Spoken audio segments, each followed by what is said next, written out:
I must remember some time to ask her whether I'm not right, after all, in thinking that there is some connection with the Guermantes, said my grandmother, to my great indignation. How could I be expected to believe in a common origin uniting two names which had entered my consciousness, one through the low and shameful gate of experience, the other by the golden gate of imagination?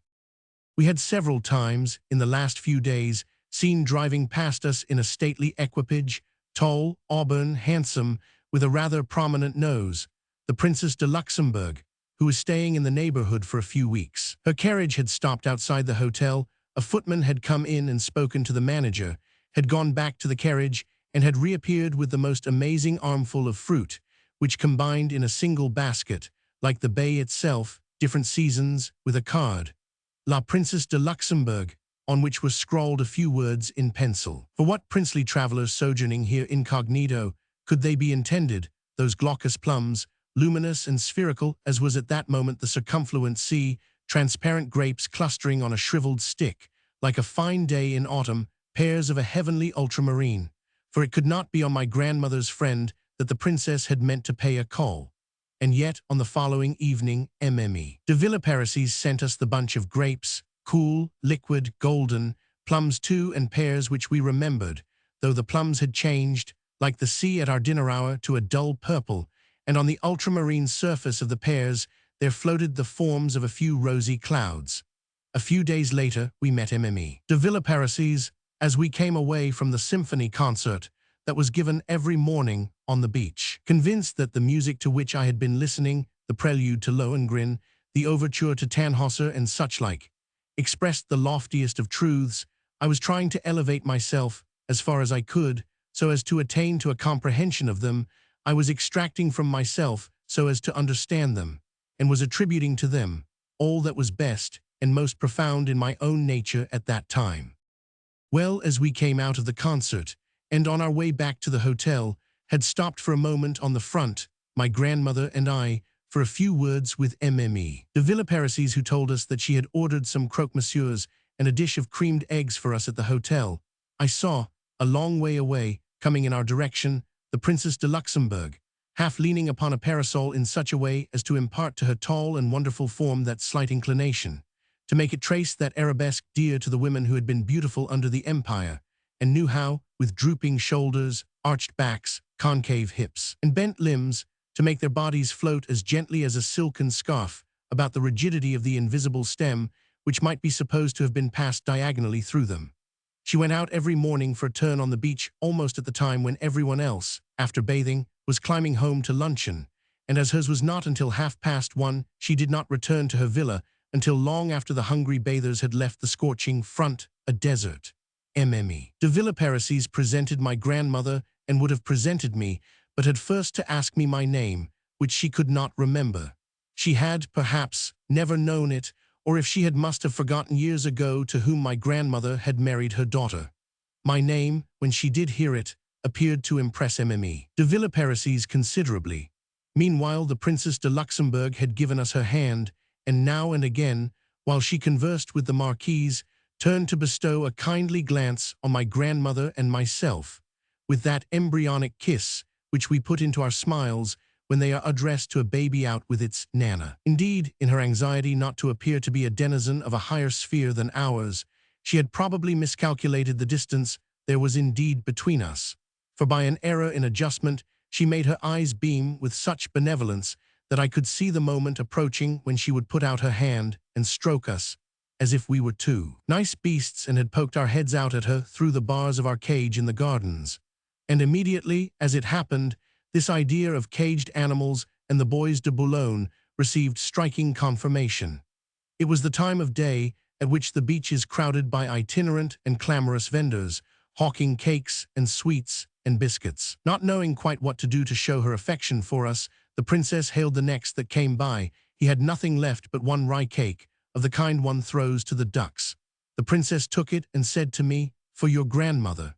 And yet it was to me that she held it out, saying with a friendly smile, "You shall give it to her yourself," thinking that my pleasure would thus be more complete if there were no intermediary between myself and the animals. Other vendors came up.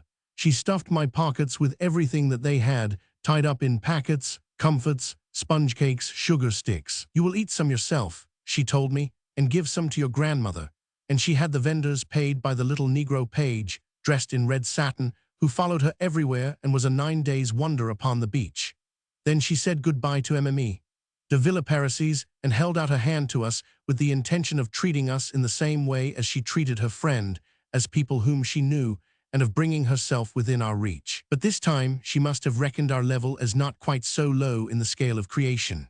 For her and our equality was indicated by the princess to my grandmother, by that tender and maternal smile, which a woman gives a little boy when she says goodbye to him as though to a grown-up person. By a miraculous stride in evolution, my grandmother was no longer a duck or an antelope, but had already become what the Anglophile Mme. Swan would have called a baby.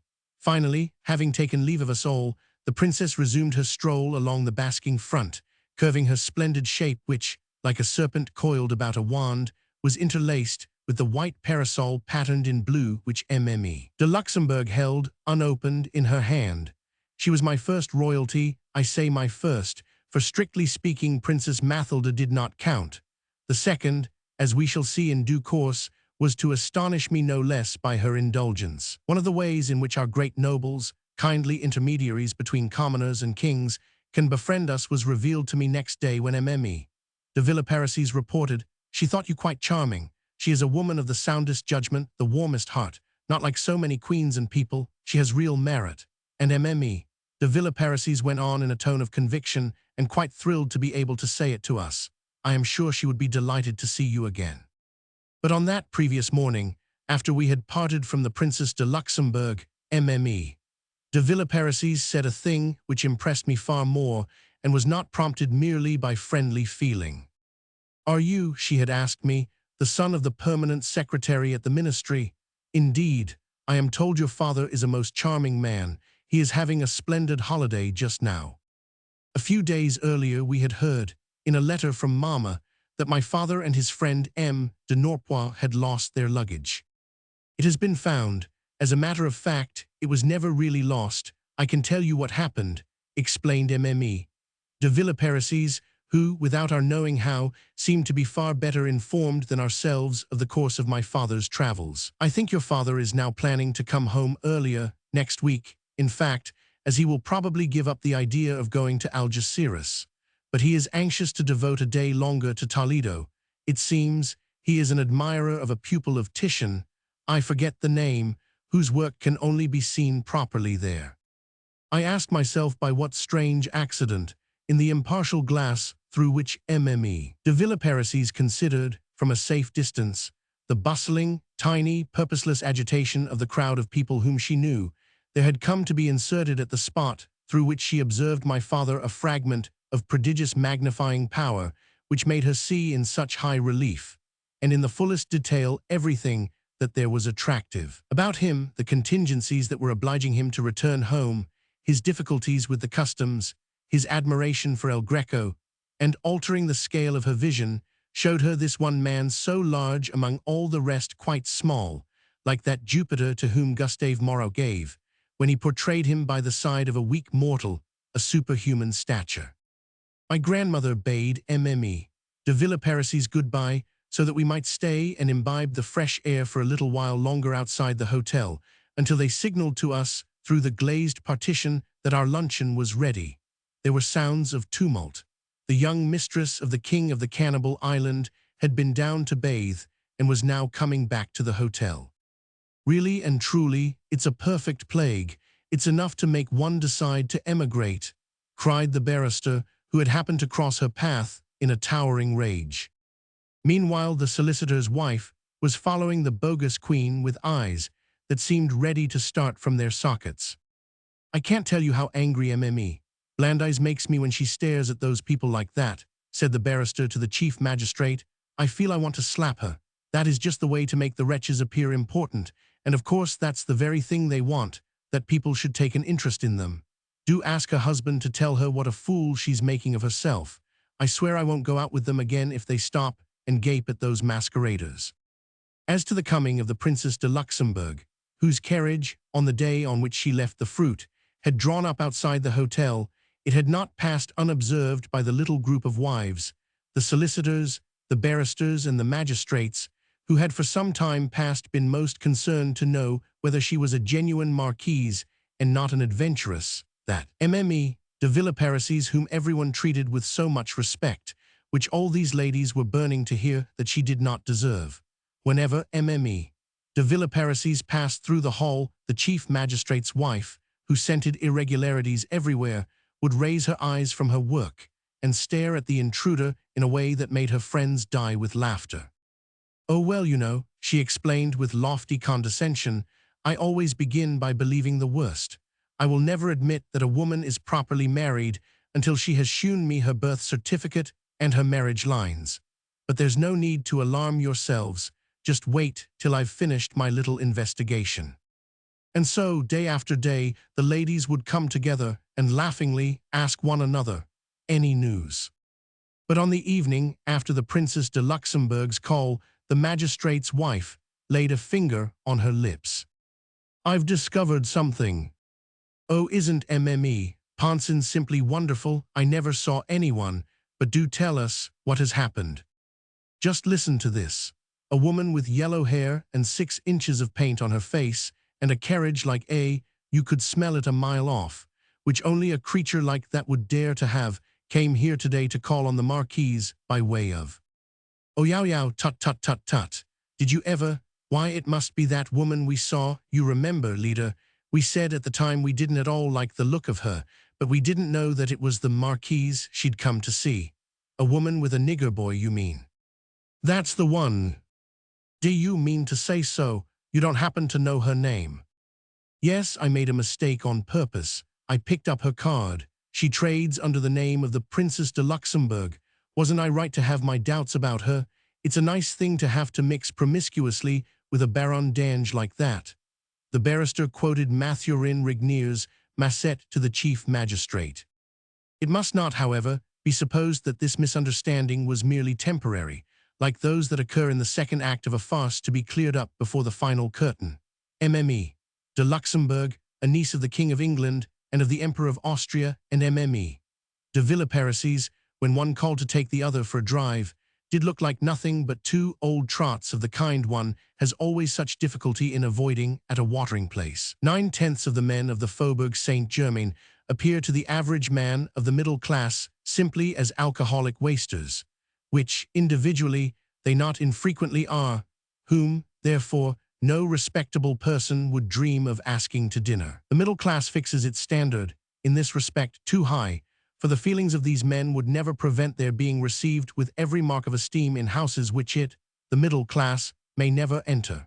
And so sincerely do they believe that the middle class knows this, that they affect a simplicity in speaking of their own affairs, and a tone of disparagement of their friends, especially when they are at the coast, which make the misunderstanding complete. If by any chance a man of the fashionable world is kept in touch with business people, because, having more money than he knows what to do with, he finds himself elected chairman of all sorts of important financial concerns, the businessman who at last sees a nobleman worthy, he considers, to rank with big business, would take his oath that such a man can have no dealings with the Marquis ruined by gambling, whom the said businessman supposes to be all the more destitute of friends, the more friendly he makes himself. And he cannot get over his surprise when the Duke, chairman of the board of directors of the colossal undertaking, arranges a marriage for his son with the daughter of that very marquis, who may be a gambler, but who bears the oldest name in France,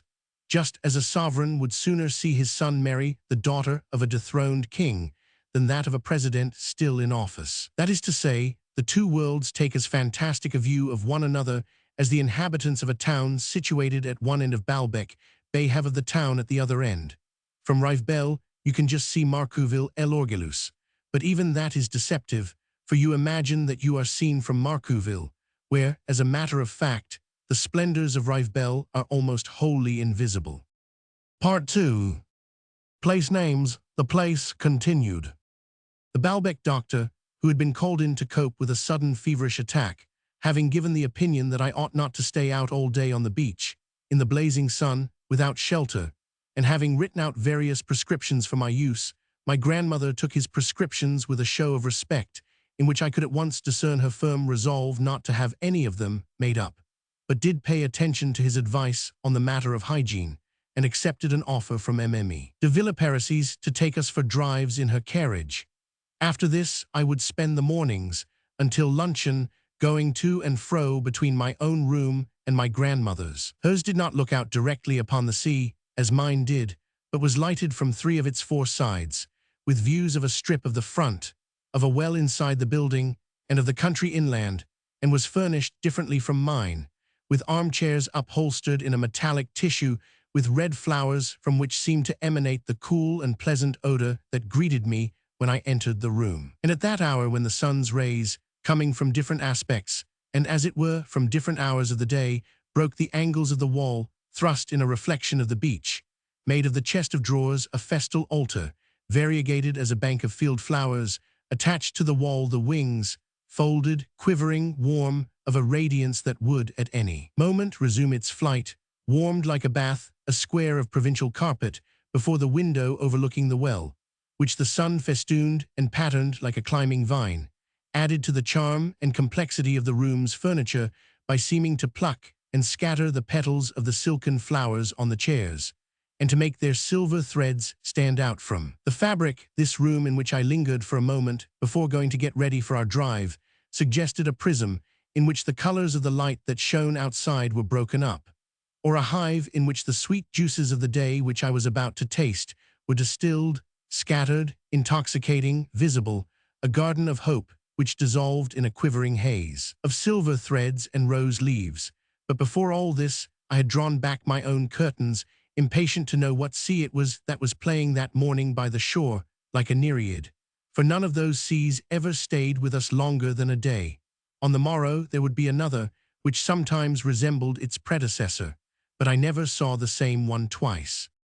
There were some that were of so rare a beauty that my pleasure on catching sight of them was enhanced by surprise. By what privilege, on one morning rather than another, did the window, on being uncurtained, disclose to my wondering eyes the nymph glauconome, whose lazy beauty, gently breathing, had the transparence of a vaporous emerald, beneath whose surface I could see teeming the ponderable elements that colored it. She made the sun join in her play, with a smile rendered languorous by an invisible haze which was naught but a space kept vacant about her translucent surface, which, thus curtailed, became more appealing, like those goddesses whom the sculptor carves in relief upon a block of marble, the rest of which he leaves unchiseled. So, in her matchless color, she invited us out over those rough terrestrial roads, from which, seated beside Mme. de Villeparisis in her barouche, we should see, all day long and without ever reaching it, the coolness of her gentle palpitation. Mme. de Villeparisis used to order her carriage early, so that we should have time to reach St. Mars-Levetu, or the rocks of Quetihome, or some other goal which, for a somewhat lumbering vehicle, was far enough off to require the whole day. In my joy at the long drive we were going to take, I would be humming some tune that I had heard recently as I strolled up and down until Mme. de Villeparisis was ready. If it was Sunday, hers would not be the only carriage drawn up outside the hotel. Several hired flies would be waiting there, not only for the people who had been invited to Fetton by Mme. de Cambremer, but for those who, rather than stay at home all day, like children in disgrace, declared that Sunday was always quite impossible at Baalbek, and started off immediately after luncheon to hide themselves in some neighboring watering place or to visit one of the sights of the district. And indeed whenever, which was often, anyone asked Mme. Blandise if she had been to the Cambremers, she would answer peremptorily, "No, we went to the Falls of the Bec," as though that were the sole reason for her not having spent the day at Fetton, and the barrister would be charitable and say, "I envy you, I wish I had gone there instead, they must be well worth seeing." Beside the row of carriages, in front of the porch in which I stood waiting, was planted, like some shrub of a rare species, a young page who attracted the eye no less by the unusual and effective coloring of his hair than by his plant-like epidermis. Inside, in the hall, corresponding to the narthex, or church of the catechumens in a primitive basilica, through which persons who were not staying in the hotel were entitled to pass, the comrades of this, outside, page did not indeed work much harder than he, but did at least execute certain drilled movements. It is probable that in the early morning they helped with the cleaning, but in the afternoon they stood there only like a chorus who, even when there is nothing for them to do, remain upon the stage in order to strengthen the cast. The general manager, the same who had so terrified me, reckoned on increasing their number considerably next year, for he had big ideas. And this prospect greatly afflicted the manager of the hotel, who found that all these boys about the place only created a nuisance, by which he meant that they got in the visitors' way and were of no use to anyone. But between luncheon and dinner at least, between the exits and entrances of the visitors, they did fill an otherwise empty stage, like those pupils of MME, de Maintenon who, in the garb of young Israelites, carry on the action whenever Esther or Jode goes off. But the outside page, with his delicate tints, his tall, slender, fragile trunk, in proximity to whom I stood waiting for the marquise to come downstairs, preserved an immobility into which a certain melancholy entered, for his elder brothers had left the hotel for more brilliant careers elsewhere, and he felt keenly his isolation upon this alien soil. At last, MME, de Villeparisis appeared. To stand by her carriage and to help her into it ought perhaps to have been part of the young page's duties. But he knew, on the one hand, that a person who brings her own servants to an hotel expects them to wait on her and is not as a rule lavish with her tips, and that generally speaking this was true also of the nobility of the old Faubourg Saint-Germain. MME. De Villeparisis was included in both these categories. The arborescent page concluded therefore that he need expect nothing from her, and leaving her own maid and footman to pack her and her belongings into the carriage, he continued to dream sadly of the enviable lot of his brothers and preserved his vegetable immobility. We would start off. Some time after rounding the railway station, we came into a country road which soon became as familiar to me as the roads round Cambrai, from the bend where, like a fish hook, it was baited with charming orchards, to the turning at which we left it, with tilled fields upon either side. Among these we could see here and there an apple tree, stripped it was true of its blossom, and bearing no more now than a fringe of pistils, but sufficient even so to enchant me, since I could imagine, seeing those inimitable leaves, how their broad expanse, like the ceremonial carpet spread for a wedding that was now over, had been but the other day swept by the white satin train of their blushing flowers. How often in Paris, during the May of the following year, was I to bring home a branch of apple blossom from the florist, and to stay all night long before its flowers, in which bloomed the same creamy essence that powdered besides and whitened the green unfolding leaves, flowers between, whose snowy cups it seemed almost as though it had been the salesman who had, in his generosity towards myself, out of his wealth of invention too, and as an effective contrast, added on either side the supplement of a becoming crimson bud. I sat gazing at them, I grouped them in the light of my lamp for so long that I was often still there, when the dawn brought to their whiteness the same flush with which it must at that moment have been tinging their sisters on the Baalbec road, and I sought to carry them back in my imagination to that roadside, to multiply them, to spread them out so as to fill the frame prepared for them, on the canvas, already, of those closes the outline of which I knew by heart, which I so longed to see, which one day I must see again, at the moment when, with the exquisite fervor of genius, spring was covering their canvas with its colors. Before getting into the carriage, I had composed the seascape for which I was going to look out, which I had hoped to see with the sun radiant upon it, and which at Baalbec I could distinguish only in too fragmentary a form, broken by so many vulgar intermissions that had no place in my dream, bathers, dressing boxes, pleasure yachts. But when, MME, de Villeparisis' carriage having reached high ground, I caught a glimpse of the sea through the leafy boughs of trees. Then no doubt at such a distance those temporal details which had set the sea, as it were, apart from nature and history disappeared, and I could as I looked down towards its waves make myself realize that they were the same which Leconte de Lisle describes for us in his Orsti, where, like a flight of birds of prey before the dawn of day, the long-haired warriors of heroic Hellas, with oars and 100,000 sweep the huge resounding deep. But on the other hand, I was no longer near enough to the sea, which seemed to me not a living thing now, but fixed.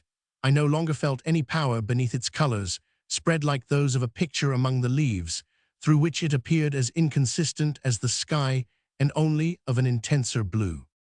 De Villeparisis, seeing that I was fond of churches, promised me that we should visit one day and another, and especially the church at Carqueville, quite buried in all its old ivy, as she said with a wave of the hand which seemed tastefully to be clothing the absent front in an invisible and delicate screen of foliage.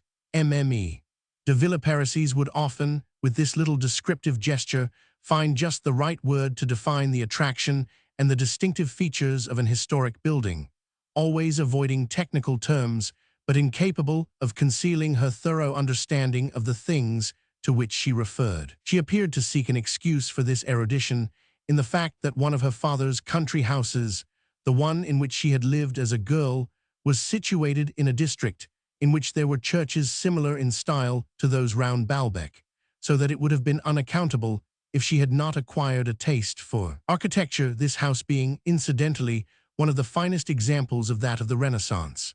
But as it was also a regular museum, as moreover Chopin and Liszt had played there, Lamartine recited poetry, all the most famous artists for fully a century had inscribed sentiments, scored melodies, made sketches in the family album, De Villeparisis ascribed, whether from delicacy, good breeding, true modesty, or want of intelligence, only this purely material origin to her acquaintance with all the arts, and had come, apparently, to regard painting, music, literature, and philosophy as the appanage of a young lady brought up on the most aristocratic lines in an historic building that was catalogued and starred.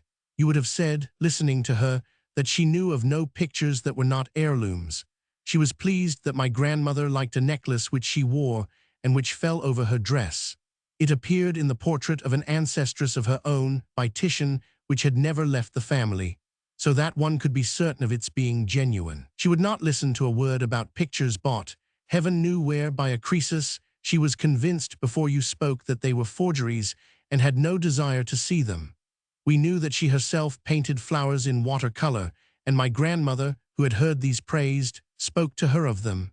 De Villeparisis modestly changed the subject, but without showing either surprise or pleasure more than would an artist whose reputation was established and to whom compliments meant nothing. She said merely that it was a delightful pastime because, even if the flowers that sprang from the brush were nothing wonderful, at least the work made you live in the company of real flowers, of the beauty of which, especially when you were obliged to study them closely in order to draw them, you could never grow tired. But at Baalbek, de Villeparisis was giving herself a holiday so as to spare her eyes. We were astonished, my grandmother and I, to find how much more liberal she was than even the majority of the middle class. She did not understand how anyone could be scandalized by the expulsion of the Jesuits, saying that it had always been done, even under the monarchy, in Spain even. She took up the defense of the Republic, and against its anti-clericalism had no more to say than, I should be equally annoyed whether they prevented me from hearing Mass when I wanted to, or forced me to hear it when I didn't, and even startled us with such utterances as, oh, the aristocracy in these days, what does it amount to? To my mind, a man who doesn't work doesn't count. Perhaps only because she felt that they gained point and flavor, became memorable, in fact, on her lips. When we heard these advanced opinions, though never so far advanced as to amount to socialism, which de Villeparisis held in abhorrence, expressed so frequently and with so much frankness precisely by one of those people in consideration of whose intelligence our scrupulous and timid impartiality would refuse to condemn outright the ideas of the conservatives, we came very near, my grandmother and I, to believing that in the pleasant companion of our drives was to be found the measure and the pattern of truth in all things. We took her word for it when she appreciated her Titians, the colonnade of her country house, the conversational talent of Louis Philippe. But like those minds of learning who hold us spellbound when we get them upon Egyptian paintings or Etruscan inscriptions, and yet talk so tediously about modern work that we ask ourselves whether we have not been overestimating the interest of the sciences in which they are versed, since there is not apparent in their treatment of them the mediocrity of mind which they must have brought to those studies, just as much as to their fatuous essays on Baudelaire.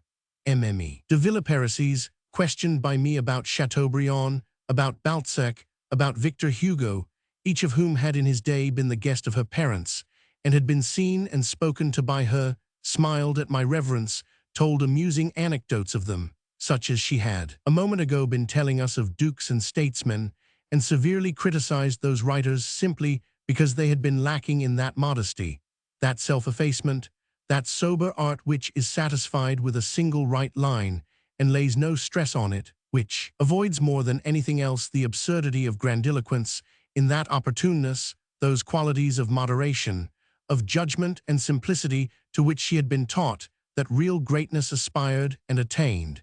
It was evident that she had no hesitation in placing above them men who might after all, perhaps, by virtue of those qualities, have had the advantage of a Balzac, a Hugo, a Vigny in a drawing-room, an academy, a cabinet council, men like Mole, Fontaines, Vitrolles, Bersat, Pasquier, Lebrun, Salvandi, or Daru. Like those novels of Stendhal, which you seem to admire, you would have given him a great surprise, I assure you, if you had spoken to him in that tone. My father, who used to meet him at Maramis, now he was a man of talent, if you like, often told me that Bayle, that was his real name, was appallingly vulgar, but quite good company at dinner, and never in the least conceited about his books.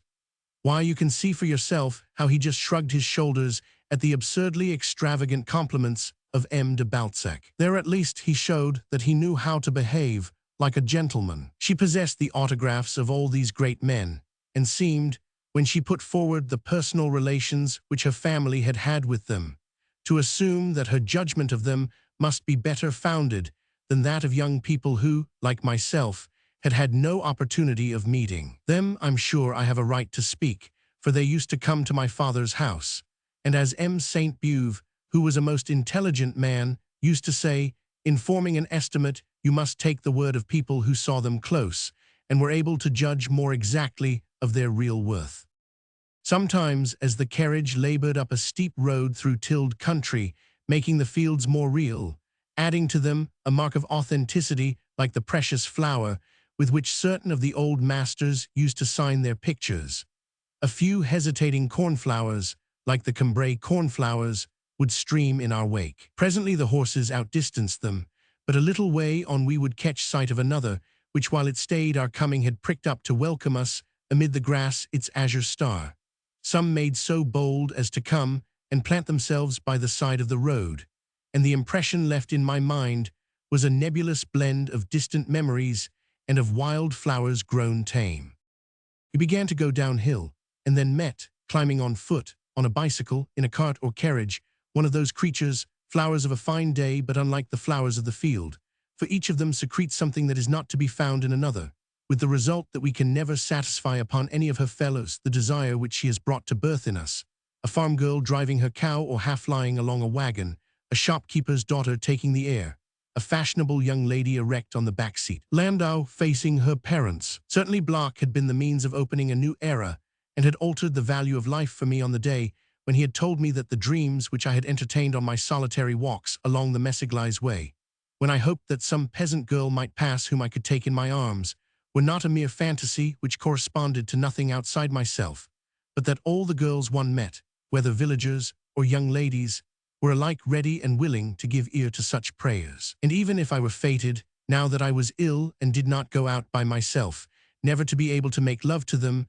I was happy all the same, like a child born in a prison or a hospital, who, having always supposed that the human organism was capable of digesting only dry bread and physic, has learned suddenly that peaches, apricots, and grapes are not simply part of the decoration of the country scene, but delicious and easily assimilated food. Even if his jailer or his nurse does not allow him to pluck those tempting fruits, still the world seems to him a better place and existence in it more clement. For a desire seems to us more attractive, we repose on it with more confidence, when we know that outside ourself there is a reality which conforms to it, even if, for us, it is not to be realized. And we think with more joy of a life in which, on condition that we eliminate for a moment from our mind the tiny obstacle, accidental and special, which prevents us personally from doing so, we can imagine ourselves to be assuaging that desire. As to the pretty girls who went past, from the day on which I had first known that their cheeks could be kissed, I had become curious about their souls, and the universe had appeared to me more interesting.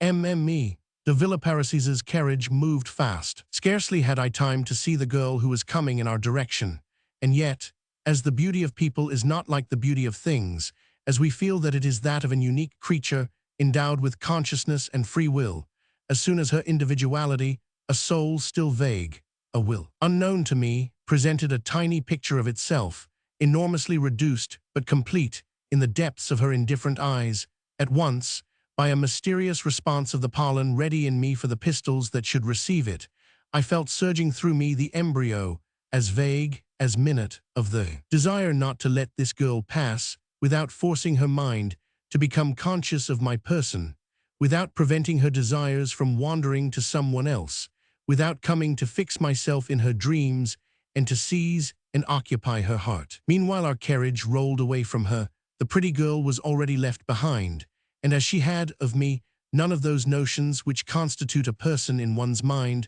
her eyes, which had barely seen me, had forgot me already. Was it because I had caught but a fragmentary glimpse of her that I had found her so attractive?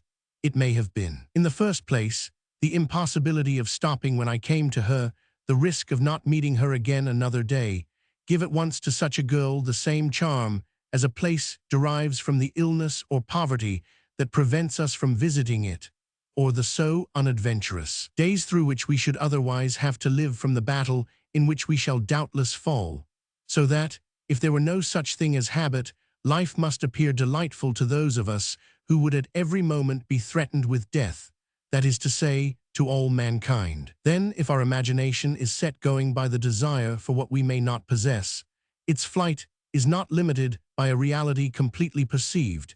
In these casual encounters, in which the charms of the passing stranger are generally in direct ratio to the swiftness of our passage. If only night is falling and the carriage is moving fast, whether in town or country, there is not a female torso, mutilated like an antique marble by the speed that tears us away and the dusk that drowns it, but aims at our heart, from every turning in the road, from the lighted interior of every shop, the arrows of beauty, that beauty of which we are sometimes tempted to ask ourselves whether it is, in this world, anything more than the complementary part that is added to a fragmentary and fugitive stranger by our imagination overstimulated by regret. Had I been free to stop, to get down from the carriage, and to speak to the girl whom we were passing, should I perhaps have been disillusioned by some fault in her complexion which from the carriage I had not distinguished, after which every effort to penetrate into her life would have seemed suddenly impossible. For beauty is a sequence of hypotheses which ugliness cuts short when it bars the way that we could already see opening into the unknown. Perhaps a single word which she might have uttered, a smile would have furnished me with a key, a clue that I had not expected, to read the expression of her face, to interpret her bearing, which would at once have ceased to be of any interest. It is possible, for I have never in real life met any girls so desirable as on days when I was with some serious person from whom, despite the myriad pretexts that I invented, I could not tear myself away. Some years after that in which I went for the first time to Baalbec, as I was driving through Paris with a friend of my father, and had caught sight of a woman walking quickly along the dark street, I felt that it was unreasonable to forfeit, for a purely conventional scruple, my share of happiness in what may very well be the only life there is, and jumping from the carriage without a word of apology I followed in quest of the stranger, lost her where 2 streets crossed, caught her up again in a third, and arrived at last, breathless, beneath a street lamp, face to face with old MME, Verdurin, whom I had been carefully avoiding for years, and who, in her delight and surprise, exclaimed, "But how very nice of you to have run all this way just to say how do you do to me." That year at Baalbec, at the moments of such encounters, I would assure my grandmother and MME, de Villeparisis, that I had so severe a headache that the best thing for me would be to go home alone on foot, but they would never let me get out of the carriage, and I must add that the pretty girl, far harder to find again than an historic building, for she was nameless and had the power of locomotion, to the collection of all those whom I promised myself that I would examine more closely at a later date. One of them, however, happened to pass more than once before my eyes in circumstances which allowed me to believe that I should be able to get to know her when I chose. This was a milk girl who came from a farm with an additional supply of cream for the hotel. I fancied that she had recognized me also, and she did, in fact, look at me with an attentiveness which was perhaps due only to the surprise which my attentiveness caused her. And next day, a day on which I had been resting all morning, when Franchise came in about noon to draw my curtains, she handed me a letter which had been left for me downstairs. I knew no one at Baalbek.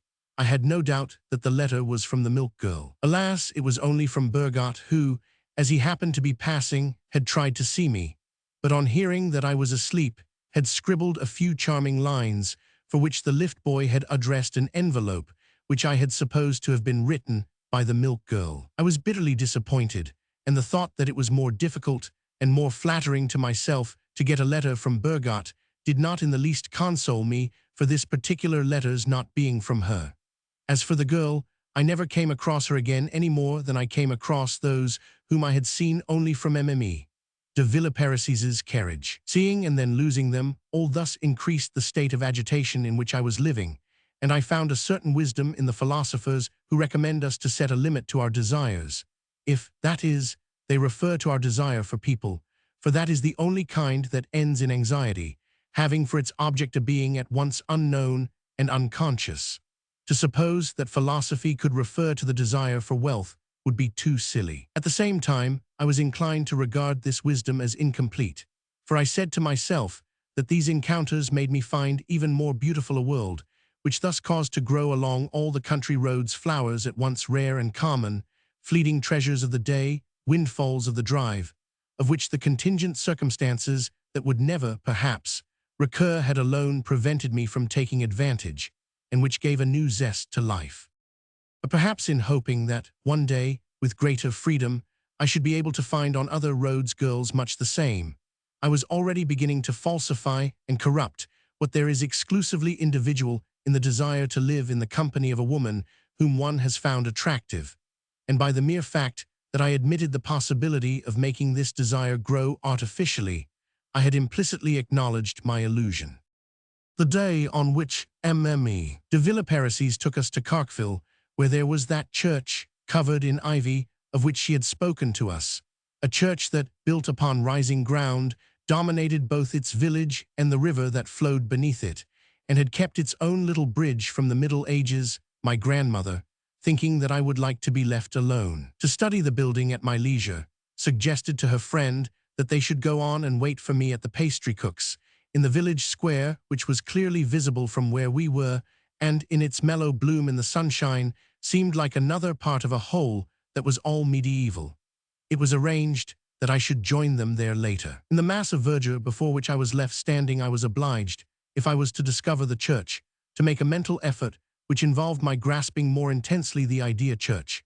In fact, as happens to schoolboys who gather more fully the meaning of a sentence when they are made, by translating or by paraphrasing it, to divest it of the forms to which they are accustomed, this idea of church, which as a rule I scarcely needed when I stood beneath steeples that were recognizable themselves, I was obliged perpetually to recall so as not to forget, here that the arch in this clump of ivy was that of a pointed window, there that the projection of the leaves was due to the swelling underneath of a capital. Then came a breath of wind, and sent a tremor through the mobile porch, which was overrun by eddies that shot and quivered like a flood of light. The pointed leaves opened one against another, and shuddering, the arboreal front drew after it green pillars, undulant, caressed, and fugitive. As I came away from the church, I saw by the old bridge a cluster of girls from the village, who, probably because it was Sunday, were standing about in their best clothes, rallying the young men who went past, not so well dressed as the others, but seeming to enjoy some ascendancy over them, for she scarcely answered when they spoke to her. With a more serious and a more determined air, there was a tall one who, hoisted upon the parapet of the bridge with her feet hanging down, was holding on her lap a small vessel full of fish, which she had presumably just been catching. She had a tanned complexion, gentle eyes, but with a look of contempt for her surroundings, a small nose, delicately and attractively modeled. My eyes rested upon her skin, and my lips, had the need arisen, might have believed that they had followed my eyes. But it was not only to her body that I should have liked to attain, there was also her person, which abode within her, and with which there is but one form of contact, namely to attract its attention, but one sort of penetration, to awaken an idea in it. And this inner self of the charming fisher girl seemed to be still closed to me. I was doubtful whether I had entered it, even after I had seen my own image furtively reflect itself in the twin mirrors of her gaze, following an index of refraction that was as unknown to me as if I had been placed in the field of vision of a deer. But just as it would not have sufficed that my lips should find pleasure in hers without giving pleasure to them also, so I should have wished that the idea of me which was to enter this creature, was to fasten itself in her, should attract to me not merely her attention, but her admiration, her desire, and should compel her to keep me in her memory until the day when I should be able to meet her again. Meanwhile I could see, within a stone's throw, the square in which Mme. de Villeparisis' carriage must be waiting for me. I had not a moment to lose, and already I could feel that the girls were beginning to laugh at the sight of me thus held suspended before them. I had a 5-franc piece in my pocket. I drew it out, and before explaining to the girl the errand on which I proposed to send her, so as to have a better chance of her listening to me, I held the coin for a moment before her eyes. "Since you seem to belong to the place," I said to her, "I wonder if you would be so good as to take a message for me. I want you to go to pastry cook's, which is apparently in a square, but I don't know where that is, where there is a carriage waiting for me. One moment. To make quite sure, will you ask if the carriage belongs to the Marquise de Villeparisis? But you can't miss it. It's a carriage and pair." That was what I wished her to know, so that she should regard me as someone of importance. But when I had uttered the words Marquise and carriage and pair, suddenly I had a great sense of calm. I felt that the fisher girl would remember me, and I felt vanishing, with my fear of not being able to meet her again, part also of my desire to meet her. It seemed to me that I had succeeded in touching her person with invisible lips, and that I had pleased her. And this assault and capture of her mind, this immaterial possession had taken from her part of her mystery, just as physical possession does. We came down towards Hudimsnil. Suddenly I was overwhelmed with that profound happiness which I had not often felt since Cambrai, happiness analogous to that which had been given me by, among other things, the steeples of Martinville. But this time it remained incomplete. I had just seen, standing a little way back from the steep ridge over which we were passing, 3 trees, probably marking the entrance to a shady avenue, which made a pattern at which I was looking now not for the first time. I could not succeed in reconstructing the place from which they had been, as it were, detached, but I felt that it had been familiar to me once, so that my mind having wavered between some distant year and the present moment, Baalbec and its surroundings began to dissolve, and I asked myself whether the whole of this drive were not a make-believe. Baalbec, a place to which I had never gone save in imagination, Mme. de Villeparisis, a character in a story, and the 3 old trees the reality which one recaptures on raising one's eyes from the book which one has been reading, and which describes an environment into which one has come to believe that one has been bodily transported. I looked at the 3 trees. I could see them plainly, but my mind felt that they were concealing something which it had not grasped, as when things are placed out of our reach, so that our fingers, stretched out at arm's length, can only touch for a moment their outer surface, and can take hold of nothing. Then we rest for a little while before thrusting out our arm with refreshed vigor and trying to reach an inch or 2 farther. But if my mind was thus to collect itself, to gather strength, I should have to be alone. What would I not have given to be able to escape, as I used to do on those walks along the Guermantes way, when I detached myself from my parents? It seemed indeed that I ought to do so now. I recognized that kind of pleasure which requires, it is true, a certain effort on the part of the mind, but in comparison with which the attractions of the inertia which inclines us to renounce that pleasure seem very slight. That pleasure, the object of which I could but dimly feel, that pleasure which I must create for myself, I experienced only on rare occasions, but on each of these it seemed to me that the things which had happened in the interval were of but scant importance, and that in attaching myself to the reality of that pleasure alone, I could at length begin to lead a new life. I laid my hand for a moment across my eyes, so as to be able to shut them without Mme. de Villeparisis' noticing. I sat there, thinking of nothing, then with my thoughts collected, compressed and strengthened, I sprang farther forward in the direction of the trees, or rather in that inverse direction at the end of which I could see them growing within myself. I felt again behind them the same object, known to me and yet vague, which I could not bring nearer. And yet all three of them, as the carriage moved on, I could see coming towards me. Where had I looked at them before? There was no place near Cambrai where an avenue opened off the road like that. The sight which they recalled to me, there was no room for it either in the scenery of the place in Germany where I had gone 1 year with my grandmother to take the waters. Was I to suppose, then, that they came from years already so remote in my life that the landscape which accompanied them had been entirely obliterated from my memory, and that, like the pages which, with sudden emotion, we recognize in a book which we imagined that we had never read, they surged up by themselves out of the forgotten chapter of my earliest infancy? Were they not rather to be numbered among those dream landscapes, always the same, at least for me in whom their unfamiliar aspect was, but the objectivation in my dreams of the effort that I had been making, while awake either to penetrate the mystery of a place, beneath the outward appearance of which I was dimly conscious of there being something more, as had so often happened to me on the Guermantes way, or to succeed in bringing mystery back to a place which I had longed to know, and which, from the day on which I had come to know it, had seemed to me to be wholly superficial, like Balbec. Or were they but an image freshly extracted from a dream of the night before, but already so worn, so altered that it seemed to me to come from somewhere far more distant? Or had I indeed never seen them before?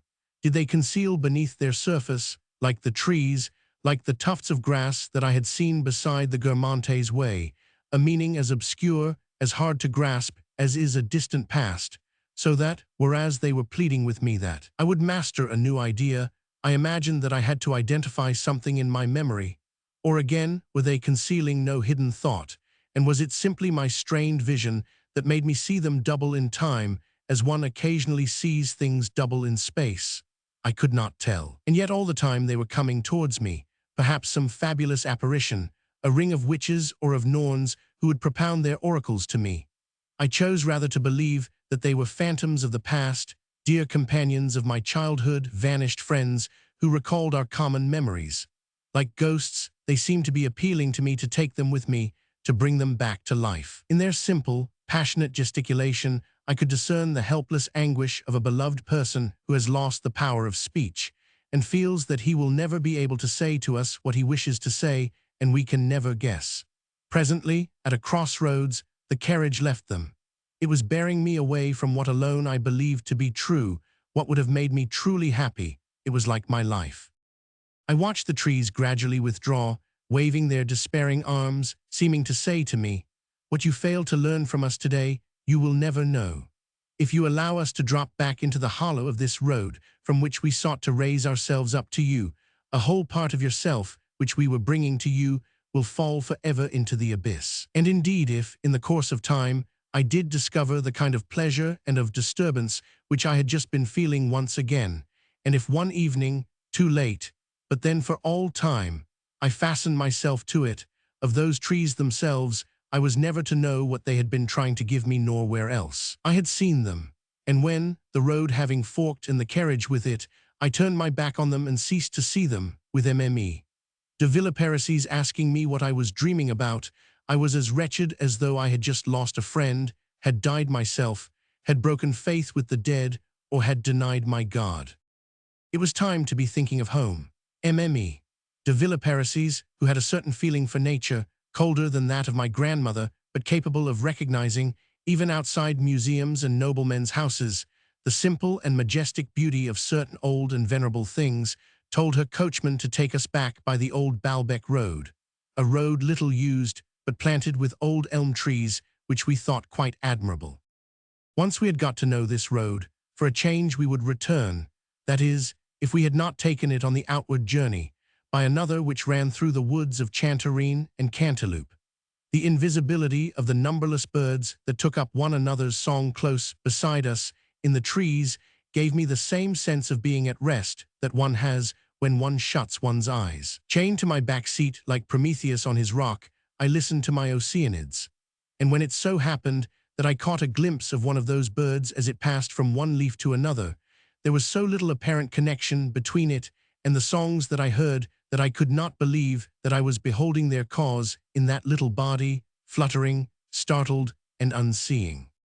This road was like many others of the same kind which are to be found in France, climbing on a fairly steep gradient to its summit and then gradually falling for the rest of the way. At the time, I found no great attraction in it. I was only glad to be going home. But it became for me later on a frequent source of joy by remaining in my memory as a lodestone to which all the similar roads that I was to take, on walks or drives or journeys, would at once attach themselves without breach of continuity and would be able, thanks to it, to communicate directly with my heart.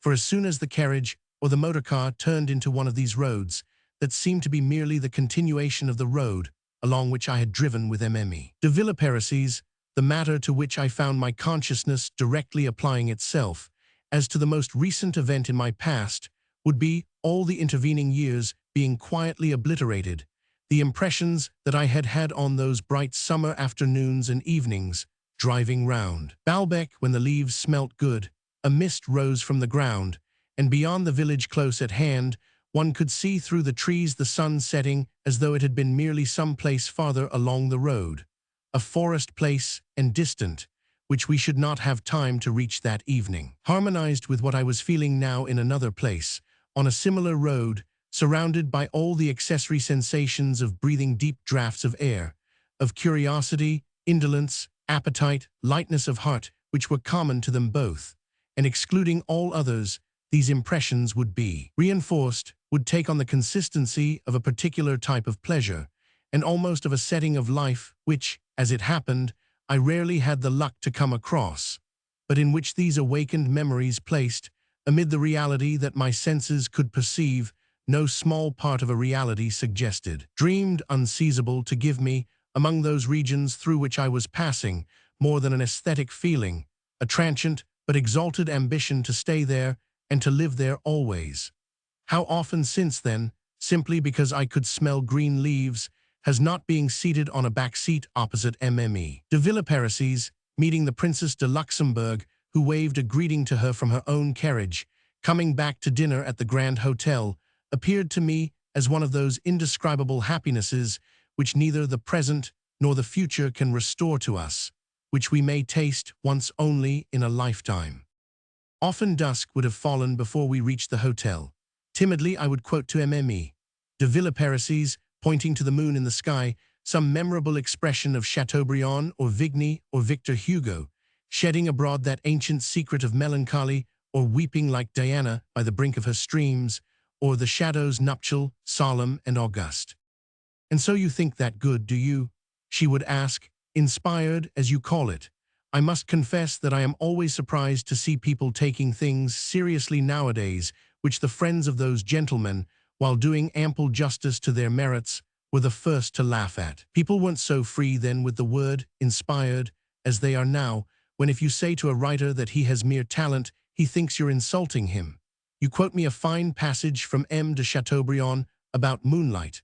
You shall see that I have my own reasons for being refractory. M. de Chateaubriand used constantly to come to see my father. He was quite a pleasant person when you were alone with him, because then he was simple and amusing, but the moment he had an audience he would begin to pose, and then he became absurd. When my father was in the room, he pretended that he had flung his resignation in the king's face, and that he had controlled the voting in the conclave, forgetting that it was my father whom he had asked to beg the king to take him back, and that my father had heard him make the most idiotic forecasts of the papal election. You ought to have heard M. de Blocas on that famous conclave. He was a very different kind of man from M. de Chateaubriand. As to his fine phrases about the moon, they became part of our regular program for entertaining our guests. Whenever there was any moonlight about the house, if there was anyone staying with us for the first time, he would be told to take M. de Chateaubriand for a stroll after dinner. When they came in, my father would take his guest aside and say, "Well, and was M. de Chateaubriand very eloquent?" "Oh, yes. He's been talking about the moon." "Yes, how did you know?" "One moment, didn't he say?" And then my father would quote the passage. "He did, but how in the world? And he spoke to you of the moonlight on the Roman Campagna, but my dear sir, you're a magician." My father was no magician, but M. de Chateaubriand had the same little speech about the moon which he served up every time. At the mention of Vigny she laughed. "The man who said, 'I am the Count Alfred de Vigny.' One either is a Count or one isn't. it is not of the slightest importance. And then perhaps she discovered that it was after all of some slight importance, for she went on. For one thing, I am by no means sure that he was, and in any case, he was of the humblest origin, that gentleman who speaks in his verses of his esquire's crest. In such charming taste, is it not, and so interesting to his readers? Like Musset, a plain Paris cit, who laid so much stress on the golden falcon that surmounts my helm, as if you would ever hear a real gentleman say a thing like that, and yet Musset had some talent as a poet, but except Cinq-Mars, I have never been able to read a thing by M. de Vigny. I get so bored that the book falls from my hands. M. Mole, who had all the cleverness and tact that were wanting in M. de Vigny, put him properly in his place when he welcomed him to the Academy. Do you mean to say you don't know the speech? It is a masterpiece of irony and impertinence. She found fault with Balzac, whom she was surprised to see her nephews admire, for having pretended to describe a society in which he was never received, and of which his descriptions were wildly improbable. As for Victor Hugo, she told us that M. de Bouillon, her father, who had friends among the young leaders of the Romantic movement, had been taken by some of them to the first performance of Hernani, but that he had been unable to sit through it. So ridiculous had he found the lines of that talented but extravagant writer who had acquired the title of major poet only by virtue of having struck a bargain, and as a reward for the not disinterested indulgence that he showed to the dangerous errors of the socialists. We had now come in sight of the hotel, with its lights, so hostile that first evening, on our arrival, now protecting and kind, speaking to us of home. And when the carriage drew up outside the door, the porter, the pages, the lift boy, attentive, clumsy, vaguely uneasy at our lateness, were numbered, now that they had grown familiar, among those beings who change so many times in the course of our life, as we ourselves change, but by whom, when they are for the time being the mirror of our habits, we find something attractive in the feeling that we are being faithfully reflected and in a friendly spirit. We prefer them to friends whom we have not seen for some time, for they contain more of what we actually are. Only the outside page, exposed to the sun all day, had been taken indoors for protection from the cold night air and swaddled in thick woolen garments which, combined with the orange effulgence of his locks and the curiously red bloom of his cheeks, made one, seeing him there through the glass front of the hall, think of a hothouse plant muffled up for protection from the frost. We got out of the carriage, with the help of a great many more servants than were required, but they were conscious of the importance of the scene, and each felt obliged to take some part in it. I was always very hungry, and so often, so as not to keep dinner waiting, I would not go upstairs first to the room which had succeeded in becoming so really mine that to catch sight of its long violet curtains and low bookcases was to find myself alone again with that self of which things like people gave me a reflected image. But we would all wait together in the hall until the head waiter came to tell us that our dinner was ready, and this gave us another opportunity of listening to Mme. de Villeparisis. But you must be tired of us by now, protested my grandmother. Not at all. Why, I am delighted. What could be nicer? Replied her friend with a winning smile, drawing out, almost intoning her words in a way that contrasted markedly with her customary simplicity of speech. And indeed, at such moments as this she was not natural.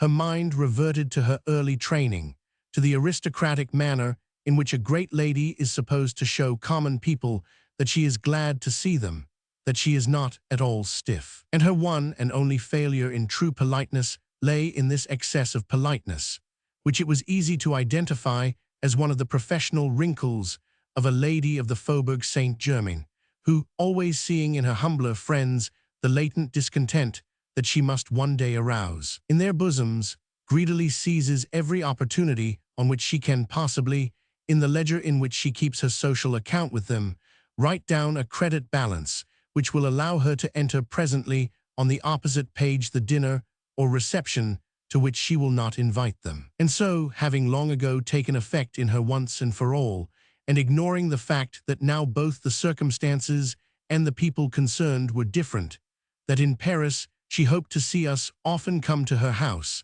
the spirit of her caste was urging Mme. de Villeparisis on with feverish ardor, and as if the time that was allowed her for being kind to us was limited, to multiply, while we were still at Balbec, her gifts of roses and melons, loans of books, drives in her carriage, and verbal effusions. And for that reason, quite as much as the dazzling glories of the beach, the many-colored flamboyance and subaqueous light of the rooms, as much even as the riding lessons by which tradesmen's sons were deified like Alexander of Macedon, the daily kindnesses shewn us by Mme. de Villeparisis, and also the unaccustomed, momentary holiday ease with which my grandmother accepted them have remained in my memory as typical of life at a watering place. "Give them your cloaks to take upstairs." My grandmother handed hers to the manager, and because he had been so nice to me, I was distressed by this want of consideration, which seemed to pain him. "I think you've hurt his feelings," said the Marquise. "He probably fancies himself too great a gentleman to carry your wraps. I remember so well the Duc de Nemours, when I was still quite little, coming to see my father, who was living then on the top floor of the Bouillon house, with a fat parcel under his arm of letters and newspapers. I can see the prince now, in his blue coat, framed in our doorway, which had such pretty woodwork round it. I think it was Bagard made it. You know those fine laths that they used to cut, so supple that the joiner would twist them sometimes into little shells and flowers, like the ribbons round a nosegay. 'Here you are, Cyrus,' he said to my father. 'Look what your porter's given me to bring you.' He said to me, 'Since you're going up to see the Count, it's not worth my while climbing all those stairs, but take care you don't break the string. Now that you have got rid of your things, why don't you sit down? Look, sit in this seat,' she said to my grandmother, taking her by the hand. 'Oh, if you don't mind, not in that one. There is not room for two, and it's too big for me by myself. I shouldn't feel comfortable.' You remind me, for it was exactly like this, of a seat that I had for many years, until at last I couldn't keep it any longer, because it had been given to my mother by the poor Duchesse de Praslin. My mother, though she was the simplest person in the world, really had ideas that belonged to another generation, which even in those days I could scarcely understand, and at first she had not been at all willing to let herself be introduced to Mme. de Praslin, who had been plain M. Sebastiani, while she, because she was a duchess, felt that it was not for her to be introduced to my mother. And really, you know, Mme. de Villeparisis went on, forgetting that she herself did not understand these fine shades of distinction, even if she had just been Mme. de Choiseul. There was a good deal to be said for her claim. The Choiseuls are everything you could want. They spring from a sister of Louis the Fat. They were ruling princes down in Bassigny. I admit that we beat them in marriages and in distinction, but the precedence is pretty much the same. This little difficulty gave rise to several amusing incidents, such as a luncheon party, which was kept waiting a whole hour or more before one of these ladies could make up her mind to let herself be introduced to the other, in spite of which they became great friends, and she gave my mother a seat like that, in which people always refused to sit, just as you did, until one day my mother heard a carriage drive into the courtyard. She asked a young servant we had who it was. "The Duchesse de la Rochefoucauld, ma'am." "Very well, say that I am at home." A quarter of an hour passed, no one came. "What about the Duchesse de la Rochefoucauld?" my mother asked. "Where is she?" "She's on the stairs, ma'am, getting her breath," said the young servant, who had not been long up from the country, where my mother had the excellent habit of getting all her servants. Often she had seen them born.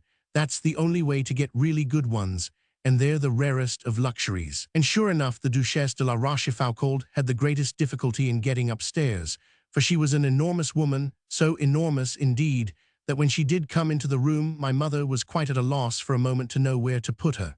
And then the seat that Mme. de Praslin had given her caught her eye. "Won't you sit down?" she said, bringing it forward, and the Duchess filled it from side to side. She was quite a pleasant woman, for all her massiveness. "She still creates an effect when she comes in," one of our friends said once. "She certainly creates an effect when she goes out," said my mother, who was rather more free in her speech than would be thought proper nowadays. Even in Mme. de la Rochefoucauld's own drawing-room, people weren't afraid to make fun of her to her face, at which she was always the first to laugh over her ample proportions. "But are you all alone?" my grandmother once asked M. de la Rochefoucauld, when she had come to pay a call on the Duchess, and being met at the door by him had not seen his wife, who was at the other end of the room. "Is Mme. de la Rochefoucauld not at home? I don't see her." "How charming of you," replied the Duke, who had about the worst judgment of any man I have ever known, but was not altogether lacking in humor. After dinner, when I had retired upstairs with my grandmother, I said to her that the qualities which attracted us in Mme. de Villeparisis, her tact, her shrewdness, her discretion, her modesty in not referring to herself, were not perhaps of very great value, since those who possessed them in the highest degree were simply people like Mole and Lomney, and that if the want of them can make our social relations unpleasant, yet it did not prevent from becoming Chateaubriand, Vigny, Hugo, Balzac, a lot of foolish fellows who had no judgment, at whom it was easy to mock, like Bloch. But at the name of Bloch, my grandmother cried out in protest, and she began to praise Mme. de Villeparisis, as we are told that it is the preservation of the species which guides our individual preferences in love, and so that the child may be constituted in the most normal fashion, sends fat men in pursuit of lean women and vice versa.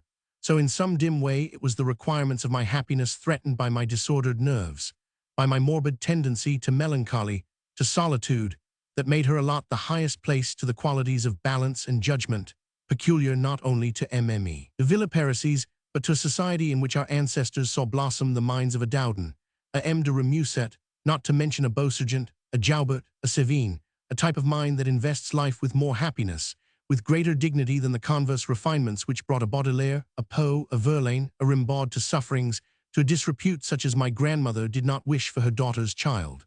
I interrupted her with a kiss, and asked her if she had noticed some expression which Mme. de Villeparisis had used, and which seemed to point to a woman who thought more of her noble birth than she was prepared to admit. In this way, I used to submit my impressions of life to my grandmother, for I was never certain what degree of respect was due to anyone until she had informed me. Every evening I would come to her with the mental sketches that I had made during the day of all those non-existent people who were not her. Once I said to her, "I shouldn't be able to live without you, but you mustn't speak like that." Her voice was troubled. "We must harden our hearts more than that, you know, or what would become of you if I went away on a journey? But I hoped that you would be quite sensible and quite happy." "I could manage to be sensible if you went away for a few days, but I should count the hours. But if I were to go away for months, at the bare suggestion of such a thing my heart was wrung, for years, for—" We both remained silent. We dared not look one another in the face, and yet I was suffering more keenly from her anguish than from my own. And so I walked across to the window and said to her, with a studied clearness of tone, but with averted eyes, "You know what a creature of habit I am. For the first few days after I have been parted from the people I love best, I am wretched. But though I go on loving them just as much, I grow used to their absence. Life becomes calm, bearable, pleasant. I could stand being parted from them for months, for years." I was obliged to stop and look straight out of the window. My grandmother went out of the room for something. But next day I began to talk to her about philosophy, and speaking in a tone of complete indifference, but at the same time taking care that my grandmother should pay attention to what I was saying. I remarked what a curious thing it was that, according to the latest scientific discoveries, the materialist position appeared to be crumbling, and the most likely thing to be, once again, the survival of the soul and reunion in a life everlasting. Mme. de Villeparisis gave us warning that presently she would not be able to see so much of us. A young nephew who was preparing for summer and was meanwhile stationed in the neighborhood at Doncières was coming to spend a few weeks' furlough with her, and she would be devoting most of her time to him. In the course of our drives together, she had boasted to us of his extreme cleverness, and above all of his goodness of heart. Already I was imagining that he would have an instinctive feeling for me, that I was to be his best friend. And when, before his arrival, his aunt gave my grandmother to understand that he had unfortunately fallen into the clutches of an appalling woman with whom he was quite infatuated and who would never let him go, since I believed that that sort of love was doomed to end in mental aberration, crime and suicide, thinking how short the time was that was set apart for our friendship, already so great in my heart. Although I had not yet set eyes on him, I wept for that friendship, and for the misfortunes that were in store for it, as we weep for a person whom we love when someone has just told us that he is seriously ill and that his days are numbered.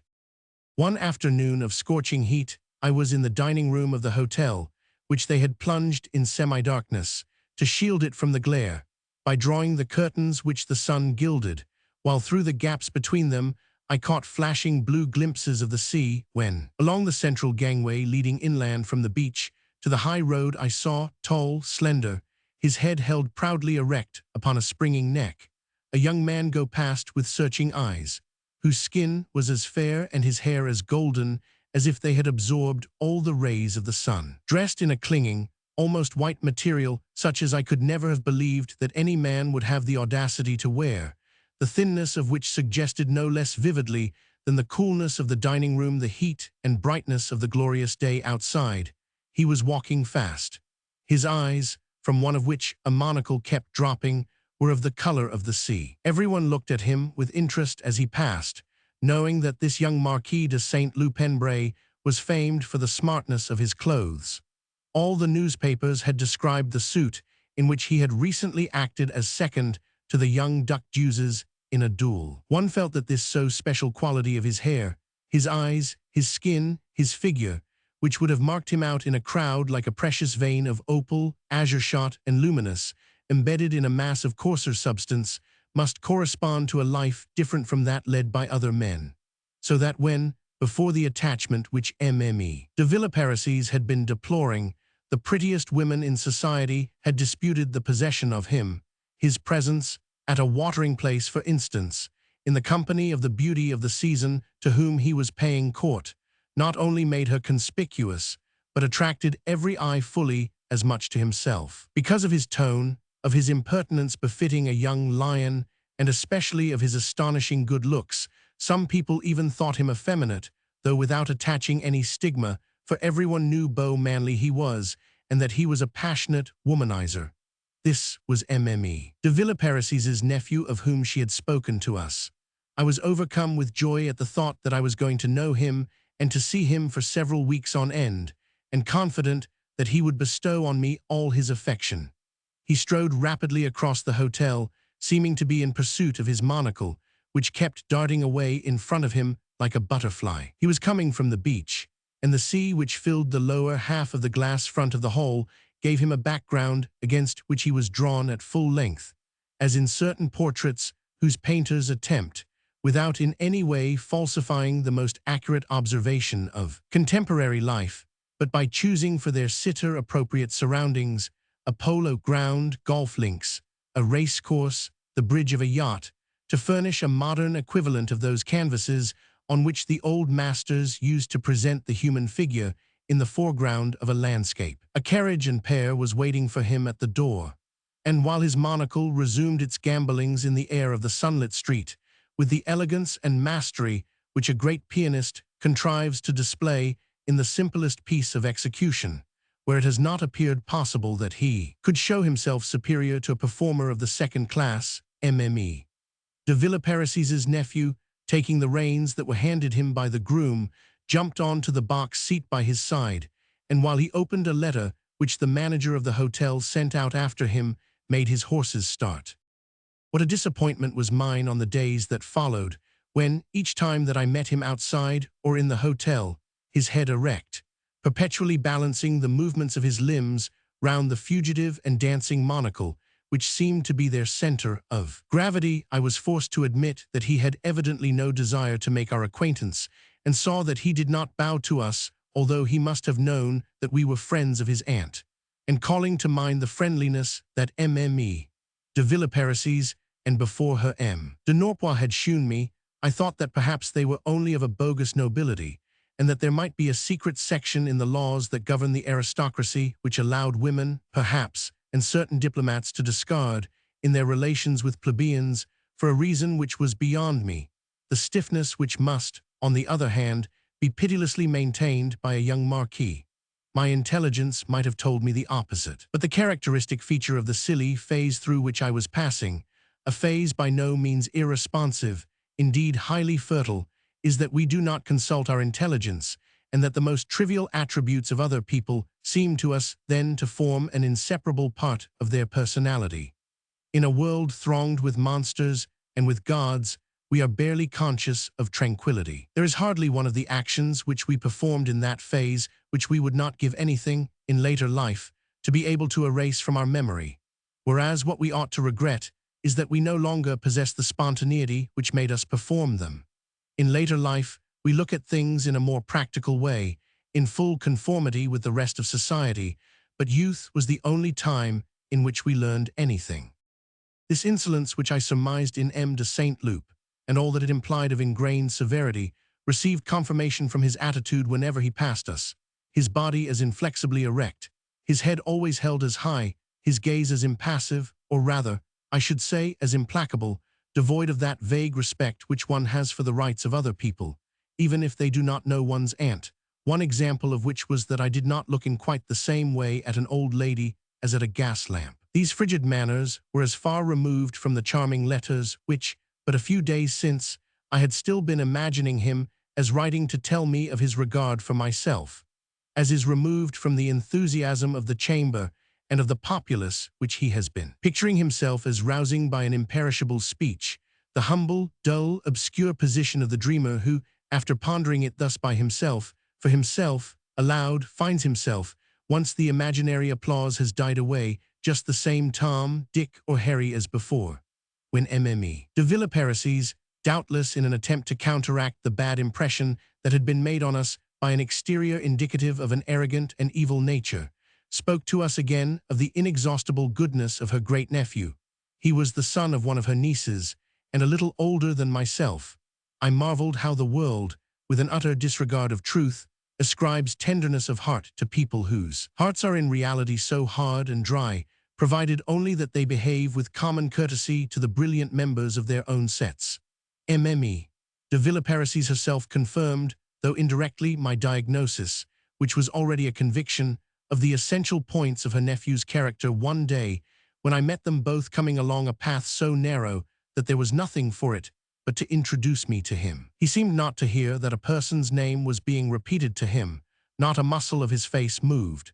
His eyes, in which there shone not the faintest gleam of human sympathy, showed merely in the insensibility, in the inanity of their gaze, an exaggeration failing which there would have been nothing to distinguish them from lifeless mirrors. Then fastening on me those hard eyes, as though he wished to make sure of me before returning my salute, by an abrupt release, which seemed to be due rather to a reflex action of his muscles than to an exercise of will, keeping between himself and me the greatest possible interval, he stretched his arm out to its full extension, and at the end of it offered me his hand. I supposed that it must mean, at the very least, a duel when next day he sent me his card. But he spoke to me only of literature, declared after a long talk that he would like immensely to spend several hours with me every day. He had not only, in this encounter, given proof of an ardent zest for the things of the spirit, he had shewn a regard for myself, which was little in keeping with his greeting of me the day before. After I had seen him repeat the same process whenever anyone was introduced to him, I realized that it was simply a social usage peculiar to his branch of the family, to which his mother, who had seen to it that he should be perfectly brought up, had molded his limbs. He went through those motions without thinking, any more than he thought about his beautiful clothes or hair. They were a thing devoid of the moral significance which I had at first ascribed to them, a thing purely acquired, like that other habit that he had of at once demanding an introduction to the family of anyone whom he knew, which had become so instinctive in him that, seeing me again the day after our talk, he fell upon me and without asking how I did begged me to make him known to my grandmother, who was with me, with the same feverish haste as if the request had been due to some instinct of self-preservation, like the act of warding off a blow, or of shutting one's eyes to avoid a stream of boiling water, without which precautions it would have been dangerous to stay where one was a moment longer. The first rites of exorcism once performed, as a wicked fairy discards her outer form and endues all the most enchanting graces, I saw this disdainful creature become the most friendly, the most considerate young man that I had ever met. Good, I said to myself, I've been mistaken about him once already. I was taken in by a mirage, but I have corrected the first only to fall into a second, for he must be a great gentleman who has grown sick of his nobility and is trying to hide it. As a matter of fact, it was not long before all the exquisite breeding, all the friendliness of Saint Loup, were indeed to let me see another creature, but one very different from what I had suspected. This young man, who had the air of a scornful, sporting aristocrat, had in fact no respect, no interest save for, and in the things of the spirit, and especially those modern manifestations of literature and art which seemed so ridiculous to his aunt. He was imbued, moreover, with what she called socialistic spoutings, was filled with the most profound contempt for his caste, spent long hours in the study of Nietzsche and Proudhon. He was one of those intellectuals, quick to admire what is good, who shut themselves up in a book, and are interested only in pure thought. Indeed, in Saint Loup, the expression of this highly abstract tendency, which removed him so far from my customary preoccupations, while it seemed to me touching, also annoyed me not a little. I may say that, when I realized properly who had been his father, on days when I had been reading memoirs rich in anecdotes of that famous Comte de Marsantes, in whom were embodied the special graces of a generation already remote, the mind full of speculation, anxious to obtain fuller details of the life that M. de Marsantes had led, it used to infuriate me that Robert de Saint Loup, instead of being content to be the son of his father, instead of being able to guide me through the old-fashioned romance of what had been that father's existence, had trained himself to enjoy Nietzsche and Proudhon. His father would not have shared my regret. He had been himself a man of brains, who had transcended the narrow confines of his life as a man of the world. He had hardly had time to know his son, but had hoped that his son would prove a better man than himself. And I really believe that, unlike the rest of the family, he would have admired his son, would have rejoiced at his abandoning what had been his own small diversions for austere meditations, and without saying a word, in his modesty as a great gentleman endowed with brains, he would have read in secret his son's favorite authors in order to appreciate how far Robert was superior to himself. There was, however, this rather painful consideration, that if M. de Marsantes, with his extremely open mind, would have appreciated a son so different from himself, Robert de Saint Loup, because he was one of those who believe that merit is attached only to certain forms of art and of life, had an affectionate but slightly contemptuous memory of a father who had spent all his time hunting and racing, who yawned at Wagner and raved over Offenbach. Saint Loup had not the intelligence to see that intellectual worth has nothing to do with adhesion to any one aesthetic formula, and had for the intellectuality of M. de Marsantes much the same sort of scorn as might have been felt for Boieldieu or Labich by a son of Boieldieu or Labich who had become adepts in the most symbolic literature and the most complex music. "I scarcely knew my father," he used to say. "He seems to have been a charming person. His tragedy was the deplorable age in which he lived. To have been born in the Faubourg Saint-Germain and to have to live in the days of La Belle Helene would be enough to wreck any existence. Perhaps, if he'd been some little shopkeeper mad about the ring, he'd have turned out quite different. Indeed, they tell me that he was fond of literature. But that can never be proved, because literature to him meant such utterly God-forsaken books. And in my own case, if I found Saint Loup a trifle earnest, he could not understand why I was not more earnest still. Never judging anything, except by the weight of the intelligence that it contained, never perceiving the magic appeal to the imagination that I found in things which he condemned as frivolous, he was astonished that I, to whom he imagined himself to be so utterly inferior, could take any interest in them. From the first, Saint Loup made a conquest of my grandmother, not only by the incessant acts of kindness which he went out of his way to show to us both, but by the naturalness which he put into them as into everything. For naturalness, doubtless because through the artifice of man it allows a feeling of nature to permeate, was the quality which my grandmother preferred to all others, whether in gardens, where she did not like there to be, as there had been in our Cambrai garden, two formal borders, or at table, where she detested those dressed-up dishes in which you could hardly detect the foodstuffs that had gone to make them, or in piano playing, which she did not like to be too finicking, too labored, having indeed had a special weakness for the discords, the wrong notes of Rubinstein. This naturalness she found and enjoyed even in the clothes that Saint Loup wore, of a pliant elegance, with nothing swagger, nothing formal about them, no stiffness or starch. She appreciated this rich young man still more highly for the free and careless way that he had of living in luxury without smelling of money, without giving himself airs. She even discovered the charm of this naturalness in the incapacity which Saint Loup had kept, though as a rule it is outgrown with childhood, at the same time as certain physiological peculiarities of that period, for preventing his face from at once reflecting every emotion. Something, for instance, that he wanted to have but had not expected, were it no more than a compliment, reacted in him in a burst of pleasure so quick, so burning, so volatile, so expansive that it was impossible for him to contain and to conceal it.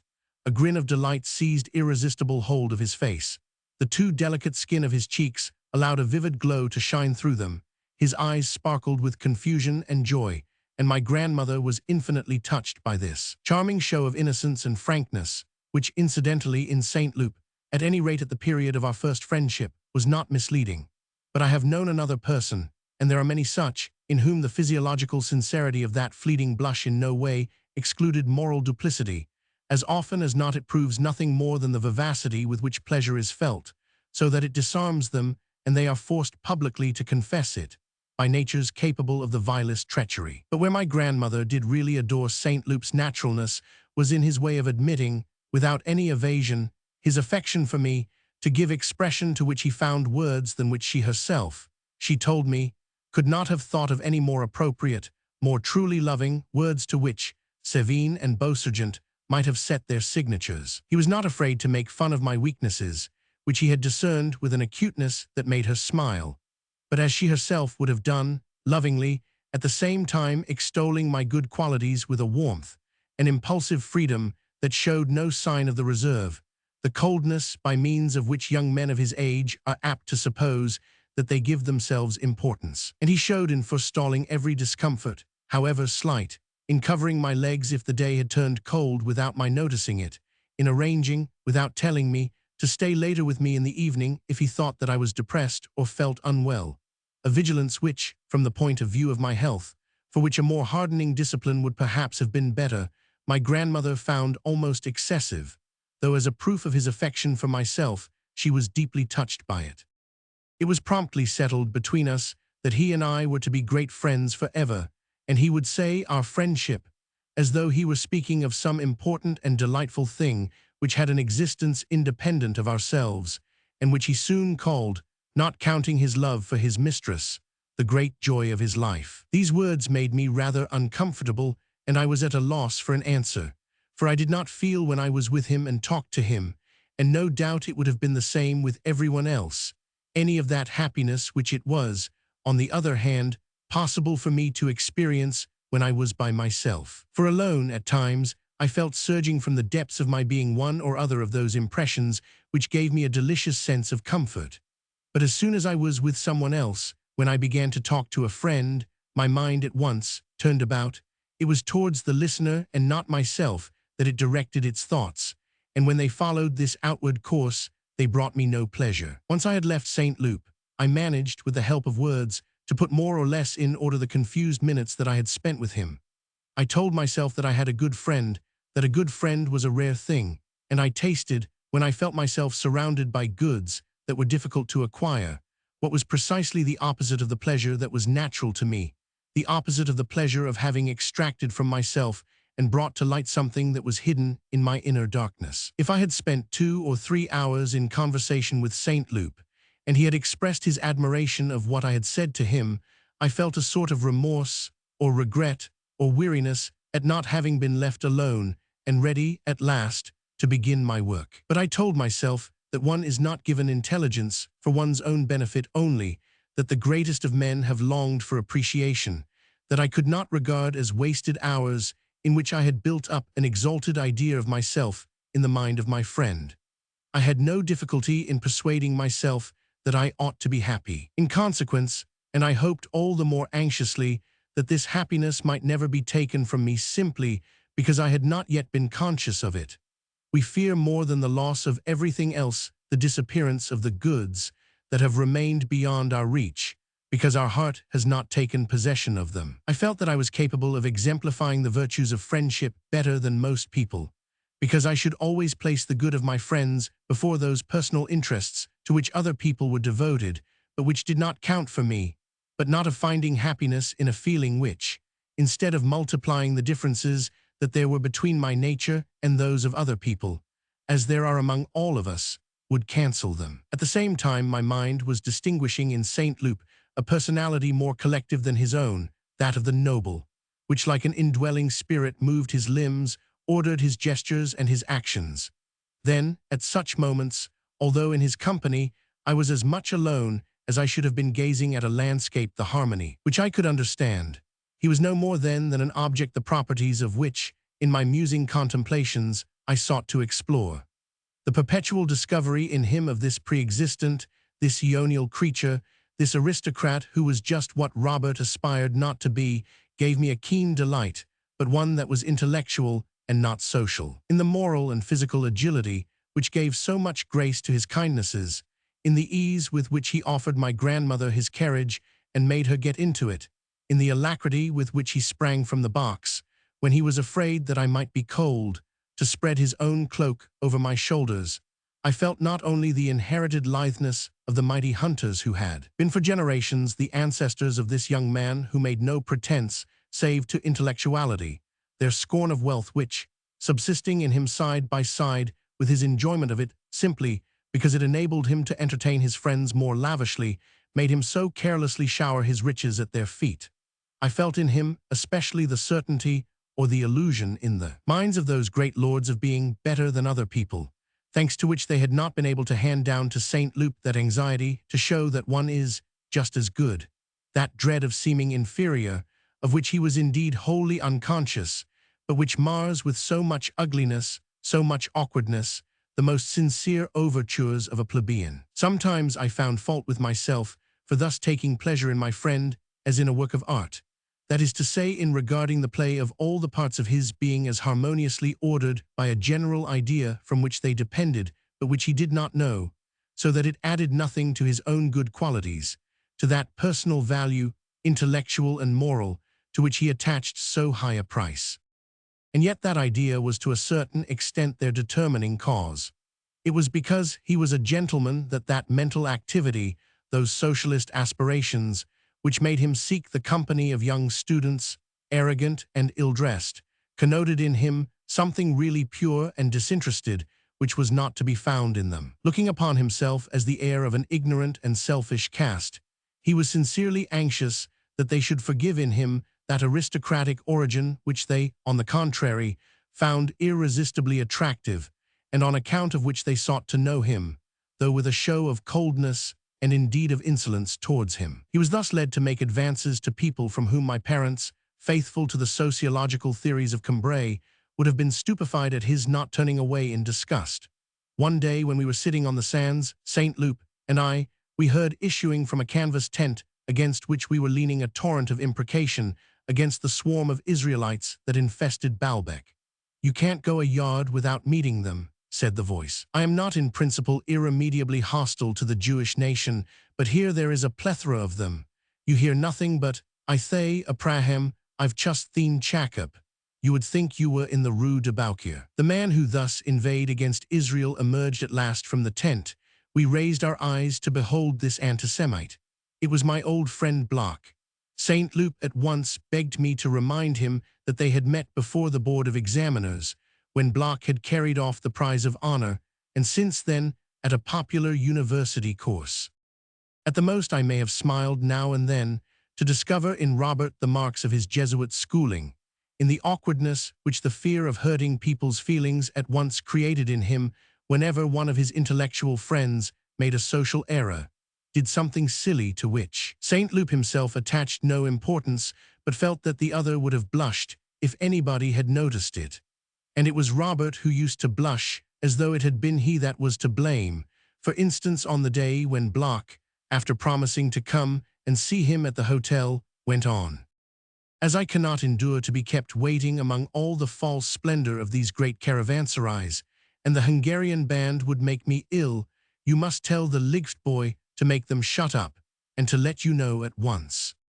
Personally, I was not particularly anxious that Bloch should come to the hotel. He was at Baalbek not by himself, unfortunately, but with his sisters, and they in turn had innumerable relatives and friends staying there. Now this Jewish colony was more picturesque than pleasant. Baalbek was in this respect like such countries as Russia or Romania, where the geography books teach us that the Israelite population does not enjoy anything approaching the same esteem and has not reached the same stage of assimilation as, for instance, in Paris. Always together, with no blend of any other element, when the cousins and uncles of Bloch or their coreligionists, male or female, repaired to the casino, the ladies to dance, the gentlemen branching off towards the baccarat tables, they formed a solid troop, homogeneous within itself, and utterly dissimilar to the people who watched them go past and found them there again every year without ever exchanging a word or a sign with them. Whether these were on the Cambremers list, or the presiding magistrate's little group, professional or business people, or even simple corn chandlers from Paris, whose daughters, handsome, proud, derisive and French as the statues at Rheims, would not care to mix with that horde of ill-bred tomboys, who carried their zeal for seaside fashions so far as to be always apparently on their way home from shrimping or out to dance the tango. As for the men, despite the brilliance of their dinner jackets and patent leather shoes, the exaggeration of their type made one think of what people call the intelligent research of painters, who, having to illustrate the Gospels or the Arabian Nights, consider the country in which the scenes are laid, and give to St. Peter or to Ali Baba the identical features of the heaviest punter at the Baalbek tables. Bloch introduced his sisters, who, though he silenced their chatter with the utmost rudeness, screamed with laughter at the mildest sallies of this brother, their blindly worshipped idol. So that it is probable that this set of people contained, like every other, perhaps more than any other, plenty of attractions, merits, and virtues. But in order to experience these, one had first to penetrate its enclosure. Now it was not popular, it could feel this. It saw in its unpopularity the mark of an anti-Semitism to which it presented a bold front in a compact, enclosed phalanx into which, as it happened, no one ever dreamed of trying to make his way. At his use of the word Licht, I had all the less reason to be surprised in that, a few days before, Bloch having asked me why I had come to Baalbek, although it seemed to him perfectly natural that he himself should be there, and whether it had been in the hope of making grand friends, when I had explained to him that this visit was a fulfillment of one of my earliest longings, though one not so deep as my longing to see Venice, he had replied, "Yes, of course, to sip iced drinks with the pretty ladies while you pretend to be reading The Stones of Venice, by Lord John Ruskin, a dreary shaver, in fact one of the most garrulous old barbers that you could find." So that Bloch evidently thought that in England not only were all the inhabitants of the male sex called Lord, but the letter I was invariably pronounced ig. As for St. Loup, this mistake in pronunciation seemed to him all the less serious inasmuch as he saw in it preeminently a want of those almost society notions which my new friend despised as fully as he was versed in them. But the fear lest Bloch, discovering one day that one says Venice, and that Ruskin was not a lord, should retrospectively imagine that Robert had been laughing at him, made the latter feel as guilty as if he had been found wanting in the indulgence with which, as we have seen, he overflowed, so that the blush which would no doubt one day dye the cheek of Bloch on the discovery of his error, Robert already, by anticipation and reflex action, could feel mounting to his own, for he fully believed that Bloch attached more importance than he to this mistake, which Bloch proved to be true some time later, when he heard me pronounce the word lift by breaking in with, "Oh, you say lift, do you?" And then, in a dry and lofty tone, "Not that it is of the slightest importance," a phrase that is like a reflex action of the body, the same in all men whose self-esteem is great, in the gravest circumstances as well as in the most trivial, betraying there as clearly as on this occasion how important the thing in question seems to him who declares that it is of no importance. A tragic phrase at times, the first to escape, and then how heartbreaking the lips of every man at all proud from whom we have just taken the last hope to which he still clung by refusing to do him a service. "Oh, well, it's not of the slightest importance. I shall make some other arrangement." The other arrangement, which it is not of the slightest importance that he should be driven to adopt, being often suicide. Apart from this, Bloch made me the prettiest speeches. He was certainly anxious to be on the best of terms with me, and yet he asked me, "Is it because you've taken a fancy to raise yourself to the peerage that you run after de Saint Lupenbray? You must be going through a fine crisis of snobbery. Tell me, are you a snob?" I think so, what? Not that his desire to be friendly had suddenly changed. But what is called, in not too correct language, ill-breeding was his defect, and therefore the defect which he was bound to overlook, all the more that by which he did not believe that other people could be shocked. In the human race, the frequency of the virtues that are identical in us all is not more wonderful than the multiplicity of the defects that are peculiar to each one of us. Undoubtedly, it is not common sense that is the commonest thing in the world, but human kindness. In the most distant, the most desolate ends of the earth, we marvel to see it blossom of its own accord, as in a remote valley a poppy like the poppies in the world beyond, poppies which it has never seen, as it has never known aught but the wind that, now and again, stirring the folds of its scarlet cloak, disturbs its solitude. Even if this human kindness, paralyzed by self-interest, is not exercised, it exists nonetheless, and whenever any inconstant egoist does not restrain its action, when, for example, he is reading a novel or a newspaper, it will bud, blossom, grow even in the heart of him who, cold-blooded in real life, has retained a tender heart, as a lover of fiction, for the weak, the righteous, and the persecuted. But the variety of our defects is no less remarkable than the similarity of our virtues. Each of us has his own, so much so that to continue loving him, we are obliged not to take them into account, but to ignore them and look only to the rest of his character. The most perfect person in the world has a certain defect which shocks us or makes us angry. One man is of rare intelligence, sees everything from an exalted angle, never speaks evil of anyone, but will pocket and forget letters of supreme importance which it was he himself who asked you to let him post for you, and will then miss a vital engagement without offering you any excuse, with a smile, because he prides himself upon never knowing the time. Another is so refined, so gentle, so delicate in his conduct that he never says anything about you before your face except what you are glad to hear. But you feel that he refrains from uttering, that he keeps buried in his heart, where they grow bitter, very different opinions, and the pleasure that he derives from seeing you is so dear to him that he will let you faint with exhaustion sooner than leave you to yourself. A third has more sincerity, but carries it so far that he feels bound to let you know, when you have pleaded the state of your health as an excuse for not having been to see him, that you were seen going to the theater and were reported to be looking well, or else that he has not been able to profit entirely by the action which you have taken on his behalf, which, by the way, 3 other of his friends had already offered to take, so that he is only moderately indebted to you. In similar circumstances, the previous friend would have pretended not to know that you had gone to the theater, or that other people could have done him the same service. But this last friend feels himself obliged to repeat or to reveal to somebody the very thing that is most likely to give offense, is delighted with his own frankness, and tells you emphatically, "I am like that," while others infuriate you by their exaggerated curiosity, or by a want of curiosity so absolute that you can speak to them of the most sensational happenings without their grasping what it is all about.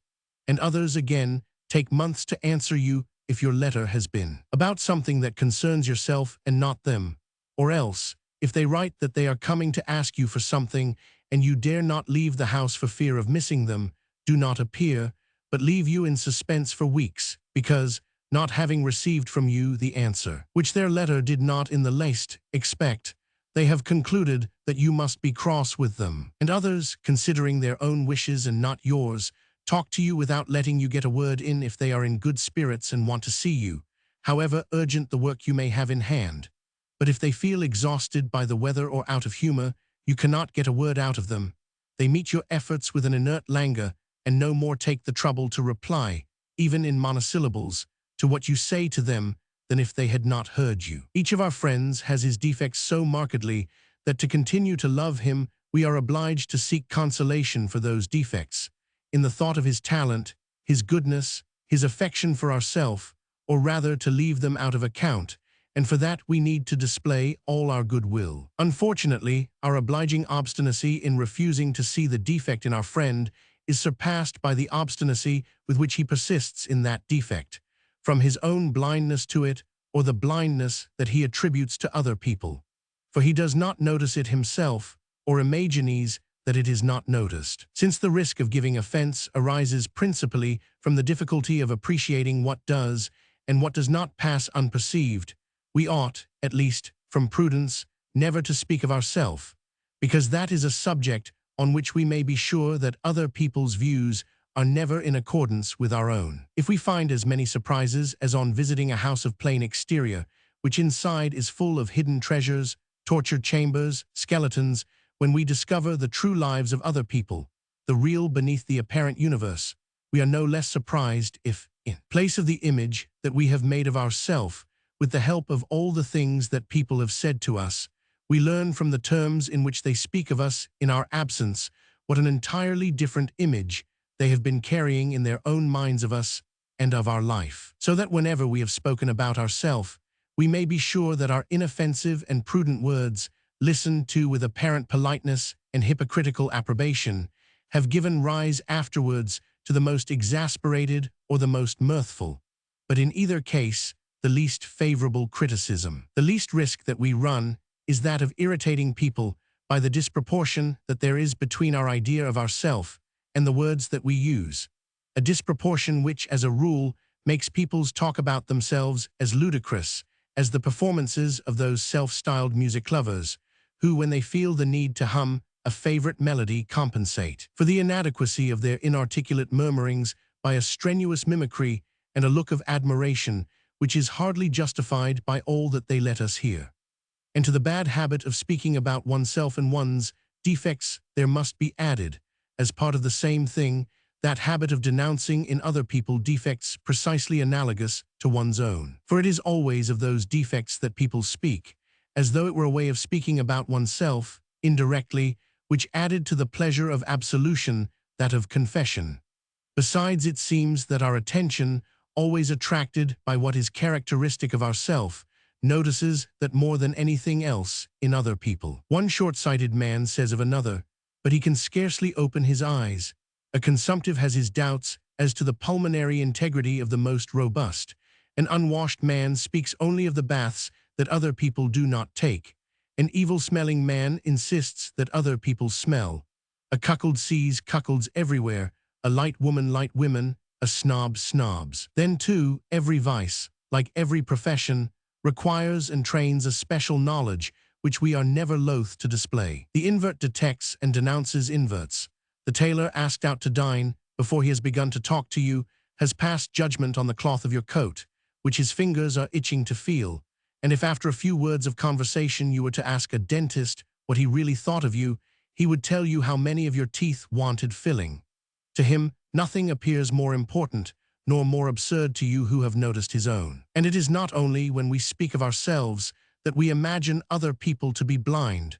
We behave as though they were. On every one of us, there is a special God in attendance who hides from him or promises him the concealment from other people of his defect, just as he stops the eyes and nostrils of people who do not wash to the streaks of dirt which they carry in their ears and the smell of sweat which emanates from their armpits, and assures them that they can with impunity carry both of these about a world that will notice nothing. And those who wear artificial pearls or give them as presents imagine that people will take them to be genuine. Bloch was ill-bred, neurotic, a snob, and since he belonged to a family of little repute, had to support, as on the floor of ocean, the incalculable pressure that was imposed on him not only by the Christians upon the surface, but by all the intervening layers of Jewish castes superior to his own, each of them crushing with its contempt the one that was immediately beneath it.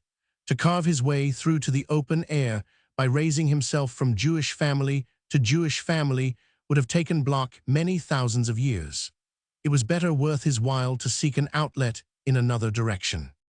When Bloch spoke to me of the crisis of snobbery through which I must be passing, and bade me confess that I was a snob, I might well have replied, "If I were, I should not be going about with you."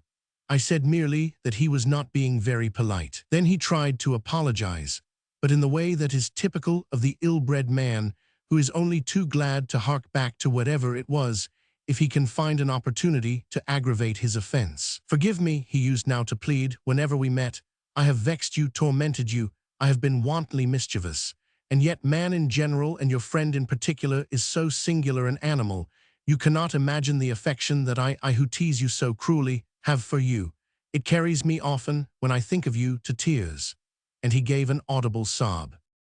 What astonished me more in Bloch than his bad manners was to find how the quality of his conversation varied. This youth, so hard to please that of authors who were at the height of their fame, he would say, "He's a gloomy idiot, he's a sheer imbecile," would every now and then tell, with immense gusto, stories that were simply not funny, or would instance as a really remarkable person some man who was completely insignificant. This double scale of measuring the wit, the worth, the interest of people continued to puzzle me until I was introduced to M. Bloch, Sr. I had not supposed that we should ever be allowed to know him, for Bloch Jr. had spoken ill of me to Saint Loup and of Saint Loup to me. In particular, he had said to Robert that I was always a frightful snob. Yes, really, he is overjoyed at knowing M.L.L. Legrandin. This trick of isolating a word was, in Bloch, a sign at once of irony and of learning. Saint Loup, who had never heard the name of Legrandin, was bewildered. "But who is he?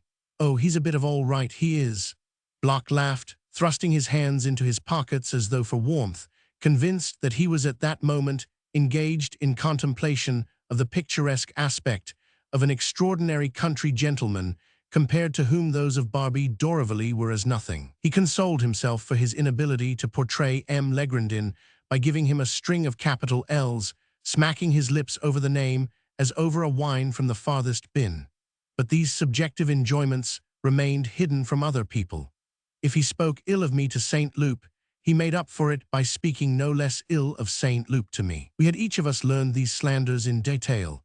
The next day, not that we repeated them to each other, a thing which would have seemed to us very wrong, but to Bloch appeared so natural and almost inevitable that in his natural anxiety, in the certainty moreover that he would be telling us only what each of us was bound sooner or later to know, he preferred to anticipate the disclosure, and taking Saint Loup aside, admitted that he had spoken ill of him on purpose so that it might be repeated to him, swore to him by Zeus Cronion, binder of oaths, that he loved him dearly, that he would lay down his life for him, and wiped away a tear.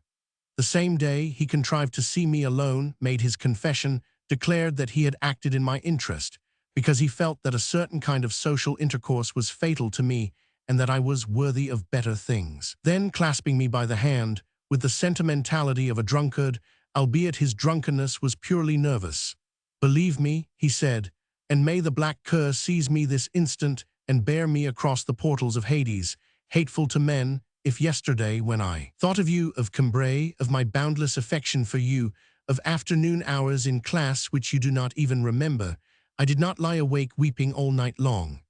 Yes, all night long, I swear it, and alas, I know, for I know the human soul, you will not believe me." I did indeed not believe him, and to his words, which I felt he was making up on the spur of the moment, and expanding as he went on, his swearing by Kerr added no great weight, the Hellenic cult being in Bloch purely literary. Besides, whenever he began to grow sentimental and wished his hearer to grow sentimental over a falsehood, he would say, "I swear it," more for the hysterical satisfaction of lying than to make people think that he was speaking the truth.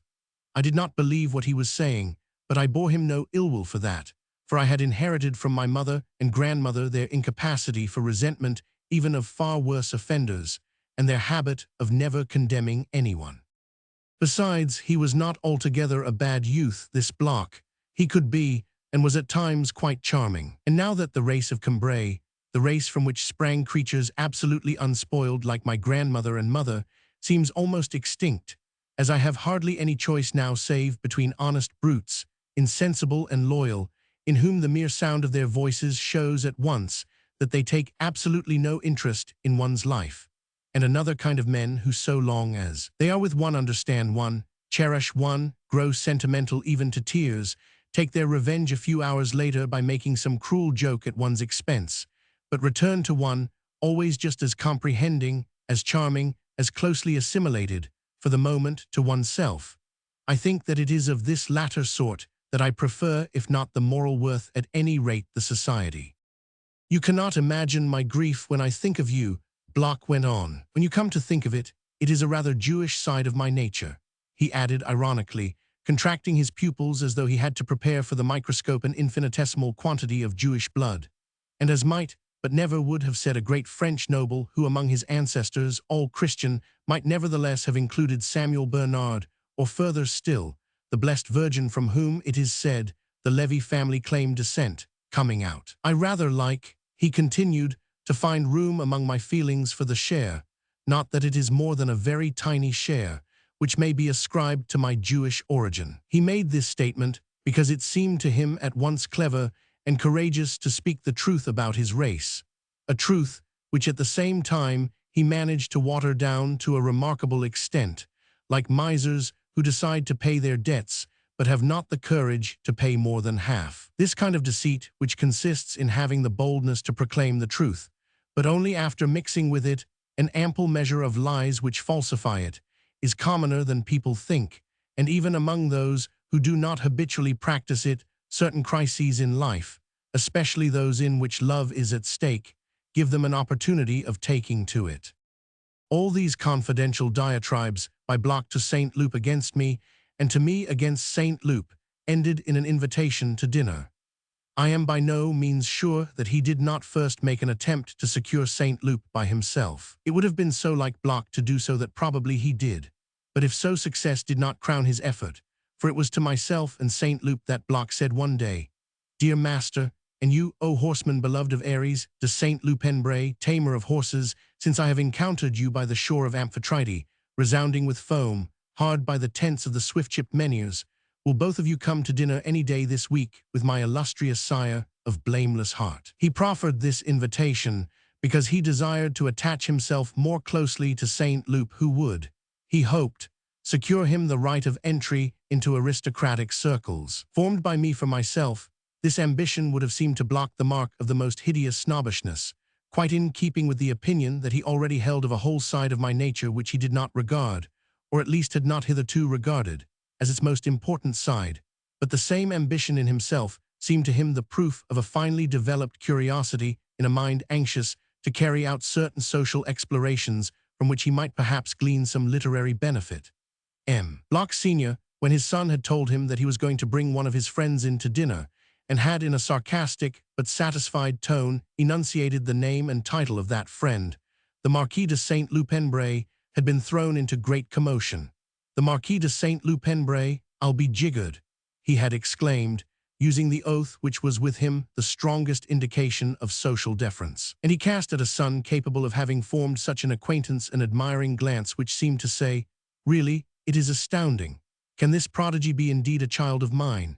Which gave my friend as much pleasure as if his monthly allowance had been increased by 50 francs. For Bloch was not in his element at home, and felt that his father treated him like a lost sheep, because of his lifelong admiration for Leconte de Lisle, Heredia, and other Bohemians. But to have got to know Saint Loupenbray, whose father had been chairman of the Suez Canal Board, I'll be jiggered, was an indisputable score. What a pity, indeed, that they had left in Paris, for fear of its being broken on the journey, the stereoscope. Alone among men, Bloch Sr. had the art, or at least the right, to exhibit it. He did this, moreover, on rare occasions only, and then to good purpose, on evenings when there was a full-dress affair, with hired waiters. So that from these exhibitions of the stereoscope there emanated, for those who were present, as it were special distinction, a privileged position, and for the master of the house who gave them a reputation such as talent confers on a man, which could not have been greater had the photographs been taken by Bloch himself and the machine his own invention. "You weren't invited to Solomon's yesterday?" one of the family would ask another. "No, I was not one of the elect." "What was on?" "Oh, a great how-do-you-do, the stereoscope, the whole box of tricks." "Indeed, if they had the stereoscope, I'm sorry I wasn't there. They say Solomon is quite amazing when he works it." "It can't be helped," said Bloch now to his son. "It's a mistake to let him have everything at once. That would leave him nothing to look forward to." He had actually thought, in his paternal affection and in the hope of touching his son's heart, of sending for the instrument. But there was not time, or rather they had thought there would not be, for we were obliged to put off the dinner because Saint Loup could not leave the hotel, where he was waiting for an uncle who was coming to spend a few days with Mme. de Villeparisis. Since, for he was greatly addicted to physical culture, and especially to long walks, it was largely on foot, spending the night in wayside farms, that this uncle was to make the journey from the country house in which he was staying. The precise date of his arrival at Balbec was by no means certain. And Saint Loup, afraid to stir out of doors, even entrusted me with the duty of taking to Incauville, where the nearest telegraph office was, the messages that he sent every day to his mistress. The uncle for whom we were waiting was called Palamed, a name that had come down to him from his ancestors, the princes of Sicily. And later on, when I found, as I read history belonging to this or that podesta or prince of the church, the same Christian name, a fine Renaissance medal, some said, a genuine antique, that had always remained in the family, having passed from generation to generation. From the Vatican cabinet to the uncle of my friend, I felt the pleasure that is reserved for those who, unable from lack of means to start a case of medals or a picture gallery, look out for old names, names of localities, instructive and picturesque as an old map, a bird's eye view, a signboard, or a return of customs, baptismal names in which rings out and is plainly heard, in their fine French endings, the defect of speech, the intonation of a racial vulgarity, the vicious pronunciation by which our ancestors made Latin and Saxon words, undergo lasting mutilations which in due course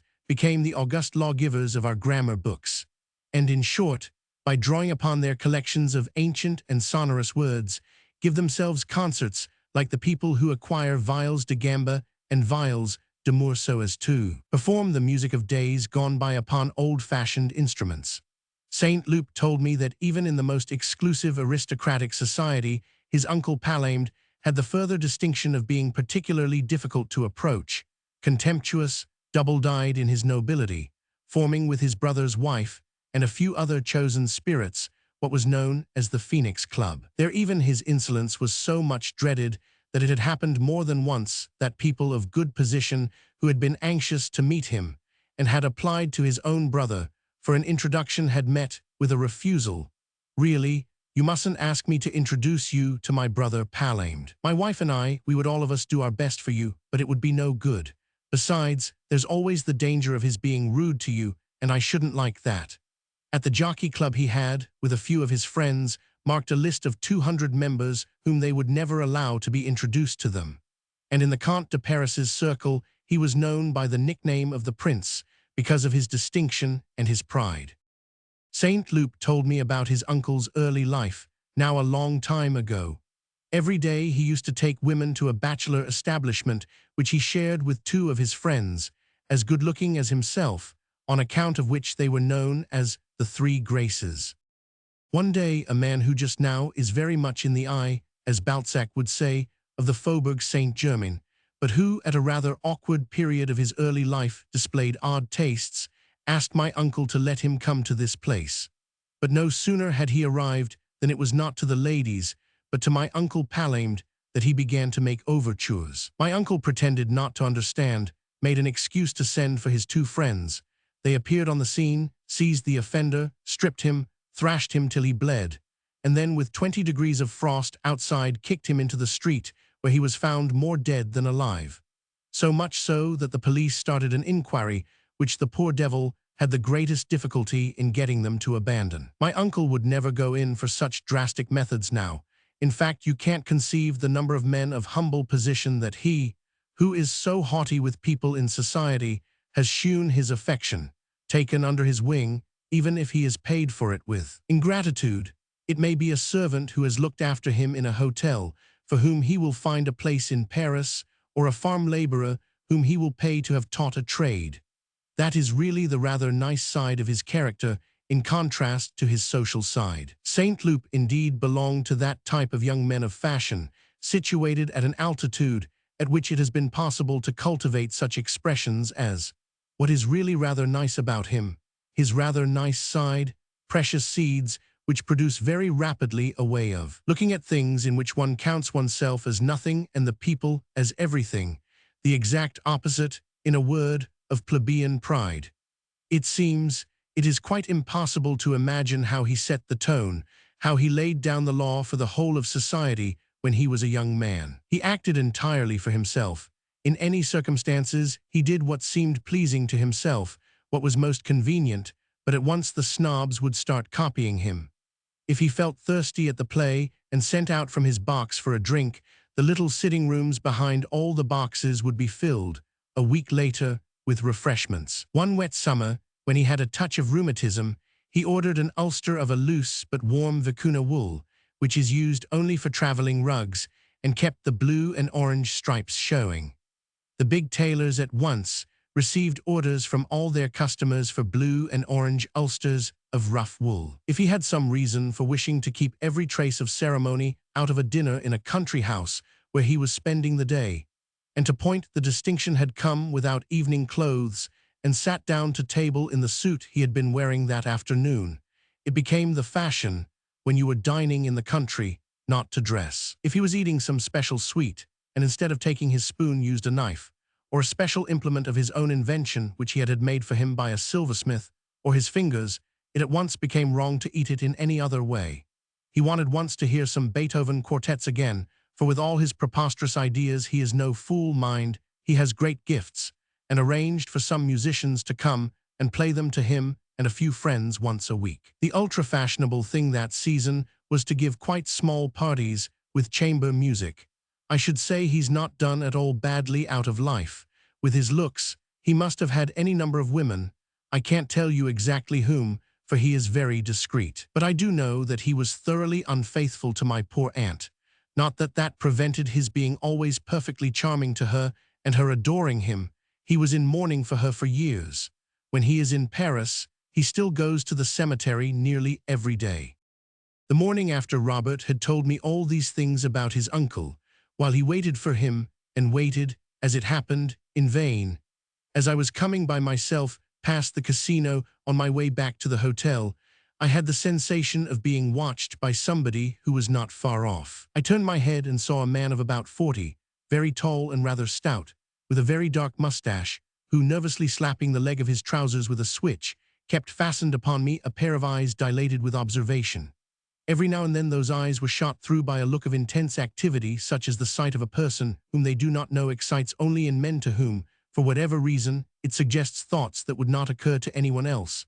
Madmen, for instance, or spies. He trained upon me a supreme stare, at once bold, prudent, rapid, and profound, like a last shot which one fires at an enemy at the moment when one turns to flee, and after first looking all round him, suddenly adopting an absent and lofty air, by an abrupt revolution of his whole body, turned to examine a playbill on the wall, in the reading of which he became absorbed, while he hummed a tune and fingered the moss rose in his buttonhole. He drew from his pocket a notebook in which he appeared to be taking down the title of the performance that was announced, looked 2 or 3 times at his watch, pulled down over his eyes a black straw hat, the brim of which he extended with his hand, held out over it like a visor, as though to see whether someone were at last coming, made the perfunctory gesture of annoyance by which people mean to show that they have waited long enough, although they never make it when they are really waiting, then pushing back his hat and exposing a scalp cropped close, except at the sides, where he allowed a pair of waved pigeon's wings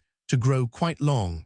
He emitted the loud panting breath that people give who are not feeling too hot, but would like it to be thought that they were. He gave me the impression of a hotel crook, who had been watching my grandmother and myself for some days, and while he was planning to rob us, had just discovered that I had surprised him in the act of spying. To put me off the scent, perhaps he was seeking only, by his new attitude, to express boredom and detachment, but it was with an exaggeration so aggressive that his object appeared to be, at least as much as the dissipating of the suspicions that I must have had of him, to avenge a humiliation which quite unconsciously I must have inflicted on him, to give me the idea not so much that he had not seen me as that I was an object of too little importance to attract his attention. He threw back his shoulders with an air of bravado, bit his lips, pushed up his mustache, and in the lens of his eyes made an adjustment of something that was indifferent, harsh, almost insulting, so effectively that the singularity of his expression made me take him at one moment for a thief, and at another for a lunatic. And yet his scrupulously ordered attire was far more sober and far more simple than that of any of the summer visitors I saw at Balbec, and gave a reassurance to my own suit, so often humiliated by the dazzling and commonplace whiteness of their holiday garb. But my grandmother was coming towards me, we took a turn together, and I was waiting for her, an hour later, outside the hotel into which she had gone for a moment, when I saw emerge from it Mme. de Villeparisis with Robert de Saint-Loup, and the stranger who had stared at me so intently outside the casino. Swift as a lightning flash his look shot through me, just as at the moment when I first noticed him, and returned, as though he had not seen me, to hover, slightly lowered, before his eyes, dulled, like the neutral look, which feigns to see nothing without, and is incapable of reporting anything to the mind within, the look which expresses merely the satisfaction of feeling round it the eyelids which it cleaves apart with its sanctimonious roundness, the devout, the steeped look that we see on the faces of certain hypocrites, the smug look on those of certain fools. I saw that he had changed his clothes. The suit he was wearing was darker even than the other, and no doubt this was because the true distinction in dress lies nearer to simplicity than the false. But there was something more. When one came near him, one felt that if color was almost entirely absent from these garments, it was not because he who had banished it from them was indifferent to it, but rather because, for some reason, he forbade himself the enjoyment of it. And the sobriety which they displayed seemed to be of the kind that comes from obedience to a rule of diet rather than from want of appetite. A dark green thread harmonized, in the stuff of his trousers, with the clock on his socks, with a refinement which betrayed the vivacity of a taste that was everywhere else conquered, to which this single concession had been made out of tolerance for such a weakness, while a spot of red on his necktie was imperceptible, like a liberty which one dares not take. "How are you? Let me introduce my nephew, the Baron de Guermantes, Mme. de Villeparisis greeted me, while the stranger, without looking at me, muttering a vague charmed, which he followed with a hm to give his affability an air of having been forced, and doubling back his little finger, forefinger and thumb, held out to me his middle and ring fingers, the latter bare of any ring, which I clasped through his suede glove. Then, without lifting his eyes to my face, he turned towards Mme. de Villeparisis. "Good gracious, I shall be forgetting my own name next," she exclaimed. "Here am I calling you Baron de Guermantes. Let me introduce the Baron de Charles. After all, it's not a very serious mistake," she went on, "for you're a thorough Guermantes whatever else you are." By this time my grandmother had reappeared, and we all set out together. Saint Loup's uncle declined to honor me not only with a word, with so much as a look, even, in my direction. If he stared strangers out of countenance, and during this short excursion he 2 or 3 times hurled his terrible and searching scrutiny like a sounding lead at insignificant people of obviously humble extraction who happened to pass. To make up for that he never for a moment, if I was to judge by myself, looked at the people whom he did know, just as a detective on special duty might accept his personal friends from his professional vigilance. Leaving them, my grandmother, Mme. de Villeparisis, and him to talk to one another, I fell behind with Saint Loup. "Tell me, am I right in thinking I heard Mme. de Villeparisis say just now to your uncle that he was a Guermantes?" "Of course he is, Palais de Guermantes. Not the same Guermantes who have a place near Cambrai and claim descent from Genevieve de Brabant." "Most certainly.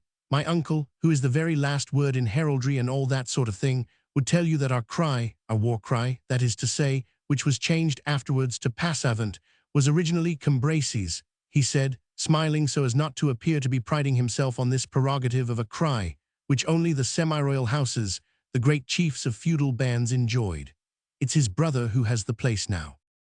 And so she was indeed related, and quite closely, to the Guermantes, this Mme. de Villeparisis who had so long been for me the lady who had given me a duck filled with chocolates, when I was little, more remote then from the Guermantes way than if she had been shut up somewhere on the Messaglies, less brilliant, less highly placed by me than was the Cambrai optician, and who now suddenly went through one of those fantastic rises in value, parallel to the depreciations, no less unforeseen, of other objects in our possession, which rise and fall alike, introduce in our youth, and in those periods of our life in which a trace of youth persists changes as numerous as the metamorphoses of Ovid. Haven't they got, down there, the busts of all the old lords of Guermantes? Yes, and a lovely sight they are. Saint Loup was ironical. Between you and me, I look on all that sort of thing as rather a joke, but they have got at Guermantes what is a little more interesting, and that is quite a touching portrait of my aunt by Carrière. It's as fine as Whistler or Velasquez, went on Saint Loup, who in his neophyte zeal was not always very exact about degrees of greatness. There are also some moving pictures by Gustave Moreau. My aunt is the niece of your friend Mme. de Villeparisis. She was brought up by her and married her cousin, who was a nephew too of my aunt Villeparisis, the present Duc de Guermantes. Then who is this uncle? He bears the title of Baron de Charles. Properly speaking, when my great-uncle died, my uncle Palamed ought to have taken the title of Prince des Laumes, which his brother used before he became Duc de Guermantes, for in that family they change their names as you'll change your shirt. But my uncle has peculiar ideas about all that sort of thing, and as he feels that people are rather apt to overdo the Italian prince and grandee of Spain business nowadays, though he had half a dozen titles of prince to choose from, he has remained Baron de Charles as a protest, and with an apparent simplicity which really covers a good deal of pride. In these days, he says, everybody is prince something or other. One really must have a title that will distinguish one. I shall call myself prince when I wish to travel incognito. According to him, there is no older title than the Charles barony. To prove to you that it is earlier than the Montmorency title, though they used to claim, quite wrongly, to be the premier barons of France when they were only premier in the Ile-de-France, where their fief was, my uncle will explain to you for hours on end and enjoy doing it, because, although he's a most intelligent man, really gifted, he regards that sort of thing as quite a live topic of conversation. Saint Loup smiled again. But as I am not like him, you mustn't ask me to talk pedigrees. I know nothing more deadly, more perishing. Really, life is not long enough. I now recognized in the hard look, which had made me turn round that morning, outside the casino the same that I had seen fixed on me at Tansonville, at the moment when Mme. Swann called Gilbert away. But I say, all those mistresses that, you told me, your uncle M. de Charles had, wasn't Mme. Swann one of them? Good Lord, no. That is to say, my uncle's a great friend of Swann and has always stood up for him, but no one has ever suggested that he was his wife's lover. You would make a great sensation in Paris society if people thought you believed that. I dared not reply that it would have caused an even greater sensation in Cambrai society if people had thought that I did not believe it. My grandmother was delighted with M. de Charles. No doubt he attached an extreme importance to all questions of birth and social position, and my grandmother had remarked this, but without any trace of that severity which as a rule embodies a secret envy and the annoyance of seeing someone else enjoy an advantage which one would like but cannot oneself possess. As on the other hand, my grandmother, content with her lot and never for a moment regretting that she did not move in a more brilliant sphere, employed only her intellect in observing the eccentricities of M. de Charles. She spoke of Saint Loup's uncle with that detached, smiling, almost affectionate kindness with which we reward the object of our disinterested study for the pleasure that it has given us, all the more that this time the object was a person with regard to whom she found that his, if not legitimate, at any rate picturesque pretensions showed him in vivid contrast to the people whom she generally had occasion to see. But it was especially in consideration of his intelligence and sensibility,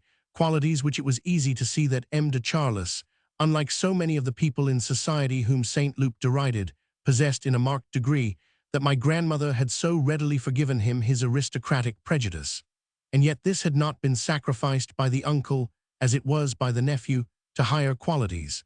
Rather, M. de Charles had reconciled it with them. Possessing, by virtue of his descent from the Ducs de Nemours and Princes de Lamballe, documents, furniture, tapestries, portraits painted for his ancestors by Raphael, Velasquez, Boucher, justified in saying that he was visiting a museum and a matchless library when he was merely turning over his family relics at home, he placed in the rank from which his nephew had degraded it, the whole heritage of the aristocracy.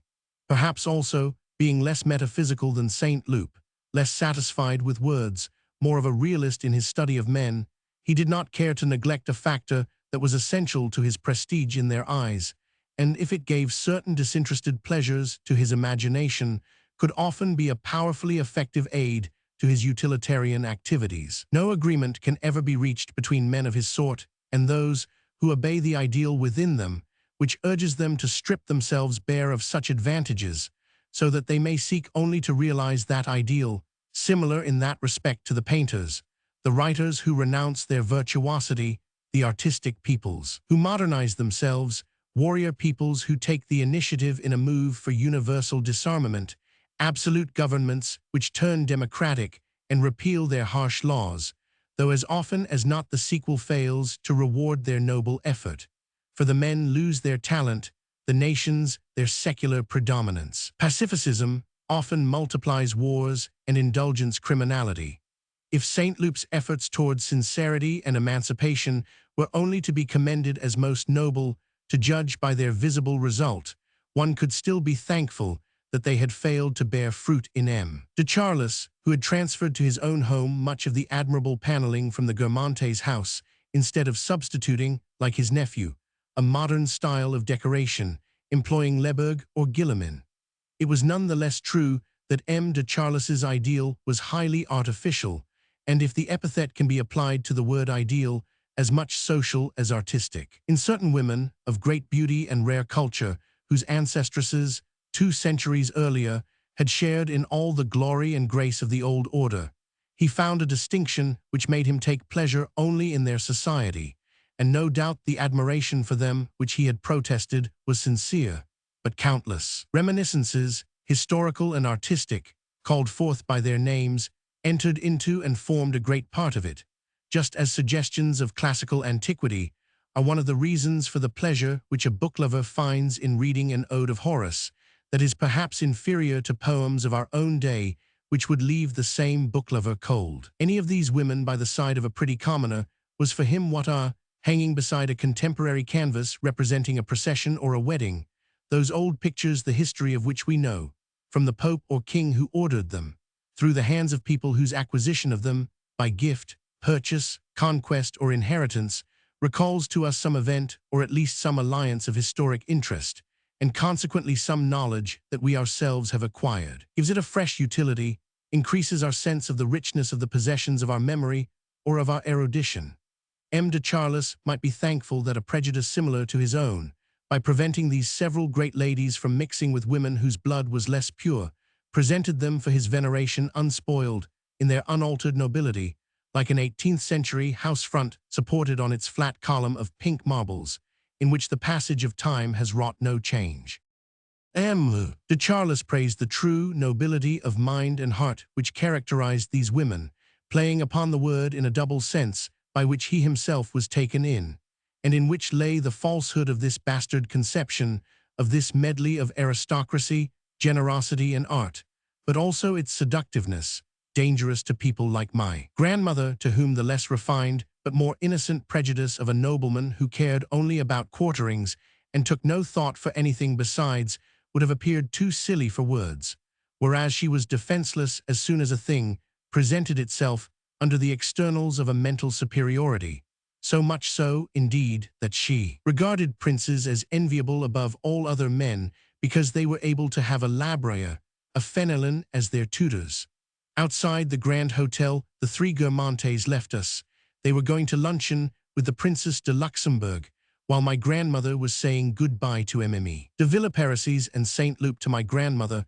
M. de Charles, who so far had not uttered a word to me, drew back a little way from the group, and when he reached my side said, "I shall be taking tea this evening after dinner in my Aunt Villeparis's room. I hope that you will give me the pleasure of seeing you there and your grandmother," with which he rejoined the marquise. Although it was Sunday, there were no more carriages waiting outside the hotel now than at the beginning of the season. The solicitor's wife, in particular, had decided that it was not worth the expense of hiring one every time simply because she was not going to the Cambremers, and contented herself with staying in her room. "Is Mme. Blandeyes not well?" her husband was asked. "We haven't seen her all day." "She has a slight headache. It's the heat. There's thunder coming. The least thing upsets her, but I expect you will see her this evening. I've told her she ought to come down. It can't do her any harm."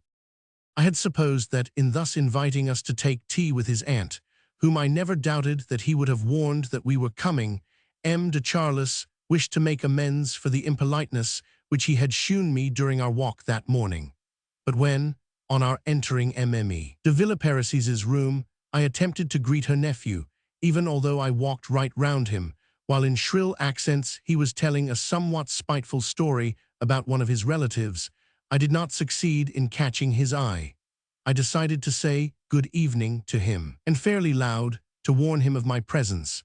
But I realized that he had observed it, for before ever a word had passed my lips, just as I began to bow to him, I saw his 2 fingers stretched out for me to shake without his having turned to look at me or paused in his story. He had evidently seen me, without letting it appear that he had, and I noticed then that his eyes, which were never fixed on the person to whom he was speaking, strayed perpetually in all directions, like those of certain animals when they are frightened, or those of street hawkers who, while they are bawling their patter and displaying their illicit merchandise, keep a sharp lookout, though without turning their heads, on the different points of the horizon, from any of which may appear suddenly the police.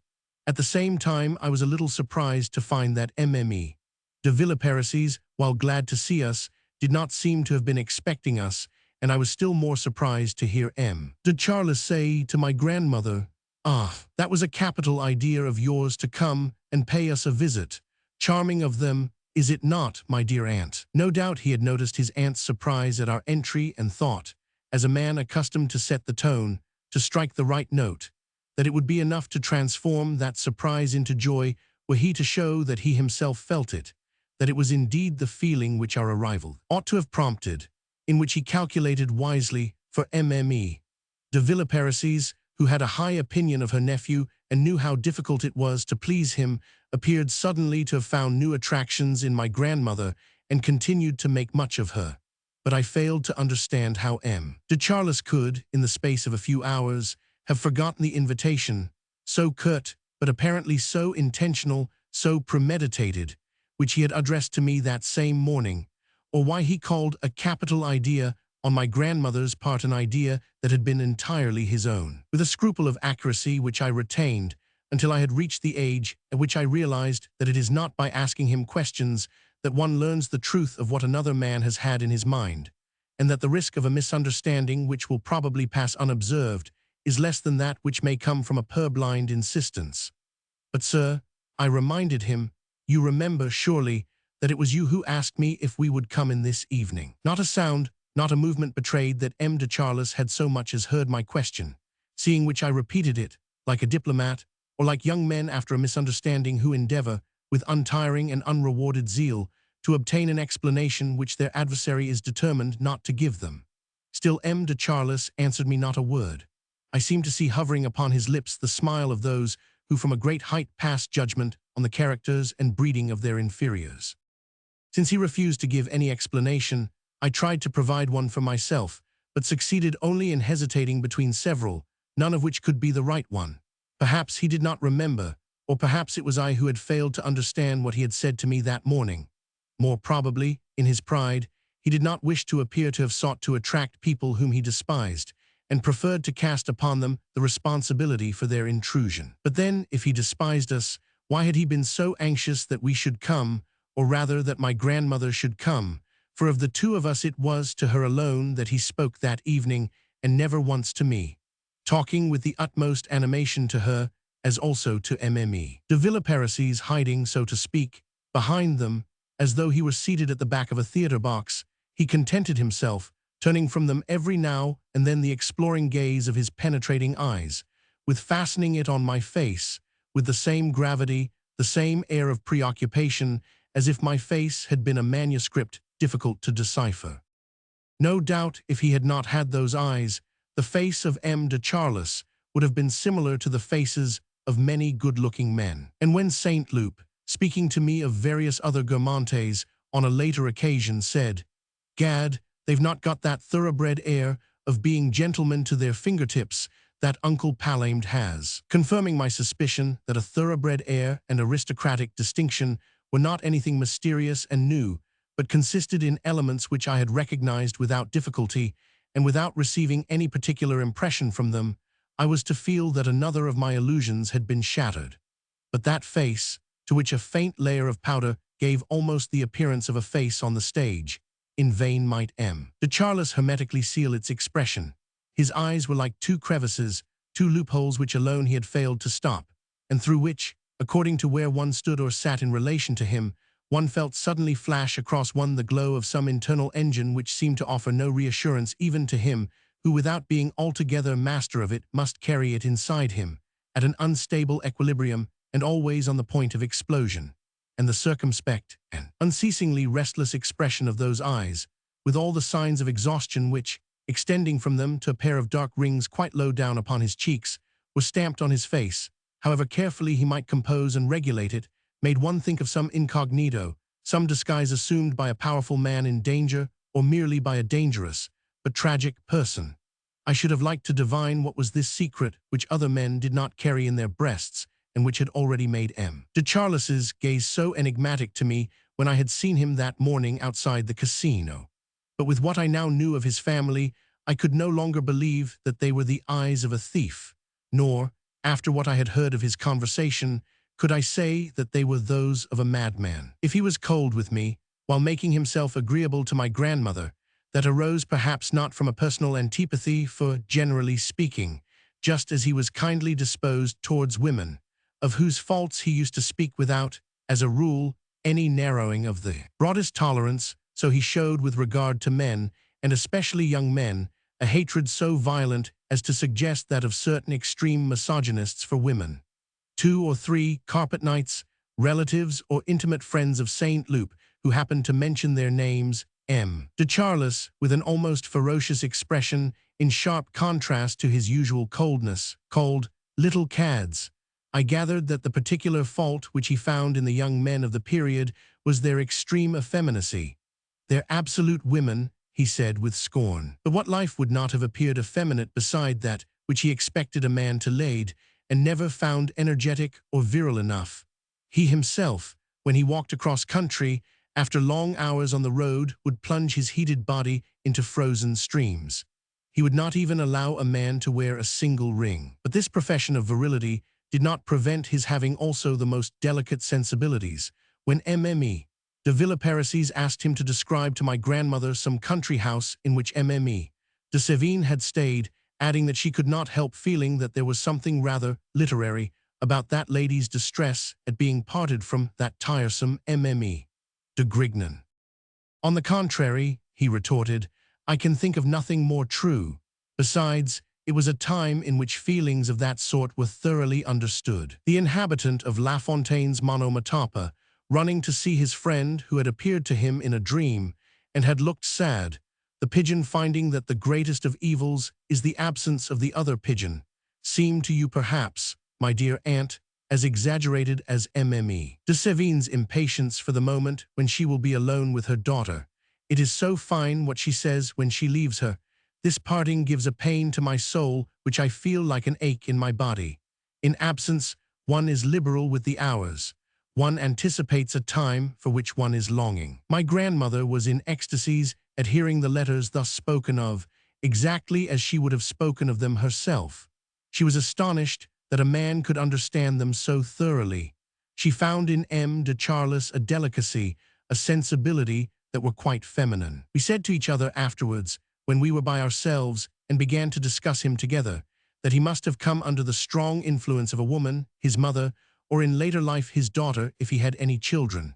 A mistress, perhaps, I thought to myself, remembering the influence that Saint Loup seemed to have had over him, which enabled me to realize the point to which men can be refined by the women with whom they live. Once she was with her daughter, she had probably nothing to say to her, put in de Villeparisis. Most certainly she had, if it was only what she calls things so slight that nobody else would notice them but you and me. And anyhow she was with her, and La Bruyère tells us that that is everything. To be with the people one loves, to speak to them, not to speak to them, it is all the same. He is right, that is the only form of happiness, added de Charles in a mournful voice, and that happiness, alas, life is so ill-arranged that one very rarely tastes it. De Sévigné was after all less to be pitied than most of us. She spent a great part of her life with the person whom she loved. You forget that it was not love in her case. The person was her daughter. But what matters in life is not whom or what one loves. He went on, in a judicial, peremptory, almost a cutting tone. It is the fact of loving.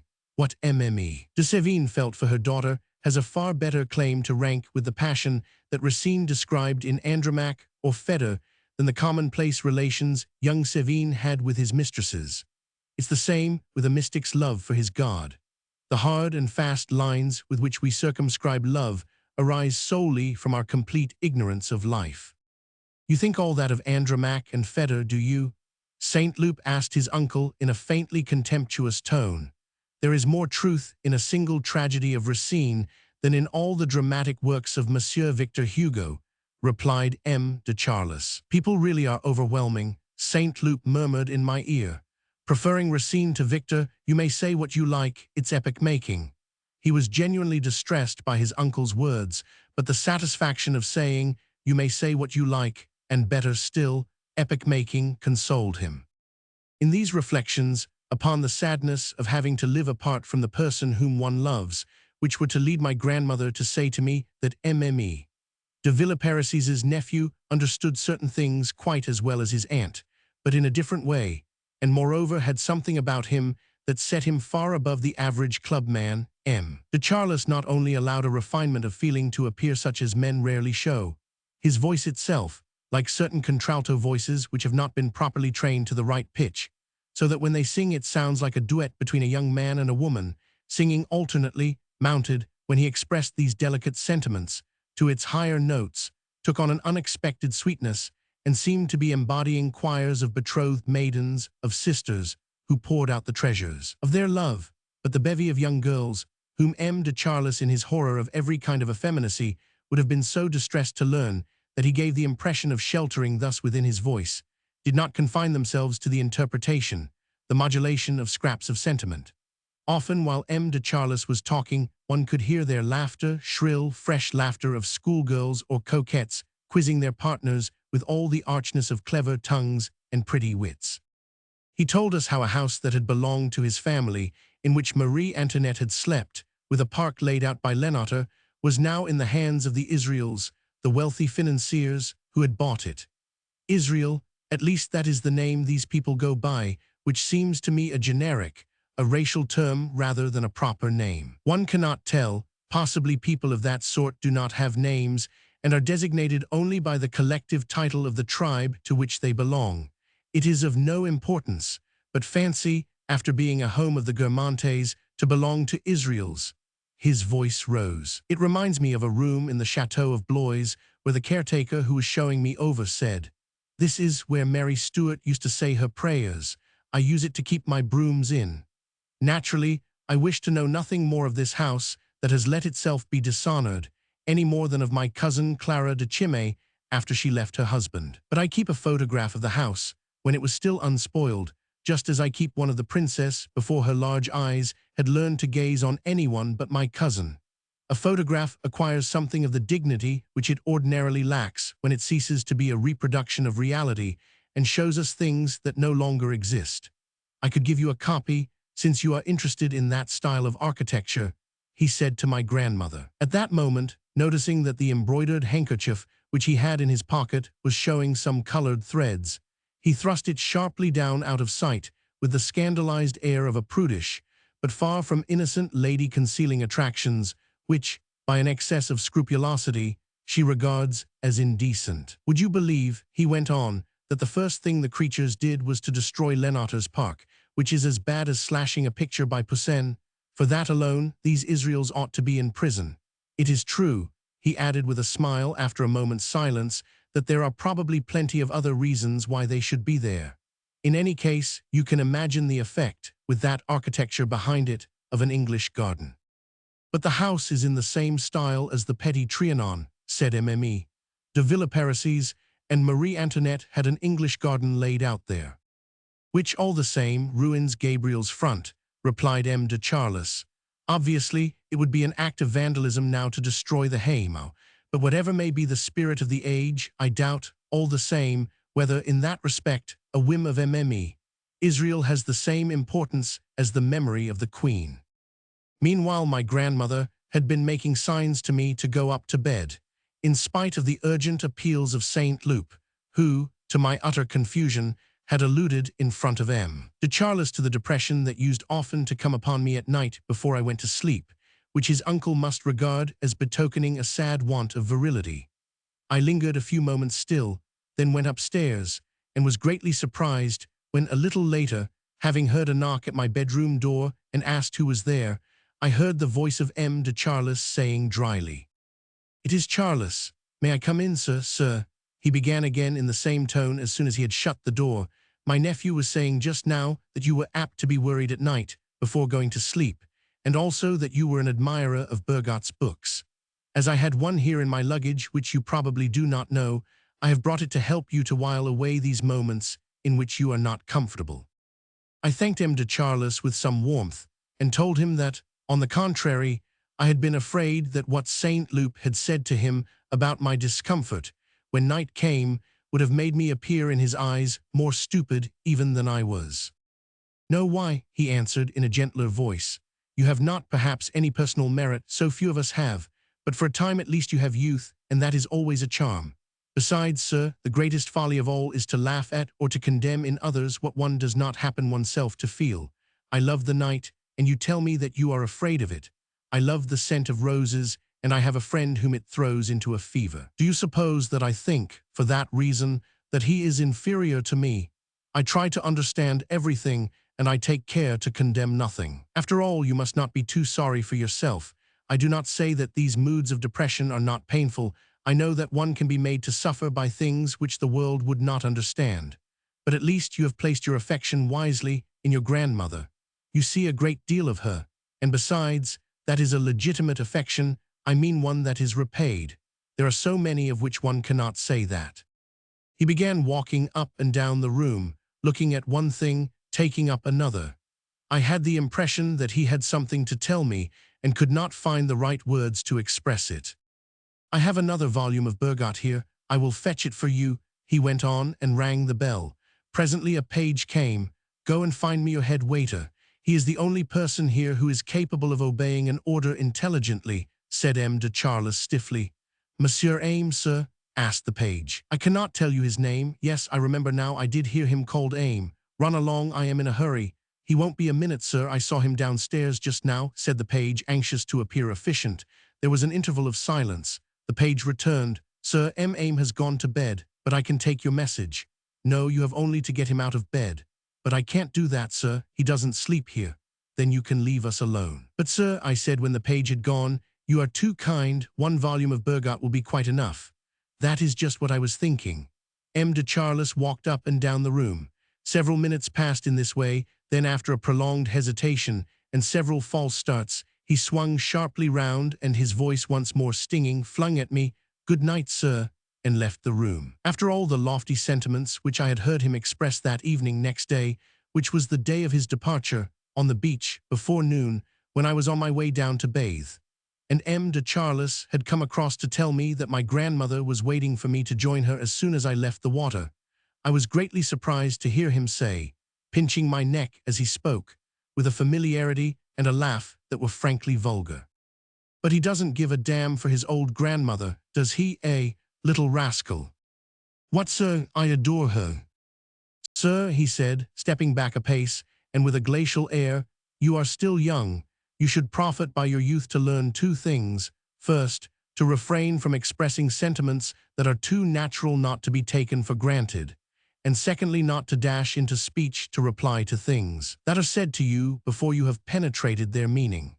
If you had taken this precaution a moment ago, you would have saved yourself the appearance of speaking at cross purposes like a deaf man, thereby adding a second absurdity to that of having anchors embroidered on your bathing dress. I have lent you a book by Bergot which I require.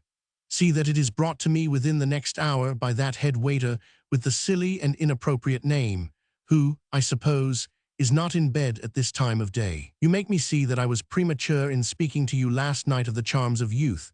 I should have done you a better service had I pointed out to you its thoughtlessness, its inconsequence, and its want of comprehension. I hope, sir, that this little douche will be no less salutary to you than your bathe. But don't let me keep you standing, you may catch cold. Good day, sir." No doubt he was sorry afterwards for this speech, for some time later I received, in a morocco binding on the front of which was inlaid a panel of tooled leather representing in demi-relief a spray of forget-me-not, the book which he had lent me and I had sent back to him, not by Aim, who was apparently off duty, but by the lift boy. M. de Charles having gone, Robert and I were free at last to dine with Bloch, and I realized during this little party that the stories too readily admitted by our friend as funny were favorite stories of M. Bloch Sr., and that the son's really remarkable person was always one of his father's friends whom he had so classified. There are a certain number of people whom we admire in our boyhood: a father with better brains than the rest of the family, a teacher who acquires credit in our eyes from the philosophy he reveals to us, a schoolfellow more advanced than we are, which was what Bloch had been to me, who despises the musset of the Espoir India when we still admire it, and when we have reached Leconte or Claudel will be in ecstasies only over. A Saint Beis, a Lazueka. Vous etes bien aise. With which he will include. Pado est, un fort bel endroit. Eau de tres grands docteurs endroit. Mais j'aime mieux la polenta. Pas dans mon domino noir. La tempête. And of all the Nuits will remember only. O Havre devant l'Atlantique. A Venise a l'Afrulido. O Vincer el herbe d'un tamo. Murier la pale Adriatique.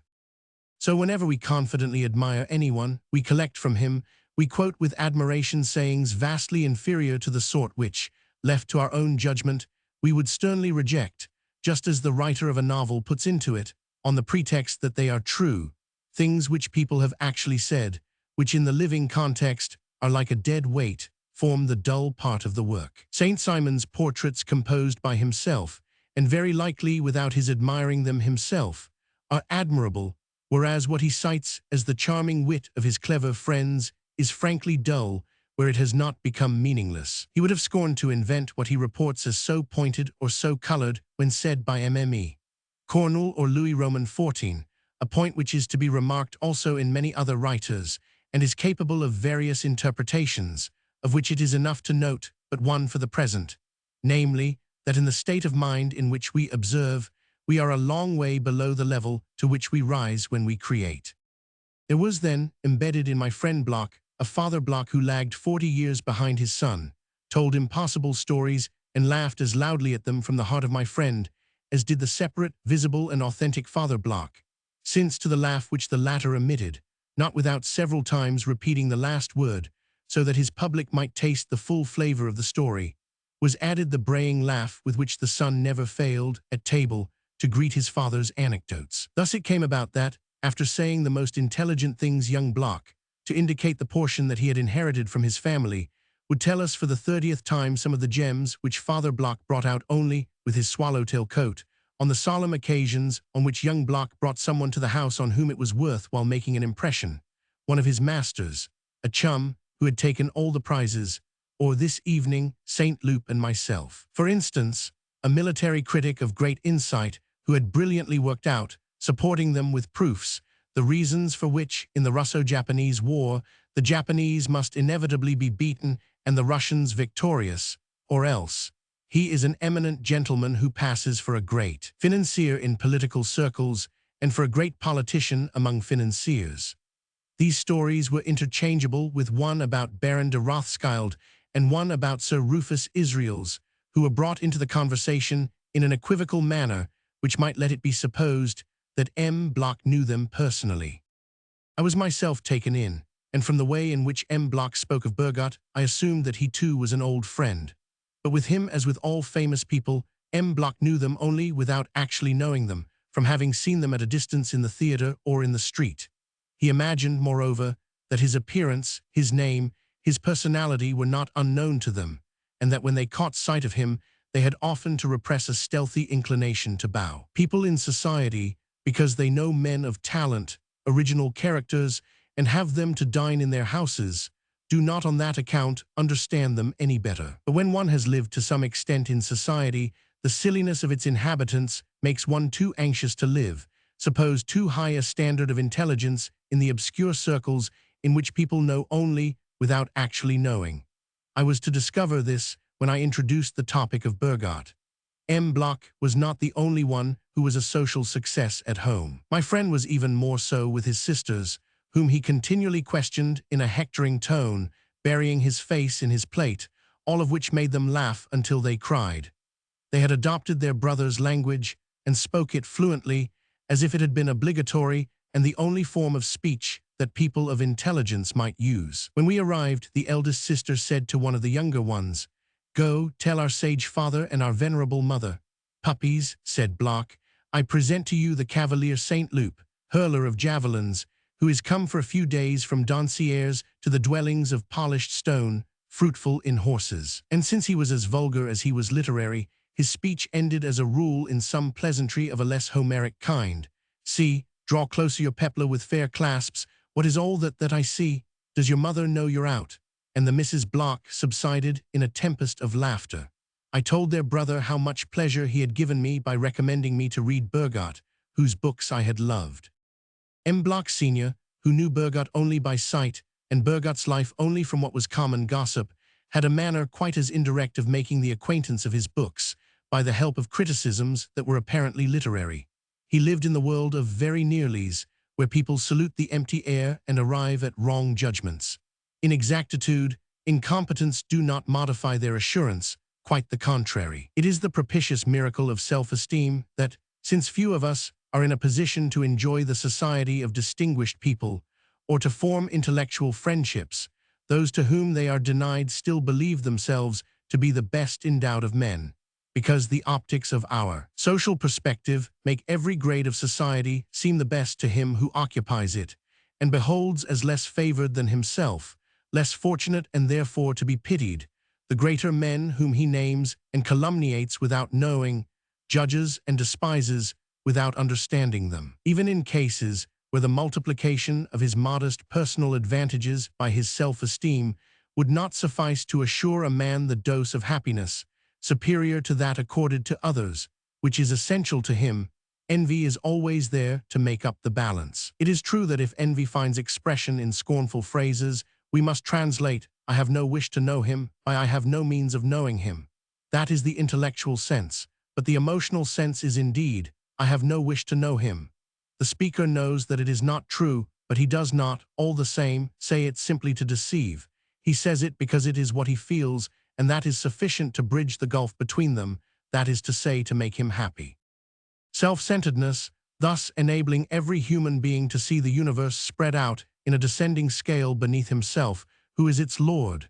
M. Bloch afforded himself the luxury of being pitiless when in the morning, as he drank his chocolate, seeing Bergot's signature at the foot of an article in the newspaper which he had scarcely opened, he disdainfully granted the writer an audience soon cut short, pronounced sentence upon him, and gave himself the comforting pleasure of repeating after every mouthful of the scalding brew, "That fellow Bergot has become unreadable. My word, what a bore the creature can be. I really must stop my subscription.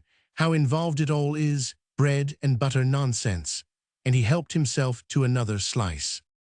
This illusory importance of M. Bloch Sr. did, moreover, extend some little way beyond the radius of his own perceptions. In the first place, his children regarded him as a superior person. Children have always a tendency either to depreciate or to exalt their parents, and to a good son his father is always the best of fathers, quite apart from any objective reason there may be for admiring him. Now, such reasons were not altogether lacking in the case of M. Bloch, who was an educated man, shrewd, affectionate towards his family. In his most intimate circle, they were all the more proud of him because, if in society, people are judged by a standard which is incidentally absurd, and according to false but fixed rules, by comparison with the aggregate of all the other fashionable people in the subdivisions of middle-class life, on the other hand, the dinners, the family parties all turn upon certain people who are pronounced good company, amusing, and who in society would not survive a second evening. Moreover, in such an environment where the artificial values of the aristocracy do not exist, their place is taken by distinctions even more stupid. Thus it was that in his family circle, and even among the remotest branches of the tree, an alleged similarity in his way of wearing his mustache and in the bridge of his nose led to M. Bloch's being called the Duc Dormel's double. In the world of club pages, the one who wears his cap on one side and his jacket tightly buttoned, so as to give himself the appearance, he imagines, of a foreign officer, is he not also a personage of a sort to his comrades? The resemblance was the faintest, but you would have said that it conferred a title. When he was mentioned, it would always be Bloch. Which one? The Duc Dormel, as people say Princess Murat. Which one? The Queen of Naples. And there were certain other minute marks which combined to give him, in the eyes of the cousinhood, an acknowledged claim to distinction. Not going the length of having a carriage of his own, M. Bloch used on special occasions to hire an open victoria with a pair of horses from the company, and would drive through the Bois de Boulogne, his body sprawling limply from side to side, 2 fingers pressed to his brow, other 2 supporting his chin. And if people who did not know him concluded that he was an old nuisance, they were all convinced, in the family, that for smartness Uncle Solomon could have taught Grammont Cadrouse a thing or two. He was one of those people who, when they die, because for years they have shared a table in a restaurant on the boulevard with its news editor, are described as well-known Paris figures in the social column of the Radical. M. Bloch told Saint Loup and me that Bergot knew so well why he, M. Bloch, always cut him that as soon as he caught sight of him, at the theatre or in the club, he avoided his eye. Saint Loup blushed, for it had occurred to him that this club could not be the jockey of which his father had been chairman. On the other hand, it must be a fairly exclusive club, for M. Bloch had said that Bergot would never have got into it if he had come up now. So it was not without the fear that he might be underrating his adversary that Saint Loup asked whether the club in question were the Rue Royale, which was considered lowering by his own family, and to which he knew that certain Israelites had been admitted. No, replied M. Bloch in a tone at once careless, proud, and ashamed. It is a small club, but far more pleasant than a big one, the Ganaches. We're very strict there, don't you know? Isn't Sir Rufus Israels the chairman? Bloch Jr. asked his father, so as to give him the opportunity for a glorious lie, never suspecting that the financier had not the same eminence in St. Loup's eyes as in his. The fact of the matter was that the Ganaches Club boasted not Sir Rufus Israels, but one of his staff. But as this man was on the best of terms with his employer, he had at his disposal a stock of the financier's cards, and would give one to M. Bloch whenever he wished to travel on a line of which Sir Rufus was a director, the result of which was that old Bloch would say, "I'm just going round to the club to ask Sir Rufus for a line to the company."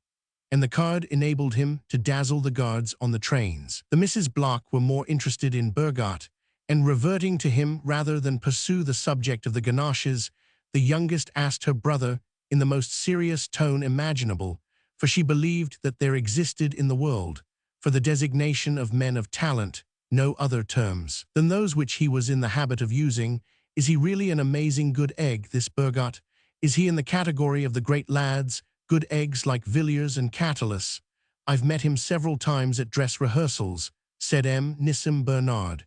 He is an uncouth creature, a sort of Schlemihl. There was nothing very serious in this allusion to Chamisso's story, but the epithet Schlemihl formed part of that dialect, half German, half Jewish, the use of which delighted M. Bloch in the family circle, but struck him as vulgar and out of place before strangers.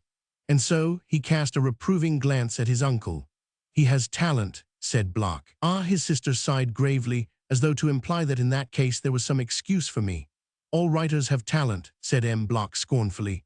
In fact, it appears, went on his son, raising his fork and screwing up his eyes with an air of impish irony, that he is going to put up for the Academy. Go on. He hasn't enough to show them, replied his father, who seemed not to have for the Academy the same contempt as his son and daughters. He's not big enough. Besides, the Academy is a salon and Bergot has no polish, declared the uncle whose heiress Mme. Bloch was a mild and inoffensive person whose surname, Bernard, might perhaps by itself have quickened my grandfather's powers of diagnosis, but would have appeared too little in harmony with a face which looked as if it had been brought back from Darius's palace and restored by Mme. Diolaf had not chosen by some collector desirous of giving a crowning touch of Orientalism to this figure from Susa, his first name, Nissim, Stretched out above it the pinions of an androcephalous bull from Khorsabad.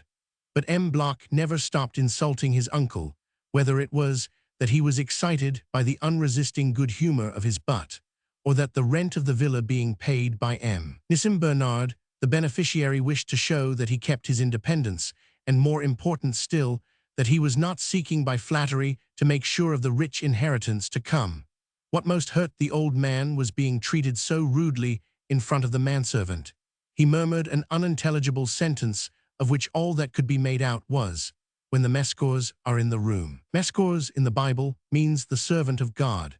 In the family circle, the Blochs used the word when they referred to their own servants, and were always exhilarated by it, because their certainty of not being understood either by Christians or by the servants themselves enhanced in M. Nissim Bernard and M. Bloch their twofold distinction of being masters and at the same time Jews. But this latter source of satisfaction became a source of displeasure when there was company. At such times M. Bloch, hearing his uncle say Mescors, felt that he was making his oriental side too prominent, just as a Lytov who has invited some of her sisters to meet her respectable friends is annoyed if they allude to their profession or use words that do not sound quite nice. Therefore, so far from his uncle's requests producing any effect on M. Bloch, he, beside himself with rage, could contain himself no longer. He let no opportunity pass of scarifying his wretched uncle. Of course, when there is a chance of saying anything stupid, one can be quite certain that you won't miss it. You would be the first to lick his boots if he were in the room, shouted M. Bloch, while M. Nissim Bernard in sorrow lowered over his plate the ringleted beard of King Sargon. My friend, when he began to grow his beard, which also was blue-black and crimped, became very like his great uncle. "What, are you the son of the Marquis de Marsantes? Why, I knew him very well," said M. Nissim Bernard to Saint Loup. I suppose that he meant the word knew, in the sense in which Bloch's father had said that he knew Bergot, namely by sight. But he went on, "Your father was one of my best friends." Meanwhile Bloch had turned very red. His father was looking intensely cross. The Misses Bloch were choking with suppressed laughter. The fact was that in M. Nissim Bernard the love of ostentation which in M. Bloch and his children was held in check, had engendered the habit of perpetual lying. For instance, if he was staying in an hotel, M. Nissim Bernard, as M. Bloch equally might have done, would have his newspapers brought to him always by his valet in the dining room, in the middle of luncheon, when everybody was there, so that they should see that he traveled with a valet. But to the people with whom he made friends in the hotel, the uncle used to say what the nephew would never have said, that he was a senator. He might know quite well that they would sooner or later discover that the title was usurped. He could not, at the critical moment, resist the temptation to assume it. M. Bloch suffered acutely from his uncle's lies and from all the embarrassments that they led to. "Don't pay any attention to him. He talks a great deal of nonsense," he whispered to Saint Loup, whose interest was all the more whetted, for he was curious to explore the psychology of liars. A greater liar even than the Ithacan Odysseus, albeit Athene called him the greatest liar among mortals, his son completed the indictment. "Well, upon my word," cried M. Nissim Bernard, "if I'd only known that I was going to sit down to dinner with my old friend's son, why, I have a photograph still of your father at home, in Paris, and any number of letters from him. He used always to call me uncle, nobody ever knew why. He was a charming man, sparkling. I remember so well a dinner I gave at Nice. There were Sardou, Labich, Augier, Molière, Racine, Corneille," M. Bloch added with sarcasm, while his son completed the tale of guests with Plautus, Menander, Kalidasa. M. Nissim Bernard, cut to the quick, stopped short in his reminiscence, and ascetically depriving himself of a great pleasure, remained silent until the end of dinner. "Saint Loup with helm of bronze," said Bloch, "have a piece more of this duck with thighs heavy with fat, over which the illustrious sacrificer of birds has spilled numerous libations of red wine." As a rule, after bringing out from his store for the entertainment of a distinguished guest his anecdotes of Sir Rufus Israels and others, M. Bloch, feeling that he had succeeded in touching and melting his son's heart, would withdraw so as not to spoil his effect in the eyes of the big pot. If, however, there was an absolutely compelling reason, as for instance on the night when his son won his fellowship, M. Bloch would add to the usual string of anecdotes the following ironical reflection, which he ordinarily reserved for his own personal friends, so that young Bloch was extremely proud to see it produced for his. "The government have acted unpardonably. They have forgotten to consult M. Coquelin. M. Coquelin has let it be known that he is displeased. M. Bloch prided himself on being a reactionary with a contempt for theatrical people. But the Misses Bloch and their brother reddened to the tips of their ears. So much impressed were they when Bloch Sr., to show that he could be regal to the last in his entertainment of his son's two chums, gave the order for champagne to be served and announced casually that, as a treat for us, he had taken 3 stalls for the performance which a company from the Opera Comique was giving that evening at the casino. He was sorry that he had not been able to get a box. They had all been taken. However, he had often been in the boxes, and really one saw and heard better down by the orchestra. All very well, only, if the defect of his son, that is to say the defect which his son believed to be invisible to other people, was coarseness, the father's was avarice. And so it was in a decanter that we were served with, under the name of champagne, a light sparkling wine, while under that of orchestra stalls he had taken 3 in the pit, which cost half as much, miraculously persuaded by the divine intervention of his defect that neither at table nor in the theatre, where the boxes were all empty, would the defect be noticed. When M. Bloch had let us moisten our lips in the flat glasses, which his son dignified with the style and tide of craters with deeply hollowed flanks, he made us admire a picture to which he was so much attached that he had brought it with him to Baalbec. He told us that it was a Rubens. St. Loup asked innocently if it was signed. M. Bloch replied, blushing, that he had had the signature cut off to make it fit the frame, but that it made no difference, as he had no intention of selling the picture. Then he hurriedly bade us good night, in order to bury himself in the journal official, back numbers of which littered the house, and which, he informed us, he was obliged to read carefully on account of his parliamentary position, as to the precise nature of which, however, he gave us no enlightenment. "I shall take a muffler," said Bloch, "for Zephyrus and Boreas are disputing to which of them shall belong the fish-teeming sea, and should we but tarry a little after the show is over, we shall not be home before the first flush of Eos, the rosy-fingered." By the way, he asked St. Loup when we were outside, and I trembled, for I realized at once that it was of M. de Charlis that Bloch was speaking in that tone of irony. "Who was that excellent old card dressed in black that I saw you walking with the day before yesterday on the beach?" "That was my uncle." St. Loup was ruffled. Unfortunately, a floater was far from seeming to Bloch a thing to be avoided. He shook with laughter. "Heartiest congratulations, I ought to have guessed. He has an excellent style, the most priceless dial of an old gaga of the highest lineage." "You are absolutely mistaken. He is an extremely clever man," retorted St. Loup, now furious. "I am sorry about that. It makes him less complete. All the same, I should like very much to know him, for I flatter myself I could write some highly adequate pieces about old buffers like that. Just to see him go by, he's killing. But I should leave out of account the caricatural side, which really is hardly worthy of an artist enamored of the plastic beauty of phrases, of his mug, which, you'll forgive me, doubled me up for a moment with joyous laughter, and I should bring into prominence the aristocratic side of your uncle, who after all has a distinct bovine effect, and when one has finished laughing does impress one by his great air of style. But," he went on, addressing myself this time, "there is also a matter of a very different order about which I have been meaning to question you, and every time we are together, some god, blessed denizen of Olympus, makes me completely forget to ask for a piece of information which might before now have been, and is sure some day to be of the greatest use to me. Tell me who was the lovely lady I saw you with in the Jardin d'Acclimatation, accompanied by a gentleman whom I seemed to know by sight, and a little girl with long hair." It had been quite plain to me at the time that Mme. Swann did not remember Bloch's name, since she had spoken of him by another, and had described my friend as being on the staff of some ministry, as to which I had never since then thought of finding out whether he had joined it. But how came it that Bloch, who, according to what she then told me, had got himself introduced to her, was ignorant of her name? I was so much surprised that I stopped for a moment before answering. "Whoever she is," he went on, "hearty congratulations. You can't have been bored with her. I picked her up a few days before that on the Zone Railway, where, speaking of zones, she was so kind as to undo hers for the benefit of your humble servant. I have never had such a time in my life, and we were just going to make arrangements to meet again when somebody she knew had the bad taste to get in at the last station but one."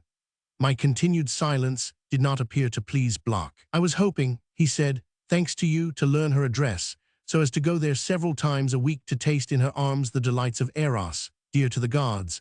But I do not insist, since you seem pledged to discretion with respect to a professional who gave herself to me 3 times running, and in the most refined manner, between Paris and the Point du Jour. I am bound to see her again some night. I called upon Bloch after this dinner. He returned my call, but I was out, and he was seen asking for me by Francois, who, as it happened, albeit he had visited us at Cambrai, had never set eyes on him until then. So that she knew only that one of the gentlemen, who were friends of mine, had looked in to see me. She did not know with what object, dressed in a nondescript way, which had not made any particular impression upon her. Now, though I knew quite well that certain of Francois's social ideas must forever remain impenetrable by me, ideas based, perhaps, partly upon confusions between words, between names which she had once and for all time mistaken for one another, I could not restrain myself, who had long since abandoned the quest for enlightenment in such cases, from seeking, and seeking, moreover, in vain, to discover what could be the immense significance that the name of Bloch had for Francois. For no sooner had I mentioned to her that the young man whom she had seen was M. Bloch than she recoiled several paces, so great were her stupor and disappointment. "What is that M. Bloch?" she cried, thunderstruck, as if so portentous a personage ought to have been endowed with an appearance which made you know, as soon as you saw him, that you were in the presence of one of the great ones of the earth. And like someone who has discovered that an historical character is not up to the level of his reputation, she repeated in an impressed tone, in which I could detect latent, for future growth, the seeds of a universal skepticism, "What is that M. Bloch? Well, really, you would never think it to look at him." She seemed also to bear me a grudge, as if I had always overdone the praise of Bloch to her. At the same time she was kind enough to add, "Well, he may be M. Bloch and all that, I'm sure master can say he's every bit as good."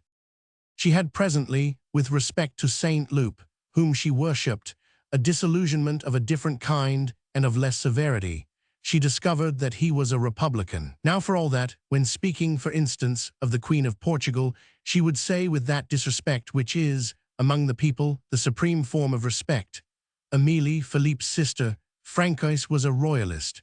But when it came to a marquis who had dazzled her at first sight, and who was for the Republic, seemed no longer real. And she showed the same ill humor, as if I had given her a box which she had believed to be made of gold, and had thanked me for it effusively, and then a jeweler had revealed to her that it was only plated. She at once withdrew her esteem from Saint Loup, but soon afterwards restored it to him, having reflected that he could not, being the Marquis de Saint Loup, be a republican, that he was just pretending in his own interest, for with such a government as we had it might be a great advantage to him. From that moment her coldness towards him, her resentment towards myself ceased, and when she spoke of Saint Loup she said, "He is a hypocrite," with a broad and friendly smile which made it clear that she considered him again just as much as when she first knew him, and that she had forgiven him. As a matter of fact, Saint Loup was absolutely sincere and disinterested, and it was this intense moral purity which, not being able to find entire satisfaction in a selfish sentiment such as love, nor on the other hand meeting in him the impossibility which existed in me, for instance, of finding its spiritual nourishment elsewhere than in himself, rendered him truly capable, just as I was incapable, of friendship.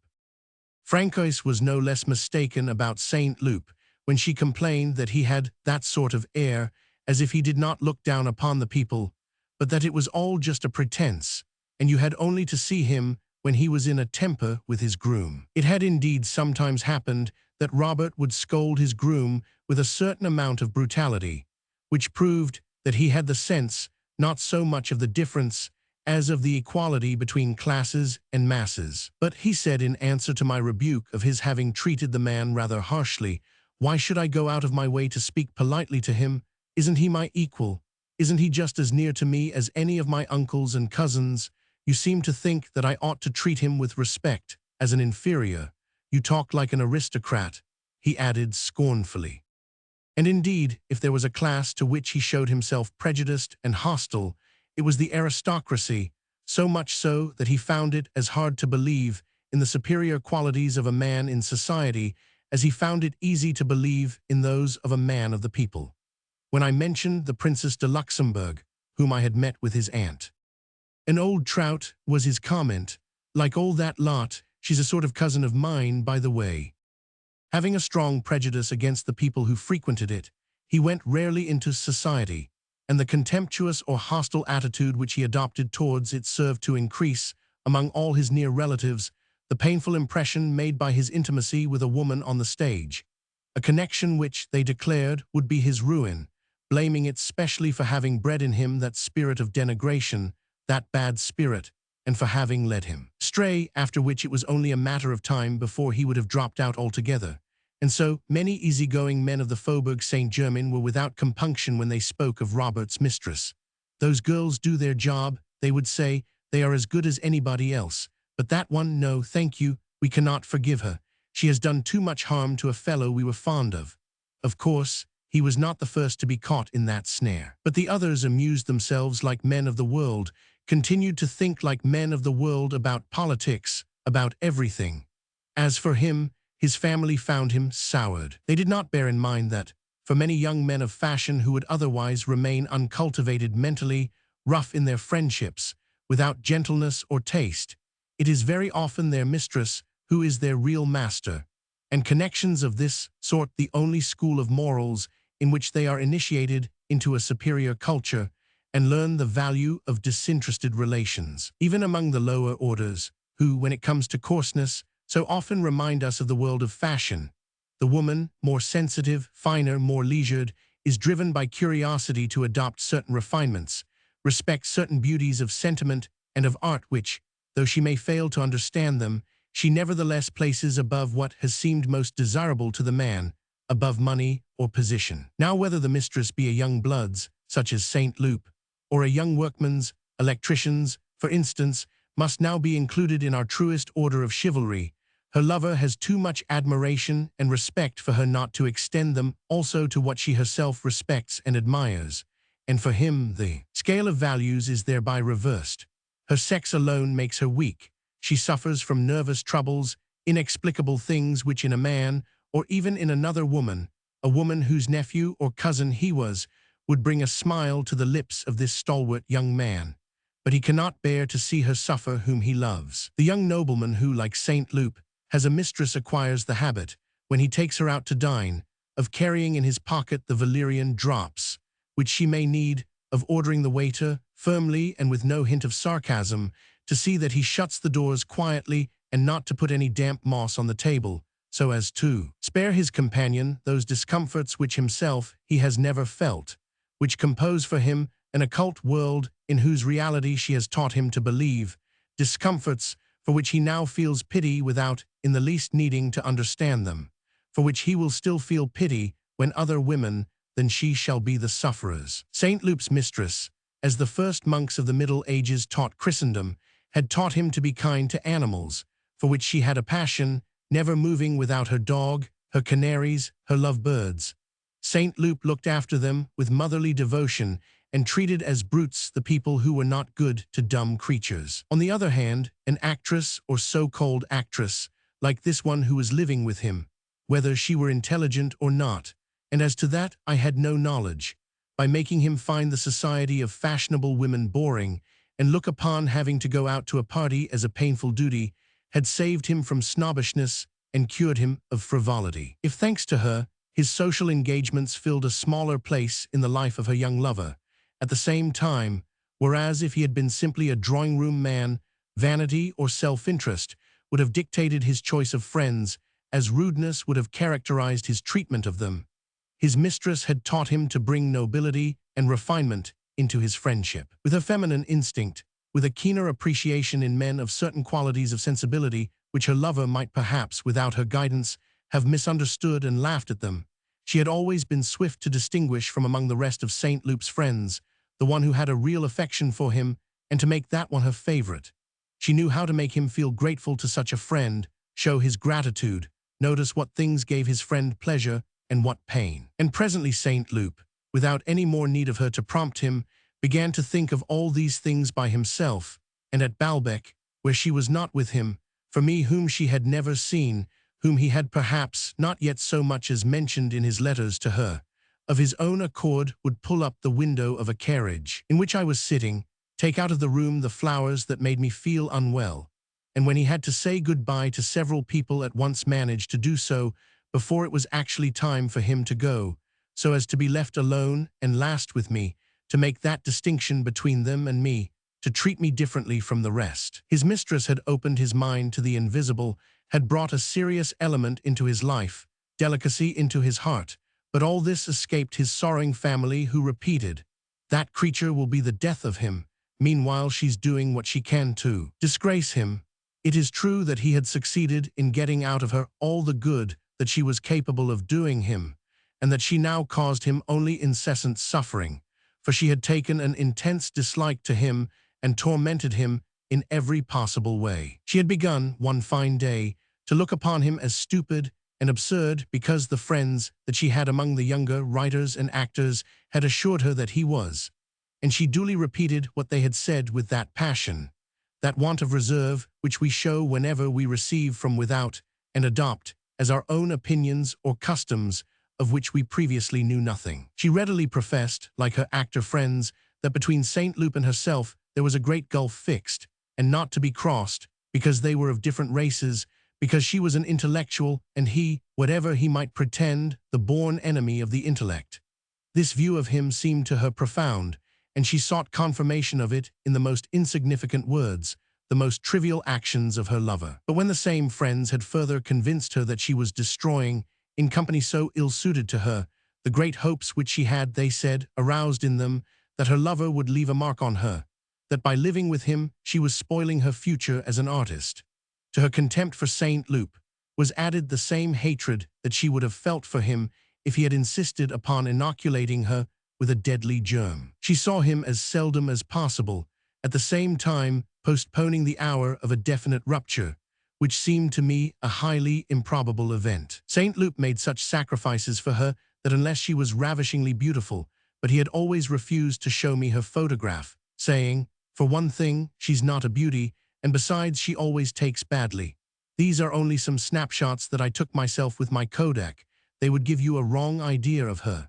It would surely be difficult for her to find another man who would consent to anything of the sort." I never reflected that a certain obsession to make a name for oneself, even when one has no talent, that the admiration, no more than the privately expressed admiration of people who are imposing on one, can, although it may not perhaps have been the case with Saint Loup's mistress, be, even for a little prostitute, motives more determining than the pleasure of making money. Saint Loup, who, without quite understanding what was going on in the mind of his mistress, did not believe her to be completely sincere either in her unfair reproaches or in her promises of undying love, had all the same at certain moments the feeling that she would break with him whenever she could, and accordingly, impelled no doubt by the instinct of self-preservation which was part of his love, a love more clear-sighted, possibly, than Saint Loup himself, making use, too, of a practical capacity for business which was compatible in him with the loftiest and blindest flights of the heart,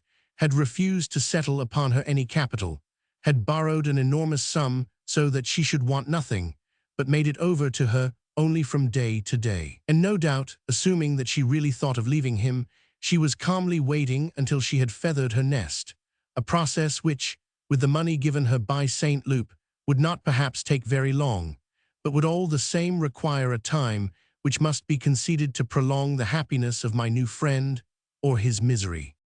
This dramatic period of their connection, which had now reached its most acute stage, the most cruel for Saint Loup, for she had forbidden him to remain in Paris, where his presence exasperated her, and had forced him to spend his leave at Balbec, within easy reach of his regiment, had begun one evening at the house of one of Saint Loup's aunts, on whom he had prevailed to allow his friend to come there, before a large party, to recite some of the speeches from a symbolical play in which she had once appeared in an advanced theatre, and for which she had made him share the admiration that she herself professed.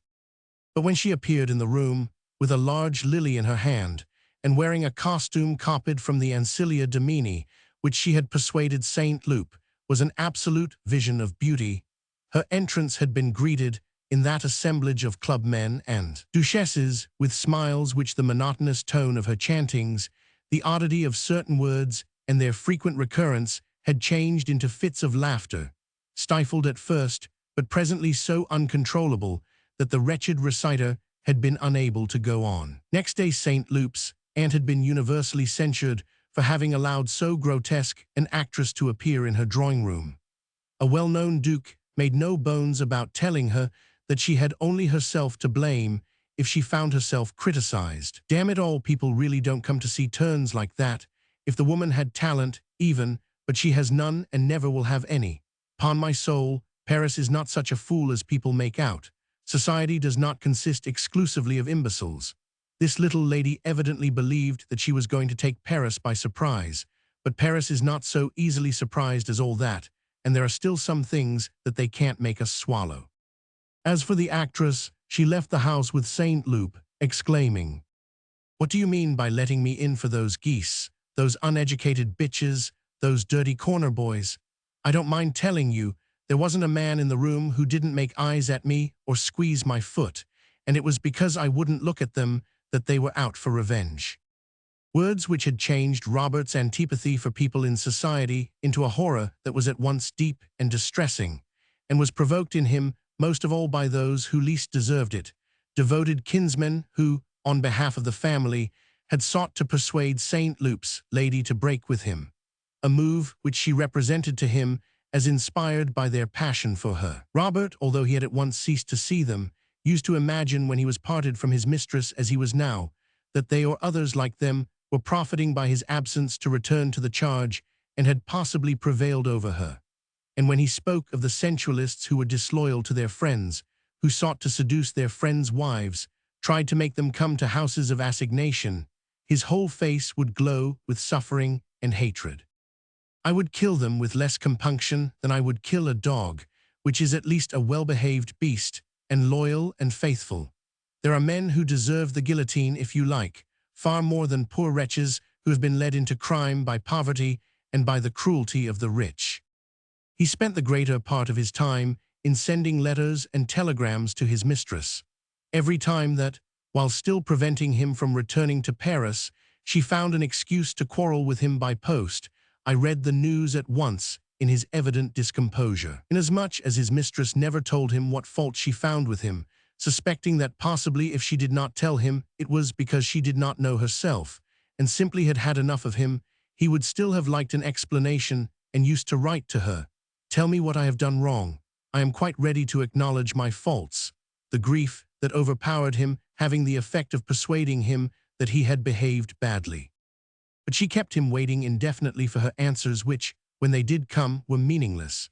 And so it was almost always with a furrowed brow, and often with empty hands, that I would see St. Luke returning from the post office, where, alone in all the hotel, he and Francois went to fetch or to hand in letters, he from a lover's impatience, she with a servant's mistrust of others. His telegrams obliged him to take a much longer journey. When some days after our dinner with the Blocks, my grandmother told me with a joyful air that St. Luke had just been asking her whether, before he left Balbec, she would not like him to take a photograph of her, and when I saw that she had put on her nicest dress on purpose and was hesitating between several of her best hats, I felt a little annoyed by this childishness which surprised me coming from her. I even went the length of asking myself whether I had not been mistaken in my grandmother, whether I did not esteem her too highly, whether she was as unconcerned as I had always supposed in the adornment of her person, whether she had not indeed the very weakness that I believed most alien to her temperament, namely coquetry. Unfortunately, this displeasure that I derived from the prospect of a photographic sitting, and more particularly from the satisfaction with which my grandmother appeared to be looking forward to it, I made so apparent that Francois remarked it and did her best, unintentionally, to increase it by making me a sentimental, gushing speech, by which I refused to appear moved. "Oh, master, my poor madame will be so pleased at having her likeness taken. She is going to wear the hat that her old Francois has trimmed for her.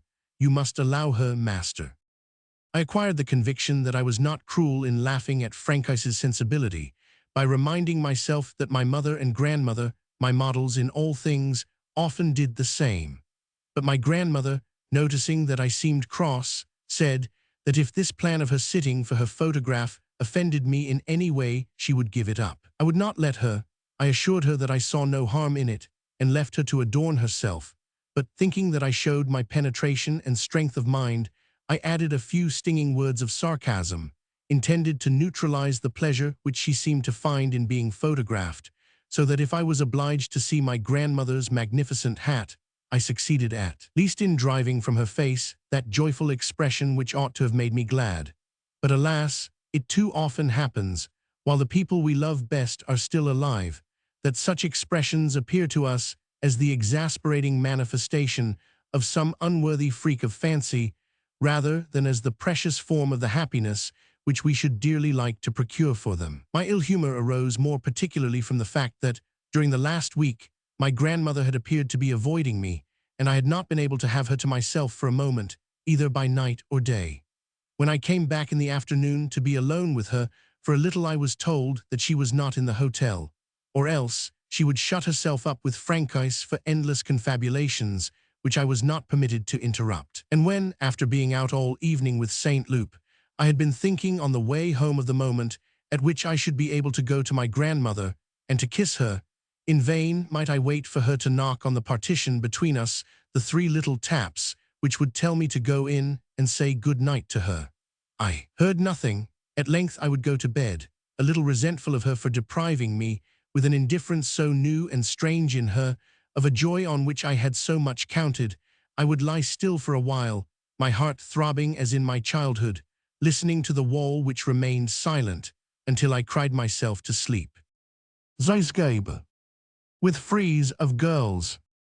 That day, as for some days past, Saint Loup had been obliged to go to Dancier's, where, until his leave finally expired, he would be on duty now until late every afternoon. I was sorry that he was not at Balbec.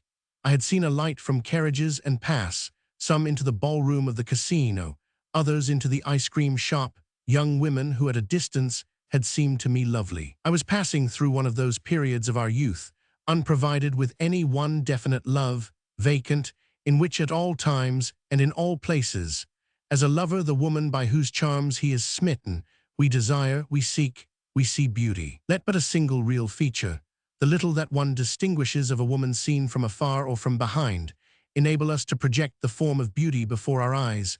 We imagine that we have seen her before, our heart beats, we hasten in pursuit, and will always remain half persuaded that it was she, provided that the woman has vanished. It is only if we manage to overtake her that we realize our mistake.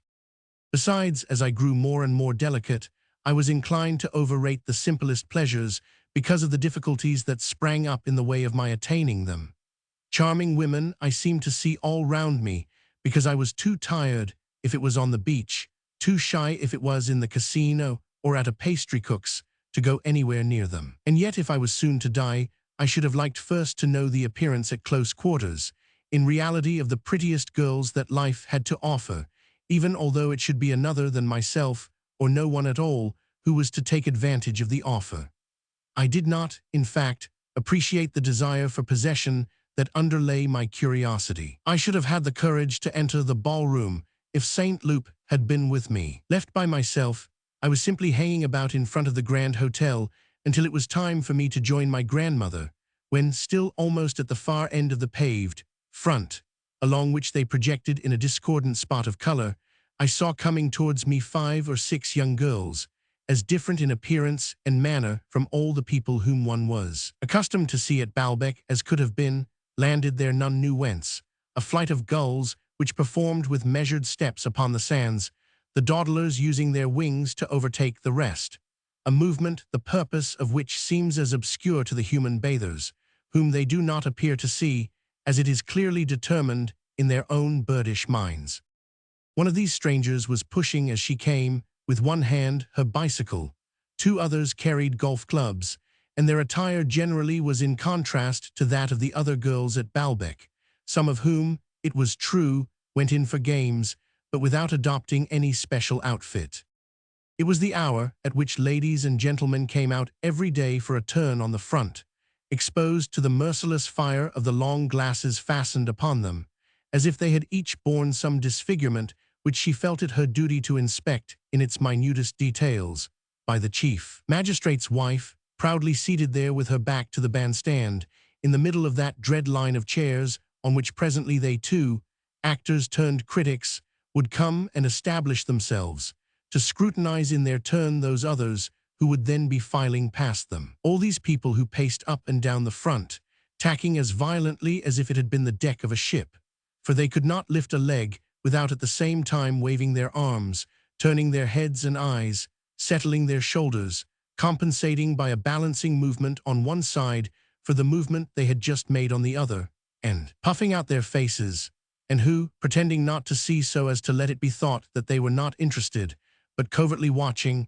for fear of running against the people who were walking beside or coming towards them, did, in fact, butt into them, became entangled with them, because each was mutually the object of the same secret attention veiled beneath the same apparent disdain, their love, and consequently their fear, of the crowd being one of the most powerful motives in all men, whether they seek to please other people or to astonish them or to show them that they despise them. In the case of the solitary, his seclusion, even when it is absolute and ends only with life itself, has often as its primary cause a disordered love of the crowd, which so far overrules every other feeling that, not being able to win, when he goes out, the admiration of his hall porter, of the passers-by, of the cabman whom he hails, he prefers not to be seen by them at all, and with that object abandons every activity that would oblige him to go out of doors.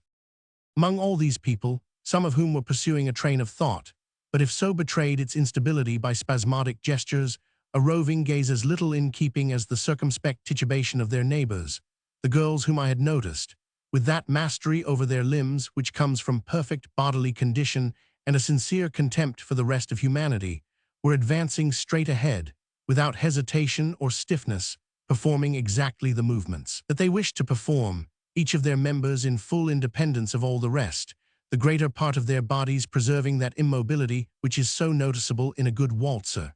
They were now quite near me. Although each was a type absolutely different from the others, they all had beauty, but to tell the truth I had seen them for so short a time, and without venturing to look them straight in the face, that I had not yet individualized any of them, save one whom her straight nose, her dark complexion pointed in contrast among the rest, like in a Renaissance picture of the Epiphany, a king of Arab caste. They were known to me only, one by a pair of eyes hard, set and mocking, another by cheeks in which the pink had that coppery tint which makes one think of geraniums, and even of these points I had not yet indissolubly attached any one to one of these girls rather than to another. And when, according to the order in which their series met the eye, marvelous, because the most different aspects came next one another, because all scales of colors were combined in it, but confused as a piece of music in which I should not have been able to isolate and identify at the moment of their passage the successive phrases, no sooner distinguished than forgotten. I saw emerge a pallid oval, black eyes, green eyes.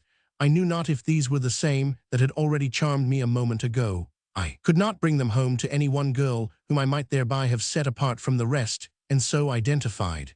And this want, in my vision, of the demarcations which I should presently establish between them sent flooding over the group a wave of harmony, the continuous transfusion of a beauty fluid, collective, and mobile. It was not, perhaps, in this life of ours, mere chance that had, in forming this group of friends, chosen them all of such beauty. Perhaps these girls, whose attitude was enough to reveal their nature, bold, frivolous, and hard, extremely sensitive to everything that was ludicrous or ugly, incapable of yielding to an intellectual or moral attraction, had naturally felt themselves, among companions of their own age, repelled by all those in whom a pensive or sensitive disposition was betrayed by shyness, awkwardness, constraint, by what they would say, didn't appeal to them, and from such had held aloof, while they attached themselves, on the other hand, to others to whom they were drawn by a certain blend of grace, suppleness, and physical neatness, the only form in which they were able to picture the frankness of a seductive character, and the promise of pleasant hours in one another's company. Perhaps, too, the class to which they belonged, a class which I should not have found it easy to define, was at that point in its evolution at which, whether thanks to its growing wealth and leisure, or thanks to new athletic habits, extended now even to certain plebeian elements, and a habit of physical culture to which, had not yet been added the culture of the mind, a social atmosphere comparable to that of smooth and prolific schools of sculpture, which have not yet gone in for tortured expressions, produces naturally and in abundance fine bodies with fine legs, fine hips, wholesome and reposeful faces, with an air of agility and guile. And were they not noble and calm models of human beauty that I beheld there, outlined against the sea, like statues exposed to the sunlight upon a Grecian shore? Just as if, in the heart of their band, which progressed along the front, like a luminous comet, they had decided that the surrounding crowd was composed of creatures of another race, whose sufferings even could not awaken in them any sense of fellowship. They appeared not to see them, forced those who had stopped to talk to step aside, as though from the path of a machine that had been set going by itself, so that it was no good waiting for it to get out of their way, their utmost sign of consciousness being when, if some old gentleman of whom they did not admit the existence and thrust from them the contact, had fled with a frightened or furious, but a headlong or ludicrous motion, they looked at one another and smiled. They had, for whatever did not form part of their group, no affectation of contempt. Their genuine contempt was sufficient. But they could not set eyes on an obstacle without amusing themselves by crossing it, either in a running jump or with both feet together, because they were all filled to the brim, exuberant with that youth which we need so urgently to spend that, even when we are unhappy or unwell, obedient rather to the necessities of our age than to the mood of the day, we can never pass anything that can be jumped over or slid down without indulging ourselves conscientiously, interrupting, interspersing our slow progress, as Chopin his most melancholy phrase, with graceful deviations in which caprice is blended with virtuosity. The wife of an elderly banker, after hesitating between various possible exposures for her husband, had settled him on a folding chair facing the front, sheltered from wind and sun by the bandstand. Having seen him comfortably installed there, she had gone to buy a newspaper which she would read aloud to him, to distract him, one of her little absences which she never prolonged for more than 5 minutes, which seemed long enough to him, but which she repeated at frequent intervals, so that this old husband, on whom she lavished an attention that she took care to conceal, should have the impression that he was still quite alive and like other people, and was in no need of protection. The platform of the bandstand provided, above his head, a natural and tempting springboard, across which, without a moment's hesitation, the eldest of the little band began to run. She jumped over the terrified old man, whose yachting cap was brushed by the nimble feet, to the great delight of the other girls, especially of a pair of green eyes in a dashing face, which expressed, for that bold act, an admiration and a merriment in which I seemed to discern a trace of timidity, a shamefaced and blustering timidity which did not exist in the others. "Oh, the poor old man, he makes me sick, he looks half dead," said a girl with a croaking voice, but with more sarcasm than sympathy. They walked on a little way, then stopped for a moment in the middle of the road, with no thought whether they were impeding the passage of other people, and held a council, a solid body of irregular shape, compact, unusual and shrill, like birds that gather on the ground at the moment of flight. Then they resumed their leisurely stroll along the front, against a background of sea. By this time, their charming features had ceased to be indistinct and impersonal. I had dealt them like cards into so many heaps to compose, failing their names, of which I was still ignorant, the big one who had jumped over the old banker, the little one who stood out against the horizon of sea with her plump and rosy cheeks, her green eyes, the one with the straight nose and dark complexion, in such contrast to all the rest, another, with a white face like an egg, on which a tiny nose described an arc of a circle like a chicken's beak, yet another, wearing a hooded cape, which gave her so poverty-stricken an appearance, and so contradicted the smartness of the figure beneath, that the explanation which suggested itself was that this girl must have parents of high position who valued their self-esteem so far above the visitors to Baalbec, and the sartorial elegance of their own children, that it was a matter of the utmost indifference to them that their daughter should stroll on the front, dressed in a way which humbler people would have considered too modest. A girl with brilliant, laughing eyes and plump, colorless cheeks, a black polo cap pulled down over her face, who was pushing a bicycle with so exaggerated a movement of her hips, with an air borne out by her language, which was so typically of the gutter and was being shouted so loud. When I passed her, although among her expressions I caught that irritating live my own life, that abandoning the hypothesis which her friend's hooded cape had made me construct, I concluded instead that all these girls belonged to the population which frequents the racing cracks and must be the very juvenile mistresses of professional bicyclists. In any event, in none of my suppositions was there any possibility of their being virtuous. At first sight, in the way in which they looked at one another and smiled, in the insistent stare of the one with the dull cheeks, I had grasped that they were not. Besides, my grandmother had always watched over me with a delicacy too timorous for me not to believe that the sum total of the things one ought not to do was indivisible, or that girls who were lacking in respect for their elders would suddenly be stopped short by scruples when there were pleasures at stake more tempting than that of jumping over an octogenarian. Though they were now separately identifiable, still the mutual response which they gave one another with eyes animated my self-sufficiency and the spirit of comradeship, in which were kindled at every moment now the interest, now the insolent indifference, with which each of them sparkled according as her glance fell on one of her friends or on passing strangers, that consciousness, moreover, of knowing one another intimately enough always to go about together, by making them a band apart, established between their independent and separate bodies. As slowly they advanced, a bond invisible but harmonious, like a single warm shadow, a single atmosphere making of them a whole as homogeneous in its parts as it was different from the crowd through which their procession gradually wound.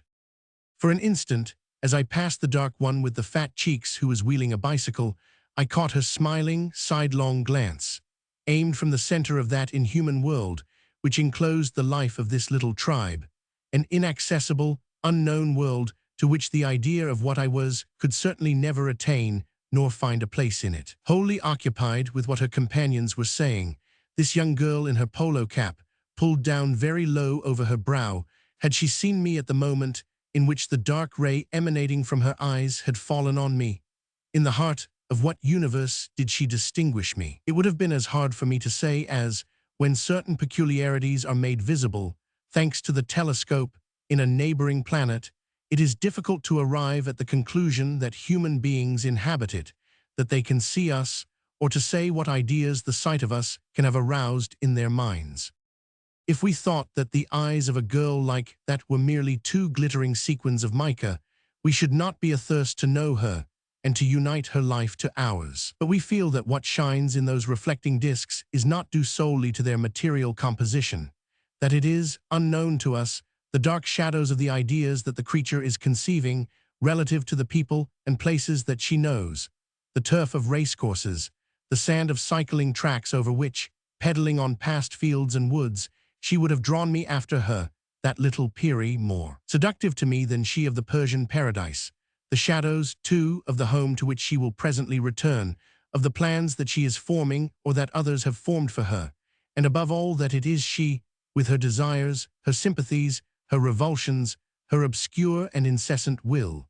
I knew that I should never possess this young cyclist if I did not possess also what there was in her eyes. And it was consequently her whole life that filled me with desire, a sorrowful desire because I felt that it was not to be realized, but exhilarating, because what had hitherto been my life, having ceased of a sudden to be my whole life, being no more now than a little part of the space stretching out before me, which I was burning to cover, and which was composed of the lives of these girls, offered me that prolongation, that possible multiplication of oneself which is happiness. And no doubt the fact that we had, these girls and I, not one habit, as we had not one idea in common, was to make it more difficult for me to make friends with them and to please them. But perhaps also it was thanks to those differences, to my consciousness that there did not enter into the composition of the nature and actions of these girls a single element that I knew or possessed, that there came in place of my satiety a thirst, like that with which a dry land burns, for a life which my soul, because it had never until now received one drop of it, would absorb all the more greedily in long draughts, with a more perfect imbibition. I had looked so closely at the dark cyclist with the bright eyes that she seemed to notice my attention, and said to the biggest of the girls something that I could not hear. To be honest, this dark one was not the one that pleased me most, simply because she was dark, and because, since the day on which, from the little path by Tansonville, I had seen Gilbert, a girl with reddish hair and a golden skin, had remained for me the inaccessible ideal. But Gilbert herself, had I not loved her principally because she had appeared to me haloed with that aureole of being the friend of Burgat, of going with him to look at old cathedrals. And in the same way, could I not rejoice at having seen this dark girl look at me, which made me hope that it would be easier for me to get to know her first.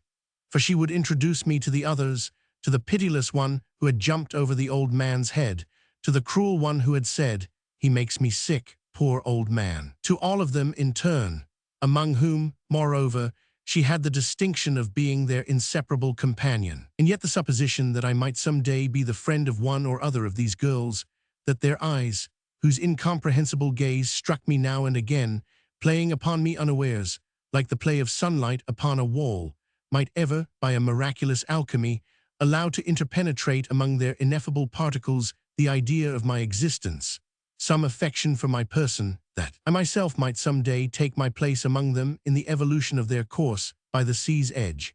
That supposition appeared to me to contain within it a contradiction as insoluble as if, standing before some classical frieze or a fresco representing a procession, I had believed it possible for me, the spectator, to take my place, beloved of them, among the godlike hierophants. The happiness of knowing these girls was, then, not to be realized. Certainly it would not have been the first of its kind that I had renounced.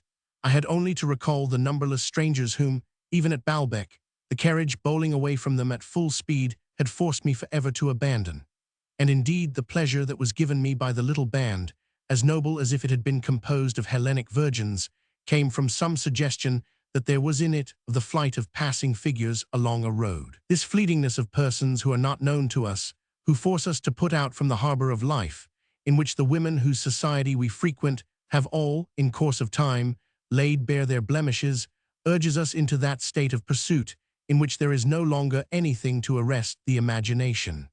But to strip our pleasures of imagination is to reduce them to their own dimensions, that is to say, to nothing. Offered me by one of those procuresses, whose good offices, all the same, the reader has seen that I by no means scorned, withdrawn from the element which gave them so many fine shades and such vagueness, these girls would have enchanted me less. We must have imagination, awakened by the uncertainty of being able to attain our object, to create a goal which hides our other goal from us, and by substituting for sensual pleasures the idea of penetrating into a life prevents us from recognizing that pleasure, from tasting its true savor, from restricting it to its own range. There must be between us and the fish which, if we saw it for the first time cooked and served on a table, would not appear worth the endless trouble, craft, and stratagem that are necessary if we are to catch it, interposed during our afternoons with the rod, the ripple to whose surface come wavering, without our quite knowing what we intend to do with them, the burnished gleam of flesh, the indefiniteness of a form, in the fluidity of a transparent and flowing azure. These girls benefited also by that alteration of social values characteristic of seaside life. All the advantages which, in our ordinary environment, extend and magnify our importance, we there find to have become invisible, in fact to be eliminated, while on the other hand, the people whom we suppose, without reason, to enjoy similar advantages, appear to us amplified to artificial dimensions. This made it easy for strange women generally, and today for these girls in particular, to acquire an enormous importance in my eyes, and impossible to make them aware of such importance as I might myself possess. But if there was this to be said for the excursion of the little band, that it was but an excerpt from the innumerable flight of passing women, which had always disturbed me, their flight was here reduced to a movement so slow as to approach immobility. Now, precisely because, in a phase so far from rapid, faces no longer swept past me in a whirlwind, but calm and distinct, still appeared beautiful, I was prevented from thinking, as I had so often thought when Mme. de Villeparisis' carriage bore me away that, at closer quarters, if I had stopped for a moment, certain details, a pitted skin, drooping nostrils, a silly gape, a grimace of a smile, an ugly figure might have been substituted in the face and body of the woman for those that I had doubtless imagined, for there had sufficed a pretty outline, a glimpse of a fresh complexion, for me to add, in entire good faith, a fascinating shoulder, a delicious glance of which I carried in my mind forever a memory or a preconceived idea. These rapid decipherings of a person whom we see in motion, exposing us thus to the same errors as those two. Rapid readings in which, on a single syllable, and without waiting to identify the rest, we base, instead of the word that is in the text, a wholly different word with which our memory supplies us. It could not be so with me now. I had looked well at them all. Each of them I had seen, not from every angle and rarely in full face, but all the same in 2 or 3 aspects different enough to enable me to make either the correction or the verification, to take a proof of the different possibilities of line and color that are hazarded at first sight, and to see persist in them, through a series of expressions, something unalterably material. I could say to myself with conviction that neither in Paris nor at Balbec, in the most favorable hypotheses of what might have happened, even if I had been able to stop and talk to them, the passing women who had caught my eye, had there ever been one whose appearance, followed by her disappearance, without my having managed to know her, had left me with more regret than would these, had given me the idea that her friendship might be a thing so intoxicating. Never, among actresses nor among peasants nor among girls from a convent school, had I beheld anything so beautiful, impregnated with so much that was unknown, so inestimably precious, so apparently inaccessible. They were of the unknown and potential happiness of life, an illustration so delicious and in so perfect a state that it was almost for intellectual reasons that I was desperate with the fear that I might not be able to make, in unique conditions which left no room for any possibility of error, proper trial of what is the most mysterious thing that is offered to us by the beauty which we desire and console ourselves for never possessing, by demanding pleasure, as Swann had always refused to do before Odette's day, from women whom we have not desired, so that, indeed, we die without having ever known what that other pleasure was.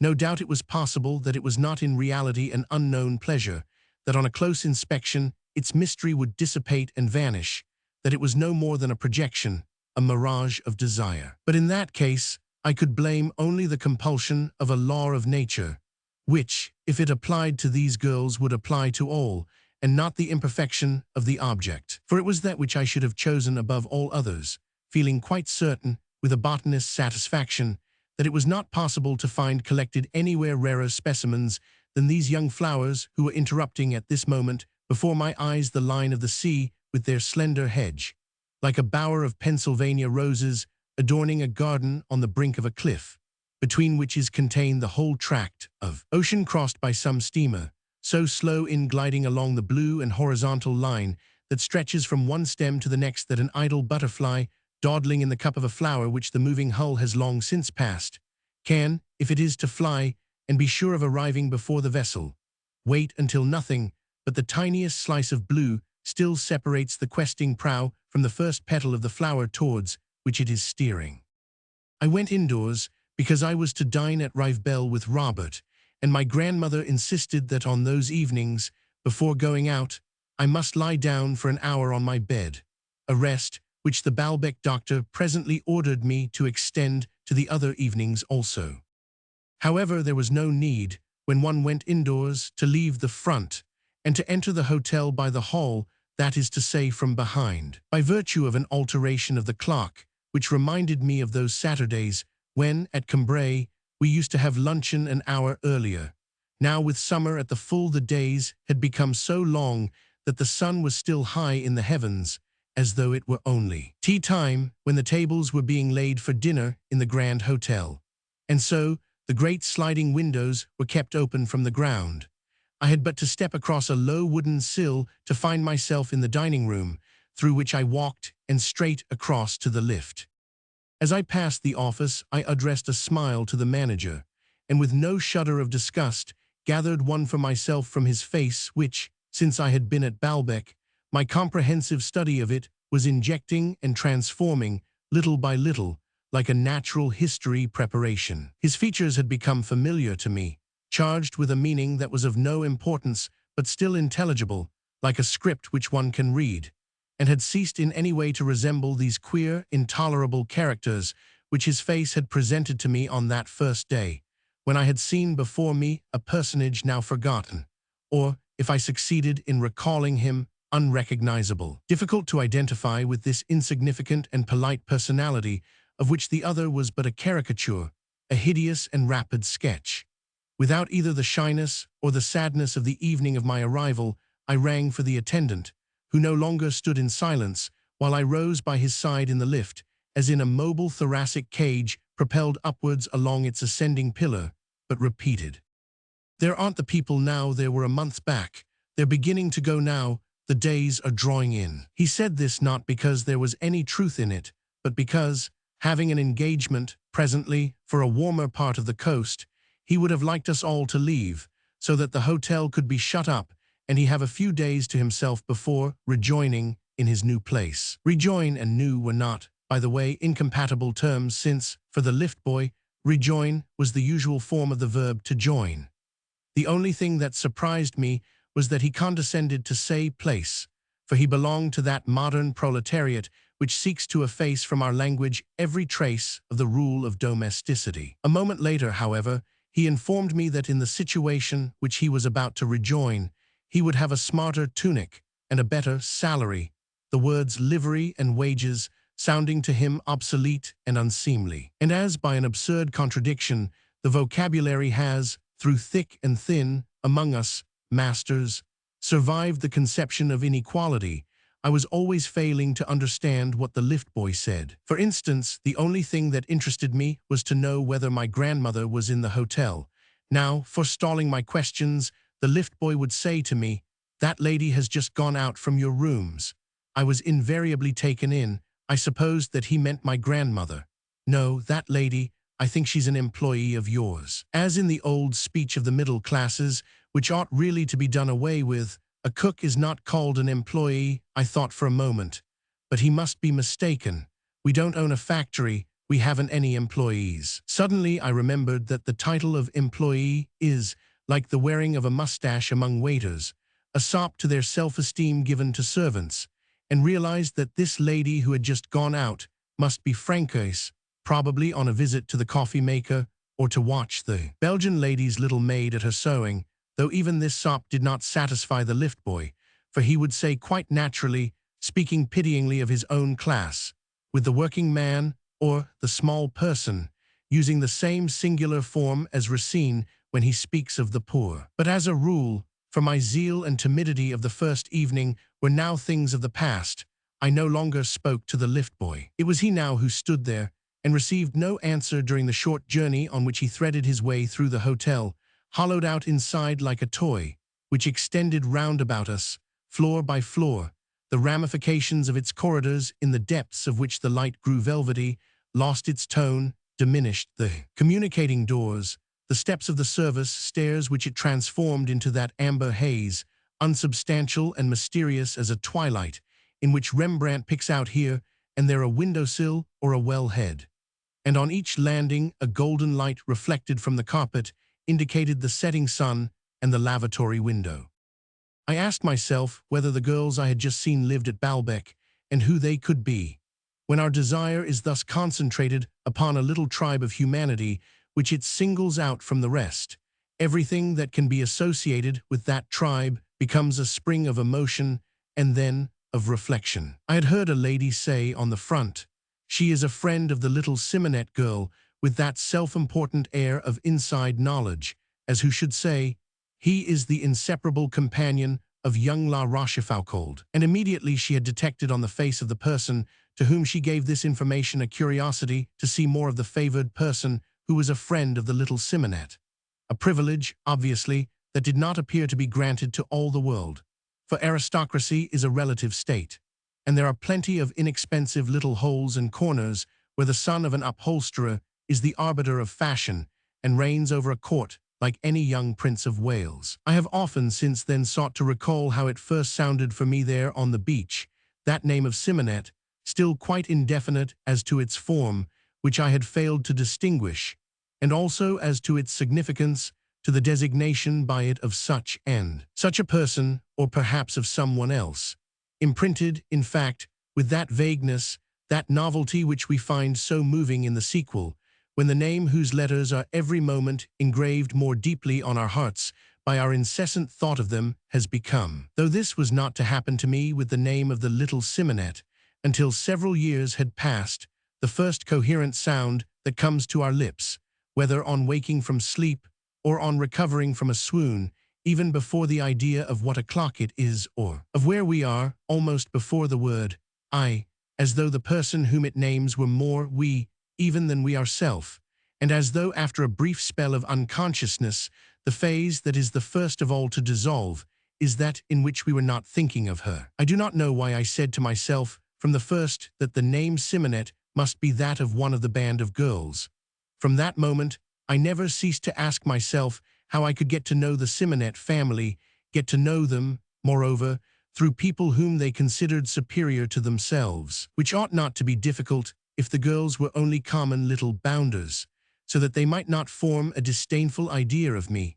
For one cannot have a perfect knowledge, one cannot effect the complete absorption of a person who disdains one, so long as one has not overcome her disdain. And since, whenever the idea of women who are so different from us penetrates our senses, unless we are able to forget it or the competition of other ideas eliminates it, we know no rest until we have converted those aliens into something that is compatible with ourself, our heart being in this respect endowed with the same kind of reaction and activity as our physical organism, which cannot abide the infusion of any foreign body into its veins without at once striving to digest and assimilate it. The little Simonette must be the prettiest of them all, she who, I felt moreover, might yet become my mistress, for she was the only one who, 2 or 3 times half turning her head, had appeared to take cognizance of my fixed stare. I asked the lift boy whether he knew of any people at Balbec called Simonette. Not liking to admit that there was anything which he did not know, he replied that he seemed to have heard the name somewhere. As we reached the highest landing, I told him to have the latest lists of visitors sent up to me.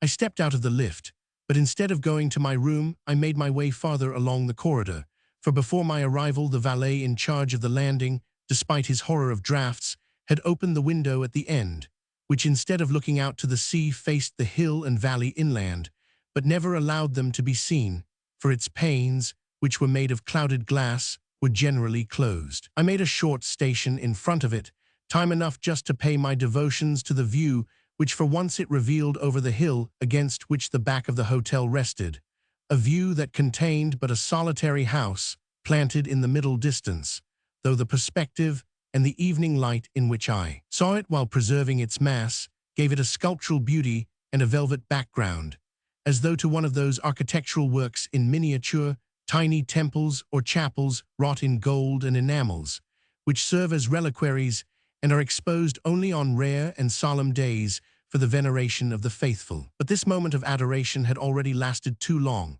for the valet, who carried in one hand a bunch of keys and with the other saluted me by touching his verger's skull-cap, though without raising it, on account of the pure, cool evening air, came and drew together, like those of a shrine, the 2 sides of the window, and so shut off the minute edifice, the glistening relic from my adoring gaze.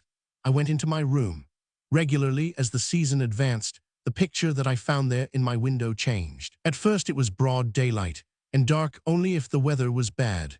And then, in the greenish glass which it distended with the curve of its round waves, the sea, set among the iron uprights of my window like a piece of stained glass in its lades, raveled out over all the deep rocky border of the bay little plumed triangles of an unmoving spray delineated with the delicacy of a feather or a downy breast from Pisanolo's pencil, and fixed in that white, unalterable, creamy enamel which is used to depict fallen snow in Gala's glass.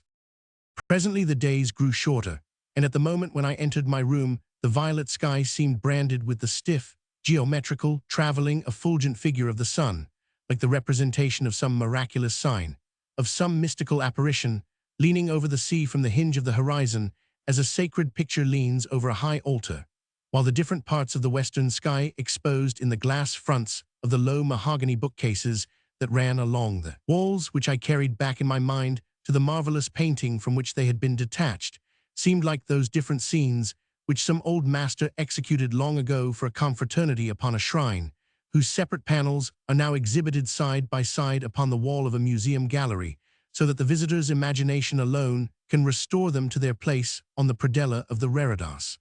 A few weeks later, when I went upstairs, the sun had already set. Like the one that I used to see at Cambrai behind the Calvary when I was coming home from a walk and looking forward to going down to the kitchen before dinner, a band of red sky over the sea, compact and clear-cut as a layer of aspic over meat.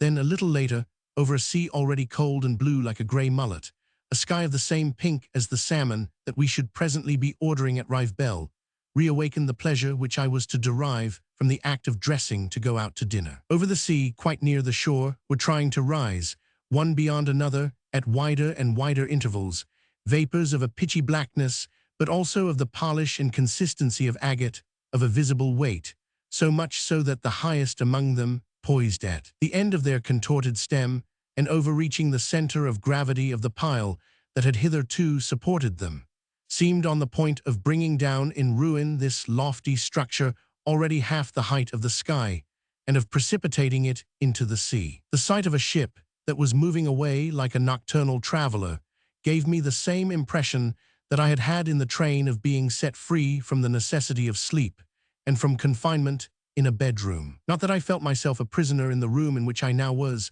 since in another hour I should have left it and be getting into the carriage. I threw myself down on the bed, and just as if I had been lying in a berth on board one of those steamers which I could see quite near to me, and which, when night came, it would be strange to see stealing slowly out into the darkness, like shadowy and silent but unsleeping swans, I was on all sides surrounded by pictures of the sea. But as often as not they were, indeed, only pictures. I forgot that below their colored expanse was hollowed the sad desolation of the beach, traveled by the restless evening breeze, whose breath I had so anxiously felt on my arrival at Baalbek. Besides, even in my room, being wholly taken up with thoughts of the girls whom I had seen go past, I was no longer in a state of mind calm or disinterested enough to allow the formation of any really deep impression of beauty. The anticipation of dinner at Rivebelle made my mood more frivolous still, and my mind, dwelling at such moments upon the surface of the body which I was going to dress up so as to try to appear as pleasing as possible in the feminine eyes which would be scrutinizing me in the brilliantly lighted restaurant, was incapable of putting any depth behind the color of things. And if beneath my window the unwearying, gentle flight of sea martins and swallows had not arisen like a playing fountain, like living fireworks, joining the intervals between their soaring rockets with the motionless white streaming lines of long horizontal wakes of foam, without the charming miracle of this natural and local phenomenon, which brought into touch with reality the scenes that I had before my eyes, I might easily have believed that they were no more than a selection, made afresh every day, of paintings which were shewn quite arbitrarily in the place in which I happened to be, and without having any necessary connection with that place. At one time, it was an exhibition of Japanese color prints, beside the neat disk of sun, red and round as the moon. A yellow cloud seemed a lake against which black swords were outlined like the trees upon its shore. A bar of a tender pink, which I had never seen again after my first paint box swelled out into a river on either bank of which boats seemed to be waiting high and dry for someone to push them down and set them afloat.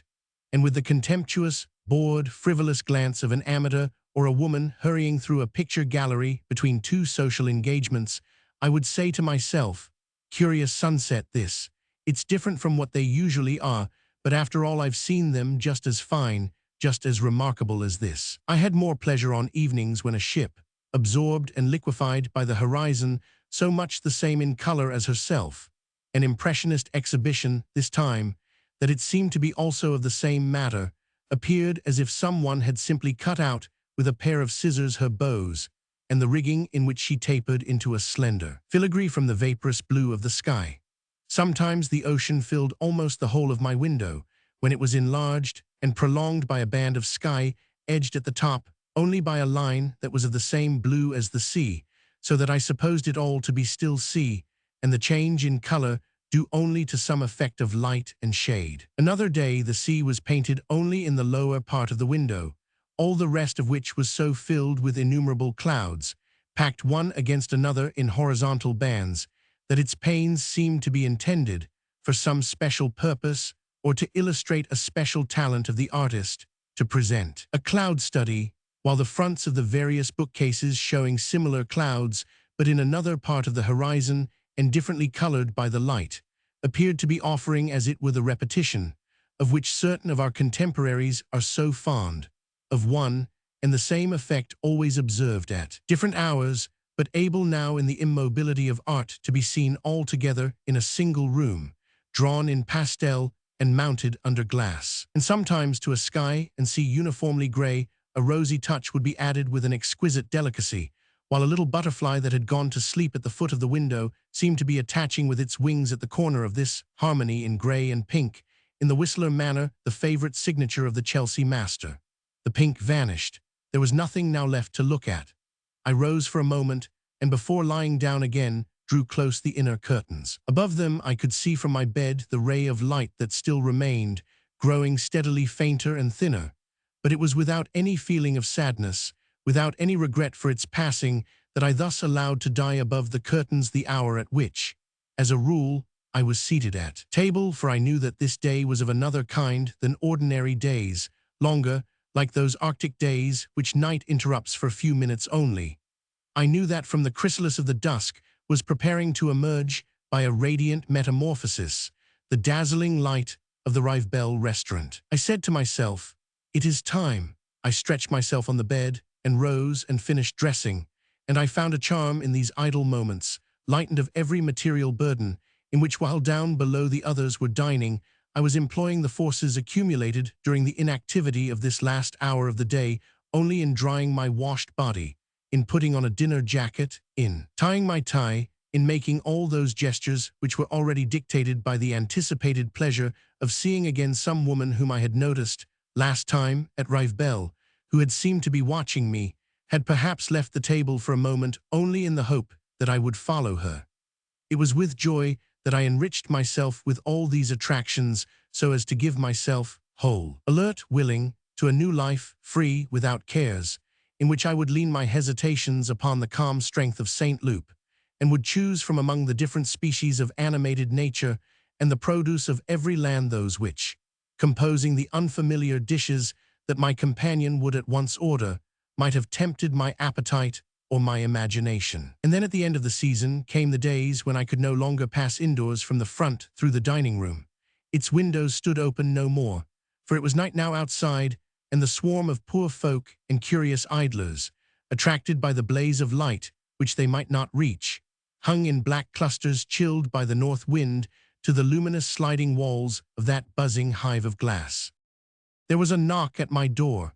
It was Aim, who had come upstairs in person with the latest lists of visitors. Aim could not go away without telling me that Dreyfus was guilty 1,000 times over. "It will all come out," he assured me, "not this year, but next." It was a gentleman who's very thick with the general staff, told me. I asked him if they wouldn't decide to bring it all to light at once, before the year is out. He laid down his cigarette. Aim went on, acting the scene for my benefit, and shaking his head and his forefinger as his informant had done, as much as to say, "We mustn't expect too much. Not this year, Aim." Those were his very words, putting his hand on my shoulder. "It isn't possible. But next Easter, yes." And Aim tapped me gently on my shoulder, saying, "You see, I'm letting you have it exactly as he told me," whether because he was flattered at this act of familiarity by a distinguished person, or so that I might better appreciate, with a full knowledge of the facts, the worth of the arguments and our grounds for hope. It was not without a slight throb of the heart that on the first page of the list I caught sight of the words Simonette and family. I had in me a store of old dream memories which dated from my childhood, and in which all the tenderness that existed in my heart, but when my heart felt it, was not distinguishable from anything else, was wafted to me by a person as different as possible from myself. This person, once again I fashioned her, utilizing for the purpose the name Simonette and the memory of the harmony that had reigned between the young bodies which I had seen displaying themselves on the beach, in a sportive procession worthy of Greek art or of Giotto. I knew not which of these girls was Simonette, if indeed any of them were so named, but I did know that I was loved by Simonette, and that I was going, with St. Loup's help, to attempt to know her. Unfortunately, having on that condition only obtained an extension of his leave, he was obliged to report for duty every day at Doncier's. But to make him forsake his military duty, I had felt that I might count, more even than on his friendship for myself, on that same curiosity, as a human naturalist, which I myself had so often felt, even without having seen the person mentioned, and simply on hearing someone say that there was a pretty cashier at a fruiterer's, to acquaint myself with a new variety of feminine beauty. But that curiosity I had been wrong in hoping to excite in St. Loup by speaking to him of my band of girls, for it had been and would long remain paralyzed in him by his love for that actress whose lover he was. And even if he had felt it lightly stirring him, he would have repressed it, from an almost superstitious belief that on his own fidelity might depend that of his mistress.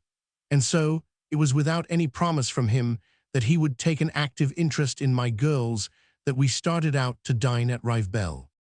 At first, when we arrived there, the sun used just to have set, but it was light still. In the garden outside the restaurant, where the lamps had not yet been lighted, the heat of the day fell and settled, as though in a vase along the sides of which the transparent, dusky jelly of the air seemed of such consistency that a tall rose tree, fastened against the dim wall which it streaked with pink veins, looked like the arborescence that one sees at the heart of an onyx. Presently night had always fallen when we left the carriage, often indeed before we started from Baalbec, if the evening was wet, and we had put off sending for the carriage in the hope of the weather's improving. But on those days, it was without any sadness that I listened to the wind howling. I knew that it did not mean the abandonment of my plans, imprisonment in my bedroom. I knew that in the great dining room of the restaurant, which we would enter to the sound of the music of the gypsy band, the innumerable lamps would triumph easily over darkness and chill, by applying to them their broad cauteries of molten gold, and I jumped light-heartedly after St. Loup into the closed carriage which stood waiting for us in the rain. For some time past the words of Bergot, when he pronounced himself positive that, in spite of all I might say, I had been created to enjoy, preeminently, the pleasures of the mind, had restored to me, with regard to what I might succeed in achieving later on, a hope that was disappointed afresh every day by the boredom that I felt on setting myself down before a writing table to start work on a critical essay or a novel. After all, I said to myself, possibly the pleasure that its author has found in writing, it is not the infallible test of the literary value of a page. It may be only an accessory, one that is often to be found superadded to that value, but the want of which can have no prejudicial effect on it. Perhaps some of the greatest masterpieces were written yawning. My grandmother set my doubts at rest by telling me that I should be able to work, and should enjoy working as soon as my health improved. And our doctor, having thought it only prudent to warn me of the grave risks to which my state of health might expose me, and having outlined all the hygienic precaution that I ought to take to avoid any accident, I subordinated all my pleasures to an object, which I judged to be infinitely more important than them, that of becoming strong enough to be able to bring into being the work which I had, possibly, within me. I had been exercising over myself, ever since I had come to Baalbec, a scrupulous and constant control. Nothing would have induced me there to touch the cup of coffee which would have robbed me of the night's sleep that was necessary if I was not to be tired next day. But as soon as we reached Rivebelle, immediately, what with the excitement of a new pleasure, and finding myself in that different zone into which the exception to our rule of life takes us after it has cut the thread, patiently spun throughout so many days, that was guiding us towards wisdom, as though there were never to be any such thing as tomorrow, nor any lofty aims to be realized, vanished all that exact machinery of prudent hygienic measures which had been working to safeguard them. A waiter was offering to take my coat, whereupon St. Loup asked, "You're sure you won't be cold? Perhaps you'd better keep it. It's not very warm in here." "No, no," I assured him, and perhaps I did not feel the cold. But however that might be, I no longer knew the fear of falling ill, the necessity of not dying, the importance of work. I gave up my coat. We entered the dining room to the sound of some warlike march played by the gypsies. We advanced between two rows of tables laid for dinner as along an easy path of glory, and feeling a happy glow imparted to our bodies by the rhythms of the orchestra, which rendered us its military honors, gave us this unmerited triumph, we concealed it beneath a grave and frozen mien, beneath a languid, casual gait, so as not to be like those music hall mashers, who, having wedded a ribald verse to a patriotic air, come running onto the stage with the martial countenance of a victorious general. From that moment, I was a new man, who was no longer my grandmother's grandson and would remember her only when it was time to get up and go, but the brother, for the time being, of the waiters who were going to bring us our dinner. The dose of beer, all the more that of champagne, which at Baalbek I should not have ventured to take in a week, albeit to my calm and lucid consciousness, the flavor of those beverages represented a pleasure clearly appreciable, since it was also one that could easily be sacrificed. I now imbibed at a sitting, adding to it a few drops of port wine, too much distracted to be able to taste it, and I gave the violinist, who had just been playing the 2 louis which I had been saving up for the last month with a view to buying something, I could not remember what. Several of the waiters, set going among the tables, were flying along at full speed, each carrying on his outstretched palms a dish, which it seemed to be the object of this kind of race not to let fall.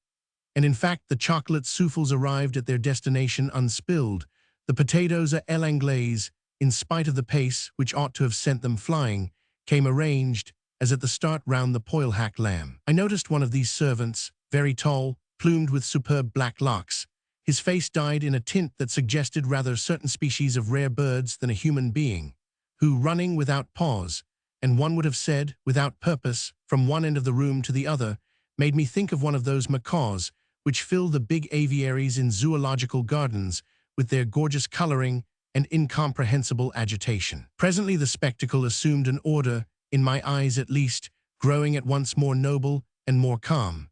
All this dizzy activity became fixed in a quiet harmony. I looked at the round tables whose innumerable assemblage filled the restaurant like so many planets, as planets are represented in old allegorical pictures. Moreover, there seemed to be some irresistibly attractive force at work among these divers stars, and at each table the diners had eyes only for the tables at which they were not sitting, except perhaps some wealthy amphitryon who, having managed to secure a famous author, was endeavoring to extract from him, thanks to the magic properties of the turning table, a few unimportant remarks at which the ladies marveled. The harmony of these astral tables did not prevent the incessant revolution of the countless servants who, because instead of being seated like the diners they were on their feet, performed their evolutions in a more exalted sphere. No doubt they were running, one to fetch the hors d'oeuvre, another to change the wine, or with clean glasses. But despite these special reasons, their perpetual course among the round tables yielded, after a time, to the observer the law of its dizzy but ordered circulation. Seated behind a bank of flowers, 2 horrible cashiers, busy with endless calculations, seemed 2 witches occupied in forecasting, by astrological signs, the disasters that might from time to time occur in this celestial vault, fashioned according to the scientific conceptions of the Middle Ages. And I rather pitied all the diners, because I felt that for them the round tables were not planets, and that they had not cut through the scheme of things one of those sections which deliver us from the bondage of appearances and enable us to perceive analogies. They thought that they were dining with this or that person, that the dinner would cost roughly so much, and that tomorrow they would begin all over again. And they appeared absolutely unmoved by the progress through their midst of a train of young assistants, who, having probably at that moment no urgent duty, advanced processionally bearing rolls of bread in baskets. Some of them, the youngest, stunned by the cuffs which the head waiters administered to them as they passed, fixed melancholy eyes upon a distant dream, and were consoled only if some visitor from the Baalbek hotel in which they had once been employed, recognizing them, said a few words to them, telling them in person to take away the champagne which was not fit to drink, an order that filled them with pride. I could hear the twinging of my nerves, in which there was a sense of comfort independent of the external objects that might have produced it, a comfort which the least shifting of my body or of my attention was enough to make me feel, just as to a shut-eye a slight. Pressure gives the sensation of color. I had already drunk a good deal of port wine, and if I now asked for more, it was not so much with a view to the comfort which the additional glasses would bring me as an effect of the comfort produced by the glasses that had gone before. I allowed the music itself to guide to each of its notes, my pleasure which, meekly following, rested on each in turn. If, like one of those chemical industries, by means of which are prepared in large quantities bodies, which in a state of nature come together only by accident and very rarely, this restaurant at Rivebelle united at one, and the same moment, more women to tempt me with beckoning vistas of happiness than the hazard of walks and drives would have made me encounter in a year. On the other hand, this music that greeted our ears, arrangements of waltzes, of German operettas, of music hall songs, all of them quite new to me, was itself like an ethereal resort of pleasure superimposed upon the other and more intoxicating still. For these tunes, each as individual as a woman, were not keeping, as she would have kept for some privileged person, the voluptuous secret which they contained. They offered me their secrets, ogled me, came up to me with affected or vulgar movements, accosted me, caressed me as if I had suddenly become more seductive, more powerful, and more rich. I indeed found in these tunes an element of cruelty, because any such thing as a disinterested feeling for beauty, a gleam of intelligence, was unknown to them. For them physical pleasures alone existed, and they are the most merciless of hells, the most gateless and imprisoning for the jealous wretch to whom they present that pleasure which the woman he loves is enjoying with another, as the only thing that exists in the world for her who is all the world to him. But while I was humming softly to myself the notes of this tune, and returning its kiss, the pleasure peculiar to itself, which it made me feel, became so dear to me that I would have left my father and mother, to follow it through the singular world which it constructed in the invisible, in lines instinct with alternate languor and vivacity. Although such a pleasure as this is not calculated to enhance the value of the person to whom it comes, for it is perceived by him alone, and although whenever, in the course of our life, we have failed to attract a woman who has caught sight of us, she could not tell whether at that moment we possessed this inward and subjective felicity which consequently could in no way have altered the judgment that she passed on us. I felt myself more powerful, almost irresistible. It seemed to me that my love was no longer something unattractive, at which people might smile, but had precisely the touching beauty, the seductiveness of this music, itself comparable to a friendly atmosphere in which she whom I loved and I were to meet, suddenly grown intimate. This restaurant was the resort not only of light women, it was frequented also by people in the very best society, who came there for afternoon tea or gave big dinner parties.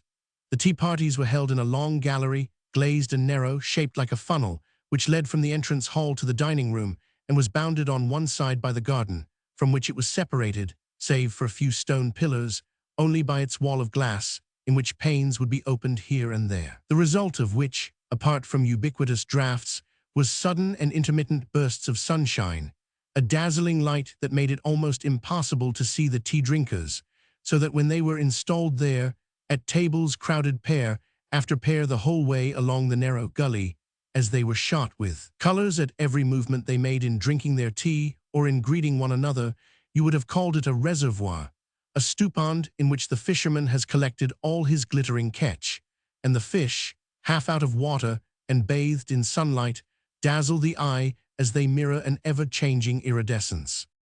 A few hours later, during dinner, which naturally was served in the dining room, the lights would be turned on, although it was still quite light out of doors, so that one saw before one's eyes, in the garden, among summer houses glimmering in the twilight, like pale spectres of evening, alleys whose grayish verdure was pierced by the last rays of the setting sun, and from the lamplit room in which we were dining, appeared through the glass, no longer, as one would have said of the ladies who had been drinking tea there in the afternoon, along the blue and gold corridor, caught in a glittering and dripping net, but like the vegetation of a pale and green aquarium of gigantic size seen by a supernatural light. People began to rise from table, and if each party while their dinner lasted, albeit they spent the whole time examining, recognizing, naming the party at the next table, had been held in perfect cohesion about their own, the attractive force that had kept them gravitating round their host of the evening lost its power at the moment when, for coffee, they repaired to the same corridor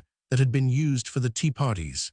It often happened that in its passage from place to place some party on the march dropped one or more of its human corpuscles who, having come under the irresistible attraction of the rival party, detached themselves for a moment from their own, in which their places were taken by ladies or gentlemen who had come across to speak to friends before hurrying off with an "I really must fly.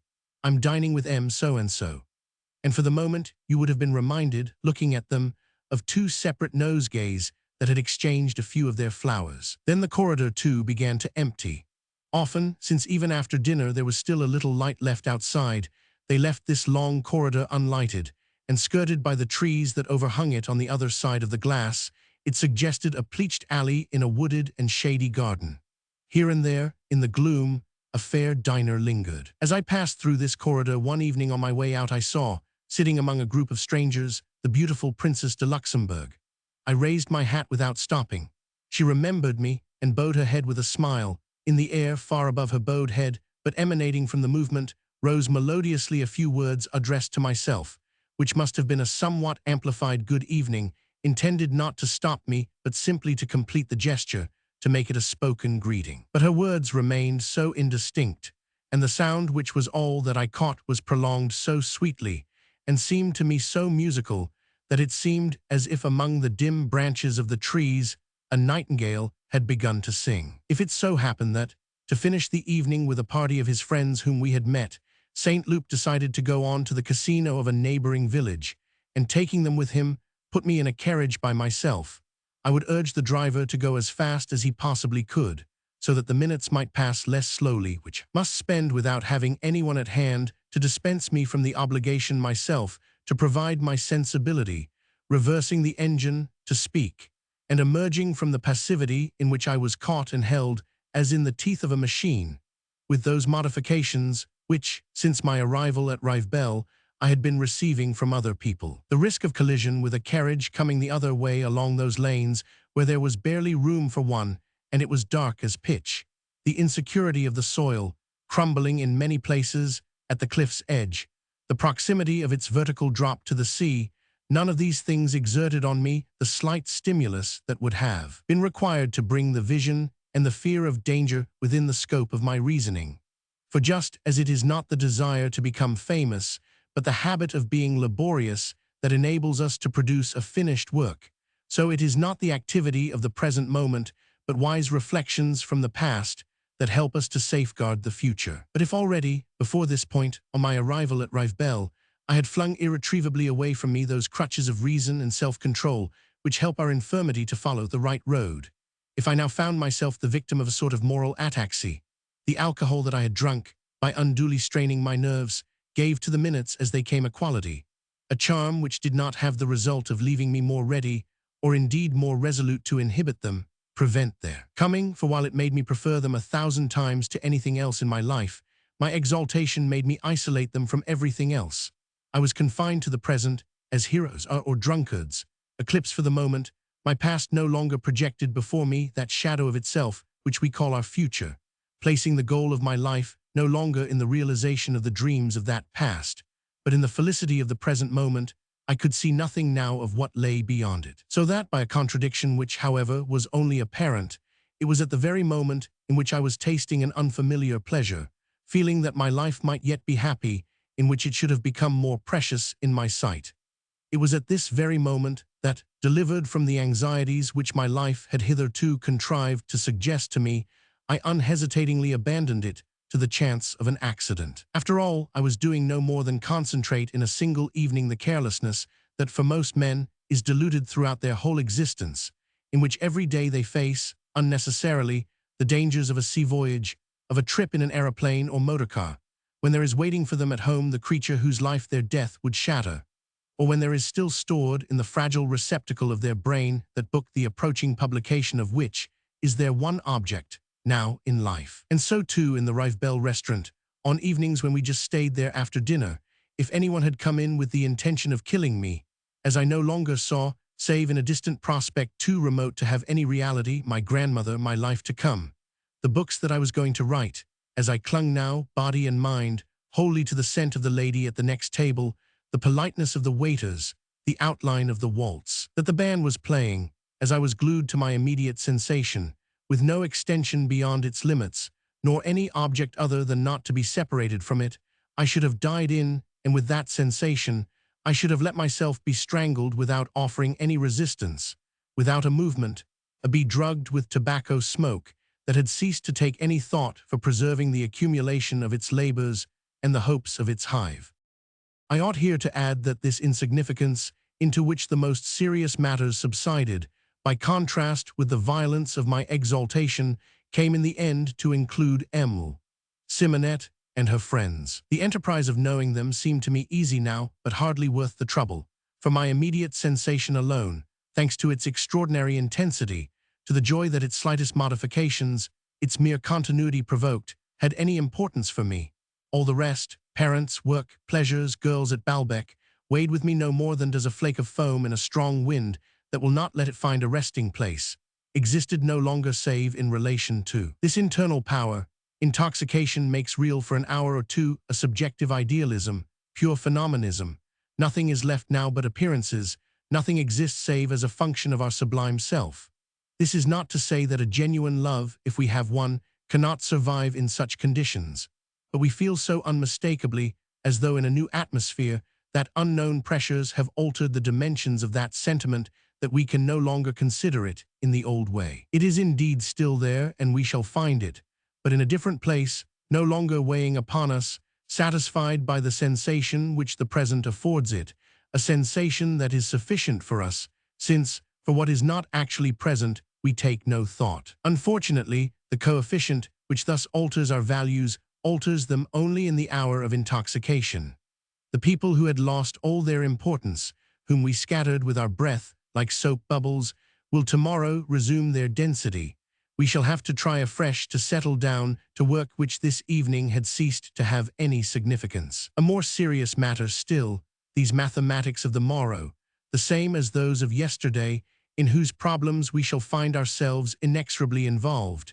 It is they that govern us even in these hours, and we alone are unconscious of their rule. If there should happen to be, near us, a woman, virtuous or inimical, that question so difficult an hour ago, to know whether we should succeed in finding favor with her, seems to us now a million times easier of solution without having become easier in any respect, for it is only in our own sight, in our own inward sight, that we have altered.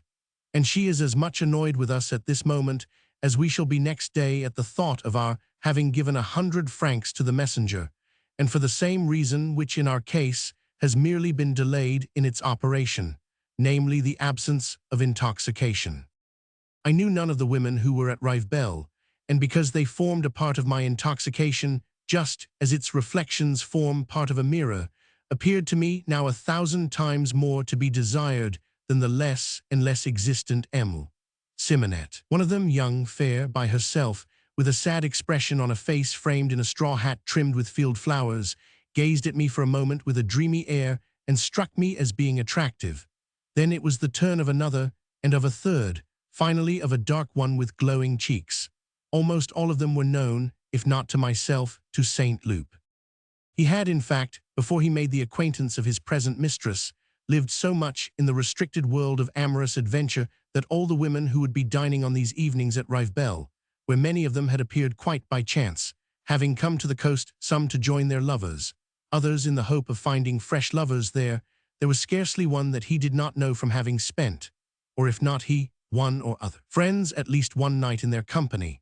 He did not bow to them if they were with men, and they, albeit they looked more at him than at anyone else, for the indifference which he was known to feel towards every woman who was not his actress gave him in their eyes an exceptional interest, appeared not to know him.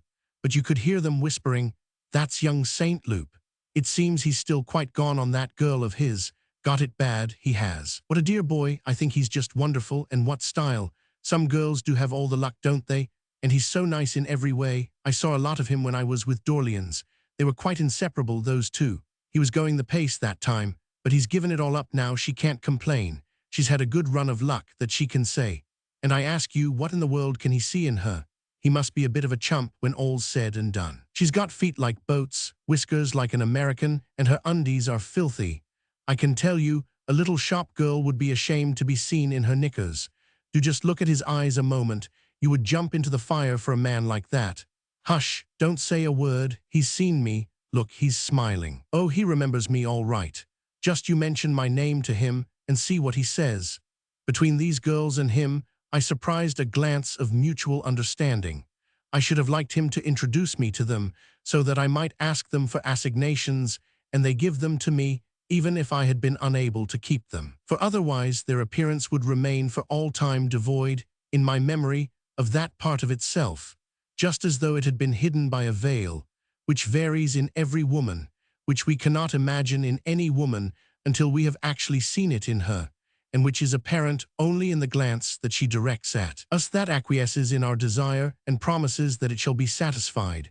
And yet, even when thus reduced, their aspect was for me far more than that of women whom I should have known to be virtuous, and it seemed to me not to be, like theirs, flat, with nothing behind it, fashioned in one piece with no solidity. It was not, of course, for me what it must be for Saint Loup, who, by an act of memory, beneath the indifference, transparent to him, of the motionless features which affected not to know him, or beneath the dull formality of the greeting that might equally well have been addressed to anyone else, could recall, could see, through disheveled locks, a swooning mouth, a pair of half-closed eyes, a whole silent picture like those that painters, to cheat their visitors' senses, drape with a decent covering.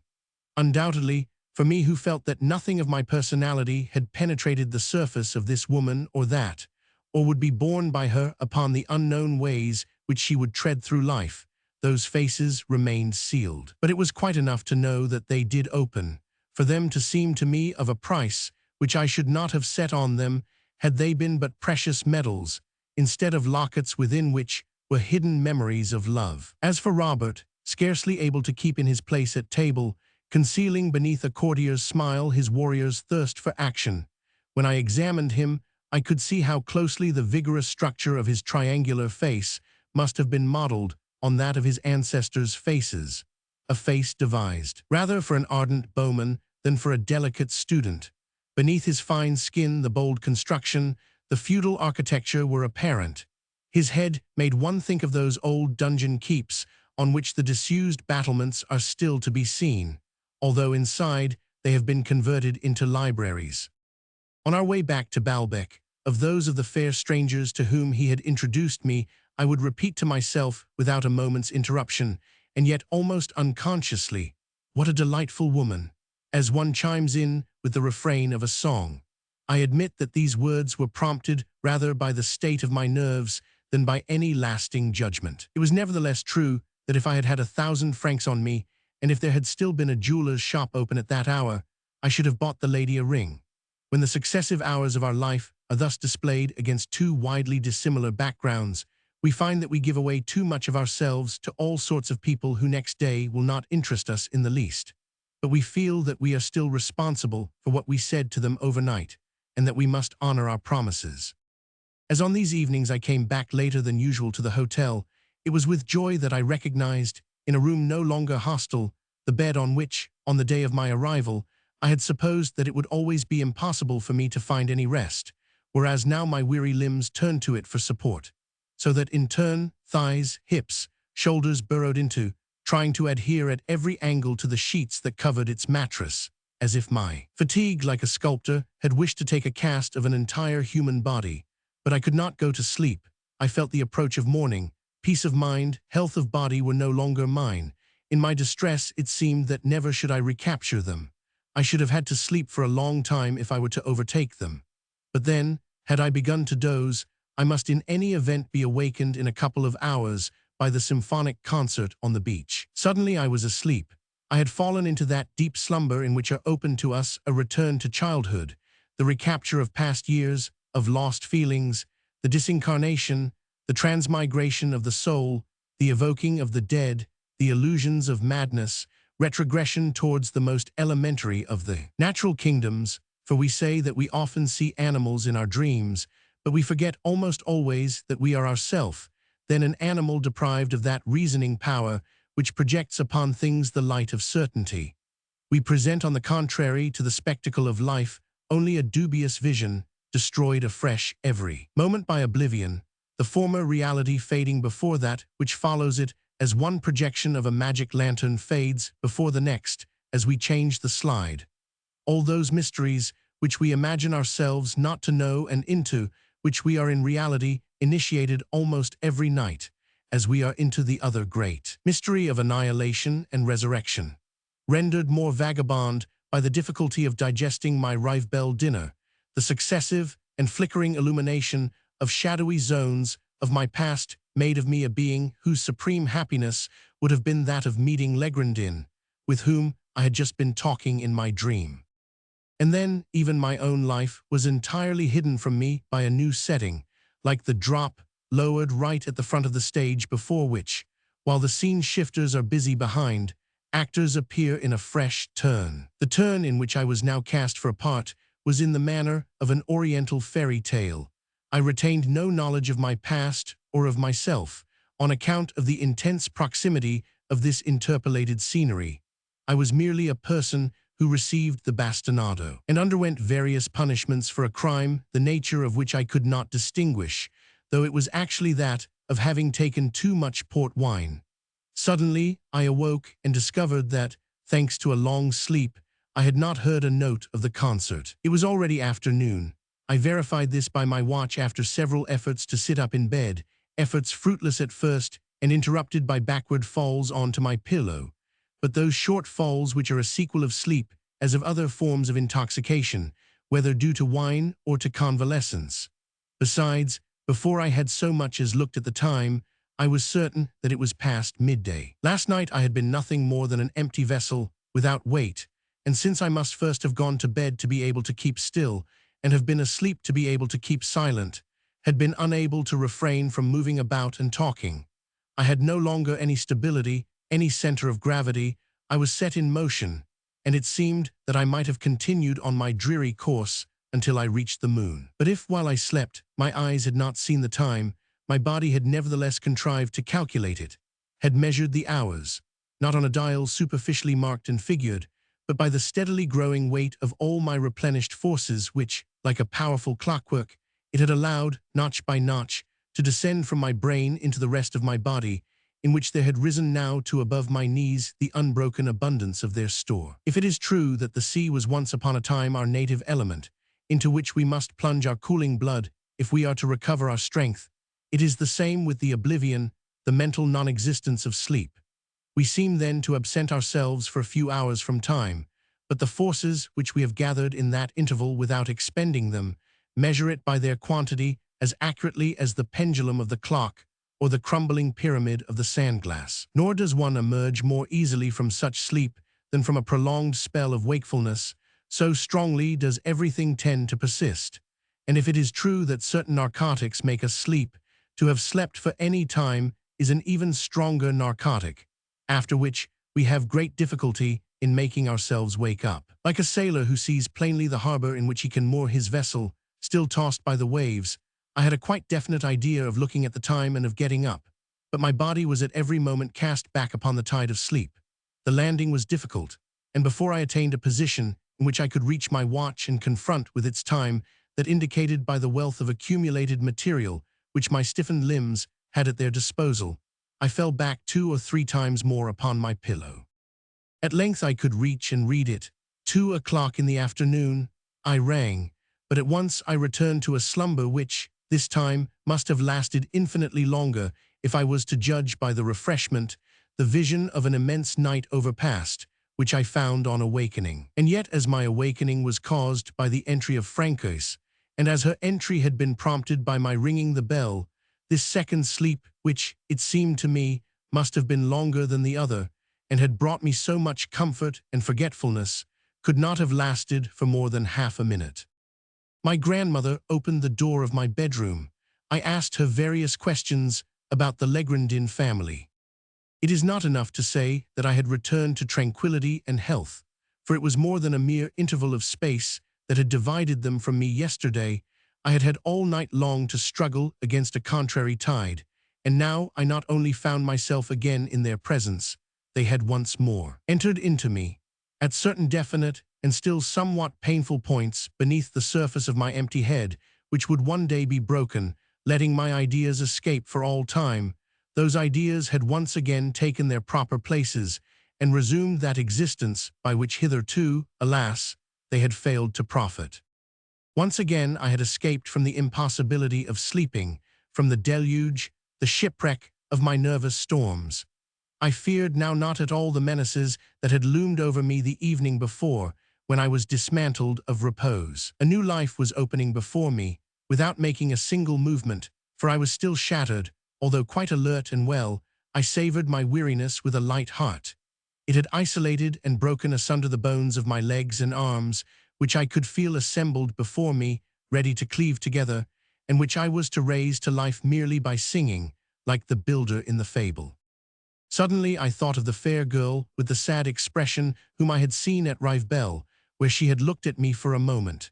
Many others, in the course of the evening, had seemed to me attractive. Now she alone arose from the dark places of my memory. I had felt that she noticed me, had expected one of the waiters to come to me with a whispered message from her. St. Luke did not know her and fancied that she was respectable. It would be very difficult to see her constantly. But I was prepared to make any sacrifice. I thought now only of her.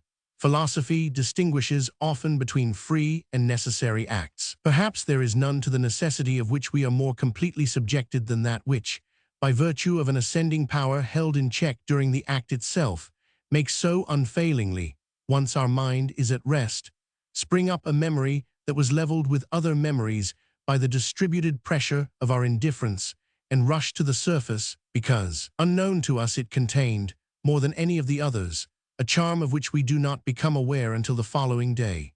And perhaps there is not, either, any act so free, for it is still unprompted by habit, by that sort of mental hallucination which, when we are in love, facilitates the invariable reappearance of the image of one particular person.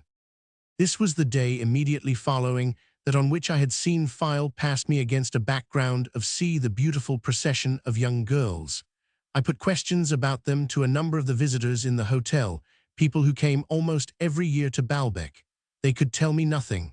Later on, a photograph showed me why. Who could ever recognize now in them? Scarcely, and yet quite definitely beyond an age in which one changes so utterly, that amorphous, delicious mass, still wholly infantine, of little girls who, only a few years back, might have been seen sitting in a ring on the sand, round a tent, a sort of white and vague constellation in which one would have distinguished a pair of eyes that sparkled more than the rest, a mischievous face, flaxen hair, only to lose them again and to confound them almost at once in the indistinct and milky nebula. No doubt in those earlier years that were still so recent, it was not, as it had been yesterday when they appeared for the first time before me, one's impression of the group, but the group itself that had been lacking in clearness. Then those children, mere babies, had been still at that elementary stage in their formation when personality has not set its seal on every face. Like those primitive organisms in which the individual barely exists by itself, consists in the reef rather than in the coral insects that compose it, they were still pressed one against another. Sometimes one pushed her neighbor over, and then a wild laugh, which seemed the sole manifestation of their personal life, convulsed them all at once, obliterating, confounding those indefinite, grinning faces in the congealment of a single cluster, scintillating and tremulous. In an old photograph of themselves, which they were one day to give me, and which I have kept ever since, their infantile troupe already presents the same number of participants as later their feminine procession.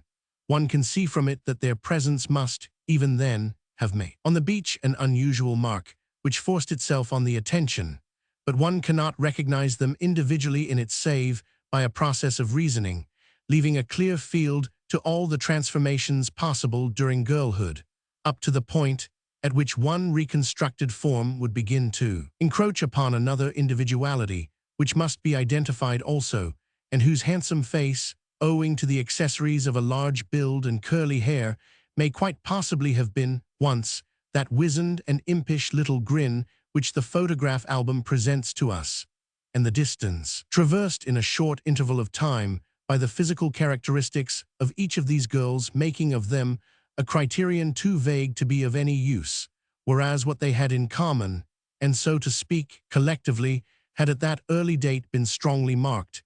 It sometimes happened that even their most intimate friends mistook one for another in this photograph, so much so that the question could in the last resort be settled only by some detail of costume, which one of them could be certain that she herself, and not any of the others, had worn. Since those days, so different from the day on which I had just seen them strolling along the front, so different and yet so close in time, they still gave way to fits of laughter, as I had observed that afternoon, but to laughter of a kind that was no longer the intermittent and almost automatic laughter of childhood, a spasmodic discharge which in those days had continually sent their heads dipping out of the circle, as the clusters of minnows in the Vivon used to scatter and vanish only to gather again a moment later.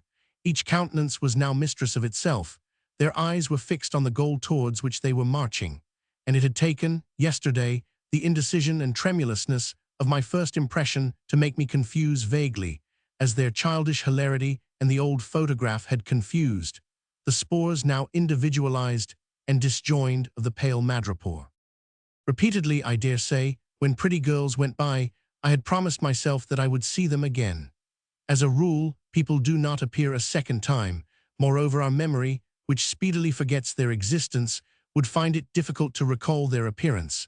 Our eyes would not recognize them, perhaps, and in the meantime we have seen new girls go by, whom we shall not see again either. But at other times, and this was what was to happen with the pert little band at Baalbek, chance brings them back insistently before our eyes. Chance seems to us then a good and useful thing, for we discern in it as it were rudiments of organization, of an attempt to arrange our life, and it makes easy to us, inevitable, and sometimes, after interruptions that have made us hope that we may cease to remember, cruel, the retention in our minds of images to the possession of which we shall come in time to believe that we were predestined, and which, but for chance, we should from the very first have managed to forget, like so many others, with so little difficulty. Presently St. Loup's visit drew to an end. I had not seen that party of girls again on the beach. He was too little at Baalbek in the afternoons to have time to bother about them, or to attempt, in my interest, to make their acquaintance. In the evenings he was more free, and continued to take me constantly to Rivebelle. There are in those restaurants, as there are in public gardens and railway trains, people embodied in a quite ordinary appearance, whose name astonishes us when, having happened to ask it, we discover that this is not the mere inoffensive stranger whom we supposed, but nothing less than the minister or duke of whom we have so often heard.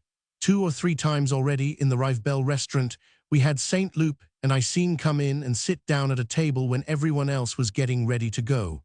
A man of large stature, very muscular, with regular features and a grizzled beard, gazing with concentrated attention into the empty air. One evening, on our asking the landlord who was this obscure, solitary, and belated diner, "What?" he exclaimed, "do you mean to say you don't know the famous painter Elster?" Swann had once mentioned his name to me. I had entirely forgotten in what connection, but the omission of a particular memory, like that of part of a sentence when we are reading, leads sometimes not to uncertainty, but to a birth of certainty that is premature. He is a friend of Swann, a very well-known artist, extremely good, I told St. Loup. Whereupon there passed over us both, like a wave of emotion, the thought that Elster was a great artist, a celebrated man, and that, confounding us with the rest of the diners, he had no suspicion of the ecstasy into which we were thrown by the idea of his talent. Doubtless, his unconsciousness of our admiration and of our acquaintance with Swann would not have troubled us had we not been at the seaside. But since we were still at an age when enthusiasm cannot keep silence, and had been transported into a life in which not to be known is unendurable, we wrote a letter, signed with both our names, in which we revealed to Elster and the 2 diners seated within a few feet of him 2 passionate admirers of his talent, 2 friends of his great friend Swann, and asked to be allowed to pay our homage to him in person. A waiter undertook to convey this missive to the celebrity. A celebrity Elster was, perhaps, not yet at this period quite to the extent claimed by the landlord, though he was to reach the height of his fame within a very few years. But he had been one of the first to frequent this restaurant when it was still only a sort of farmhouse, and had brought to it a whole colony of artists, who had all, as it happened, migrated elsewhere as soon as the farmyard in which they used to feed in the open air, under a lean-to roof, had become a fashionable center. Elster himself had returned to Rivebelle this evening only on account of a temporary absence of his wife, from the house which he had taken in the neighborhood. But great talent, even when its existence is not yet recognized, will inevitably provoke certain phenomena of admiration, such as the landlord had managed to detect in the questions asked by more than one English lady visitor, a thirst for information as to the life led by Elster, or in the number of letters that he received from abroad. Then the landlord had further remarked that Elster did not like to be disturbed when he was working, that he would rise in the middle of the night and take a little model down to the water's edge to pose for him, nude, if the moon was shining, and had told himself that so much labor was not in vain, nor the admiration of the tourists unjustified when he had, in one of Elster's pictures, recognized a wooden cross which stood by the roadside as you came into Rivebell. "It's all right," he would repeat with stupefaction, "there are all the four beams. Oh, he does take a lot of trouble." And he did not know whether a little sunrise over the sea which Elster had given him might not be worth a fortune. We watched him read our letter, put it in his pocket, finish his dinner, begin to ask for his things, get up to go, and we were so convinced that we had shocked him by our overture that we would now have hoped, as keenly as at first we had dreaded, to make our escape without his noticing us. We did not bear in mind for a single instant a consideration which should, nevertheless, have seemed to us most important, namely that our enthusiasm for Elster, on the sincerity of which we should not have allowed the least doubt to be cast, which we could indeed have supported with the evidence of our breathing arrested. By expectancy, our desire to do no matter what that was difficult or heroic for the great man was not, as we imagined it to be, admiration, since neither of us had ever seen anything that he had painted. Our feeling might have as its object the hollow idea of a great artist, but not a body of work which was unknown to us. It was, at the most, admiration in the abstract, the nervous envelope, the sentimental structure of an admiration without content, that is to say, a thing as indissolubly attached to boyhood as are certain organs which have ceased to exist in the adult man. We were still boys. Elster, meanwhile, was reaching the door when suddenly he turned and came towards us.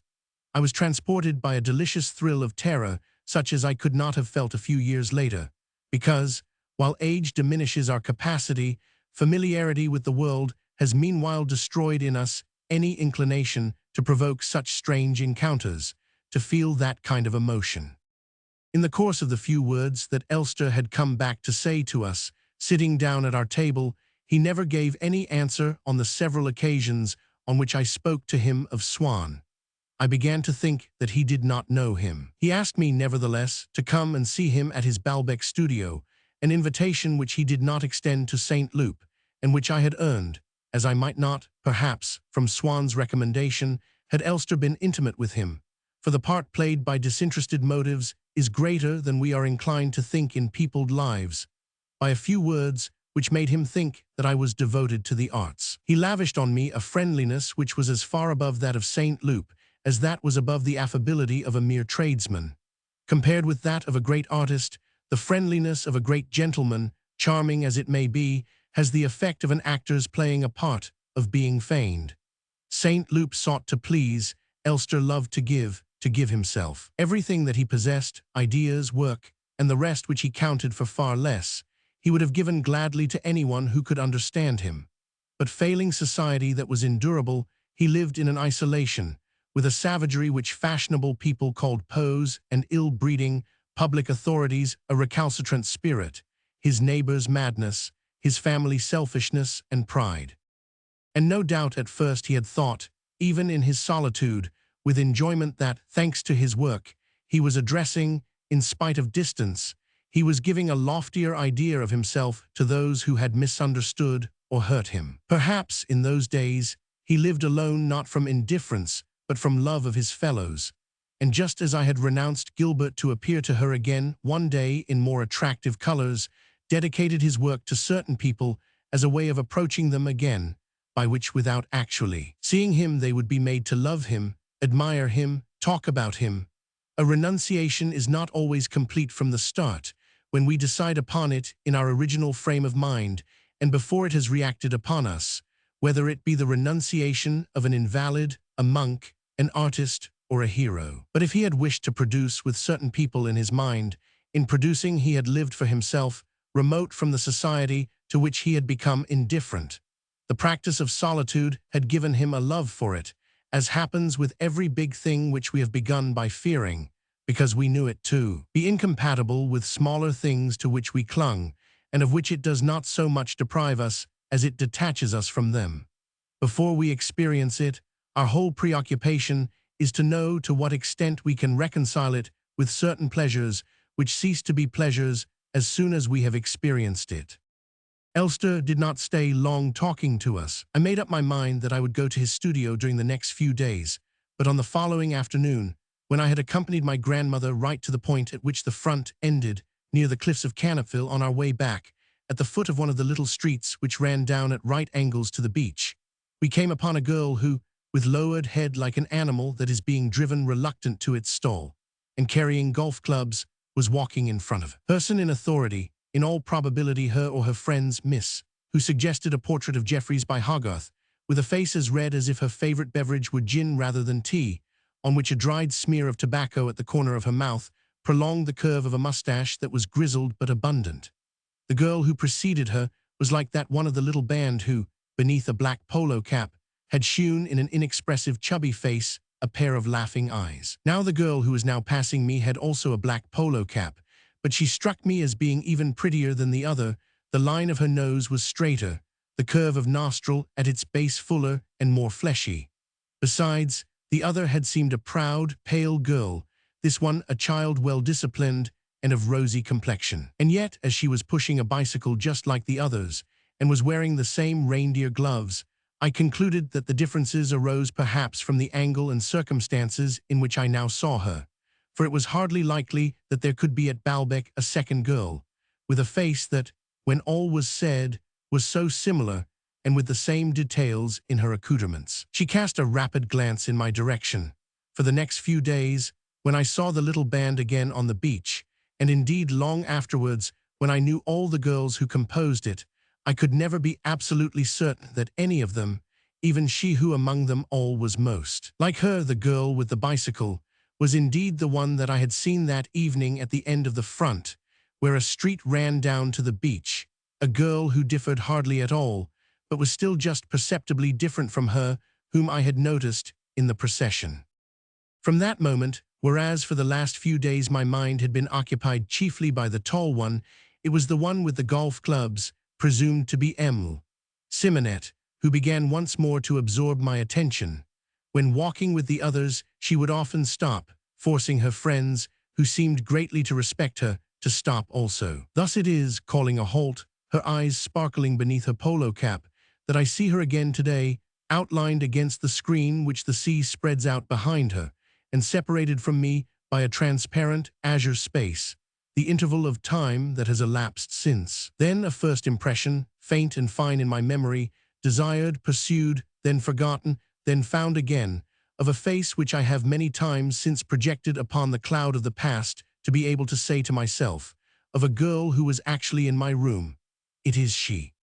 But it was perhaps yet another, the one with geranium cheeks and green eyes, whom I should have liked most to know. And yet, whichever of them it might be, on any given day, that I preferred to see, the others without her were sufficient to excite my desire which, concentrated now chiefly on one, now on another, continued, as on the first day my confused vision, to combine and blend them, to make of them the little world apart, animated by a life in common which for that matter they doubtless imagined themselves to form, and I should have penetrated, in becoming a friend of one of them, like a cultivated pagan or a meticulous Christian going among barbarians, into a rejuvenating society in which reigned health, unconsciousness of others, sensual pleasures, cruelty, unintellectuality, and joy. My grandmother, who had been told of my meeting with Elster, and rejoiced at the thought of all the intellectual profit that I might derive from his friendship, considered it absurd, and none too polite of me not to have gone yet to pay him a visit. But I could think only of the little band, and being uncertain of the hour at which the girls would be passing along the front, I dared not absent myself. My grandmother was astonished, too, at the smartness of my attire, for I had suddenly remembered suits, which had been lying all this time at the bottom of my trunk. I put on a different one every day, and had even written to Paris ordering new hats and neckties. It adds a great charm to life in a watering place like Baalbek if the face of a pretty girl, a vendor of shells, cakes, or flowers, painted in vivid colors in our mind, is regularly, from early morning, the purpose of each of those leisured, luminous days which we spend upon the beach. They become then, and for that reason, albeit unoccupied by any business, as alert as working days, pointed, magnetized, raised slightly to meet an approaching moment, that in which, while we purchase sand cakes, roses, ammonites, we will delight in seeing upon a feminine face its colors displayed as purely as on a flower. But at least, with these little traffickers, first of all we can speak to them, which saves us from having to construct with our imagination their aspects other than those with which the mere visual perception of them furnishes us, and to recreate their life, magnifying its charm, as when we stand before a portrait. Moreover, just because we speak to them, we can learn where and at what time it will be possible to see them again. Now I had none of these advantages with respect to the little band. Their habits were unknown to me, when on certain days I failed to catch a glimpse of them. Not knowing the cause of their absence, I sought to discover whether it was something fixed and regular, if they were to be seen only every other day, or in certain states of the weather, or if there were days on which no one ever saw them. I imagined myself already friends with them, and saying, "But you weren't there the other day, weren't we?" "Oh no, of course not. That was because it was a Saturday. On Saturdays we don't ever come because—" If it were only as simple as that, to know that on Black Saturday it was useless to torment oneself, that one might range the beach from end to end, sit down outside the pastry cook's and pretend to be nibbling an eclair, poke into the curiosity shop, wait for bathing time, the concert, high tide, sunset night, all without seeing the longed-for little band. But the fatal day did not, perhaps, come once a week. It did not, perhaps, of necessity fall on Saturdays. Perhaps certain atmospheric conditions influenced it, or were entirely unconnected with it. How many observations, patient but not at all serene, must one accumulate of the movements, to all appearance irregular, of those unknown worlds before being able to be sure that one has not allowed oneself to be led astray by mere coincidence, that one's forecasts will not be proved wrong, before one elucidates the certain laws, acquired at the cost of so much painful experience, of that passionate astronomy. Remembering that I had not yet seen them on some particular day of the week, I assured myself that they would not be coming, that it was useless to wait any longer on the beach. And at that very moment I caught sight of them. And yet on another day which, so far as I could suppose that there were laws that guided the return of those constellations, must, I had calculated, prove an auspicious day, they did not come. But to this primary uncertainty whether I should see them or not that day, there was added another, more disquieting, whether I should ever set eyes on them again, for I had no reason, after all, to know that they were not about to sail for America or to return to Paris. This was enough to make me begin to love them. One can feel an attraction towards a particular person, but to release that fount of sorrow, that sense of the irreparable, those agonies which prepare the way for love, there must be, and this is, perhaps, more than any person can be, the actual object which our passion seeks so anxiously to embrace, the risk of an impossibility. Thus there were acting upon me already those influences which recur in the course of our successive love affairs, which can, for that matter, be provoked, but then rather in the life of cities, by the thought of little working girls whose half-holiday is we know not on what day, and whom we are afraid of having missed as they came out of the factory, or which at least have recurred in mine. Perhaps they are inseparable from love. Perhaps everything that formed a distinctive feature of our first love attaches itself to those that come after, by recollection, suggestion, habit, and through the successive periods of our life, gives to its different aspects a general character.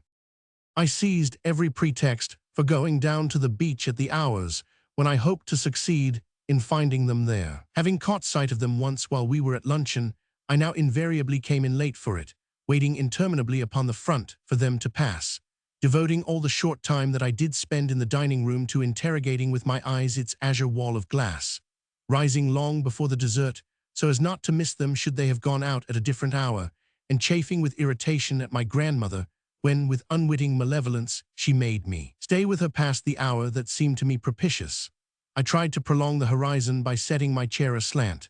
If by chance I did catch sight of no matter which of the girls, Since they all partook of the same special essence, it was as if I had seen projected before my face in a shifting, diabolical hallucination, a little of the unfriendly and yet passionately coveted dream which but a moment ago had existed only, where it lay stagnant for all time, in my brain. I was in love with none of them, loving them all, and yet the possibility of meeting them was in my daily life the sole element of delight, alone made to burgeon in me those high hopes by which every obstacle is surmounted, hopes ending often in fury if I had not seen them. For the moment, these girls eclipsed my grandmother in my affection. The longest journey would at once have seemed attractive to me had it been to a place in which they might be found. It was to them that my thoughts comfortably clung when I supposed myself to be thinking of something else or of nothing. But when, even without knowing it, I thought of them, they more unconsciously still were for me the mountainous blue undulations of the sea, a troop scene passing in outline against the waves. Our most intensive love for a person is always the love, really, of something else as well. Meanwhile, my grandmother was showing, because now I was keenly interested in golf and lawn tennis, and was letting slip an opportunity of seeing at work and hearing talk an artist whom she knew to be one of the greatest of his time, a disapproval which seemed to me to be based on somewhat narrow views. I had guessed long ago in the Champs-Élysées, and had since established to my own satisfaction, that when we are in love with a woman, we simply project into her a state of our own soul, that the important thing is, therefore, not the worth of the woman, but the depth of the state, and that the emotions which a young girl of no kind of distinction arouses in us can enable us to bring to the surface of our consciousness some of the most intimate parts of our being, more personal, more remote, more essential than would be reached by the pleasure that we derive from the conversation of a great man, or even from the admiring contemplation of his work. I was to end by complying with my grandmother's wishes, all the more reluctantly in that Elster lived at some distance from the front, in one of the newest of Balbec's avenues. The heat of the day obliged me to take the tramway which passed along the Rue de la Plage, and I made an effort, so as still to believe that I was in the ancient realm of the Cimmerians, in the country it might be, of King Mark, or upon the site of the forest of Broceliande, not to see the gimcrack splendor of the buildings that extended on either hand, among which Elster's villa was perhaps the most sumptuously hideous, in spite of which he had taken it, because, of all that there were to be had at Balbec, it was the only one that provided him with a really big studio. It was also with averted eyes that I crossed the garden, which had a lawn, in miniature, like any little suburban villa round Paris, a statuette of an amorous gardener, glass bowls in which one saw one's distorted reflection, beds of begonias, and a little arbor, beneath which rocking chairs were drawn up round an iron table. But after all these preliminaries hallmarked with Philistine ugliness, I took no notice of the chocolate moldings on the plinths once I was in the studio. I felt perfectly happy, for with the help of all the sketches and studies that surrounded me, I foresaw the possibility of raising myself to a poetical understanding, rich in delights, of many forms which I had not, hitherto, isolated from the general spectacle of reality. And Elster's studio appeared to me as the laboratory of a sort of new creation of the world in which, from the chaos that is all the things we see, he had extracted, by painting them on various rectangles of canvas that were hung everywhere about the room. Here a wave of the sea crushing angrily on the sand its lilac foam. There a young man in a suit of white linen, leaning upon the rail of a vessel. His jacket and the spattering wave had acquired fresh dignity from the fact that they continued to exist, even although they were deprived of those qualities in which they might be supposed to consist, the wave being no longer able to splash, nor the jacket to clothe anyone. At the moment at which I entered, the creator was just finishing, with the brush which he had in his hand, the form of the sun at its setting. The shutters were closed almost everywhere round the studio, which was fairly cool, and except in one place where daylight laid against the wall, its brilliant but fleeting decoration, dark.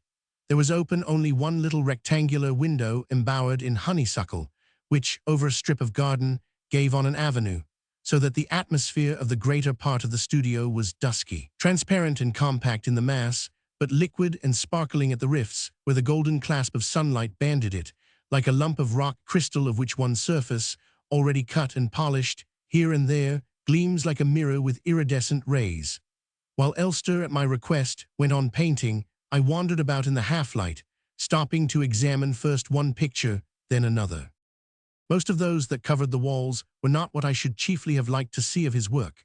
Paintings in what an English art journal which lay about on the reading room table in the Grand Hotel called his first and second manners, the mythological manner and the manner in which he showed signs of Japanese influence, both admirably exemplified, the article said, in the collection of Mme. de Guermantes. Naturally enough, what he had in his studio were almost all seascapes done here, at Baalbek. But I was able to discern from these that the charm of each of them lay in a sort of metamorphosis of the things represented in it, analogous to what in poetry we call metaphor, and that, if God the Father had created things by naming them, it was by taking away their names or giving them other names that Elster created them anew.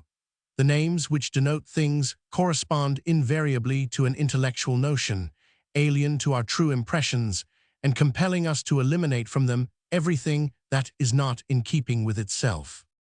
Sometimes in my window in the hotel at Baalbek, in the morning when Francois undid the fastenings of the curtains that shut out the light, in the evening when I was waiting until it should be time to go out with Saint Loup, I had been led by some effect of sunlight to mistake what was only a darker stretch of sea for a distant coastline, or to gaze at a belt of liquid azure without knowing whether it belonged to sea or sky. But presently my reason would re-establish between the elements that distinction which in my first impression I had overlooked. In the same way I used, in Paris, in my bedroom, to hear a dispute, almost a riot, in the street below, until I had referred back to its cause. A carriage, for instance, that was rattling towards me. This noise, from which I now eliminated the shrill and discordant vociferations which my ear had really heard, but which my reason knew that wheels did not produce. But the rare moments in which we see nature as she is, with poetic vision, it was from those that Elster's work was taken. One of his metaphors that occurred most commonly in the seascapes which he had round him was precisely that which, comparing land with sea, suppressed every line of demarcation between them. It was this comparison, tacitly and untiringly repeated on a single canvas, which gave it that multiform and powerful unity, the cause, not always clearly perceived by themselves, of the enthusiasm which Elster's work aroused in certain collectors. It was, for instance, for a metaphor of this sort, in a picture of the harbour of Carquethuit, a picture which he had finished a few days earlier, and at which I now stood gazing my fill, that Elster had prepared the mind of the spectator by employing, for the little town, only marine terms and urban terms for the sea. Whether its houses concealed a part of the harbour, a dry dock, or perhaps the sea itself came cranking in among the land, as constantly happened on the Baalbek coast. On the other side of the promontory on which the town was built, the roofs were overtopped, as it had been by mill chimneys or church steeples, by masts which had the effect of making the vessels to which they belonged appear town-bred, built on land, an impression which was strengthened by the sight of other boats, moored along the jetty, but in such serried ranks that you could see men talking across from one deck to another without being able to distinguish the dividing line, the chink of water between them, so that this fishing fleet seemed less to belong to the water than, for instance, the churches of Criquebec, which in the far distance, surrounded by water on every side, because you saw them without seeing the town, in a powdery haze of sunlight and crumbling waves, seemed to be emerging from the waters, blown in alabaster or in sea foam, and enclosed in the band, parti-colored rainbow, to form an unreal, a mystical picture. On the beach in the foreground, the painter had arranged that the eye should discover no fixed boundary, no absolute line of demarcation between earth and ocean. The men who were pushing down their boats into the sea were running as much through the waves as along the sand, which, being wet, reflected their hulls as if they were already in the water. The sea itself did not come up in an even line, but followed the irregularities of the shore, which the perspective of the picture increased still further, so that a ship actually at sea, half hidden by the projecting works of the arsenal, seemed to be sailing across the middle of the town.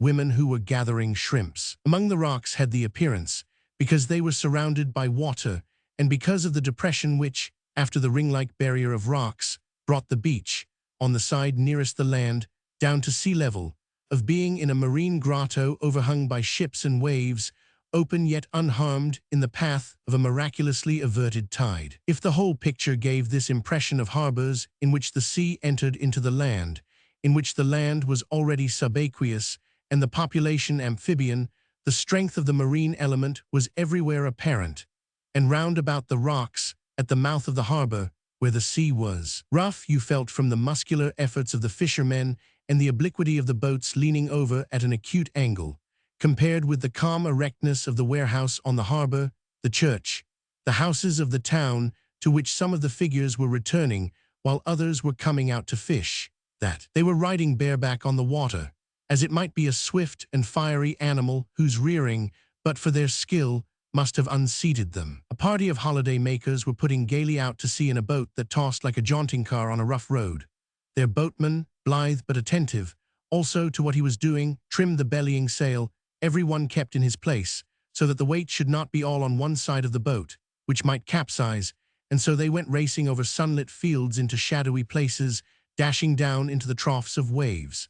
It was a fine morning, in spite of the recent storm. Indeed, one could still feel the powerful activities that must first be neutralized in order to attain the easy balance of the boats that lay motionless, enjoying sunshine and breeze, in parts where the sea was so calm that its reflections had almost more solidity and reality than the floating hulls, vaporized by an effect of the sunlight, parts which the perspective of the picture dovetailed in among others, or rather you would not have called them other parts of the sea, for between those parts there was as much difference as there was between one of them and the church rising from the water or the ships behind the town. Your reason then set to work and made a single element of what was here black beneath a gathering storm, a little farther all of one color with the sky and as brightly burnished, and elsewhere so bleached by sunshine, haze and foam, so compact, so terrestrial, so circumscribed with houses that you thought of some white stone causeway or of a field of snow,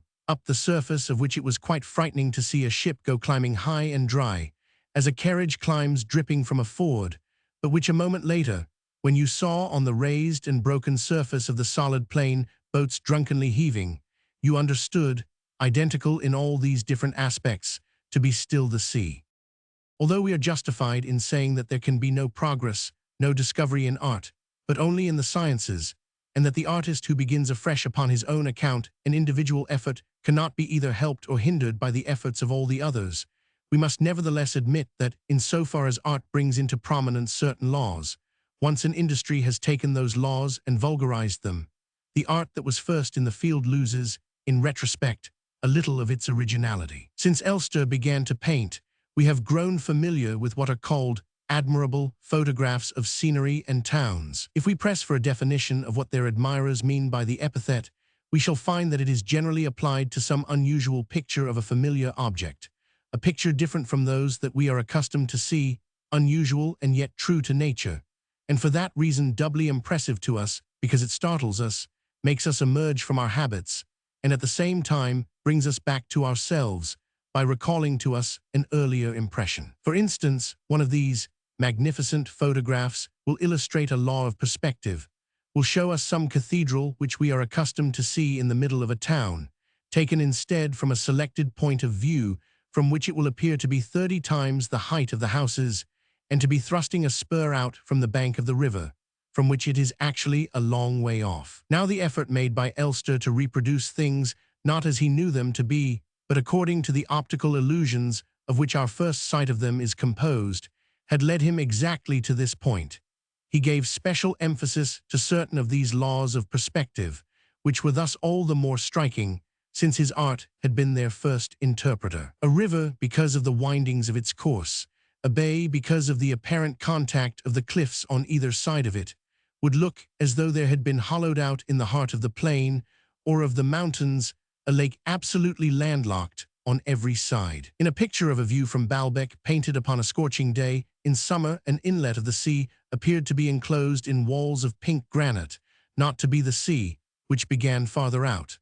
The continuity of the ocean was suggested only by the gulls which, wheeling over what, when one looked at the picture, seemed to be solid rock, were as a matter of fact inhaling the moist vapor of the shifting tide. Other laws were discernible in the same canvas, as at the foot of immense cliffs, the Lilliputian grace of white sails on the blue mirror on whose surface they looked like butterflies asleep, and certain contrasts between the depth of the shadows and the pallidity of the light. This play of light and shade, which also photography has rendered commonplace, had interested Elster so much that at one time he had painted what were almost mirages, in which a castle crowned with a tower appeared as a perfect circle of castle prolonged by a tower at its summit, and at its foot by an inverted tower, whether because the exceptional purity of the atmosphere on a fine day gave the shadow reflected in the water the hardness and brightness of the stone, or because the morning mists rendered the stone as vaporous as the shadow.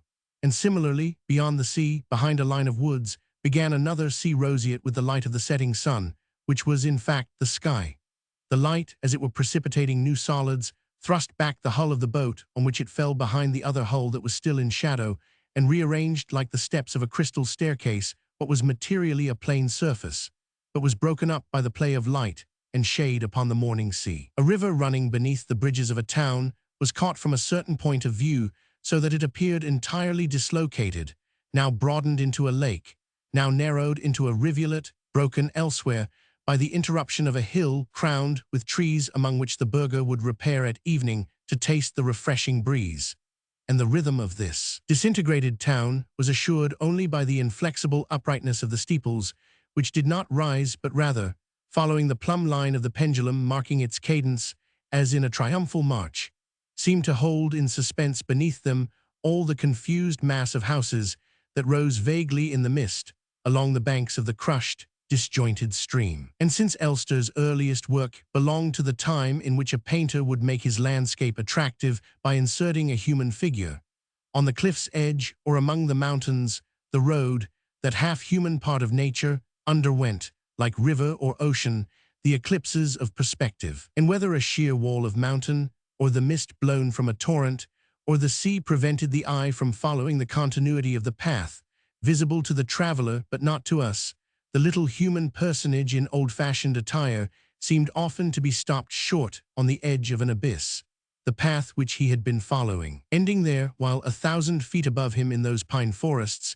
it was with a melting eye and comforted heart that we saw reappear the thread-like whiteness of its dusty surface, hospitable to the wayfaring foot, whereas from us the side of the mountain had hidden, where it turned to avoid waterfall or gully, the intervening bends.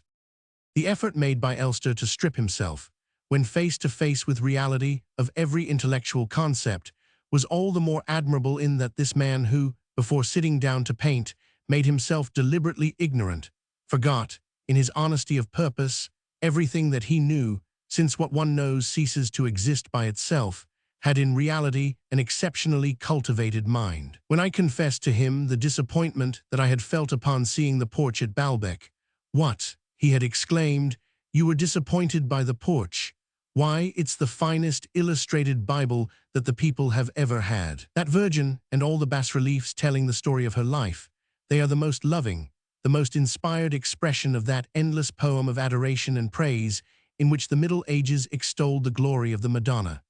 If you only knew, side by side with the most scrupulous accuracy in rendering the sacred text, what exquisite ideas the old carver had, what profound thoughts, what delicious poetry. A wonderful idea, that great sheet in which the angels are carrying the body of the Virgin, too sacred for them to venture to touch it with their hands. I mentioned to him that this theme had been treated also at Saint André des Champs. He had seen photographs of the porch there and agreed, but pointed out that the bustling activity of those little peasant figures, all hurrying at once towards the Virgin, was not the same thing as the gravity of those two great angels, almost Italian, so springing, so gentle, the angel who is carrying the Virgin's soul to reunite it with her body. In the meeting of the Virgin with Elizabeth, Elizabeth's gesture when she touches the Virgin's womb and marvels to feel that it is great with child, and the bandaged arm of the midwife who had refused, unless she touched, to believe the Immaculate Conception, and the linen cloth thrown by the Virgin to St. Thomas to give him a proof of the resurrection.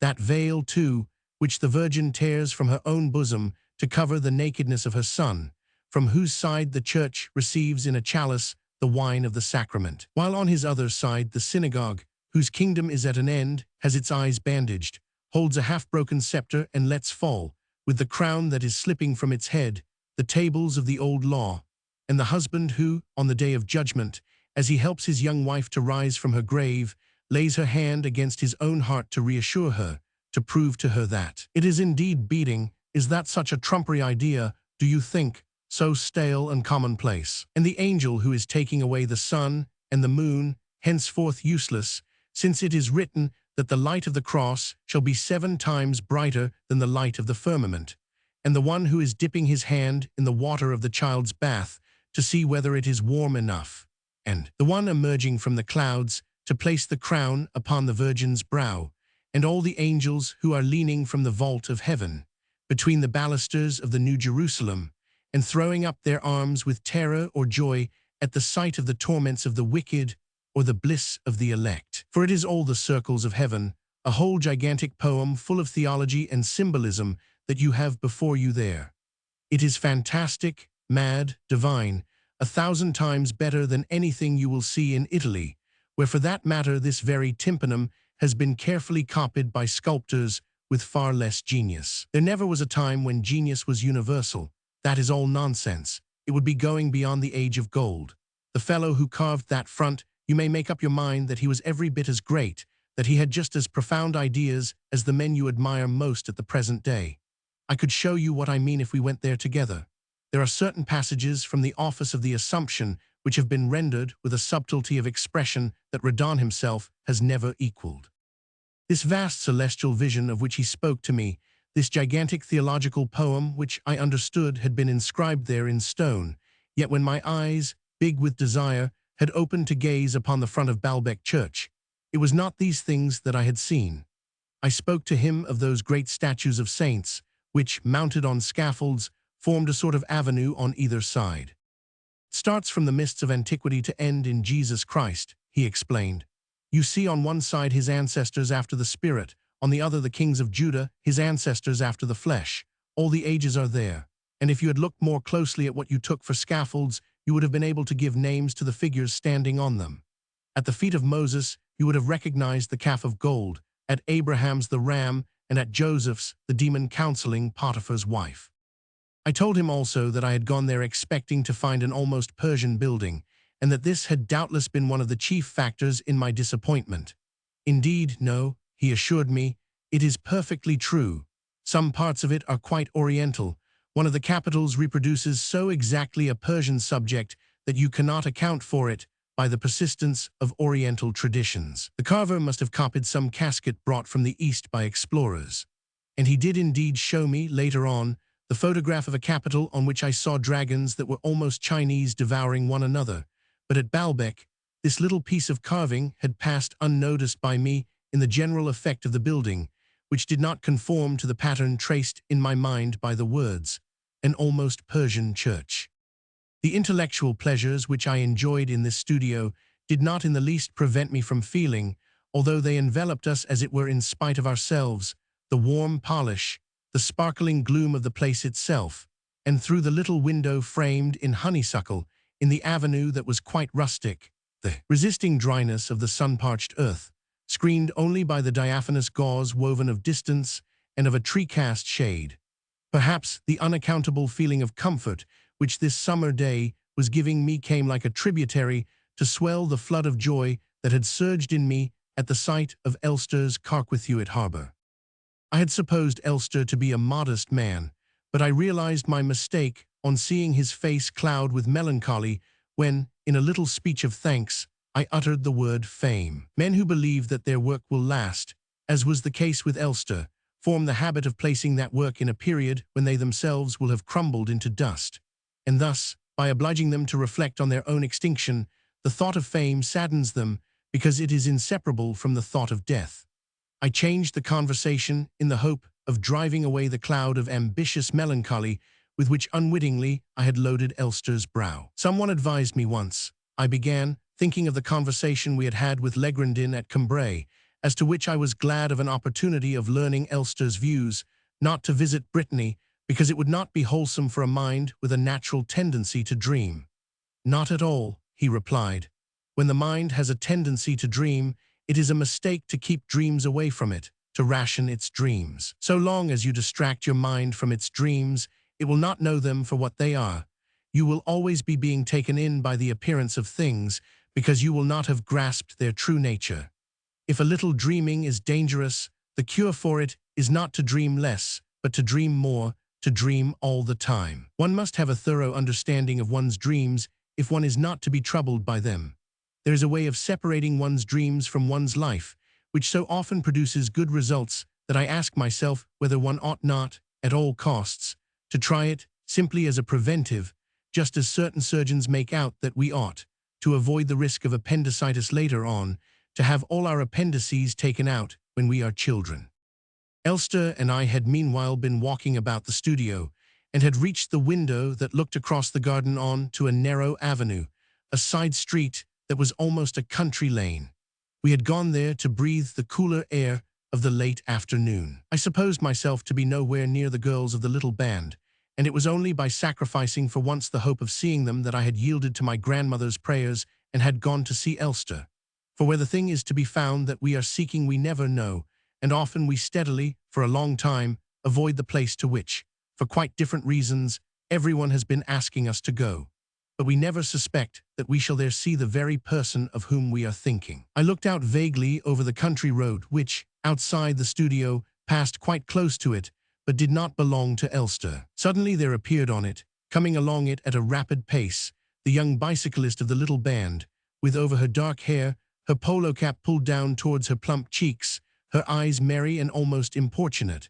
And on that auspicious path, miraculously filled with promise of delights, I saw her beneath the trees throw to Elster the smiling greeting of a friend, a rainbow that bridged the gulf for me between our terraqueous world and regions which I had hitherto regarded as inaccessible.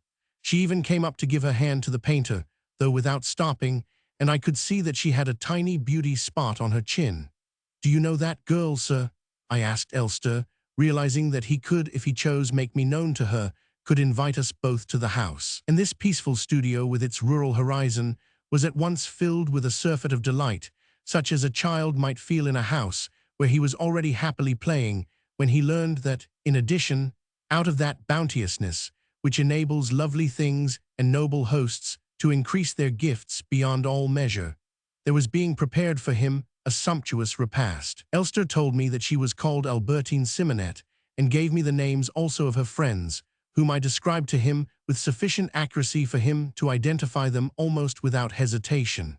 I had, with regard to their social position, made a mistake, but not the mistake that I usually made at Baalbec.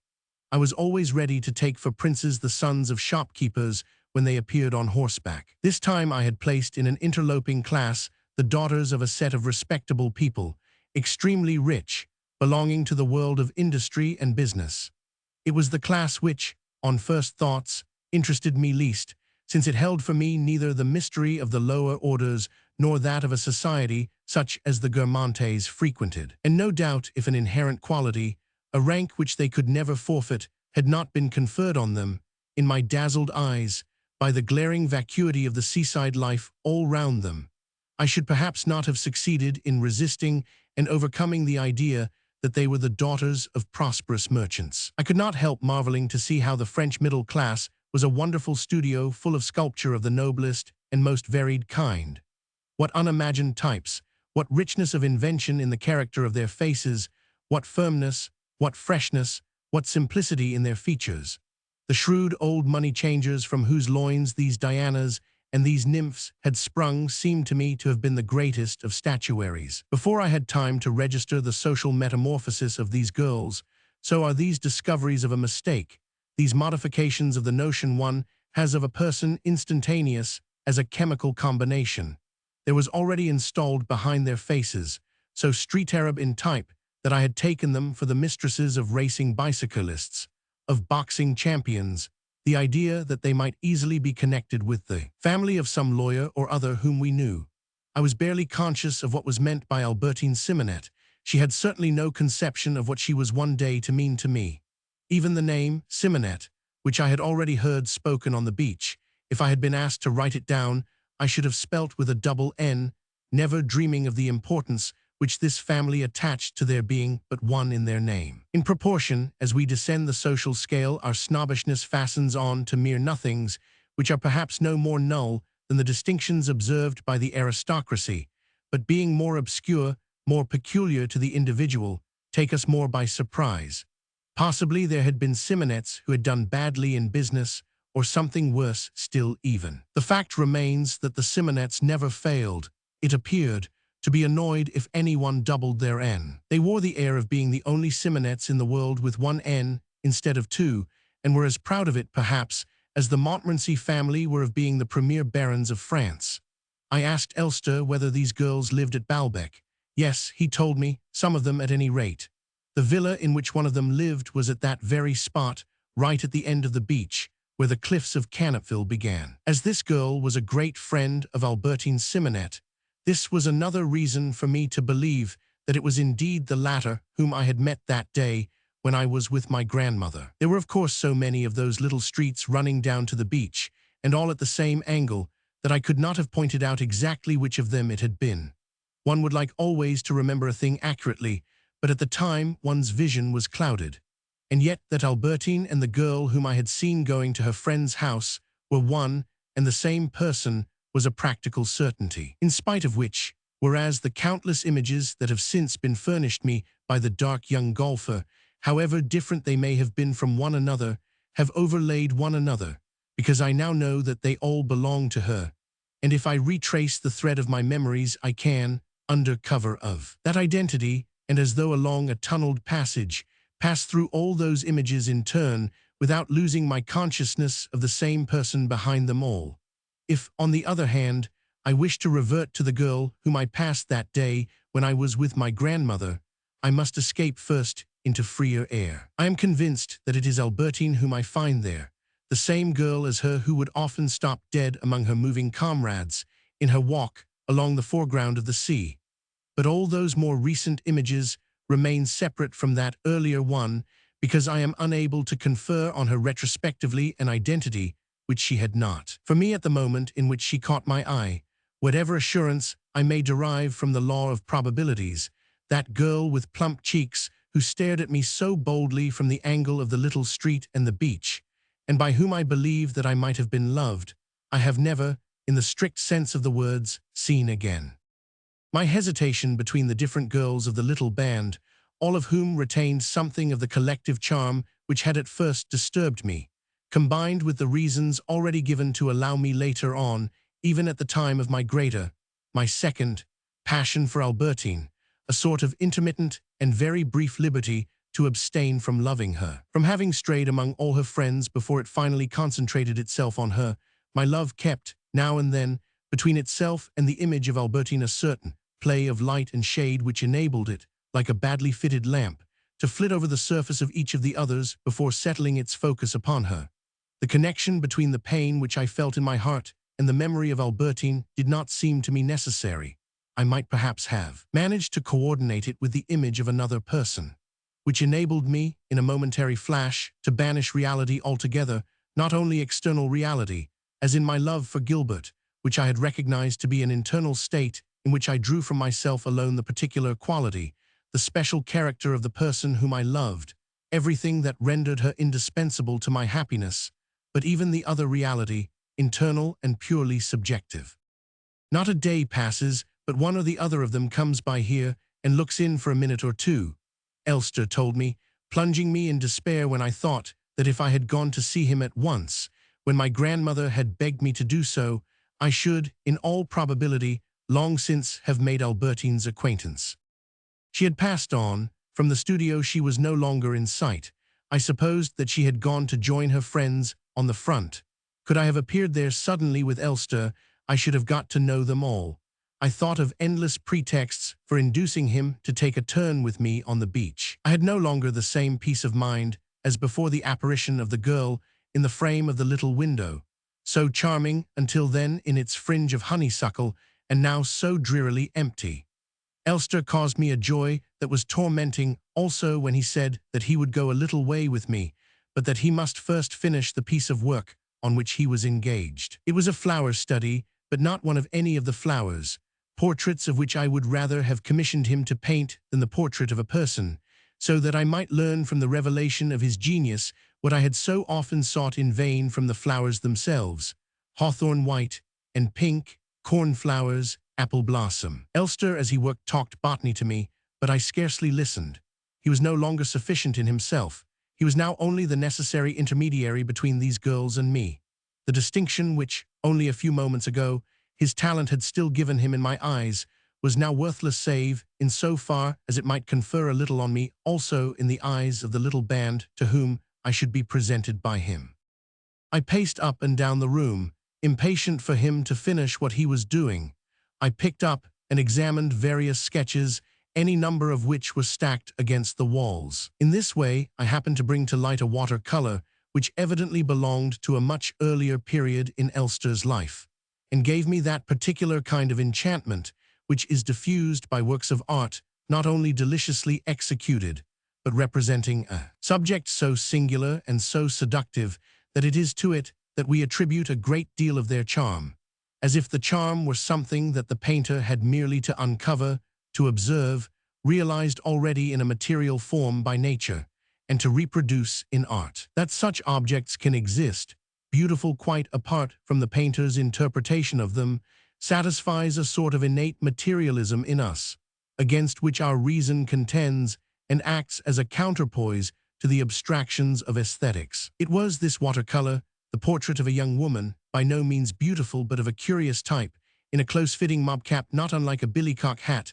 trimmed with a ribbon of cherry-colored silk. In one of her mittened hands was a lighted cigarette, while the other held, level with her knee, a sort of broad-brimmed garden hat, nothing more than a fire screen of plaited straw to keep off the sun. On a table by her side, a tall vase filled with pink carnations. Often, and it was the case here, the singularity of such works is due principally to their having been executed in special conditions for which we do not at first sight make proper allowance. If, for instance, the strange attire of a feminine model is her costume for a masked ball, or conversely the scarlet cloak which an elderly man looks as though he had put on to humor some whim in the painter, is his gown as a professor or alderman, or his cardinal's cassock.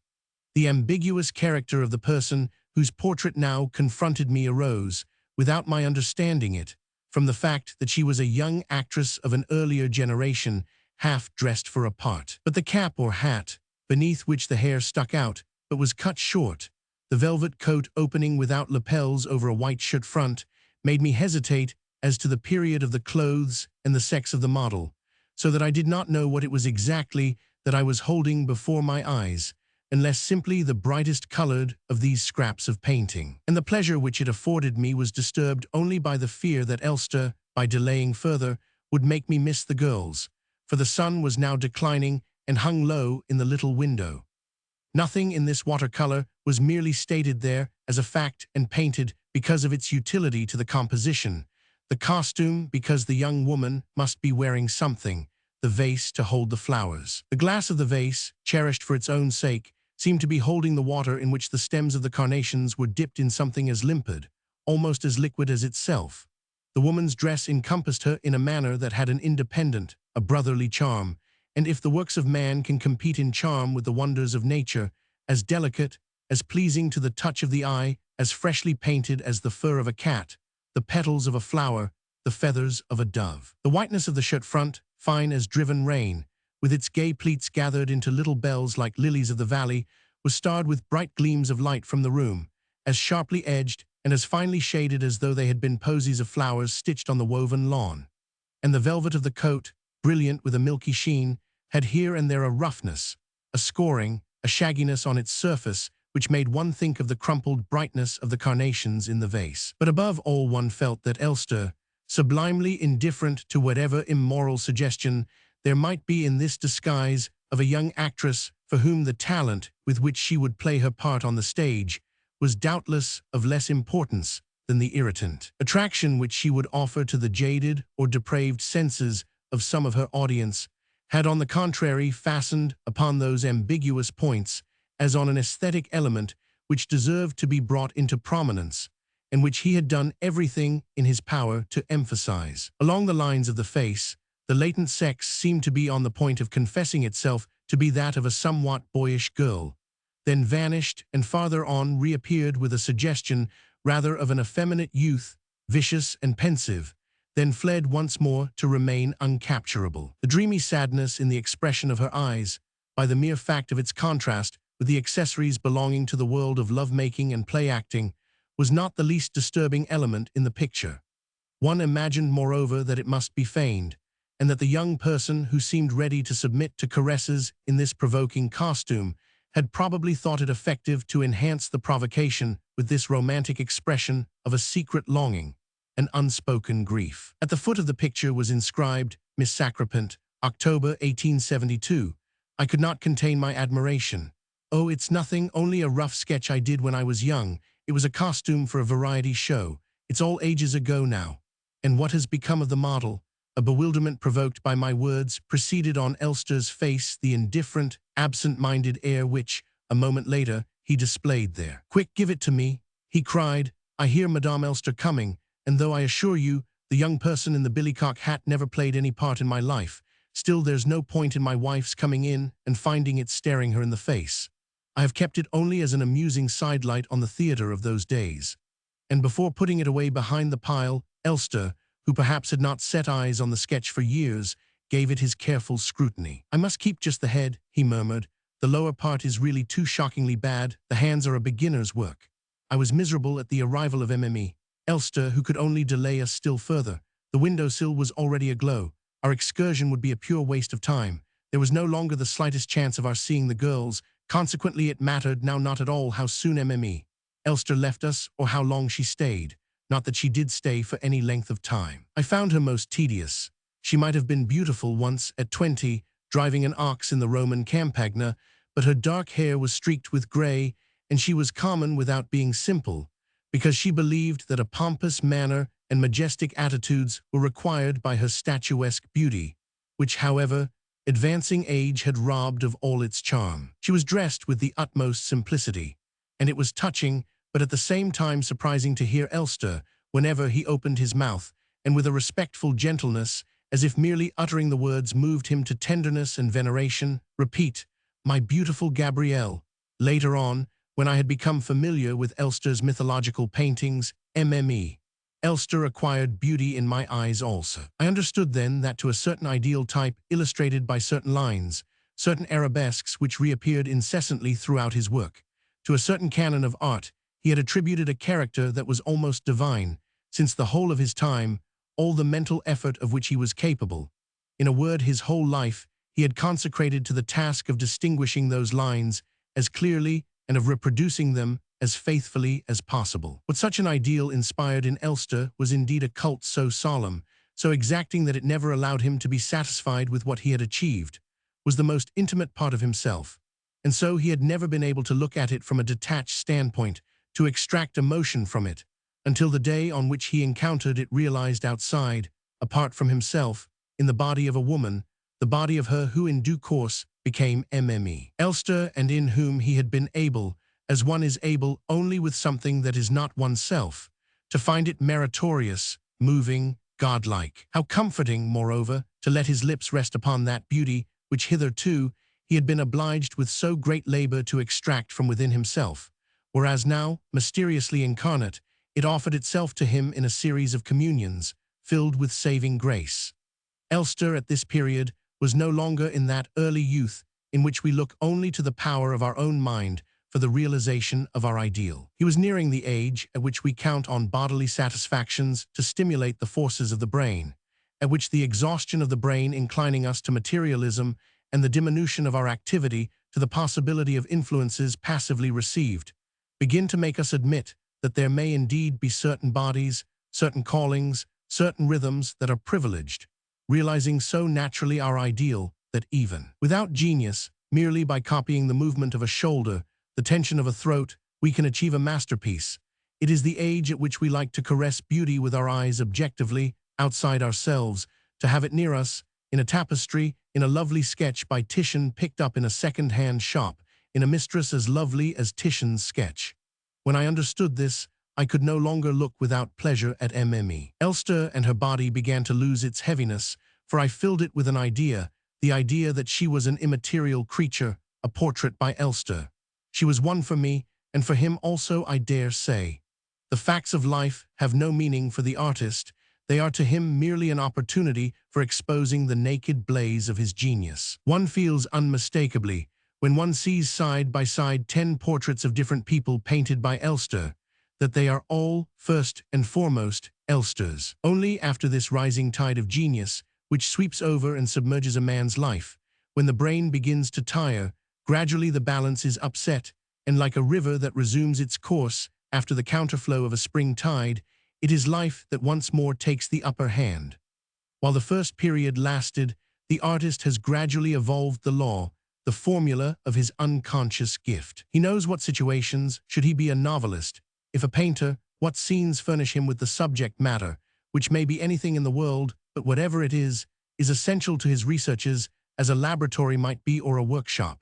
He knows that he has created his masterpieces out of effects of attenuated light, the action of remorse upon consciousness of guilt, out of women posed beneath trees or half immersed in water, like statues. A day will come when, owing to the exhaustion of his brain, he will no longer have the strength, when provided with those materials which his genius was wont to use, to make the intellectual effort which alone can produce his work, and will yet continue to seek them out, happy when he finds himself in their presence, because of the spiritual pleasure, the allurement to work that they arouse in him, and surrounding them besides with a kind of hedge of superstition, as if they were superior to all things else, as if in them already dwelt a great part of the work of art, which they might be said to carry within them ready-made.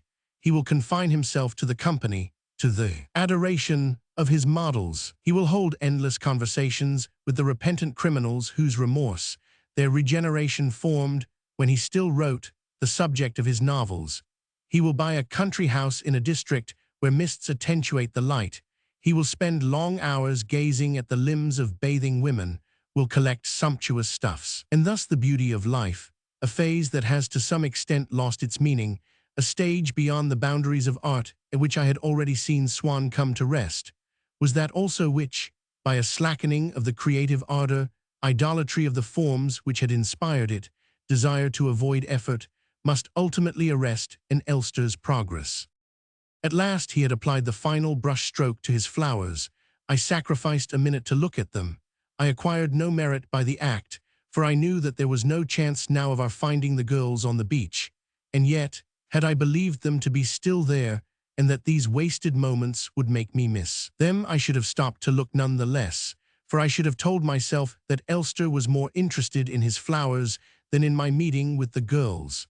My grandmother's nature, a nature that was the exact counterpart of my complete egoism, was nevertheless reflected in certain aspects of my own. In circumstances in which someone to whom I was indifferent, for whom I had always made a show of affection or respect, ran the risk merely of some unpleasantness, whereas I was in real danger, I could not have done otherwise than commiserate with him on his annoyance as though it had been something important, and treat my own danger as nothing, because I would feel that these were the proportions in which he must see things.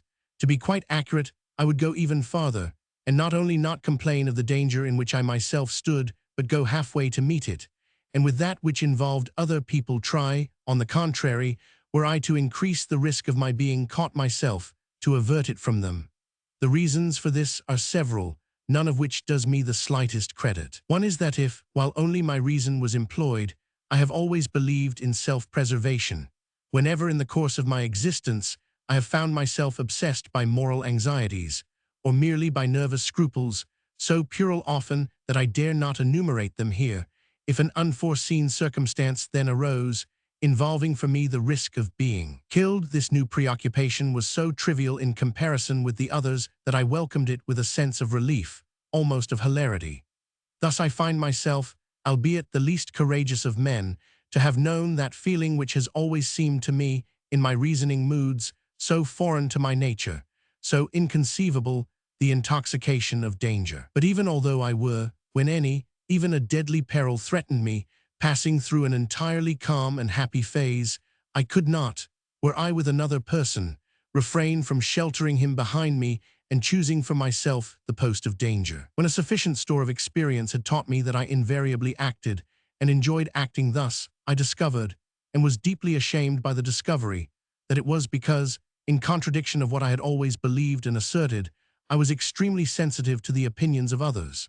Not that this kind of unconfessed self-esteem is in any sense vanity or conceit, for what might satisfy one or other of those failings would give me no pleasure, and I have always refrained from indulging them. But with the people in whose company I have succeeded in concealing most effectively the slight advantages and knowledge of which might have given them a less derogatory idea of myself, I have never been able to deny myself the pleasure of showing them that I take more trouble to avert the risk of death from their paths than from my own. As my motive is then self-esteem and not valor, I find it quite natural that in any crisis they should act differently. I am far from blaming them for it, as I should perhaps if I had been moved by a sense of duty, a duty which would seem to me, in that case, to be as incumbent upon them as upon myself. On the contrary, I feel that it is eminently sensible of them to safeguard their lives, though at the same time I cannot prevent my own safety from receding into the background, which is particularly silly and culpable of me, since I have come to realize that the lives of many of the people in front of whom I plant myself, when a bomb bursts, are more valueless even than my own. However, on the day of this first visit to Elster, the time was still distant at which I was to become conscious of this difference in value, and there was no question of danger, but simply a harbinger this of that pernicious self-esteem, the question of my not appearing to attach to the pleasure which I so ardently desired more importance than to the work which the painter had still to finish. It was finished at last, and once we were out of doors, I discovered that, so long were the days still at this season, it was not so late as I had supposed. We strolled down to the front. What stratagems I employed to keep Elster standing at the spot where I thought that the girls might still come past. Pointing to the cliffs that towered beside us, I kept on asking him to tell me about them, so as to make him forget the time and stay there a little longer. I felt that we had a better chance of waylaying the little band if we moved towards the end of the beach. "I should like to look at those cliffs with you from a little nearer," I said to him, having noticed that one of the girls was in the habit of going in that direction. "And as we go, do tell me about Coquethuet.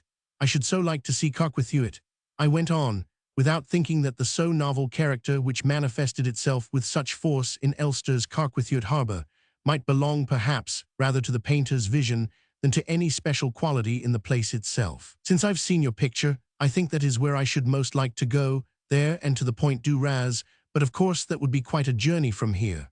"Yes, and besides, even if it weren't nearer, I should advise you perhaps all the same to visit Coquethuet," he replied. "The Point du Raz is magnificent, but after all it is simply the high cliff of Normandy or Brittany which you know already. Coquethuet is quite different, with those rocks bursting from a level shore. I know nothing in France like it. It reminds me rather of what one sees in some parts of Florida. It is most interesting, and for that matter extremely wild too. It is between Clitorps and Nehum. You know how desolate those parts are. The sweep of the coastline is delicious. Here, the coastline is like anywhere else, but along there I can't tell you what charm it has, what softness." Night was falling. It was time to be turning homewards.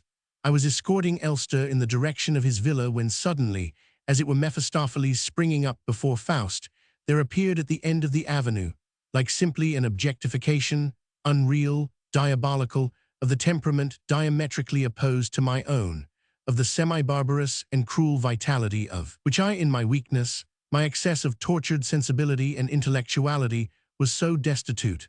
A few spots of the essence impossible to mistake for anything else in the world. A few spores of the zoophytic band of girls, who wore an air of not having seen me, but were unquestionably, for all that, proceeding as they advanced to pass judgment on me in their ironic vein. Feeling that a collision between them and us was now inevitable, and that Elster would be certain to call me, I turned my back, like a bather preparing to meet the shock of a wave. I stopped dead, and leaving my eminent companion to pursue his way, remained where I was, stooping, as if I had suddenly become engrossed in it, towards the window of the curiosity shop which we happened to be passing at the moment.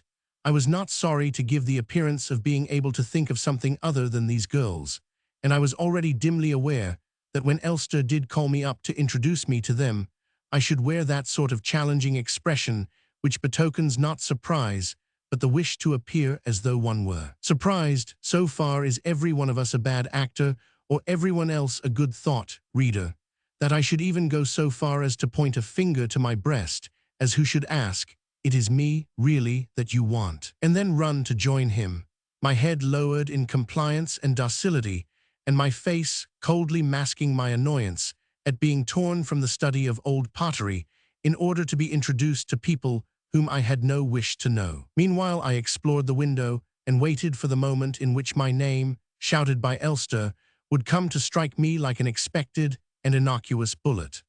The certainty of being introduced to these girls had had the result of making me not only feign complete indifference to them, but actually to feel it. Inevitable from this point, the pleasure of knowing them began at once to shrink, became less to me than the pleasure of talking to St. Loup, of dining with my grandmother, of making, in the neighborhood of Baalbek, excursions which I would regret the probability, in consequence of my having to associate with people who could scarcely be much interested in old buildings, of my being forced to abandon.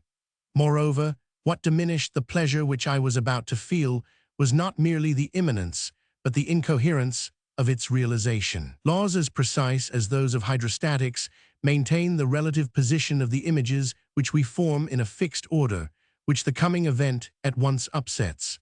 Elster was just about to call me. This was not at all the fashion in which I had so often, on the beach, in my bedroom, imagined myself making these girls' acquaintance. What was about to happen was a different event, for which I was not prepared. I recognized neither my desire nor its object. I regretted almost that I had come out with Elster. But above all, the shrinking of the pleasure that I expected to feel was due to the certainty that nothing, now, could take that pleasure from me. And it resumed, as though by some latent elasticity in itself, its whole extent when it ceased to be subjected to the pressure of that certainty, at the moment when, having decided to turn my head, I saw Elster, standing where he had stopped a few feet away with the girls, bidding them goodbye. The face of the girl who stood nearest to him, round and plump and glittering with the light in her eyes, reminded me of a cake on the top of which a place has been kept for a morsel of blue sky. Her eyes, even when fixed on an object, gave one the impression of motion, just as on days of high wind the air, although invisible, lets us perceive the speed with which it courses between us and the unchanging azure. For a moment her gaze intersected mine, like those traveling skies on stormy days which hurry after a rain cloud that moves less rapidly than they overtake, touch, cover, pass it, and are gone. But they do not know one another and are soon driven far apart. So our eyes were for a moment confronted, neither pair knowing what the celestial continent that lay before their gaze held of future blessing or disaster. Only at the moment when her gaze was directly coincident with mine, without slackening its movement, it grew perceptibly duller. So on a starry night, the wind-swept moon passes behind a cloud and veils her brightness for a moment, but soon will shine again. But Elster had already said goodbye to the girls and had never summoned me. They disappeared down a cross street. He came towards me. My whole plan was spoiled. I have said that Albertine had not seemed to me that day to be the same as on previous days, and that afterwards, each time I saw her, she was to appear different. But I felt at that moment that certain modifications in the appearance, the importance, the stature of a person may also be due to the variability of certain states of consciousness interposed between that person and us. One of those that play an important part in such transformations is belief. That evening my belief, then the vanishing of my belief that I was about to know Albertine had, with a few seconds' interval only, rendered her almost insignificant, then infinitely precious in my sight. Some years later, the belief, then the disappearance of the belief, that Albertine was faithful to me brought about similar changes. Of course, long ago, at Cambrai, I had seen shrink or stretch, according to the time of day, according as I was entering one or the other of the two dominant moods that governed my sensibility in turn, my grief at not having my mother with me, as imperceptible all afternoon as is the moon's light when the sun is shining.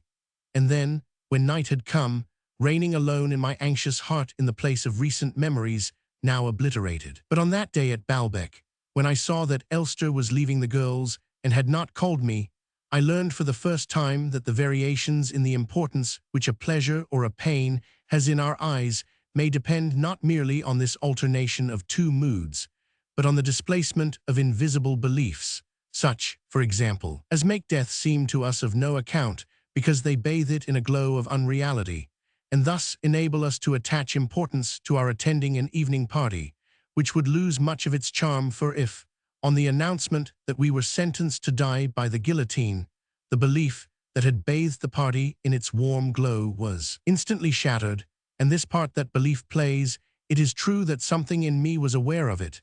This was my will, but its knowledge is vain if the mind, the heart continue in ignorance. These last act in good faith when they believe that we are anxious to forsake a mistress to whom our will alone knows that we are still attached. This is because they are clouded by the belief that we shall see her again at any moment. But let this belief be shattered, let them suddenly become aware that this mistress is gone from us forever, then the mind and heart, having lost their focus, are driven like mad things. The meanest pleasure becomes infinitely great.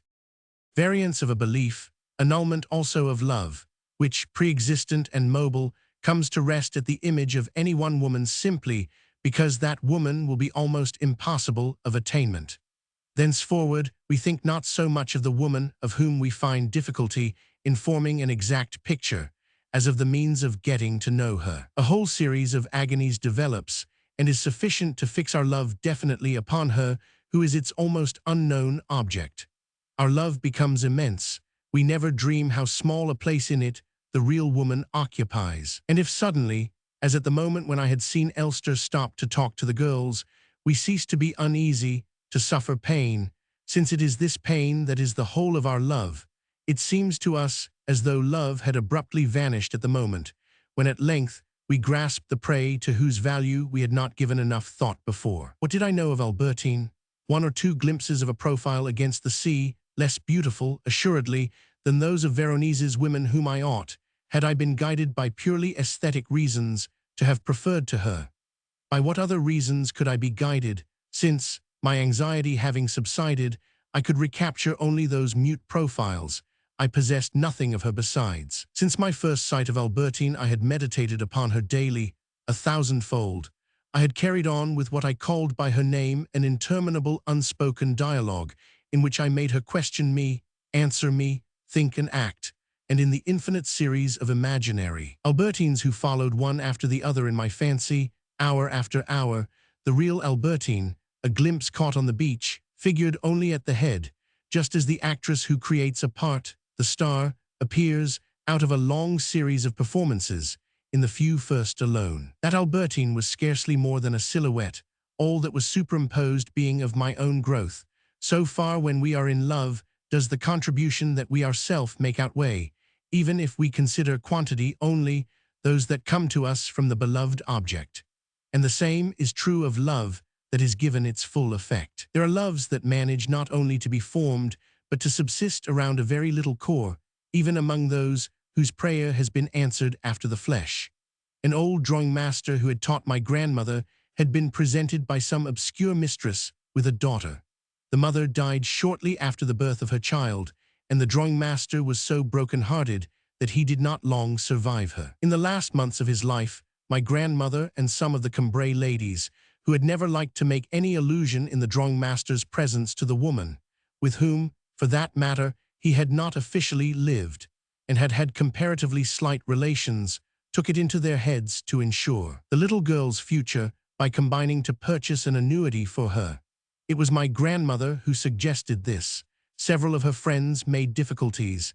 After all, was the child really such a very interesting case? Was she even the child of her reputed father? With women like that, it was never safe to say. Finally, everything was settled. The child came to thank the ladies. She was plain, and so absurdly like the old drawing master as to remove every shadow of doubt. Her hair being the only nice thing about her, one of the ladies said to her father, who had come with her, "What pretty hair she has." And thinking that now, the woman who had sinned being dead, and the old man only half alive, a discreet allusion to that past of which they had always pretended to know nothing could do no harm, my grandmother added, "It runs in families. Did her mother have pretty hair like that?" I don't know, was the old man's quaint answer. I never saw her except with a hat on. But I must not keep Elster waiting. I caught sight of myself in a glass. To add to the disaster of my not having been introduced to the girls, I noticed that my necktie was all crooked. My hat left long wisps of hair showing, which did not become me. But it was a piece of luck, all the same, that they should have seen me, even thus attired, in Elster's company, and so could not forget me. Also that I should have put on, that morning, at my grandmother's suggestion, my smart waistcoat, when I might so easily have been wearing one that was simply hideous, and be carrying my best stick. For while an event for which we are longing never happens quite in the way we have been expecting, failing the advantages on which we supposed that we might count, others present themselves for which we never hoped, and make up for our disappointment. And we have been so dreading the worst that in the end we are inclined to feel that, taking one thing with another, chance has, on the whole, been rather kind to us. I did so much want to know them, I said as I reached Elster. Then why did you stand a mile away? These were his actual words, not that they expressed what was in his mind, since, if his desire had been to grant mine, to call me up to him would have been quite easy, but perhaps because he had heard phrases of this sort, in familiar use among common people when they are in the wrong, and because even great men are in certain respects much the same as common people, take their everyday excuses from the same common stock, just as they get their daily bread from the same baker. Or it may be that such expressions, which ought, one might almost say, to be read backwards, since their literal interpretation is the opposite of the truth, are the instantaneous effect, the negative exposure of a reflex action. They were in a hurry.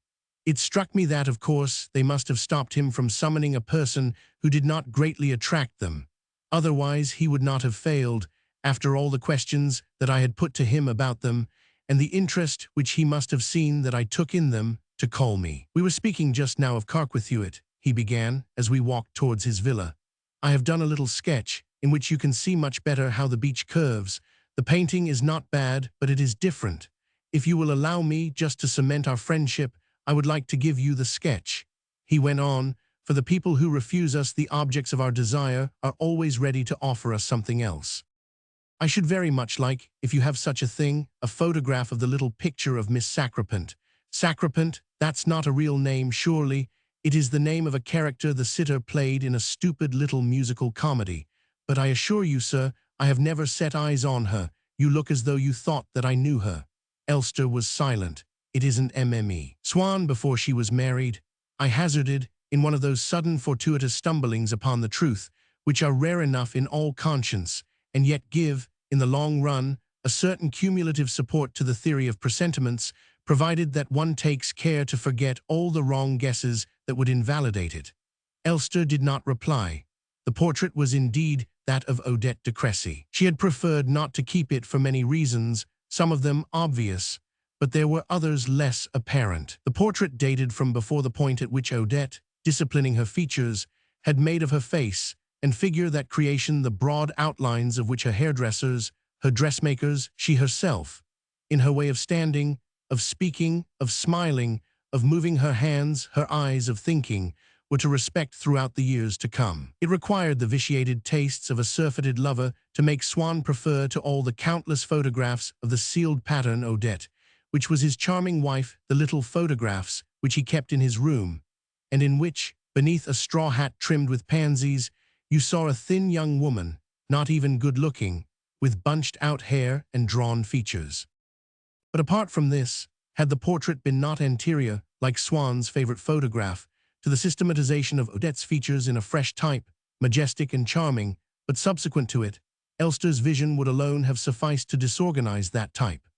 Artistic genius in its reactions is like those extremely high temperatures which have the power to disintegrate combinations of atoms which they proceed to combine afresh in a diametrically opposite order, following another type. All that artificially harmonious whole into which a woman has succeeded in bringing her limbs and features, the persistence of which every day, before going out, she studies in her glass, changing the angle of her hat, smoothing her hair, exercising the sprightliness in her eyes, so as to ensure its continuity, that harmony the keen eye of the great painter instantly destroys, substituting for it a rearrangement of the woman's features, such as will satisfy a certain pictorial ideal of femininity which he carries in his head. Similarly, it often happens that, after a certain age, the eye of a great seeker after truth will find everywhere the elements necessary to establish those relations which alone are of interest to him. Like those craftsmen, those players who, instead of making a fuss and asking for what they cannot have, content themselves with the instrument that comes to their hand, the artist might say of anything, no matter what, that it would serve his purpose. Thus a cousin of the Princess de Luxembourg, a beauty of the most queenly type, having succumbed to a form of art which was new at that time, had asked the leading painter of the naturalist school to do her portrait.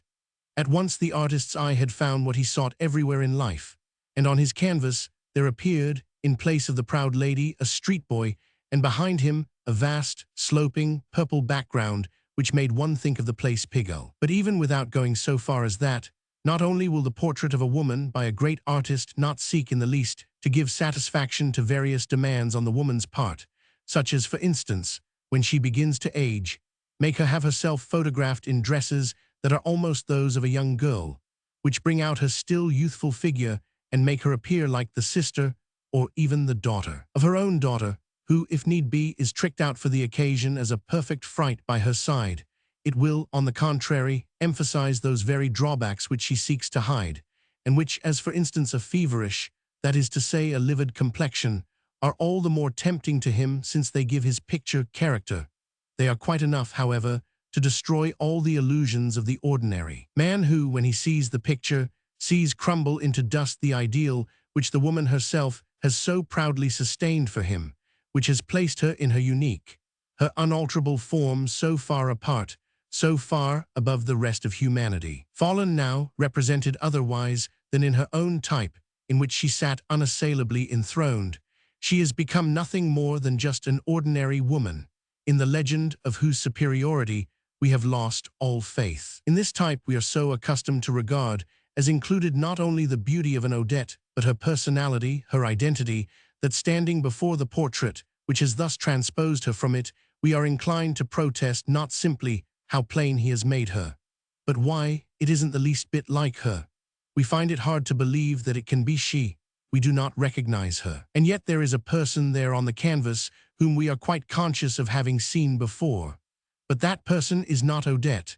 The face of the person, her body, her general appearance seem familiar. They recall to us, not this particular woman who never held herself like that, whose natural pose had no suggestion of any such strange and teasing arabesque in its outlines, but other women, all the women whom Elster has ever painted, women whom invariably, however they may differ from one another, he has chosen to plant thus on his canvas facing you, with an arched foot thrust out from under the skirt, a large round hat in one hand, symmetrically corresponding at the level of the knee which it hides to what also appears as a disc, higher up in the picture, the face. And furthermore, not only does a portrait by the hand of genius disintegrate and destroy a woman's type, as it has been defined by her coquetry and her selfish conception of beauty, but if it is also old, it is not content with aging the original in the same way as a photograph ages its sitter, by showing her dressed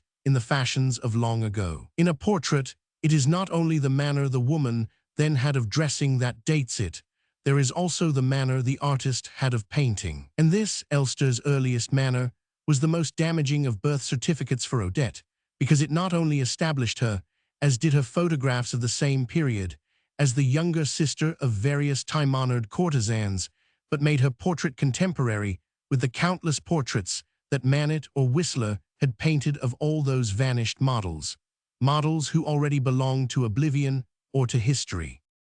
It was along this train of thought, meditated in silence by the side of Elster as I accompanied him to his door, that I was being led by the discovery that I had just made of the identity of his model, when this original discovery caused me to make a second, more disturbing still, involving the identity of the artist. He had painted the portrait of Odette de Crécy. Could it possibly be that this man of genius, this sage, this eremite, this philosopher with his marvelous flow of conversation, who towered over everyone and everything, was the foolish, corrupt little painter who had at one time been taken up by the Verdurins? I asked him if he had known them, whether by any chance it was he that they used to call bitch. He answered me in the affirmative, with no trace of embarrassment, as if my question referred to a period in his life that was ended and already somewhat remote, with no suspicion of what a cherished illusion his words were shattering in me, until looking up, he read my disappointment upon my face. His own assumed an expression of annoyance, and as we were now almost at the gate of his house, a man of less outstanding eminence in heart and brain might simply have said goodbye to me a trifle dryly and taken care to avoid seeing me again. This, however, was not Elster's way with me, like the master that he was, and this was, perhaps from the point of view of sheer creative genius, his one fault, that he was a master in that sense of the word. For an artist, if he is to live the true life of the spirit in its full extent, must be alone and not bestow himself with profusion, even upon disciples. From every circumstance, whether involving himself or other people, he sought to extract, for the better edification of the young, the element of truth that it contained. He chose, therefore, rather than say anything that might have avenged the injury to his pride, to say what he thought would prove instructive to me.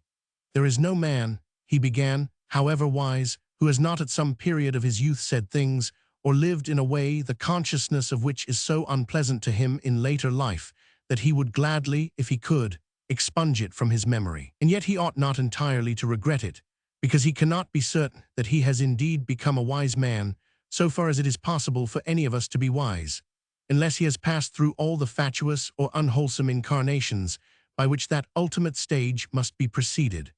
I know that there are young fellows, the sons and grandsons of famous men, whose masters have instilled into them nobility of mind and moral refinement in their school days. They have, perhaps, when they look back upon their past lives, nothing to retract. They can, if they choose, publish a signed account of everything they have ever said or done. But they are poor creatures, feeble descendants of doctrinaires, and their wisdom is negative and sterile. We are not provided with wisdom, we must discover it for ourselves, after a journey through the wilderness which no one else can take for us, an effort which no one can spare us, for our wisdom is the point of view from which we come at last to regard the world. The lives that you admire, the attitudes that seem noble to you, are not the result of training at home, by a father, or by masters at school. They have sprung from beginnings of a very different order, by reaction from the influence of everything evil or commonplace that prevailed round about them. They represent a struggle and a victory. I can see that the picture of what we once were in early youth may not be recognizable and cannot, certainly, be pleasing to contemplate in later life. But we must not deny the truth of it, for it is evidence that we have really lived, that it is in accordance with the laws of life and of the mind that we have, from the common elements of life of studios, of artistic groups, assuming that one is a painter, extracted something that goes beyond them. Meanwhile, we had reached his door. I was disappointed at not having met the girls, but after all, there was now the possibility of meeting them again later on. They had ceased to do no more than pass beyond a horizon on which I had been ready to suppose that I should never see them reappear. Around them no longer swirled that sort of great eddy which had separated me from them, which had been merely the expression of the perpetually active desire, mobile, compelling, fed ever on fresh anxieties, which was aroused in me by their inaccessibility, their flight from me possibly forever. My desire for them, I could now set it at rest, hold it in reserve, among all those other desires the realization of which, as soon as I knew it to be possible, I would cheerfully postpone. I took leave of Elster. I was alone once again. Then all of a sudden, despite my recent disappointment, I saw in my mind's eye all that chain of coincidence, which I had not supposed could possibly come about, that Elster should be a friend of those very girls, that they who only that morning had been to me merely figures in a picture with the sea for background had seen me walking in friendly intimacy with a great painter, who was now informed of my secret longing and would no doubt do what he could to assuage it. All this had been a source of pleasure to me, but that pleasure had remained hidden. It was one of those visitors who wait before letting us know that they are in the room until all the rest have gone and we are by ourselves. Then only do we catch sight of them and can say to them, "I am at your service," and listen to what they have to tell us. Sometimes between the moment at which these pleasures have entered our consciousness and the moment at which we are free to entertain them, So many hours have passed. We have in the interval seen so many people that we are afraid lest they should have grown tired of waiting. But they are patient, they do not grow tired, and as soon as the crowd has gone, we find them there ready for us. Sometimes it is then we who are so exhausted that it seems as though our weary mind will not have the strength left to seize and retain those memories, those impressions for which our frail self is the one habitable place, the sole means of realization. And we should regret that failure, for existence to us is hardly interesting save on the days on which the dust of realities is shot with magic sand, on which some trivial incident of life becomes a spring of romance. Then a whole promontory of the inaccessible world rises dear in the light of our dream, and enters into our life in which, like the sleeper awakened, we actually see the people of whom we have been so ardently dreaming that we came to believe that we should never behold them save in our dreams. The sense of comfort that I drew from the probability of my now being able to meet the little band whenever I chose was all the more precious to me because I should not have been able to keep watch for them during the next few days, which would be taken up with preparations for St. Luke's departure. My grandmother was anxious to offer my friend some proof of her gratitude for all the kindnesses that he had shewn to her and myself. I told her that he was a great admirer of Proudhon, and this put it into her head to send for a collection of autograph letters by that philosopher which she had once bought. St. Luke came to her room to look at them on the day of their arrival, which was also his last day at Balbec. He read them eagerly, fingering each page with reverence, trying to get the sentences by heart, and then, rising from the table, was beginning to apologize to my grandmother for having stayed so long, when he heard her say, "No, no, take them with you, they are for you to keep. That was why I sent for them, to give them to you." He was overpowered by a joy which he could no more control than we can a physical condition that arises without the intervention of our will. He blushed scarlet as a child who has just been whipped, and my grandmother was a great deal more touched to see all the efforts that he was making, without success, to control the joy that convulsed him than she would have been to hear any words of thanks that he could have uttered. But he, fearing that he had failed to show his gratitude properly, begged me to make his excuses to her again, next day, leaning from the window of the little train of the local railway company which was to take him back to his regiment. The distance was, as a matter of fact, nothing. He had thought of going, as he had frequently done that summer, when he was to return the same evening and was not encumbered with luggage by road. But this time he would have had anyhow to put all his heavy luggage in the train. And he found it simpler to take the train himself also, following the advice of the manager, who, on being consulted, replied that carriage or train, it was more or less equivocal. He meant us to understand that they were equivalent, in fact, very much what Francois would have expressed as coming to as near as made no difference. Very well, St. Luke had decided, I will take the little crawler. I should have taken it too, had I not been tired, and gone with my friend to Dancier's.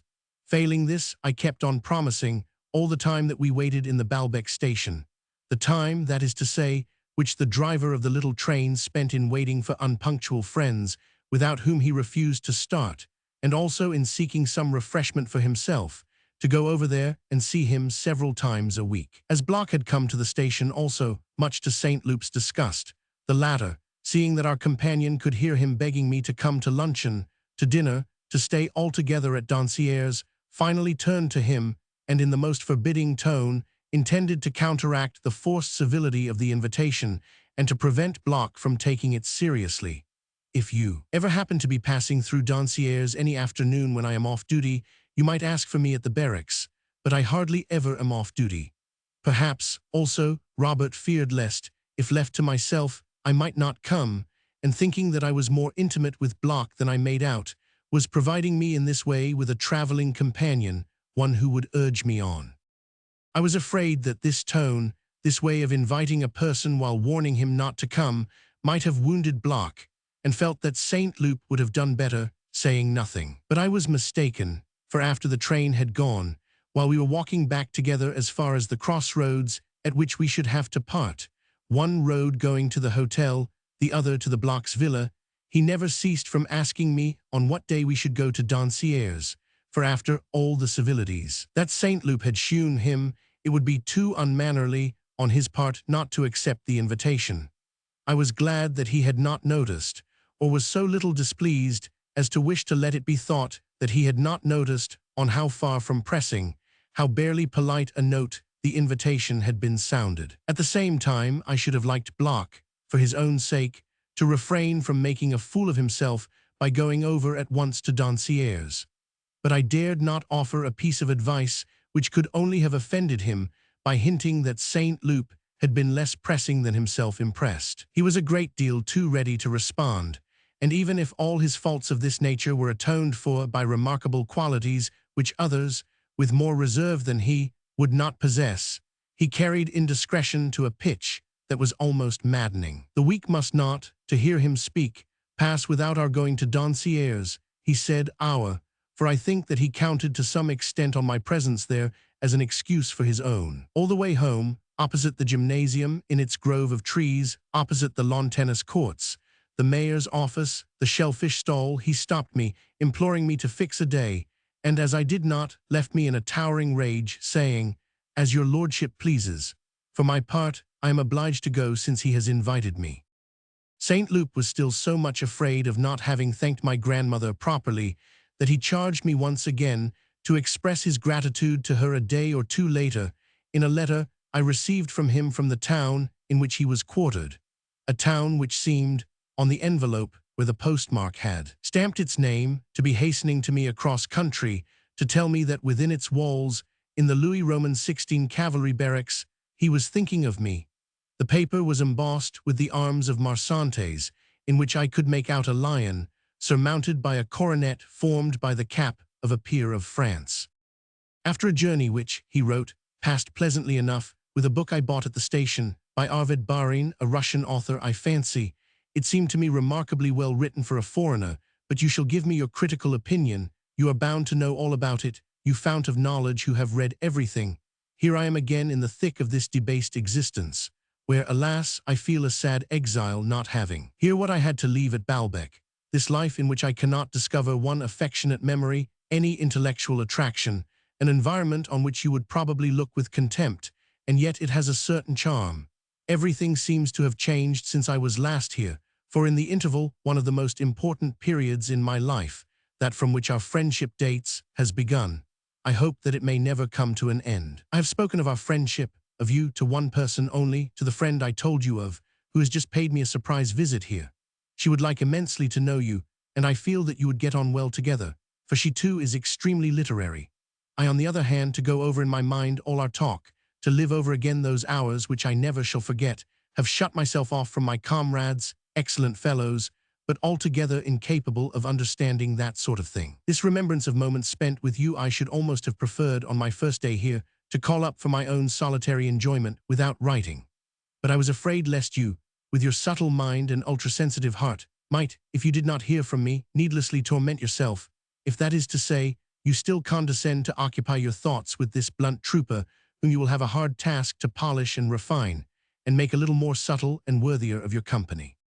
On the whole, this letter, in its affectionate spirit, was not at all unlike those which, when I did not yet know Saint Loup, I had imagined that he would write to me, in those daydreams from which the coldness of his first greeting had shaken me by bringing me face to face with an icy reality which was not, however, to endure. Once I had received this letter, whenever, at luncheon time, the post was brought in, I could tell at once when it was from him that a letter came, for it had always that second face which a person assumes when he is absent, in the features of which, the characters of his script, there is no reason why we should not suppose that we are tracing an individual soul just as much as in the line of a nose or the inflections of a voice. I would now gladly remain at the table while it was being cleared, and if it was not a moment at which the girls of the little band might be passing, it was no longer solely towards the sea that I would turn my eyes. Since I had seen such things depicted in watercolors by Elster, I sought to find again in reality. I cherished, as though for their poetic beauty, the broken gestures of the knives still lying across one another, the swollen convexity of a discarded napkin upon which the sun would patch a scrap of yellow velvet, the half-empty glass which thus showed to greater advantage the noble sweep of its curved sides, and in the heart of its translucent crystal, clear as frozen daylight, a dreg of wine, dusky but sparkling with reflected lights, the displacement of solid objects, the transmutation of liquids by the effect of light and shade, the shifting color of the plums which passed from green to blue and from blue to golden yellow in the half-plundered dish, the chairs, like a group of old ladies, that came twice daily to take their places round the white cloth spread on the table, as on an altar at which were celebrated the rites of the palate, where in the hollows of oyster shells a few drops of lustral water had gathered as in tiny holy water stoops of stone. I tried to find beauty there where I had never imagined before that it could exist, in the most ordinary things, in the profundities of still life. When some days after St. Loup's departure, I had succeeded in persuading Elster to give a small tea party at which I was to meet Albertine, that freshness of appearance, that smartness of attire, both, alas, fleeting, which were to be observed in me at the moment of my starting out from the Grand Hotel, and were due respectively to a longer rest than usual and to special pains over my toilet. I regretted my inability to reserve them, and also the credit accruing from Elster's friendship, for the captivation of some other, more interesting person. I regretted having to use them all up on the simple pleasure of making Albertine's acquaintance. My brain assessed this pleasure at a very low value now that it was assured me. But inside, my will did not for a moment share this illusion, that will which is the persevering and unalterable servant of our successive personalities, hiding itself in secret places, despised, downtrodden, untiringly faithful, toiling without intermission, and with no thought for the variability of the self, its master, if only that master may never lack what he requires. Whereas at the moment when we are just about to start on a long-planned and eagerly awaited holiday, our brain, our nerves begin to ask themselves whether it is really worth all the trouble involved. The will, knowing that those lazy masters would at once begin to consider their journey the most wonderful experience, if it became impossible for them to take it, the will leaves them explaining their difficulties outside the station, multiplying their hesitations, but busies itself with taking the tickets and putting us into the carriage before the train starts. It is as invariable as brain and nerves are fickle, but as it is silent, gives no account of its actions, it seems almost non-existent. It is by its dogged determination that the other constituent parts of our personality are led, but without seeing it, while they distinguish clearly all their own uncertainties. My nerves and brain then started a discussion as to the real value of the pleasure that there would be in knowing Albertine, while I studied in the glass vein and perishable attractions, which nerves and brain would have preserved intact for use on some other occasion. But my will would not let the hour pass at which I must start, and it was Elster's address that it called out to the driver. Brain and nerves were at liberty, now that the die was cast, to think this a pity. If my will had given the man a different address, they would have been finely sold. When I arrived at Elster's, a few minutes later, my first impression was that Simonette was not in the studio. There was certainly a girl sitting there in a silk frock, bareheaded, but one whose marvelous hair, her nose, meant nothing to me, in whom I did not recognize the human entity that I had formed out of a young cyclist strolling past, in a polo cap, between myself and the sea. It was Albertine, nevertheless. But even when I knew it to be her, I gave her no thought. On entering any social gathering, when we are young, we lose consciousness of our old self.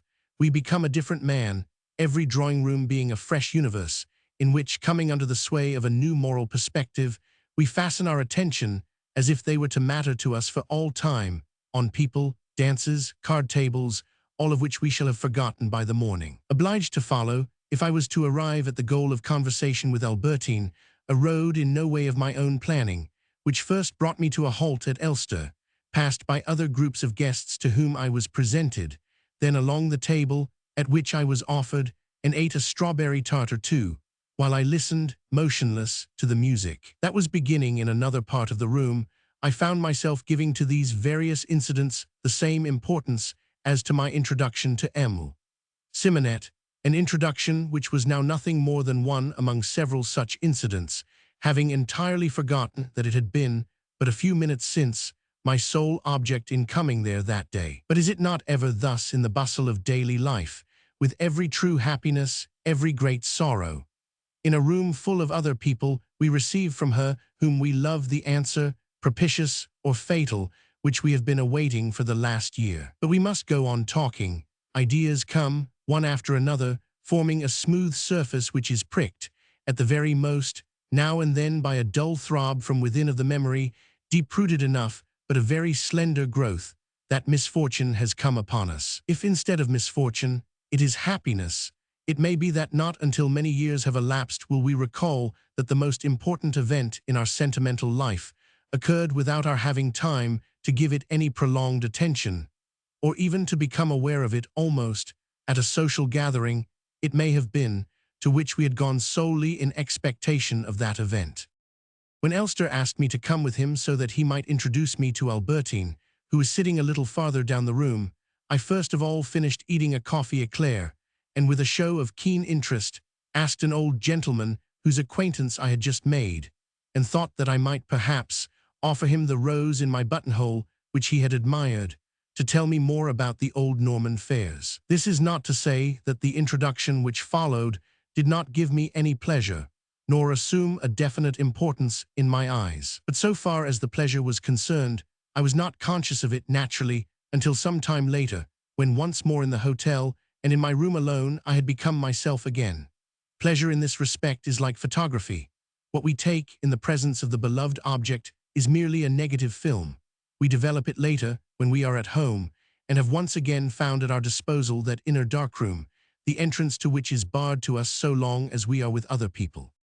If my consciousness of the pleasure it had brought me was thus retarded by a few hours, the importance of this introduction I felt immediately. At such moments of introduction, for all that we feel ourselves to have been suddenly enriched, to have been furnished with a pass that will admit us henceforward to pleasures which we have been pursuing for weeks past, but in vain, we realize only too clearly that this acquisition puts an end for us not merely to hours of toilsome search, a relief that could only fill us with joy, but also to the very existence of a certain person, her whom our imagination had wildly distorted, our anxious fear that we might never become known to her enlarged. At the moment when our name sounds on the lips of the person introducing us, especially if he amplifies it, as Elster was now doing, with a flattering account of us, in that sacramental moment, as when in a fairy tale the magician commands a person suddenly to become someone else, she to whose presence we have been longing to attain vanishes.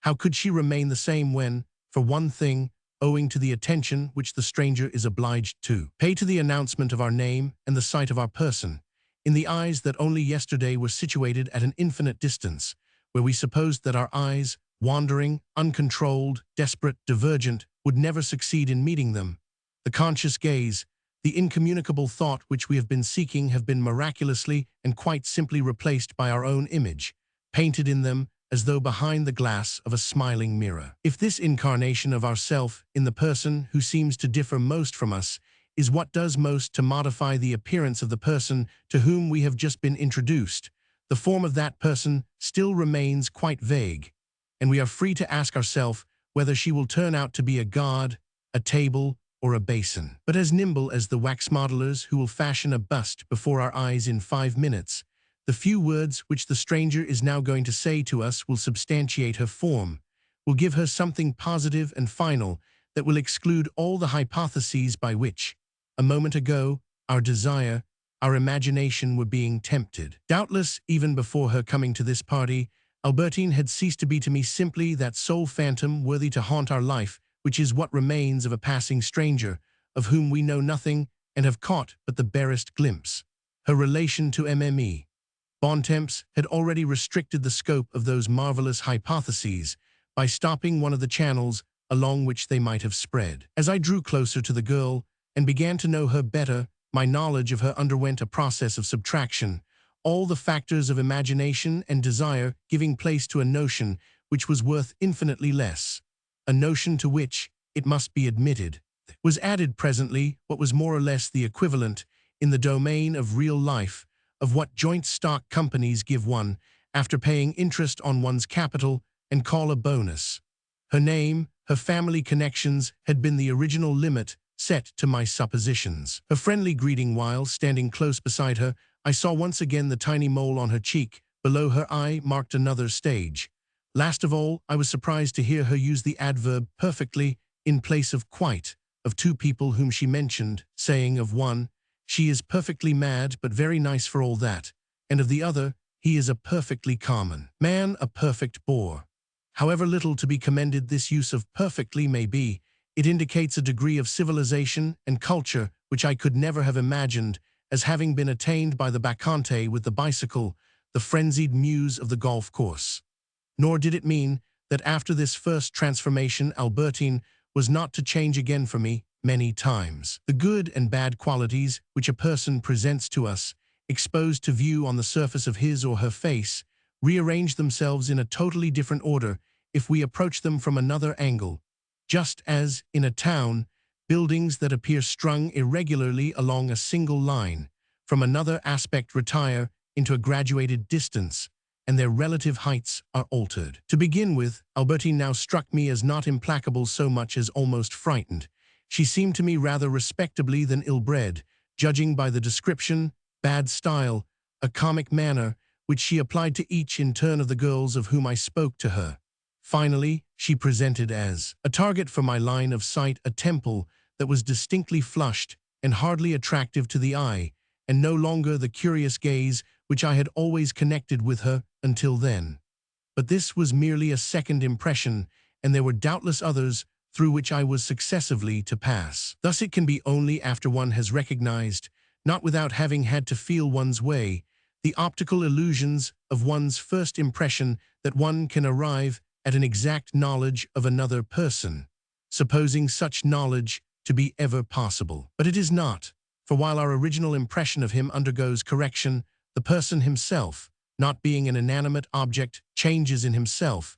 We think that we have caught him, he moves, and when we imagine that at last we are seeing him clearly, it is only the old impressions which we had already formed of him that we have succeeded in making clearer, when they no longer represent him. And yet, whatever the inevitable disappointments that it must bring in its train, this movement towards what we have only half seen, what we have been free to dwell upon and imagine at our leisure, this movement is the only one that is wholesome for the senses, that whets the appetite. How dreary a monotony must pervade those people's lives, who, from indolence or timidity, drive in their carriages straight to the doors of friends whom they have got to know without having first dreamed of knowing them, without ever daring, on the way, to stop and examine what arouses their desire. I returned home, my mind full of the party, the coffee eclair which I had finished eating before I let Elster take me up to Albertine, the rose which I had given the old gentleman, all the details selected without our knowledge by the circumstances of the occasion, which compose in a special and quite fortuitous order the picture that we retain of a first meeting. But this picture, I had the impression that I was seeing it from a fresh point of view, a long way remote from myself, realizing that it had not existed only for me when some months later, to my great surprise, on my speaking to Albertine on the day on which I had first met her, she reminded me of the eclair, the flower that I had given away, all those things which I had supposed to have been, I will not say of importance only to myself, but perceived only by myself, and which I now found thus transcribed, in a version the existence of which I had never suspected, in the mind of Albertine. On this first day itself, when, on my return to the hotel, I was able to visualize the memory which I had brought away with me, I realized the consummate adroitness with which the sleight of hand had been performed, and how I had talked for a moment or two with a person who, thanks to the skill of the conjurer, without actually embodying anything of that other person whom I had for so long been following as she paced beside the sea, had been effectively substituted for her.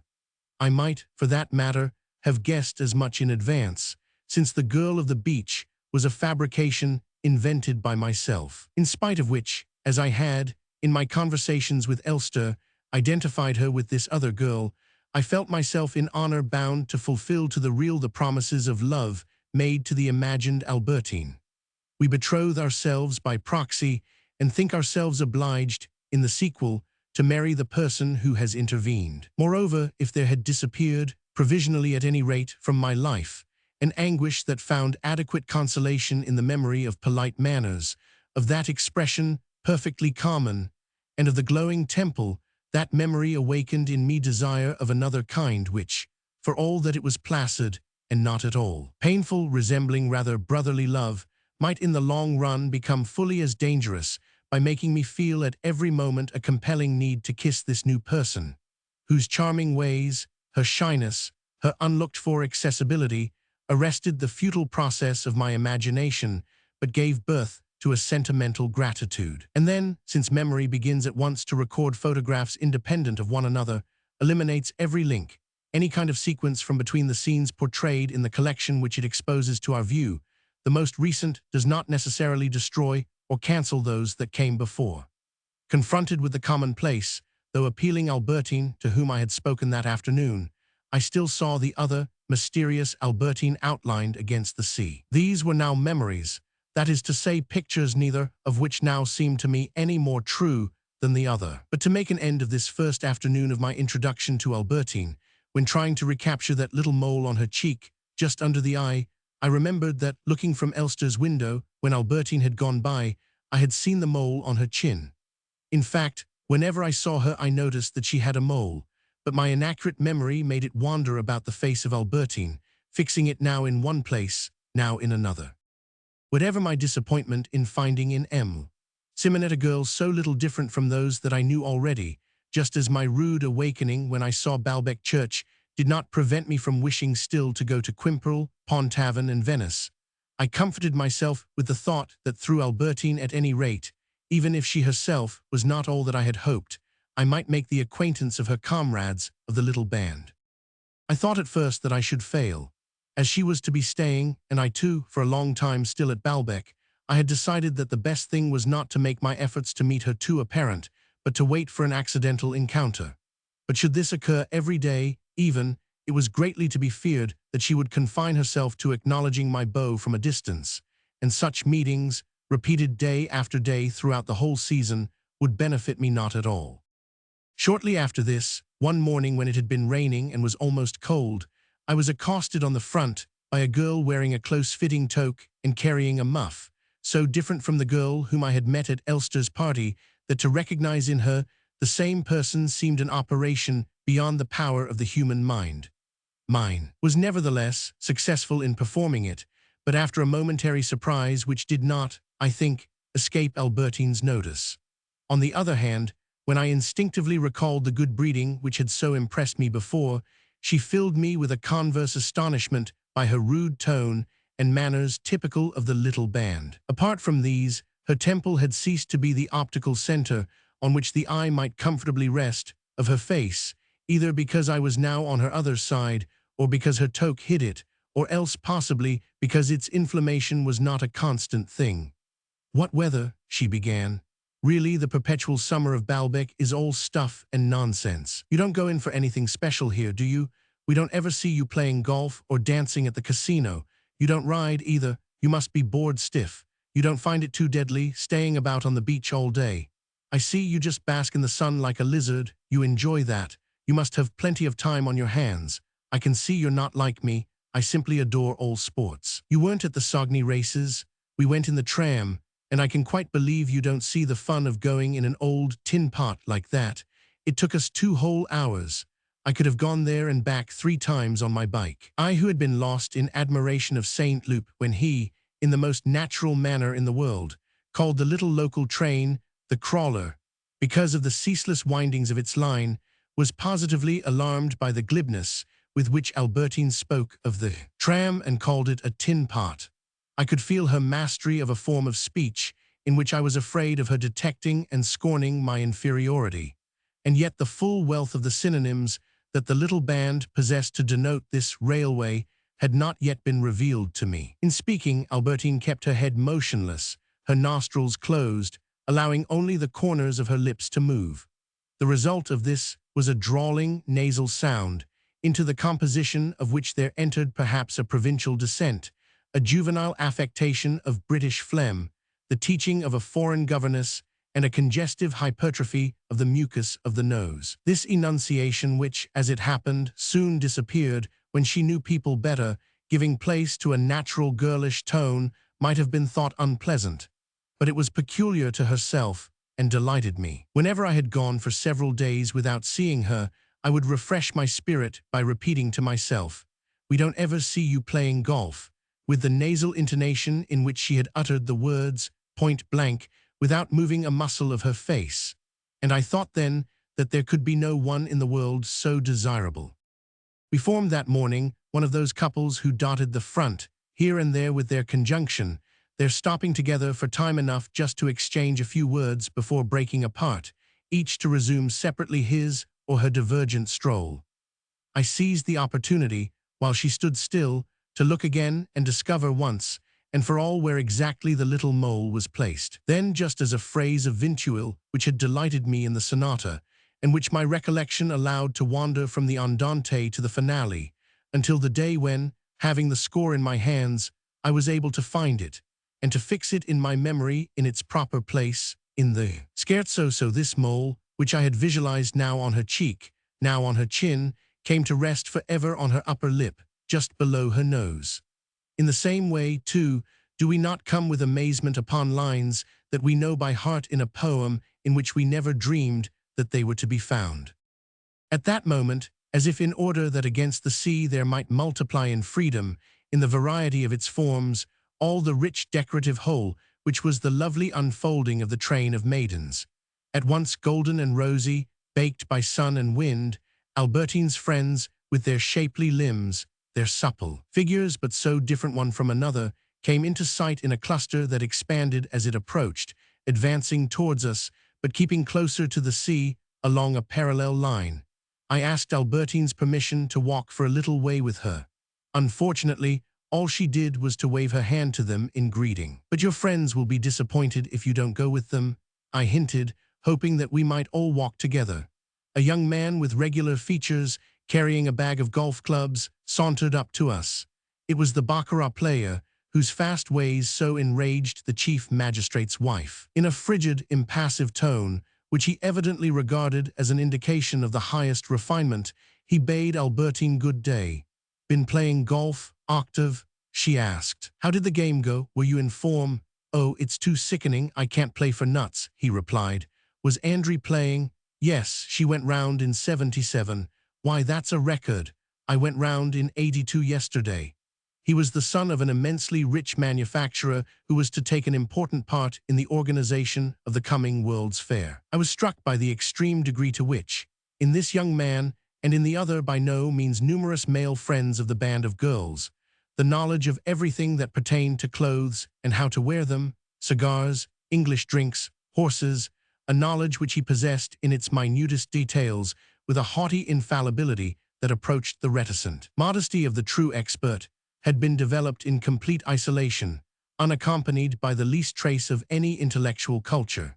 He had no hesitation as to the right time and place for dinner jacket or pajamas, but neither had he any suspicion of the circumstances in which one might or might not employ this or that word, or even of the simplest rules of grammar. This disparity between the two forms of culture must have existed also in his father, the president of the syndicate that ran Baalbec, for, in an open letter to the electors which he had recently posted on all the walls, he announced, "I desired to see the mayor, to speak to him of the matter. He would not listen to my righteous plaint." Octave at the casino took prizes in all the dancing competitions, for Bostons, tangos, and whatnot, an accomplishment that would entitle him, if he chose, to make a fine marriage in that seaside society where it is not figuratively, but in sober earnest that the young women marry their dancing partners. He lighted a cigar with a "Do you mind?" to Albertine, as one who asks permission to finish, while going on talking, an urgent piece of work. For he was one of those people who can never be doing nothing, although there was nothing, for that matter, that he could ever be said to do. And as complete inactivity has the same effect on us, in the end, as prolonged overwork, and on the character as much as on the life of body and muscles, the unimpaired nullity of intellect that was enshrined behind Octave's meditative brow had ended by giving him, despite his air of unruffled calm, ineffectual longings to think which kept him awake at night, for all the world like an overwrought philosopher. Supposing that if I knew their male friends I should have more opportunities of seeing the girls, I had been on the point of asking for an introduction to Octave. I told Albertine this as soon as he had left us, still muttering, I couldn't play for nuts. I thought I would thus put into her head the idea of doing it next time. But I can't, she cried, introduce you to tame cat like that. This place simply swarms with them. But what on earth would they have to say to you? That one plays golf quite well, and that's all there is to it. I know what I'm talking about. You'll find he wasn't at all your sort. Your friends will be cross with you if you desert them like this, I repeated, hoping that she would then suggest my joining the party. Oh no, they don't want me. We ran into Block, who directed at me a subtle, insinuating smile, and embarrassed by the presence of Albertine, whom he did not know, or rather knew without knowing her, bent his head with a stiff, almost irritated jerk. What's he called, that Ostrogoth? Albertine asked. I can't think why he should bow to me. He doesn't know me, and I didn't bow to him either. I had no time to explain to her, for bearing straight down upon us. Excuse me, he began, for interrupting you, but I must tell you that I am going to Dancier's tomorrow. I cannot put it off any longer without discourtesy. Indeed, I ask myself, what must de Saint-Loup-en-Bray think of me? I just came to let you know that I shall take the 2 o'clock train. At your service. But I thought now only of seeing Albertine again, and of trying to get to know her friends and Dancier's, since they were not going there, and my going would bring me back too late to see them still on the beach, seemed to me to be situated at the other end of the world. I told Block that it was impossible. Oh, very well, I shall go alone. In the fatuous words of Master Rowett, I shall say to Saint Loup, to beguile his clericalism. My duty stands alone, by his in no way bound. Though he should choose to fail, yet faithful I'll be found. I admit he's not a bad-looking boy, was Albertine's comment, but he makes me feel quite sick. I had never thought that Block might be not a bad-looking boy, and yet, when one came to think of it, so he was. With his rather prominent brow, very aquiline nose, and his air of extreme cleverness, and of being convinced of his cleverness, he had a pleasing face. But he could not succeed in pleasing Albertine. This was perhaps due to some extent to her own disadvantages, the harshness, the want of feeling of the little band, its rudeness towards everything that was not itself. And later on, when I introduced them, Albertine's antipathy for him grew no less. Block belonged to a section of society in which, between the free and easy customs of the smart set, and the regard for good manners which a man is supposed to show who does not soil his hands, a sort of special compromise has been reached which differs from the manners of the world, and is nevertheless a peculiarly unpleasant form of worldliness. When he was introduced to anyone, he would bow with a skeptical smile, and at the same time with an exaggerated show of respect, and if it was to a man, would say, "Pleased to meet you, sir," in a voice which ridiculed the words that it was uttering, though with a consciousness of belonging to someone who was no fool. Having sacrificed this first moment to a custom which he at once followed and derided, just as on the 1st of January he would greet you with a many happy. He would adopt an air of infinite cunning and would proffer subtle words, which were often true enough but got on Albertine's nerves. When I told her on this first day that his name was Block, she exclaimed, I would have betted anything he was a Jew boy. Trust them to put their foot in it. Moreover, Block was destined to give Albertine other grounds for annoyance later on. Like many intellectuals, he was incapable of saying a simple thing in a simple way.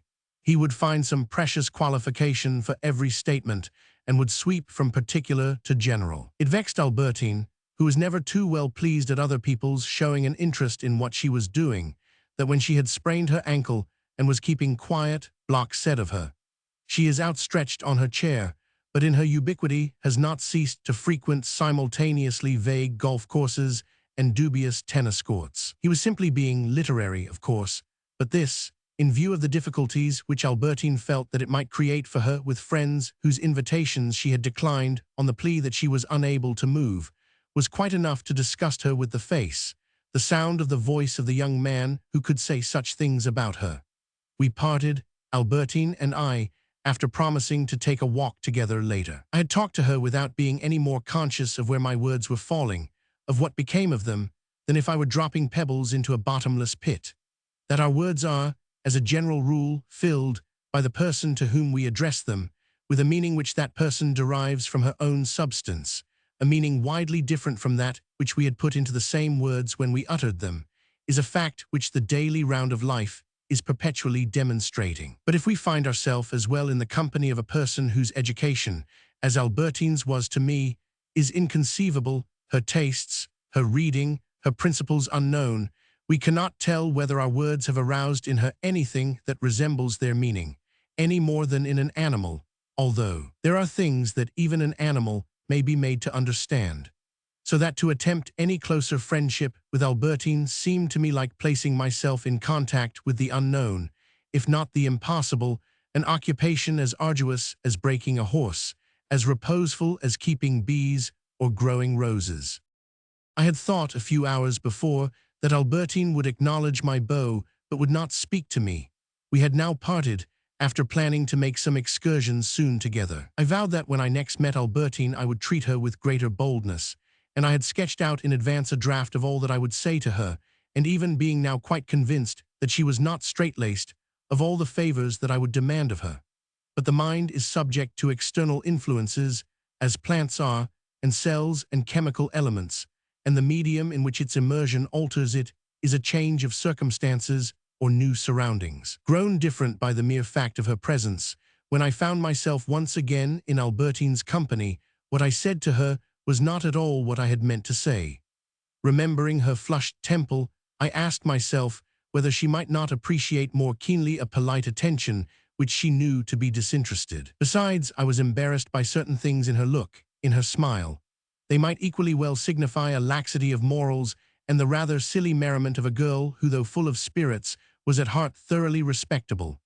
A single expression, on a face as in speech, is susceptible of divers interpretations, and I stood hesitating like a schoolboy faced by the difficulties of a piece of Greek prose. On this occasion we met almost immediately the tall one, Andrew, the one who had jumped over the old banker, and Albertine was obliged to introduce me.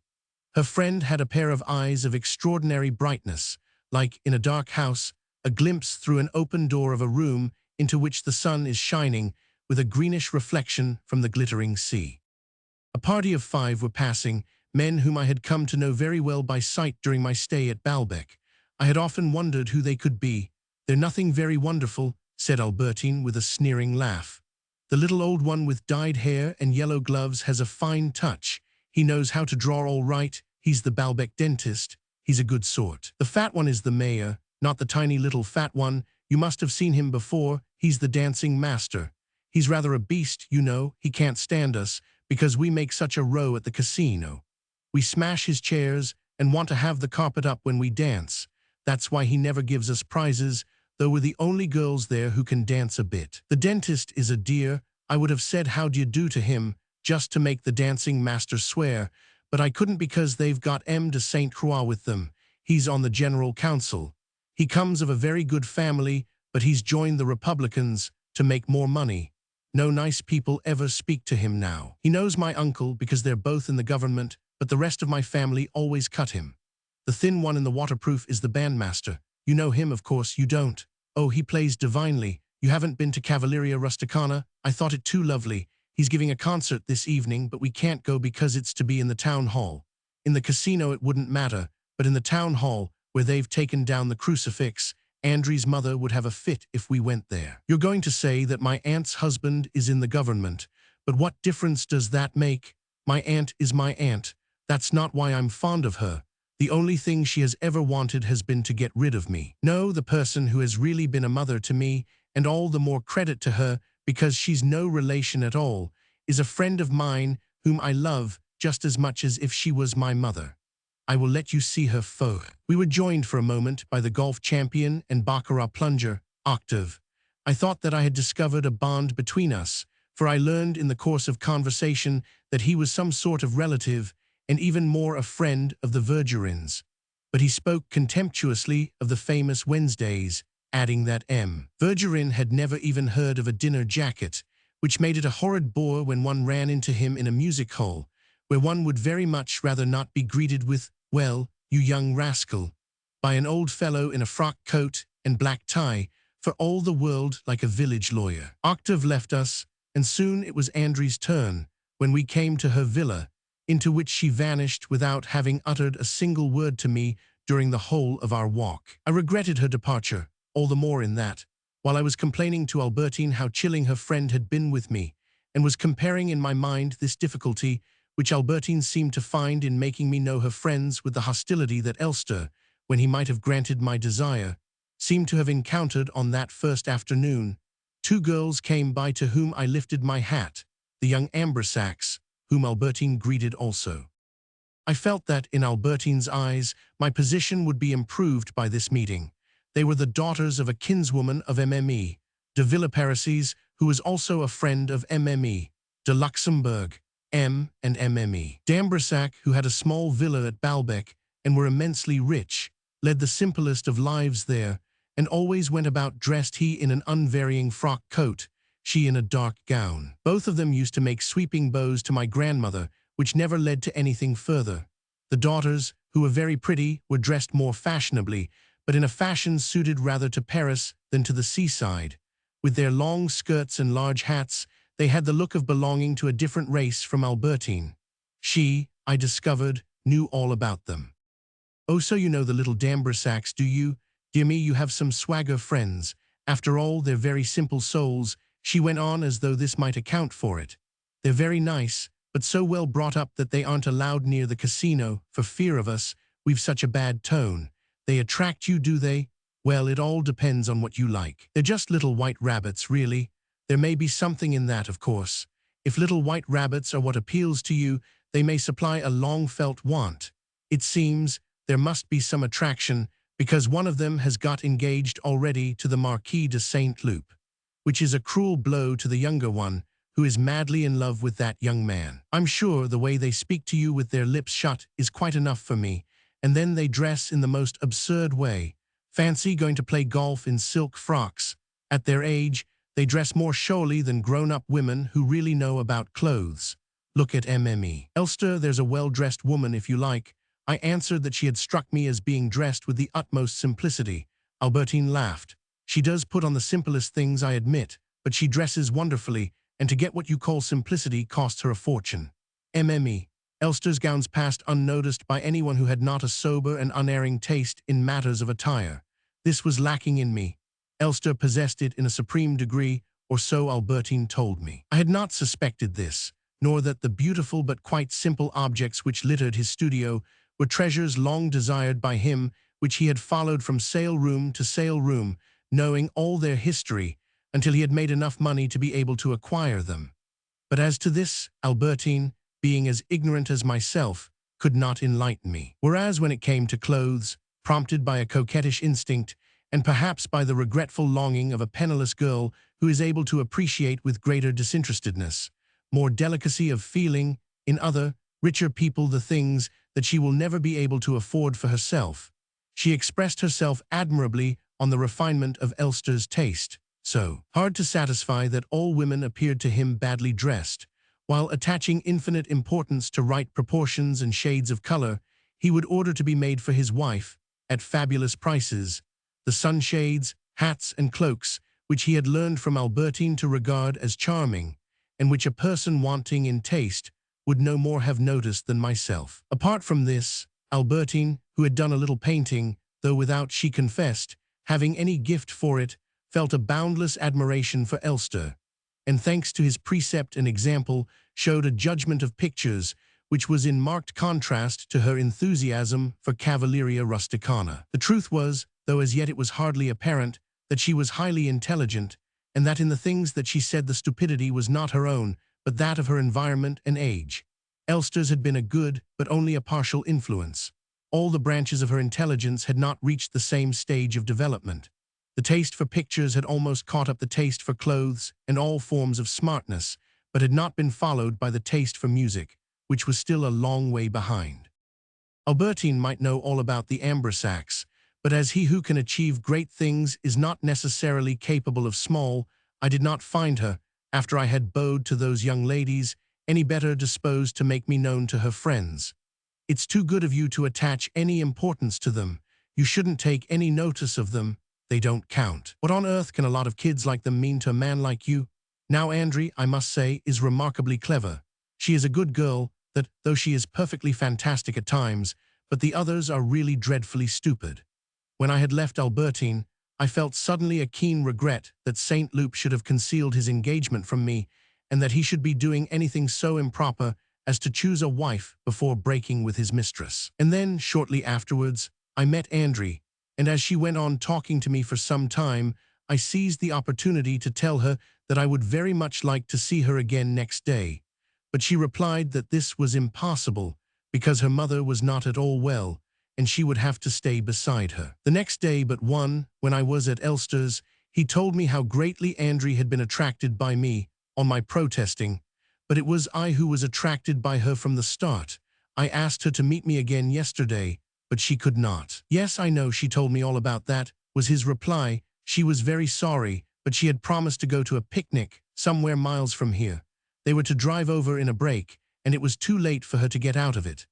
Albeit this falsehood, Andrie knowing me so slightly, was of no real importance, I ought not to have continued to seek the company of a person who was capable of uttering it. For what people have once done they will do again indefinitely, and if you go every year to see a friend who, the first time, was not able to meet you at the appointed place, or was in bed with a chill, you will find him in bed with another chill which he has just caught. You will miss him again at another meeting place at which he has failed to appear, for a single and unalterable reason in place of which he supposes himself to have various reasons, drawn from the circumstances. One morning, not long after Andrie's telling me that she would be obliged to stay beside her mother, I was taking a short stroll with Albertine, whom I had found on the beach tossing up and catching again on a cord an oddly shaped implement which gave her a look of Giotto's idolatry. It was called, for that matter, Diabolo, and is so fallen into disuse now that, when they come upon the picture of a girl playing with one, the critics of future generations will solemnly discuss, as it might be over one of the allegorical figures in the arena, what it is that she is holding. A moment later their friend with the penurious and harsh appearance, the same one who on that first day had sneered so malevolently, "I do feel sorry for him, poor old man," when she saw the old gentleman's head brushed by the flying feet of Andrie, came up to Albertine with "Good morning, my disturbing you." She had taken off her hat, for comfort, and her hair, like a strange and fascinating plant, lay over her brow, displaying all the delicate tracery of its foliation. Albertine, perhaps because she resented seeing the other bareheaded, made no reply, preserved a frigid silence, in spite of which the girl stayed with us, kept apart from myself by Albertine, who arranged at one moment to be alone with her, at another to walk with me, leaving her to follow. I was obliged to secure an introduction, to ask for it in the girl's hearing. Then, as Albertine was uttering my name, on the face and in the blue eyes of this girl, whose expression I had thought so cruel when I heard her say, "Poor old man, I do feel so sorry for him," I saw gather and gleam a cordial, friendly smile, and she held out her hand. Her hair was golden, and not her hair only, for if her cheeks were pink and her eyes blue, it was like the still roseate morning sky, which sparkles everywhere with dazzling points of gold. At once kindled by her flame, I said to myself that this was a child who, when in love, grew shy, that it was for my sake, from love for me, that she had remained with us, despite Albertine's rebuffs, and that she must have rejoiced in the opportunity to confess to me at last, by that smiling, friendly gaze, that she would be as kind to me as she was terrible to other people. Doubtless she had noticed me on the beach, when I still knew nothing of her, and had been thinking of me ever since. Perhaps it had been to win my admiration that she mocked at the old gentleman, and because she had not succeeded in getting to know me, that on the following days she appeared so morose. From the hotel I had often seen her, in the evenings, walking by herself on the beach, probably in the hope of meeting me. And now, hindered as much by Albertine's presence as she would have been by that of the whole band, she had evidently attached herself to us, braving the increasing coldness of her friend's attitude, only in the hope of outstaying her, of being left alone with me, when she might make an appointment with me for some time, when she would find an excuse to slip away without either her family's or her friends knowing that she had gone, and would meet me in some safe place before church, or after golf. It was all the more difficult to see her, because Andrie had quarreled with her and now detested her. "I have put up far too long with her terrible dishonesty," she explained to me, "her baseness. I can't tell you all the vile insults she has heaped on me. I have stood it all because of the others, but her latest effort was really too much. And she told me of some foolish thing that this girl had done, which might indeed have injurious consequences to Andry herself. But those private words promised me by Gisel's confiding eyes for the moment when Albertine should have left us by ourselves, were destined never to be spoken, because after Albertine, stubbornly planted between us, had answered with increasing curtness, and finally had ceased to respond at all to her friend's remarks, Gisel at length abandoned the attempt, and turned back. I found fault with Albertine for having been so disagreeable. It will teach her to be more careful how she behaves. She's not a bad kid, but she'll talk the head off a donkey. She's no business, either, to go poking her nose into everything. Why should she fasten herself onto us without being asked? In another minute, I'll have told her to go to blazes. Besides, I can't stand her going about with her hair like that. It's such bad form. I gazed at Albertine's cheeks as she spoke, and asked myself what might be the perfume, the taste of them. This time they were not cool, but glowed with a uniform pink, violet-tinted, creamy, like certain roses whose petals have a waxy gloss. I felt a passionate longing for them, such as one feels sometimes for a particular flower.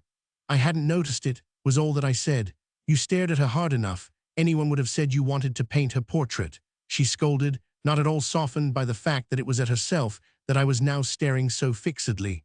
I don't believe you would care for her, all the same. She's not in the least a flirt. You like little girls who flirt with you, I know. Anyhow, she won't have another chance of fastening on to us and being sent about her business. She's going off today to Paris. Are the rest of your friends going too? No, only she and Miss, because she's got an exam coming. She's got to stay at home and swat for it, poor kid. It's not much fun for her, I don't mind telling you. Of course, you may be set a good subject, you never know. But it's a tremendous risk. One girl I know was asked, describe an accident that you have witnessed. That was a piece of luck. But I know another girl who got, state which you would rather have as a friend, Alceste or Philint. I'm sure I should have dried up altogether. Apart from everything else, it's not a question to set to girls. Girls go about with other girls. They're not supposed to have gentlemen friends. This announcement, which showed that I had but little chance of being admitted to the companionship of the band, froze my blood. But in any case, supposing it was set to boys, what on earth would you expect them to say to a question like that? Several parents wrote to the Gaulois to complain of the difficult questions that were being set. The joke of it is that in a collection of prize-winning essays they gave two, which treated the question in absolutely opposite ways. You see, it all depends on which examiner you get. One would like you to say that Philint was a flatterer and a scoundrel, the other that you couldn't help admiring Alceste, but that he was too cantankerous, and that as a friend you ought to choose Philint. How can you expect a lot of unfortunate candidates to know what to say when the professors themselves can't make up their minds? But that's nothing. They get more difficult every year. Gisel will want all her wits about her if she's to get through. I returned to the hotel. My grandmother was not there. I waited for her for some time. When at last she appeared, I begged her to allow me, in quite unexpected circumstances, to make an expedition which might keep me away for a couple of days. I had luncheon with her, ordered a carriage and drove to the station. Gisel would show no surprise at seeing me there. After we had changed at Doncier's in the Paris train, there would be a carriage with a corridor, along which, while the governess dozed, I should be able to lead Gisel into dark corners and make an appointment to meet her on my return to Paris, which I would then try to put forward to the earliest possible date. I would travel with her as far as Caen or Évreux, whichever she preferred, and would take the next train back to Baalbec. And yet, what would she have thought of me had she known that I had hesitated for a long time between her and her friends, that quite as much as with her, I had contemplated falling in love with Albertine, with the bright-eyed girl, with Rosamond. I felt a pang of remorse now that a bond of mutual affection was going to unite me with Gisel. I could, moreover, truthfully have assured her that Albertine no longer interested me. I had seen her that morning as she swerved aside, almost turning her back on me to speak to Gisel. On her head, which was bent sullenly over her bosom, the hair that grew at the back, different from, and darker even than the rest, shone as though she had just been bathing. Like a dying duck in a thunderstorm, I thought to myself, this view of her hair having let into Albertine's body a soul entirely different from that implied hitherto, by her glowing complexion and mysterious gaze. That shining cataract of hair at the back of her head had been for a moment or two all that I was able to see of her, and continued to be all that I saw in retrospect. Our memory is like a shop in the window of which is exposed now one, now another photograph of the same person. And as a rule, the most recent exhibit remains for some time the only one to be seen. While the coachman whipped on his horse, I sat there listening to the words of gratitude and affection which Giselle was murmuring in my ear, born, all of them, of her friendly smile and outstretched hand.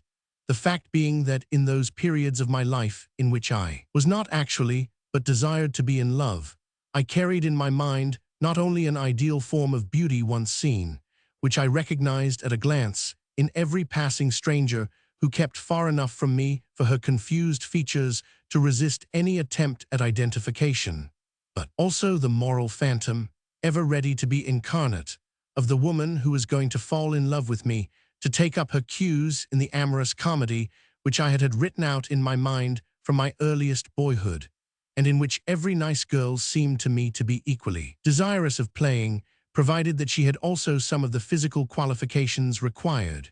In this play, whoever the new star might be whom I invited to create or to revive the leading part, the plot, the incidents, the lines themselves preserved an unalterable form. Within the next few days, in spite of the reluctance that Albertine had shewn from introducing me to them, I knew all the little band of that first afternoon, except Giselle, whom, owing to a prolonged delay at the level crossing by the station and a change in the timetable, I had not succeeded in meeting on the train, which had been gone some minutes before I arrived, and to whom, as it happened, I never gave another thought, and 2 or 3 other girls as well to whom, at my request, they introduced me. And thus, my expectation of the pleasure which I should find in a new girl springing from another girl through whom I had come to know her, the latest, was like one of those new varieties of rose which gardeners get by using first a rose of another kind. And as I passed from blossom to blossom along this flowery chain, the pleasure of knowing one that was different would send me back to her to whom I was indebted for it, with a gratitude in which desire was mingled fully as much as in my new expectation. Presently, I was spending all my time among these girls. Alas, in the freshest flower, it is possible to discern those just perceptible signs which to the instructed mind indicate already what will be, by the desiccation or fructification of the flesh that is today in bloom, the ultimate form, immutable and already predestinate, of the autumnal seed.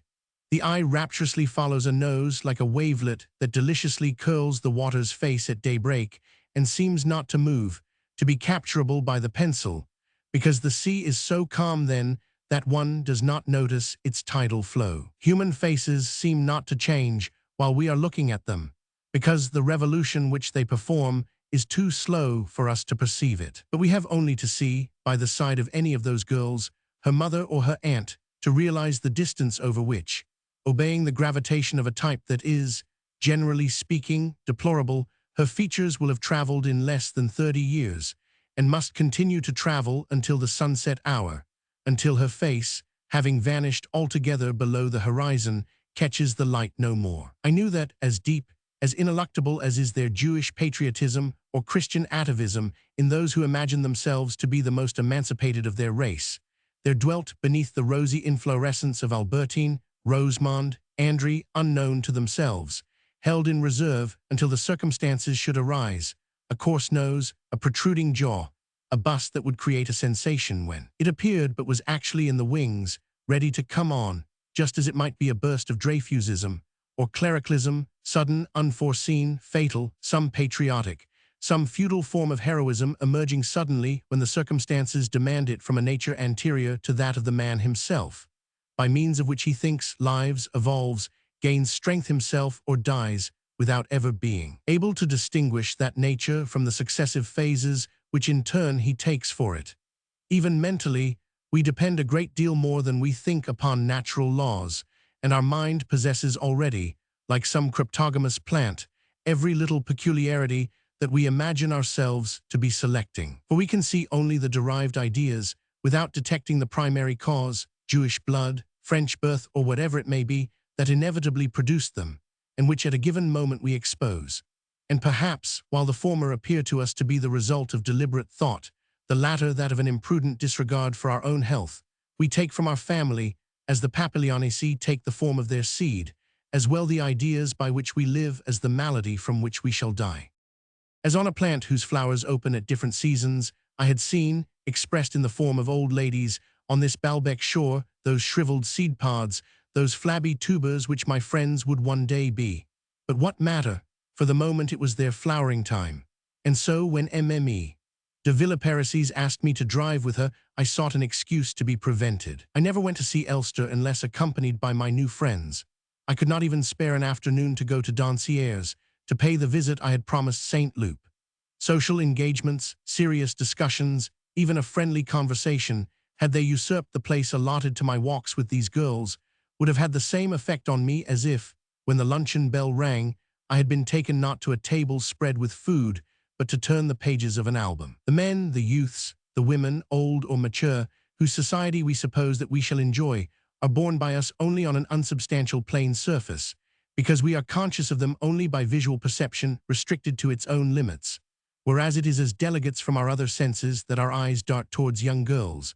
The senses follow, one after another, in search of the various charms, fragrant, tactile, savory, which they thus enjoy even without the aid of fingers and lips, and able, thanks to the art of transposition, the genius for synthesis in which desire excels, to reconstruct beneath the hue of cheeks or bosom the feel, the taste, the contact that is forbidden them.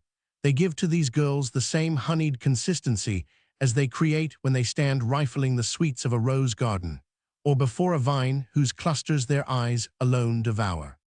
If it rained, although the weather had no power to daunt Albertine, who is often to be seen in her waterproof spinning on her bicycle through the driving showers, we would spend the day in the casino, where on such days it would have seemed to me impossible not to go. I had the greatest contempt for the young Ambrosacks, who had never set foot in it, and I willingly joined my friends in playing tricks on the dancing master. As a rule, we had to listen to admonition from the manager or from some of his staff, usurping dictatorial powers, because my friends, even Andry herself, whom on that account I had regarded when I first saw her as so Dionysiac a creature, whereas in reality she was delicate, intellectual, and this year far from well, in spite of which her actions were controlled less by the state of her health than by the spirit of that age which overcomes every other consideration and confounds in a general gaiety the weak with the strong, could not enter the outer hall of the rooms without starting to run, jumping over all the chairs, sliding back along the floor, their balance maintained by a graceful poise of their outstretched arms, singing the while, mingling all the arts, in that first bloom of youth, in the manner of those poets of ancient days for whom the different kinds were not yet separate, so that in an epic poem they would introduce rules of agriculture with theological doctrine.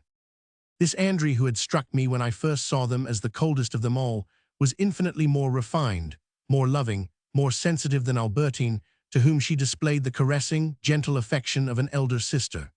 At the casino, she would come across the floor to sit down by me, and knew instinctively, unlike Albertine, to refuse my invitation to dance, or even, if I was tired, to give up the casino and come to me instead at the hotel. She expressed her friendship for me, for Albertine, in terms which were evidence of the most exquisite understanding of the things of the heart, which may have been partly due to the state of her health. She had always a merry smile of excuse for the childish behavior of Albertine, who expressed with a crude violence the irresistible temptation held out to her by the parties and picnics to which she had not the sense, like Andry, resolutely to prefer staying and talking with me. When the time came for her to go off to a luncheon party at the golf club, if we were all three together, she would get ready to leave us, then, coming up to Andry, "Well, Andry, what are you waiting for now? You know we are lunching at the golf club." "No, I'm going to stay and talk to him," replied Andry, pointing to me. "But you know, Mme. Duria invited you," cried Albertine, as if Andry's intention to remain with me could be explained only by ignorance on her part where else, and by whom she had been bidden. "Look here, my good girl, don't be such an idiot," Andry chid her. Albertine did not insist, fearing a suggestion that she too should stay with me. She tossed her head.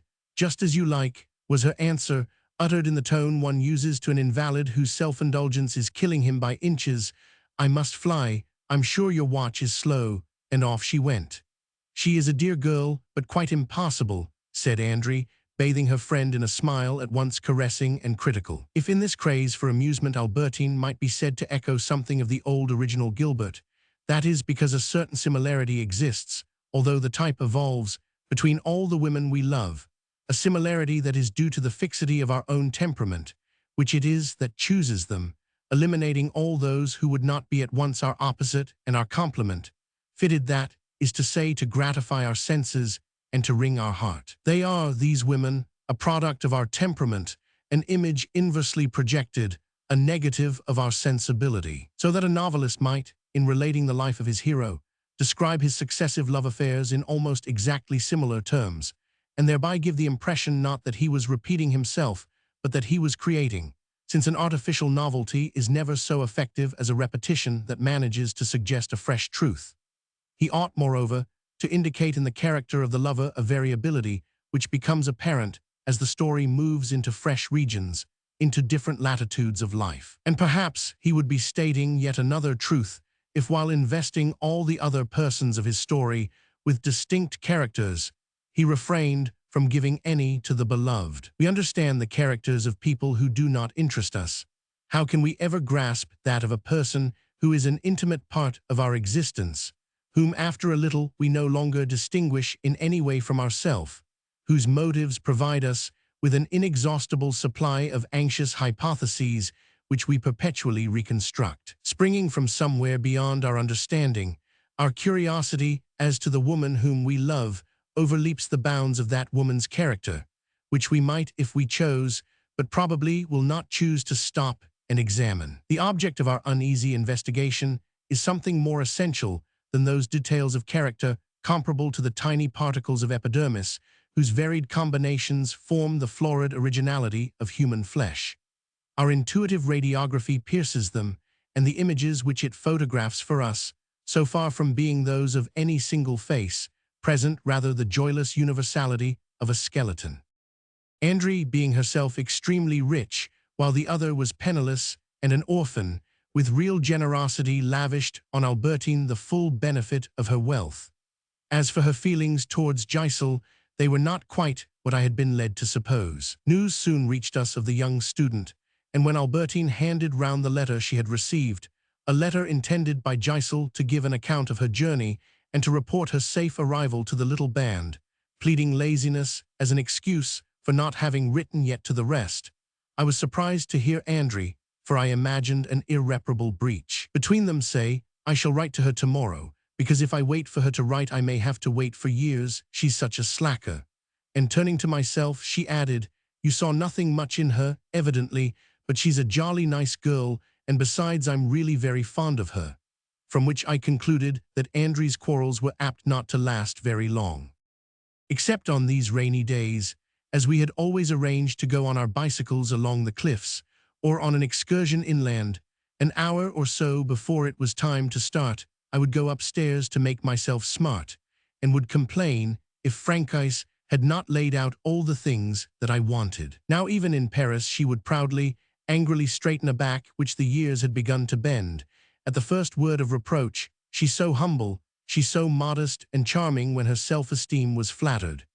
As this was the mainspring of her life, her satisfaction, her good humor were in direct ratio to the difficulty of the tasks imposed on her. Those which she had to perform at Balbec were so easy that she showed almost all the time a discontent which was suddenly multiplied an hundredfold, with the addition of an ironic air of offended dignity when I complained, on my way down to join my friends, that my hat had not been brushed or my ties sorted. She who was capable of taking such endless pains without in consequence assuming that she had done anything at all, on my simply remarking that a coat was not in its proper place, not only did she boast of the care with which she had put it past sooner than let it go gathering the dust, but paying a formal tribute to her own labors, lamented that it was little enough of a holiday that she was getting at Balbec, and that we would not find another person in the whole world who would consent to put up with such treatment. I can't think how anyone can leave things lying about the way you do. You just try and get anyone else to find what you want in such a mix-up. The devil himself would give it up as a bad job. Or else she would adopt a regal mien, scorching me with her fiery glance, and preserve a silence that was broken as soon as she had fastened the door behind her and was outside in the passage, which would then reverberate with utterances which I guessed to be insulting, though they remained as indistinct as those of characters in a play whose opening lines are spoken in the wings before they appear on the stage. And even if nothing was missing and Francois was in a good temper, still, she made herself quite intolerable when I was getting ready to go out with my friends. For drawing upon a store of stale witticisms at their expense which, in my need to be talking about the girls, I had made in her hearing, she put on an air of being about to reveal to me things of which I should have known more than she had there been any truth in her statements, which there never was. Francois, having misunderstood what she had heard, she had, like most people, her own ways. A person is never like a straight highway, but surprises us with the strange, unavoidable windings of his course through life, by which, though some people may not notice them, we find it a perpetual annoyance to be stopped and hindered. Whenever I arrived at the stage of "Where is my hat?" or uttered the name of André or Albertine, I was forced by Francois to stray into endless and absurd side tracks, which greatly delayed my progress. So too when I asked her to cut me the sandwiches of cheese or salad, or sent her out for the cakes, which I was to eat while we rested on the cliffs, sharing them with the girls, and which the girls might very well have taken turns to provide if they had not been so close, declared Francois, to whose aid there came at such moments a whole heritage of atavistic peasant rapacity and coarseness, and for whom one would have said that the soul of her late enemy Eulalie had been broken into fragments and reincarnate, more attractively than it had ever been in Saint Aloys, in the charming bodies of my friends of the little band. I listened to these accusations with a dull fury at finding myself brought to a standstill at one of those places beyond which the well-trodden country path that was Francois's character became impassable, though fortunately never for very long. Then, my hat or coat found and the sandwiches ready, I sallied out to find Albertine, André, Rosamond, and any others there might be, and on foot or on our bicycles we would start. In the old days, I should have preferred our excursion to be made in bad weather, for then I still looked to find in Baalbec the Cimmerians' land, and fine days were a thing that had no right to exist there, an intrusion of the vulgar summer of seaside holiday makers into that ancient region swathed in eternal mist. But now everything that I had hitherto despised, shut out of my field of vision, not only effects of sunlight upon sea and shore, but even the regattas, the race meetings, I would have sought out with ardor, for the reason for which formerly I had wanted only stormy seas, which was that these were now associated in my mind, as the others had been, with an aesthetic idea. Because I had gone several times with my new friends to visit Elster, and on the days when the girls were there, what he had selected to show us were drawings of pretty women in yachting dress, or else a sketch made on a racecourse near Baalbec. I had at first shyly admitted to Elster that I had not felt inclined to go to the meetings that were being held there.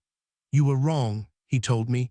"It is such a pretty sight, and so well worth seeing. For one thing, that peculiar animal, the jockey, on whom so many eager eyes are fastened, who in the paddock there looks so grim, a colorless face between his brilliant jacket and cap, one body and soul with the prancing horse he rides. How interesting to analyze his professional movements, the bright splash of color he makes, with the horse's coat blending in it as they stream down the course. What a transformation of every visible object in that luminous vastness of a race course, where one is constantly surprised by fresh lights and shades which one sees only there. How charming the women can look there too.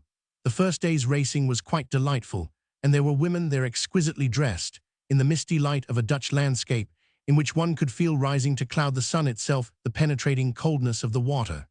Never have I seen women arriving in carriages, or standing with glasses to their eyes in so extraordinary a light, which was due, I suppose, to the moisture from the sea. I should simply have loved to paint it. I came home from the races quite mad, and so keen to get to work.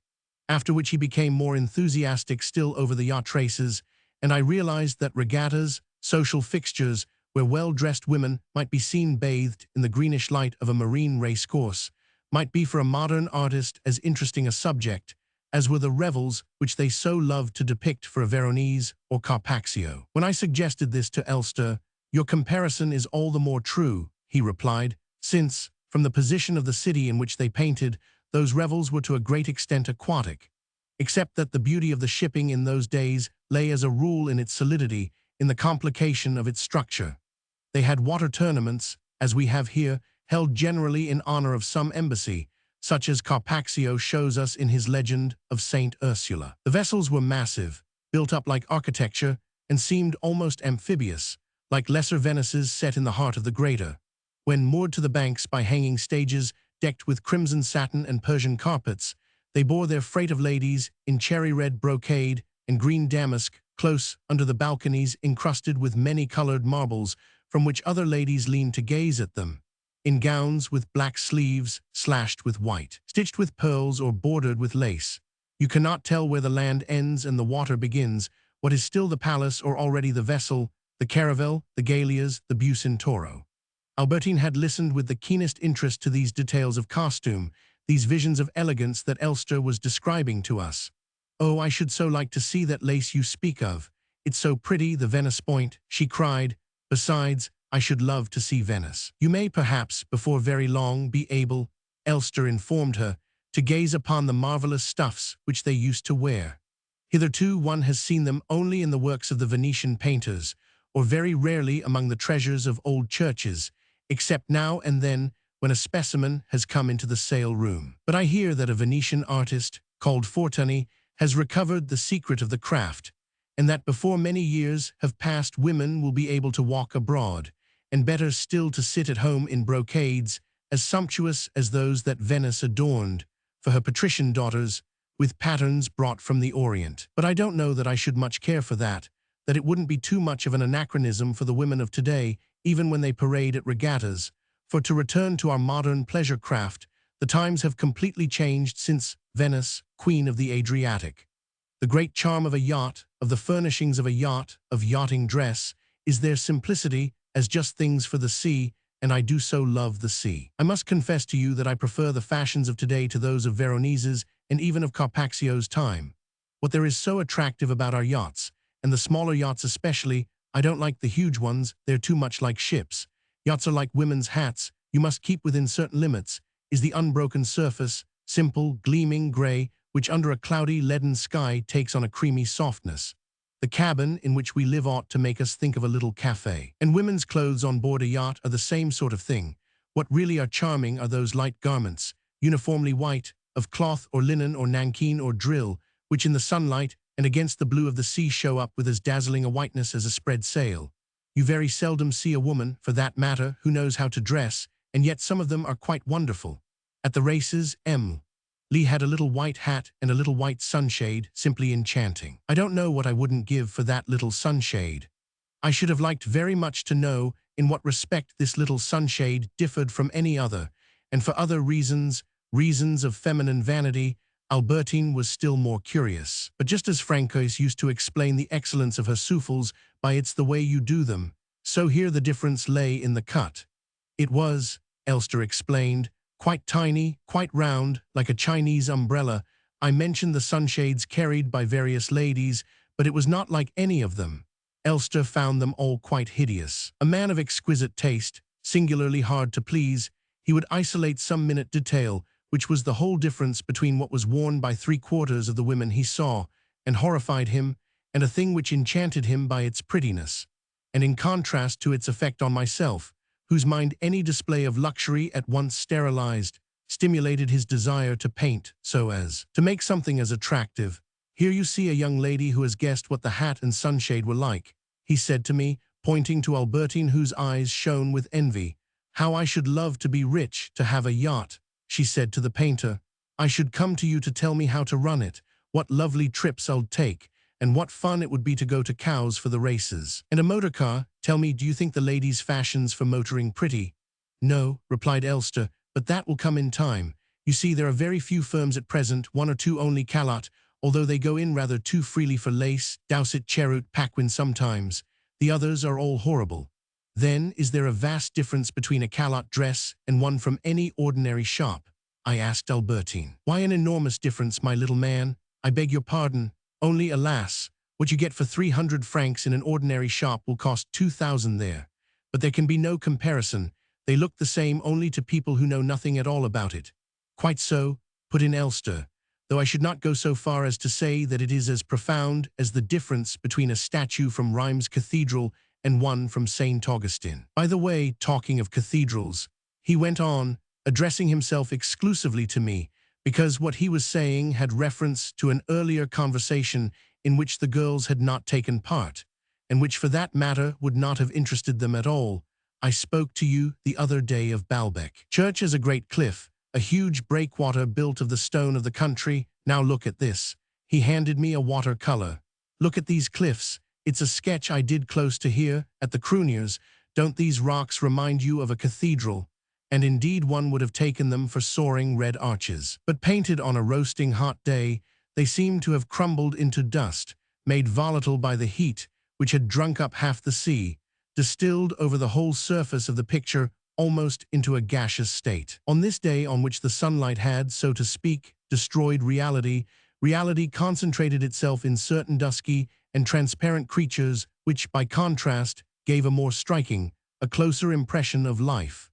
The shadows, ravening after coolness, most of them, deserting the scorched open spaces, had fled for shelter to the foot of the rocks, out of reach of the sun. Others, swimming gently upon the tide, like dolphins, kept close under the sides of the moving vessels, whose hulls they extended upon the pale surface of the water with their glossy blue forms. It was perhaps the thirst for coolness which they conveyed that did most to give me the sensation of the heat of this day, and made me exclaim how much I regretted not knowing the Cruniers. Albertine and Andrew were positive that I must have been there hundreds of times. If so, I had been there without knowing it, never suspecting that one day the sight of these rocks was to inspire me with such a thirst for beauty, not perhaps exactly natural beauty, such as I had been seeking hitherto among the cliffs of Baalbek, but rather architectural. Above all, I who, having come here to visit the kingdom of the storm, had never found, on any of my drives with MME, de Villeparisis, when often we saw it only from afar, painted in a gap between the trees, the ocean sufficiently real, sufficiently liquid, giving a sufficient impression that it was hurling its massed forces against the shore, and would have liked to see it lie motionless only under a wintry shroud of fog. I could never have believed that I should now be dreaming of a sea which was nothing more than a whitish vapor that had lost both consistency and color. But of such a sea Elster, like the people who sat musing on board those vessels drowsy with the heat, had so intensely felt the enchantment that he had succeeded in transcribing, in fixing for all time upon the painted sheet the imperceptible reflux of the tide, the throb of one happy moment, and one suddenly became so enamored at the sight of this magic portrait that one could think of nothing else than to range the world over, seeking to recapture the vanished day in its instantaneous, slumbering beauty. So that if before these visits to Elster, before I had set eyes on one of his sea pictures in which a young woman in a dress of white serge or linen, on the deck of a yacht flying the American flag, had duplicated a white linen dress and colored flag in my imagination, which at once bred in me an insatiable desire to visit the spot and see there, with my own eyes, white linen dresses and flags against the sea, as though no such experience had ever yet befallen me. Always until then I had taken care, when I stood by the sea, to expel from my field of vision, as well as the bathers in the foreground, the yachts with their two dazzling sails that were like seaside costumes, everything that prevented me from persuading myself that I was contemplating the immemorial flood of ocean which had been moving with the same mysterious life before the appearance of the human race, and had grudged even the days of radiant sunshine which seemed to me to invest with the trivial aspect of the world's universal summer this coast of fog and tempest, to mark simply an interruption, equivalent to what in music is known as a rest. Now, on the other hand, it was the bad days that appeared to me to be some disastrous accident, a thing that could no longer find any place for itself in the world of beauty. I felt a keen desire to go out and recapture in reality what had so powerfully aroused my imagination, and I hoped that the weather would be propitious enough for me to see from the summit of the cliff the same blue shadows as were in Elster's picture. Nor, as I went along, did I still make a frame about my eyes with my hands, as in the days when, conceiving nature to be animated by a life anterior to the first appearance of man, and inconsistent with all those wearisome perfections of industrial achievement which had hitherto made me yawn with boredom at universal exhibitions or in the milliner's windows. I endeavored to include only that section of the sea over which there was no steamer passing, so that I might picture it to myself as immemorial, still contemporary with the ages in which it had been set apart from the land, or at least with the first dawn of life in Greece, which enabled me to repeat in their literal meaning the lines of Father Leconte, of which Bloch was so fond. Gone are the kings, gone are their towering prows. Vanished upon the raging deep, alas, the long-haired warrior heroes of Hellas. I could no longer despise the milliners, now that Elster had told me that the delicate touches by which they give a last refinement, a supreme caress to the ribbons or feathers of a hat after it is finished, would be as interesting to him to paint as the muscular action of the jockeys themselves, a statement which had delighted Albertine. But I must wait until I had returned for milliners to Paris, for regattas and races to Baalbec, where there would be no more now until next year. Even a yacht with women in white linen garments was not to be found. Often we encountered Bloch's sisters, to whom I was obliged to bow since I had dined with their father. My new friends did not know them.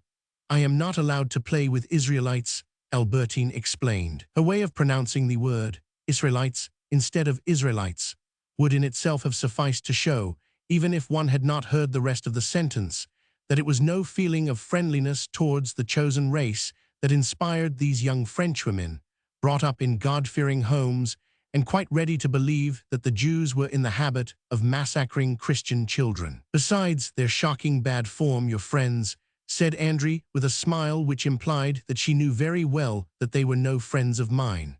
Like everything to do with the tribe, went on Albertine, in the sententious tone of one who spoke from personal experience. To tell the truth, Bloch's sisters, at once overdressed and half-naked, with their languishing, bold, blatant, sluttish air, did not create the best impression, and one of their cousins, who was only 15, scandalized the casino by her unconcealed admiration for M. Lee, whose talent as an actress M. Bloch Sr. rated very high, but whose tastes were understood to lead her not exactly in the direction of the gentleman. Some days we took our refreshment at one of the outlying farms which catered for visitors. These were the farms known as Les Écureuils, Marieteries, La Croix de Hewland, Bagatelle, Californie, and Marie Antoinette. It was the last that had been adopted by the little band. But at other times, instead of going to a farm, we would climb to the highest point of the cliff, and when we had reached it and were seated on the grass, would undo our parcel of sandwiches and cakes. My friends preferred the sandwiches and were surprised to see me eat only a single chocolate cake, sugared with Gothic tracery or an apricot tart. This was because, with the sandwiches of cheese or of green stuff, a form of food that was novel to me and knew nothing of the past, I had nothing in common. But the cakes understood, the tarts were gossips. There were in the former an insipid taste of cream, in the latter a fresh taste of fruit, which knew all about Cambrai, and about Gilbert, not only the Gilbert of Cambrai but her too of Paris, at whose tea parties I had found them again. They reminded me of those cake plates of the Arabian Nights pattern, the subjects on which were such a distraction to my Aunt Leonie when Franchise brought her up.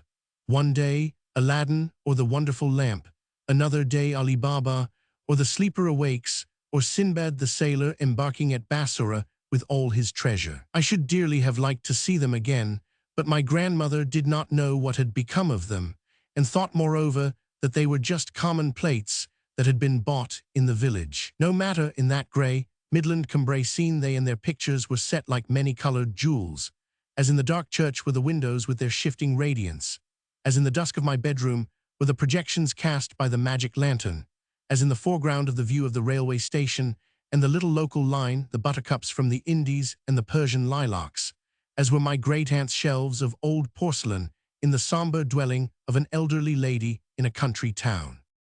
Stretched out on the cliff, I would see before me nothing but grassy meadows, and beyond them not the seven heavens of the Christian cosmogony, but two stages only, one of a deeper blue, the sea, and over it another more pale. We ate our food, and if I had brought with me also some little keepsake which might appeal to one or other of my friends, Joy sprang with such sudden violence into her translucent face, flushed in an instant, that her lips had not the strength to hold it in, and to allow it to escape parted in a shout of laughter.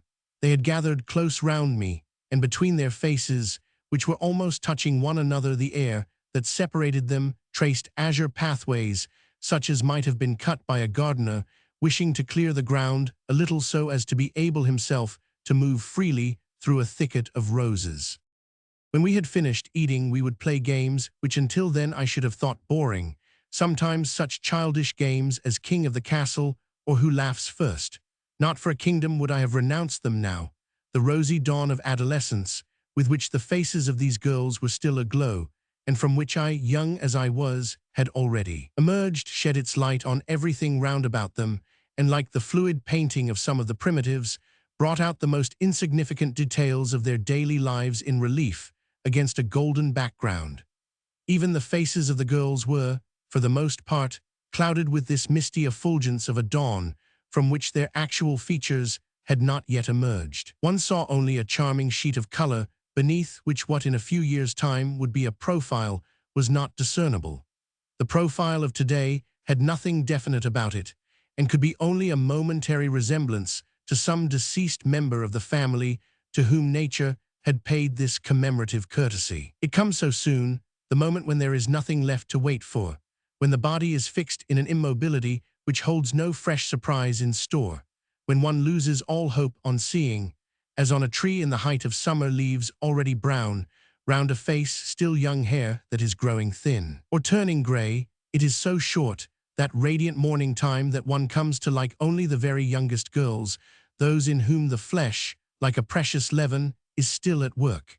They are no more yet than a stream of ductile matter, molded ever afresh by the fleeting impression of the moment. You would say that each of them was in turn a little statuette of childish gaiety, of a child grown earnest, coaxing, surprised, taking its pattern from an expression frank and complete, but fugitive.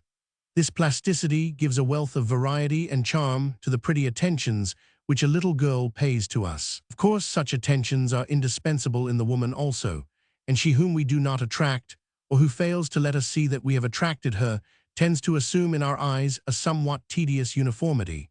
But even these pretty attentions, after a certain age, cease to send gentle ripples over a face which the struggle for existence has hardened, has rendered unalterably militant or ecstatic. One owing to the prolonged strain of the obedience that subjects wife to husband will seem not so much a woman's face as a soldier's.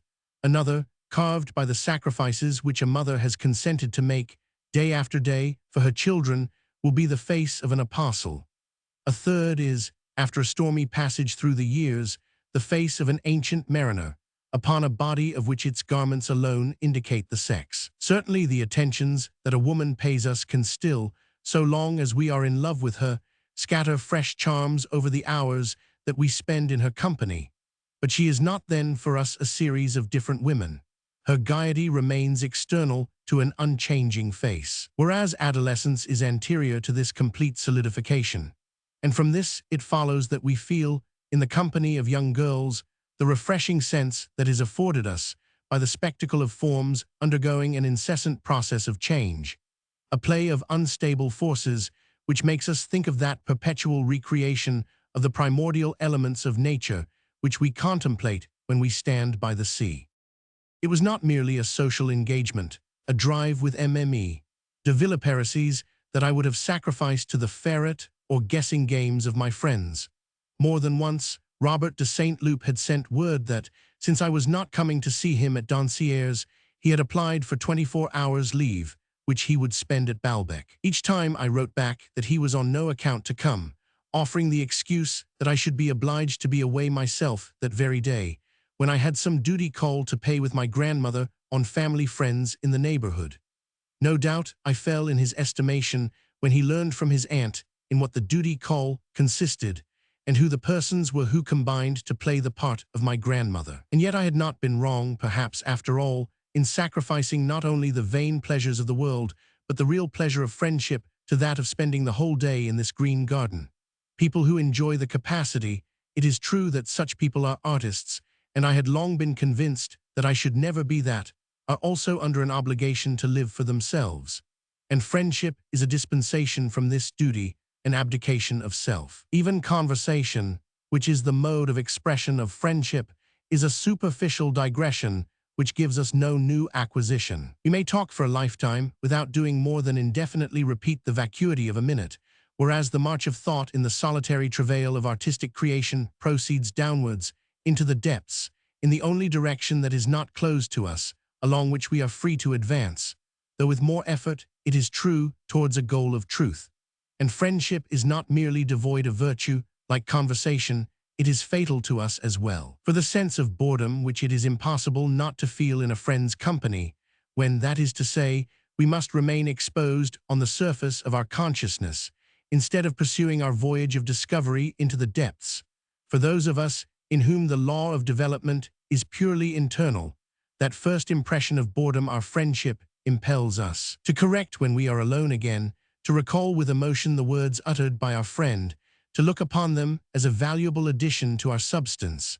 Albeit, we are not like buildings to which stones can be added from without, but like trees which draw from their own sap the knot that duly appears on their trunks, the spreading roof of their foliage. I was lying to myself.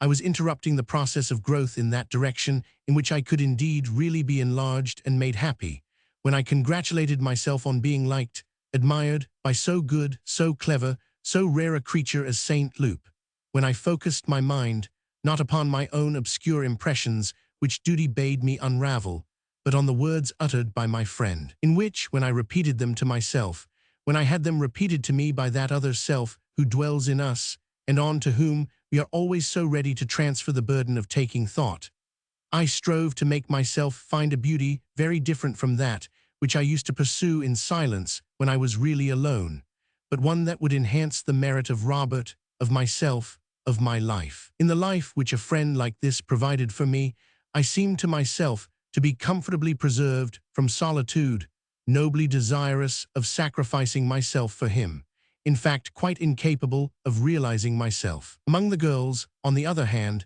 if the pleasure which I enjoyed was selfish, at least it was not based on the lie which seeks to make us believe that we are not irremediably alone, and which, when we talk to another person, prevents us from admitting that it is no longer we who speak, that we are fashioning ourselves in the likeness of strangers and not of our own ego, which is quite different from them. The words that passed between the girls of the little band and myself were not of any interest.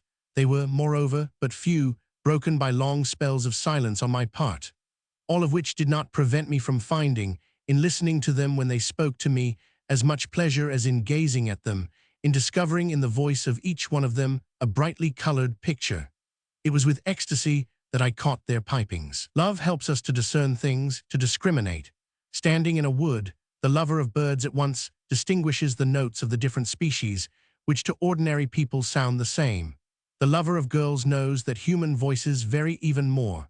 Each one possesses more notes than the richest instrument of music, and the combinations in which the voice groups those notes are as inexhaustible as the infinite variety of personalities. When I talked with any one of my friends, I was conscious that the original, the unique portrait of her individuality had been skillfully traced, tyrannically imposed on my mind as much by the inflections of her voice as by those of her face, and that these were two separate spectacles which rendered, each in its own plane, the same single reality. No doubt the lines of the voice, like those of the face, were not yet definitely fixed.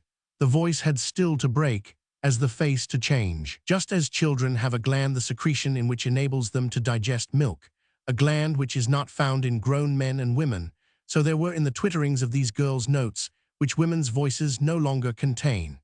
And on this instrument, with its greater compass, they played with their lips, showing all the application, the ardor of Bellini's little angel musicians, qualities which also are an exclusive appanage of youth. Later on, these girls would lose that note of enthusiastic conviction which gave a charm to their simplest utterances, whether it were Albertine who, in a tone of authority, repeated puns to which the younger ones listened with admiration, until that wild impulse to laugh caught them all with the irresistible violence of Sneeze, or Andrew, who began to speak of their work in the schoolroom, work even more childish seemingly than the games they played, with a gravity essentially puerile.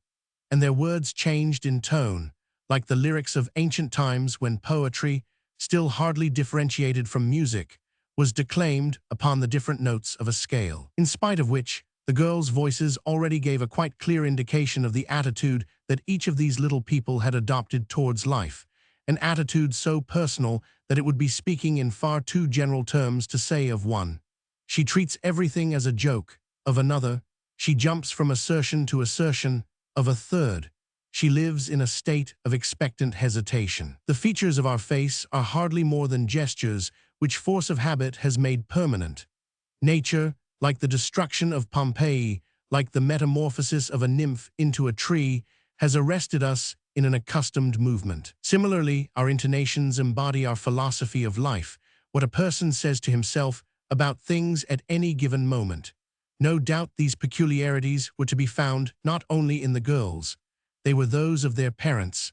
The individual is a part of something that is more generally diffused than himself. By this reckoning, our parents furnish us not only with those habitual gestures, which are the outlines of our face and voice, but also with certain mannerisms in speech, certain favorite expressions, which, almost as unconscious as an intonation, almost as profound, indicate likewise a definite point of view towards life.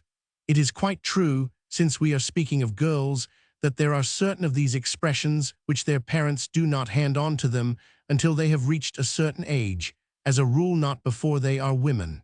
These are kept in reserve. Thus, for instance, if you were to speak of the pictures of one of Elster's friends, Andrew, whose hair was still down, could not yet make use, personally, of the expression which her mother and elder sister employed. It appears the man is quite charming. But that would come in due course, when she was allowed to go to the Palais Royal. And already, since her first communion, Albertine had begun to say, like a friend of her aunt, "I'm sure I should find that simply terrible." She had also given to her, as a little present, the habit of repeating whatever you had just been saying to her, so as to appear to be interested and to be trying to form an opinion of her own. If you said that an artist's work was good, or his house nice, "Oh, his work is good, is it? Oh, his house is nice, is it?" Last of all, and even more general than the family heritage, was the rich layer imposed by the native province from which they derived their voices, and of which indeed their intonations smacked. When Andrew sharply struck a solemn note, she could not prevent the Perigordian string of her vocal instrument from giving back a resonant sound quite in harmony, moreover, with the meridional purity of her features, while to the incessant pranks of Rosamond, the substance of her north country face and voice responded, whatever her mood at the time, in the accent of their province. Between that province and the temperament of the little girl who dictated these inflections, I caught a charming dialogue. A dialogue, not in any sense a discord. It would not have been possible to separate the girl herself and her native place. She was herself. She was still it also. Moreover, this reaction of locally procured materials on the genius who utilizes them, and to whose work their reaction imparts an added freshness, does not make the work any less individual, and whether it be that of an architect, a cabinet maker, or a composer, it reflects no less minutely the most subtle shades of the artist's personality, because he has been compelled to work in the millstone of Senlis or the red sandstone of Strasbourg, has respected the knots peculiar to the ash tree, has borne in mind, when writing his score, the resources, the limitations, the volume of sound, the possibilities of flute or alto voice. All this I realized, and yet we talked so little, whereas with Mme. de Villeparisis or Saint Loup, I should have displayed by my words a great deal more pleasure than I should actually have felt, for I used always to be worn out when I parted from them. When, on the other hand, I was lying on the grass among all these girls, the plenitude of what I was feeling infinitely outweighed the paucity, the infrequency of our speech, and brimmed over from my immobility and silence in floods of happiness, the waves of which rippled up to die at the feet of these young roses. For a convalescent who rests all day long in a flower garden or orchard, a scent of flowers or fruit does not more completely pervade the thousand trifles that compose his idle hours than did for me that color, that fragrance in search of which my eyes kept straying towards the girls, and the sweetness of which finally became incorporated in me. So it is that grapes grow sugary in sunshine, and by their slow continuity these simple little games had gradually wrought in me also, as in those who do nothing else all day but lie outstretched by the sea, breathing the salt air and growing sunburned, a relaxation, a blissful smile, a vague sense of dizziness that had spread from brain to eyes. Now and then, a pretty attention from one or another of them would stir in me vibrations, which dissipated for a time my desire for the rest. Thus one day Albertine had suddenly asked, "Who has a pencil?" Andre had provided one, Rosamond the paper. Albertine had warned them, "Now, young ladies, you are not to look at what I write." After carefully tracing each letter, supporting the paper on her knee, she had passed it to me with, "Take care no one sees." Whereupon I had unfolded it and read her message, which was, "I love you. But we mustn't sit here scribbling nonsense," she cried, turning impetuously, with a sudden gravity of demeanor, to Andre and Rosamond. "I ought to show you the letter I got from Giselle this morning. What an idiot I am. I've had it all this time in my pocket, and you can't think how important it may be to us." Giselle had been moved to copy out for her friend, so that it might be passed on to the others, the essay which she had written in her certificate examination.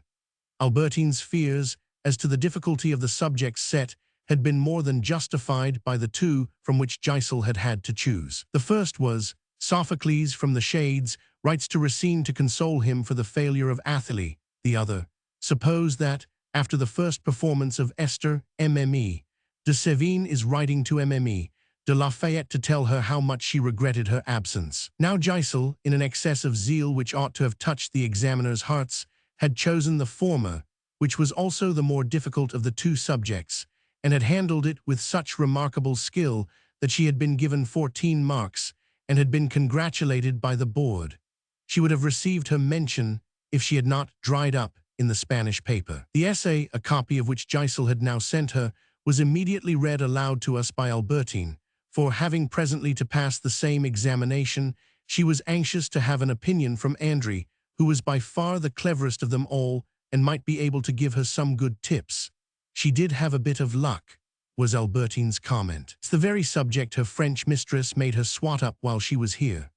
The letter from Sophocles to Racine, as drafted by Giselle, ran as follows: "My dear friend, you must pardon me the liberty of addressing you when I have not the honor of your personal acquaintance, but your latest tragedy, Athalie, shows, does it not, that you have made the most thorough study of my own modest works. You have not only put poetry in the mouths of the protagonists or principal persons of the drama, but you have written other, and let me tell you without flattery, charming verses for the choruses, a feature which was not too bad, according to all one hears, in Greek tragedy, but is a complete novelty in France. Nay more, your talent always so fluent, so finished, so winning, so fine, so delicate, has here acquired an energy on which I congratulate you.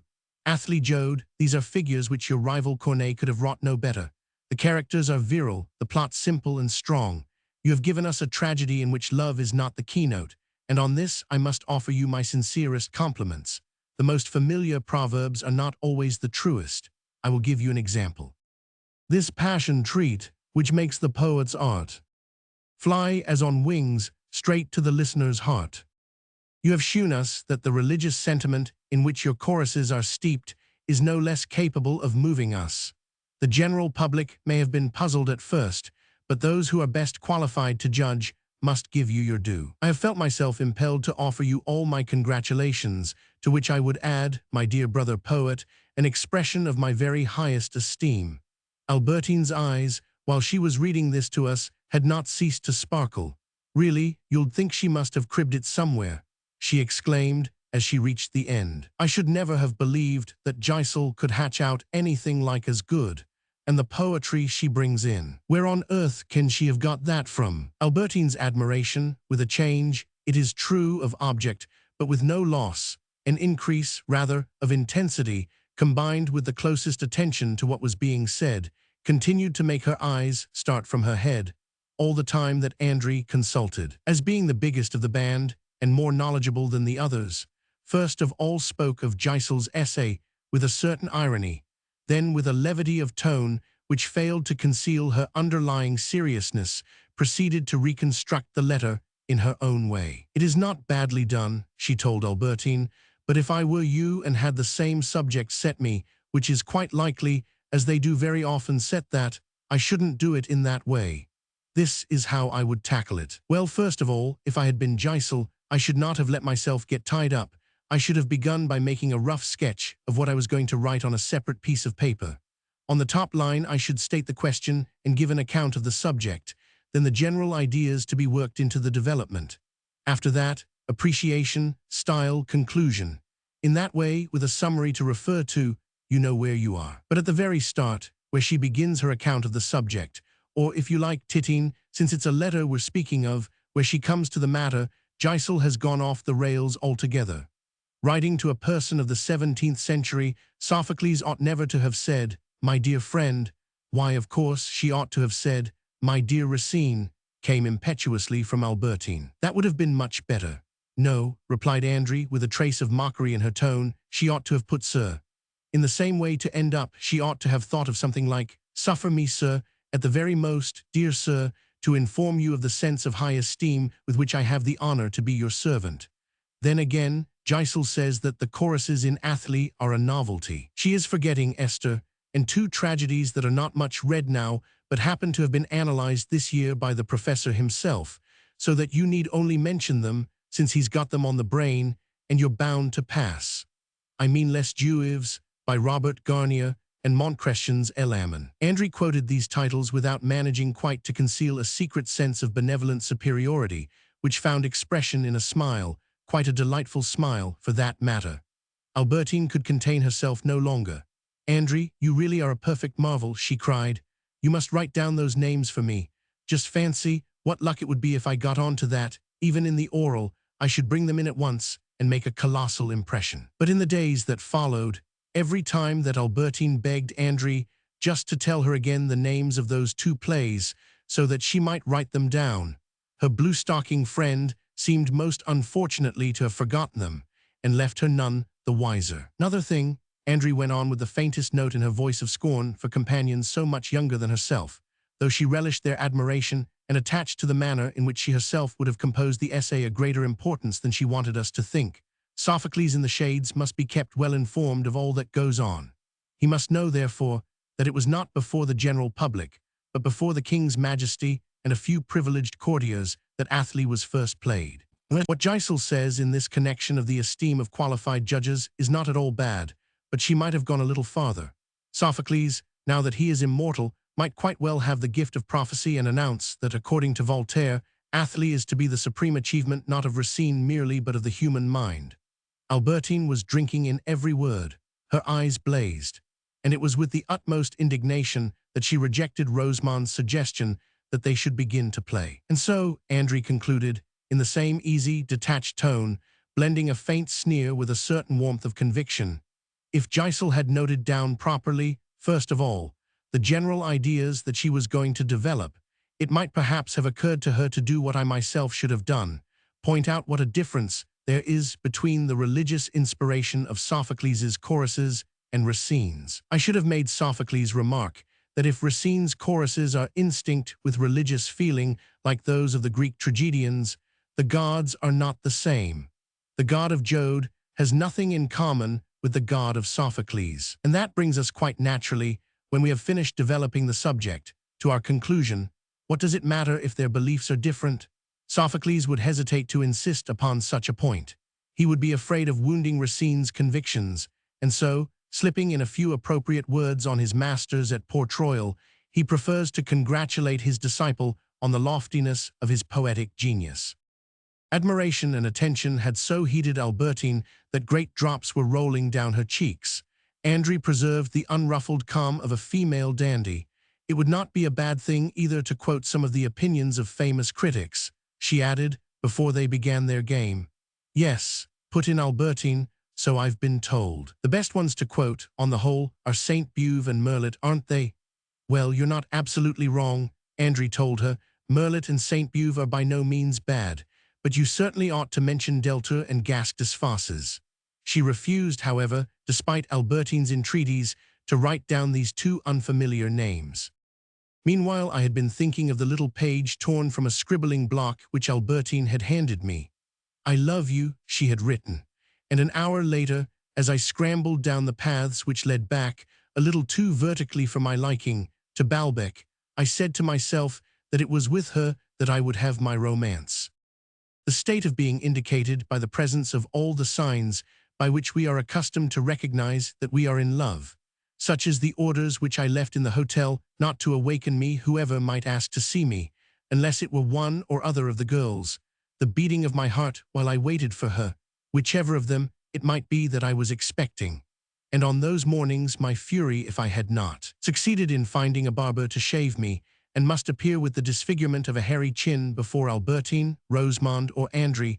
No doubt this state, recurring indifferently at the thought of one or another, was as different from what we call love as is from human life the life of the zoophytes, where an existence, an individuality, if we may so term it, is divided up among several organisms. But natural history teaches us that such an organization of animal life is indeed to be observed, and that our own life, provided only that we have outgrown the first phase, is no less positive as to the reality of states hitherto unsuspected by us, through which we have to pass, and can then abandon them altogether. Such was for me this state of love, divided among several girls at once. Divided, say rather undivided, for more often than not what was so delicious to me, different from the rest of the world, what was beginning to become so precious to me that the hope of finding it again on the morrow was the greatest happiness in my life, was rather the whole of the group of girls, taken as they were all together on those afternoons on the cliffs, during those lifeless hours, upon that strip of grass on which were laid those forms, so exciting to my imagination, of Albertine, Rosamond, Andry, and that without my being able to say which of them it was that made those scenes so precious to me, which of them I was most anxious to love. At the start of a new love as at its ending, we are not exclusively attached to the object of that love, but rather the desire to be loving from which it will presently emerge, and later on, the memory which it leaves behind, wanders voluptuously through a zone of interchangeable charms, simply natural charms,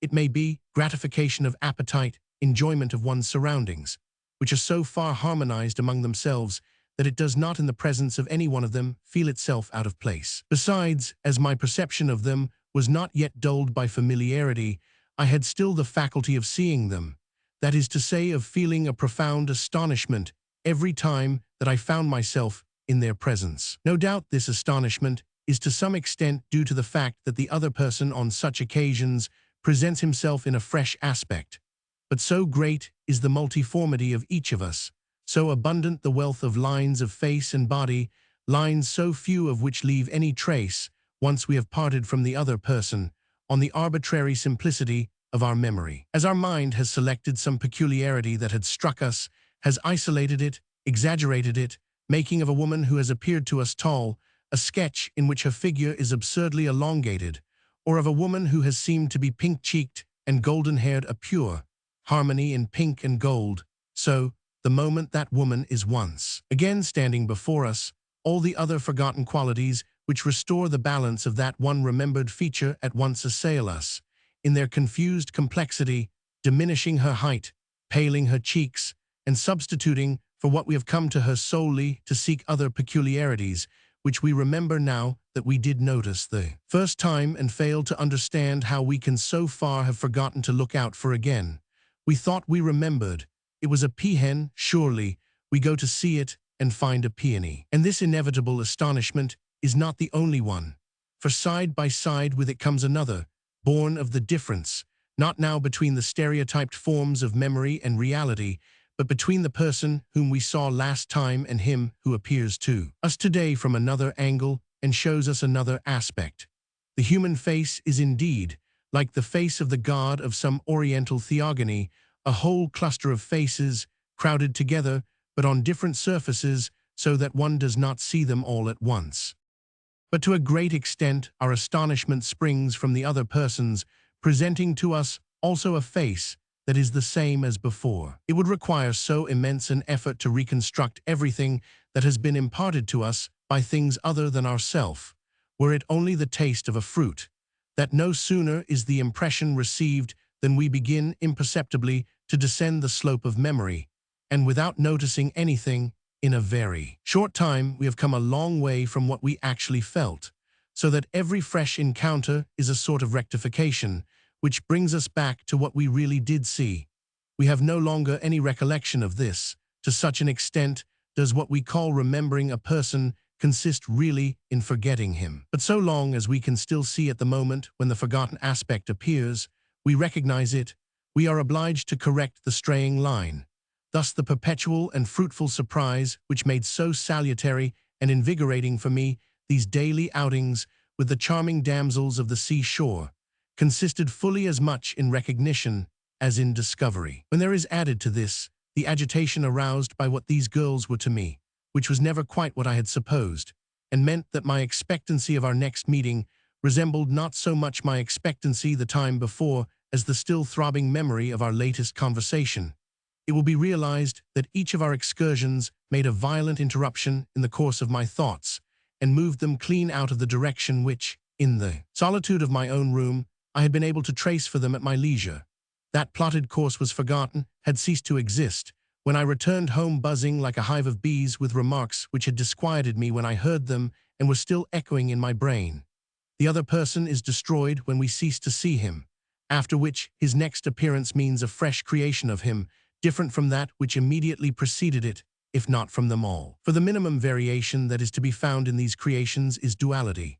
If we have in mind a strong and searching glance, a bold manner, it is inevitably, next time, by a half-languid profile, a sort of dreamy gentleness, overlooked by us in our previous impression, that we shall be, on meeting him again, astonished, that is to say almost solely struck. In confronting our memory with the new reality, it is this that will mark the extent of our disappointment or surprise, will appear to us like the revised version of an earlier reality warning us that we had not remembered it correctly. In its turn, the facial aspect neglected the time before, and for that very reason the most striking this time, the most real, the most documentary, will become a matter for dreams and memories. It is a languorous and rounded profile, a gentle, dreamy expression which we shall now desire to see again. And then, next time, such resolution, such strength of character as there may be in the piercing eyes, the pointed nose, the tight lips, will come to correct the discrepancy between our desire and the object to which it has supposed itself to correspond. It is understood, of course, that this loyalty to the first and purely physical impressions which I formed afresh at each encounter with my friends did not involve only their facial appearance, since the reader has seen that I was sensible also of their voices, more disquieting still, perhaps, for not only does a voice offer the same strange and sensuous surfaces as a face, it issues from that unknown, inaccessible region, the mere thought of which sets the mind swimming with unattainable kisses, their voices each like the unique sound of a little instrument into which the player put all her artistry, and which was found only in her possession. Traced by a casual inflection, a sudden deep chord in one of their voices would astonish me when I recognized after having forgotten it. So much so that the corrections which after every fresh meeting I was obliged to make so as to ensure absolute accuracy were as much those of a tuner or singing master as a draftsman's. As for the harmonious cohesion in which had been neutralized for some time by the resistance that each brought to bear against the expansion of the others, the several waves of sentiment set in motion in me by these girls, it was broken in Albertine's favor one afternoon when we were playing the game of ferret. It was in a little wood on the cliff, stationed between two girls, strangers to the little band, whom the band had brought in its train because we wanted that day to have a bigger party than usual. I gazed enviously at Albertine's neighbor, a young man, saying to myself that if I had been in his place, I could have been touching my friend's hands all those miraculous moments which might perhaps never recur, and that this would have been but the first stage in a great advance. Already, by itself, and even without the consequences which it would probably have involved, the contact of Albertine's hands would have been delicious to me. Not that I had never seen prettier hands than hers. Even in the group of her friends, those of Andry, slender hands and much finelier modeled, had as it were a private life of their own, obedient to the commands of their mistress, but independent, and used often to strain out before her like a leash of thoroughbred greyhounds, with lazy pauses, long dreams, sudden stretchings of a joint, seeing which Elster had made a number of studies of these hands. And in one of them, in which you saw Andry warming her hands at the fire, they had, with the light behind them, the gilded transparency of two autumn leaves. But plumper than these, the hands of Albertine would yield for a moment, then resist the pressure of the hand that clasped them, giving a sensation that was quite peculiar to themselves. The act of pressing Albertine's hand had a sensual sweetness which was in keeping somehow with the rosy, almost mauve coloring of her skin. That pressure seemed to allow you to penetrate into the girl's being, to plumb the depths of her senses, like the ringing sound of her laughter, indecent as may be the cooing of doves or certain animal cries. She was the sort of woman with whom shaking hands affords so much pleasure that one feels grateful to civilization for having made of the handclasp a lawful act between young men and girls when they meet. If the arbitrary code of good manners had replaced the clasp of hands by some other gesture, I should have gazed, day after day, at the unattainable hands of Albertine, with a curiosity to know the feel of them as ardent as was my curiosity to learn the savor of her cheeks. But in the pleasure of holding her hand unrestrictedly in mine, had I been next to her at Ferret, I did not envisage that pleasure alone. What avowals, declarations silenced hitherto by my bashfulness, I could have conveyed by certain pressures of hand. On her side, how easy it would have been for her, in responding by other pressures, to show me that she accepted. What complicity, what a vista of happiness stood open. My love would be able to make more advance in a few minutes spent thus by her side than it had yet made in all the time that I had known her. Feeling that they would last but a short time, were rapidly nearing their end, since presumably we were not going on much longer with this game, and that once it was over I should be too late. I could not keep in my place for another moment. I let myself deliberately be caught with the ring, and having gone into the middle, when the ring passed I pretended not to see it, but followed its course with my eyes, waiting for the moment when it should come into the hands of the young man next to Albertine, who herself, pealing with helpless laughter, and in the excitement and pleasure of the game, was blushing. Like a rose.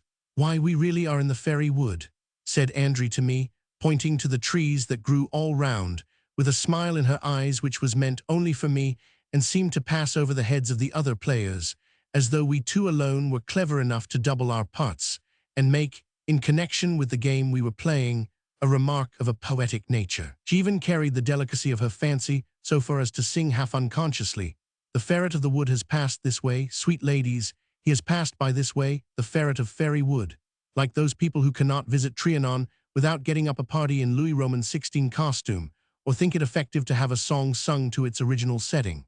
I should no doubt have been sorry that I could see no charm in this piece of mimicry had I had time to think of it, but my thoughts were all elsewhere. The players began to show surprise at my stupidity in never getting the ring. I was looking at Albertine, so pretty, so indifferent, so gay, who, though she little knew it, was to be my neighbor when at last I should catch the ring in the right hands, thanks to a stratagem which she did not suspect, and would certainly have resented if she had. In the heat of the game, her long hair had become loosened, and fell in curling locks over her cheeks on which it served to intensify, by its dry brownness, the carnation pink. You have the tresses of Laura Dianti, of Elena of Guyenne, and of her descendants so beloved of Chateaubriand. You ought always to wear your hair half down like that, I murmured in her ear as an excuse for drawing close to her. Suddenly, the ring passed to her neighbor. I sprang upon him at once, forced open his hands, and seized it. He was obliged now to take my place inside the circle, while I took his beside Albertine. A few minutes earlier, I had been envying this young man, when I saw that his hands, as they slipped over the cord, were constantly brushing against hers. Now that my turn was come, too shy to seek, too much moved to enjoy this contact, I no longer felt anything save the rapid and painful beating of my heart. At one moment Albertine leaned towards me with an air of connivance, her round and rosy face, making a show of having the ring so as to deceive the ferret and keep him from looking in the direction in which she was just going to pass it. I realized at once that this was the sole object of Albertine's mysterious, confidential gaze, but I was a little shocked to see thus kindle in her eyes the image, purely fictitious, invented to serve the needs of the game, of a secret, an understanding between her and myself, which did not exist, but which from that moment seemed to me to be possible and would have been divinely sweet. While I was still being swept aloft by this thought, I felt a slight pressure of Albertine's hand against mine, and her caressing fingers slip under my finger along the cord, and I saw her, at the same moment, give me a wink which she tried to make pass unperceived by the others. At once, a mass of hopes, invisible hitherto by myself, crystallized within me. She is taking advantage of the game to let me feel that she really does love me, I thought to myself, in an acme of joy from which no sooner had I reached it than I fell, on hearing Albertine mutter furiously, "Why can't you take it? I've been shoving it at you for the last hour." Stunned with grief, I let go the cord, the ferret saw the ring and swooped down on it, and I had to go back into the middle, where I stood helpless, in despair, looking at the unbridled rout which continued to circle round me, stung by the jeering shouts of all the players, obliged, in reply, to laugh when I had so little mind for laughter, while Albertine kept on repeating, "People can't play if they don't pay attention and spoil the game for the others. He shan't be asked again when we're going to play, Andry. If he is, I don't come." Andry, with a mind above the game, still chanting her fairy wood, which, in a spirit of imitation, Rosamond had taken up too, but without conviction, sought to make a diversion from Albertine's reproaches by saying to me, "We're quite close to those old crooniers you wanted so much to see. Look, I'll take you there by a dear little path, and we'll leave these silly idiots to go on playing like babies in the nursery."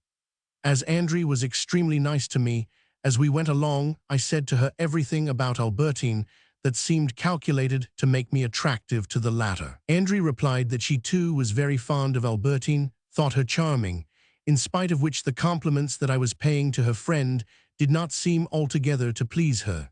Suddenly, in the little sunken path, I stopped short, touched to the heart by an exquisite memory of my childhood. I had just recognized, by the fretted and glossy leaves which it thrust out towards me, a hawthorn bush, flowerless, alas, now that spring was over. Around me floated the atmosphere of far-off months of Mary, of Sunday afternoons, of beliefs or errors long ago forgotten. I wanted to stay it in its passage.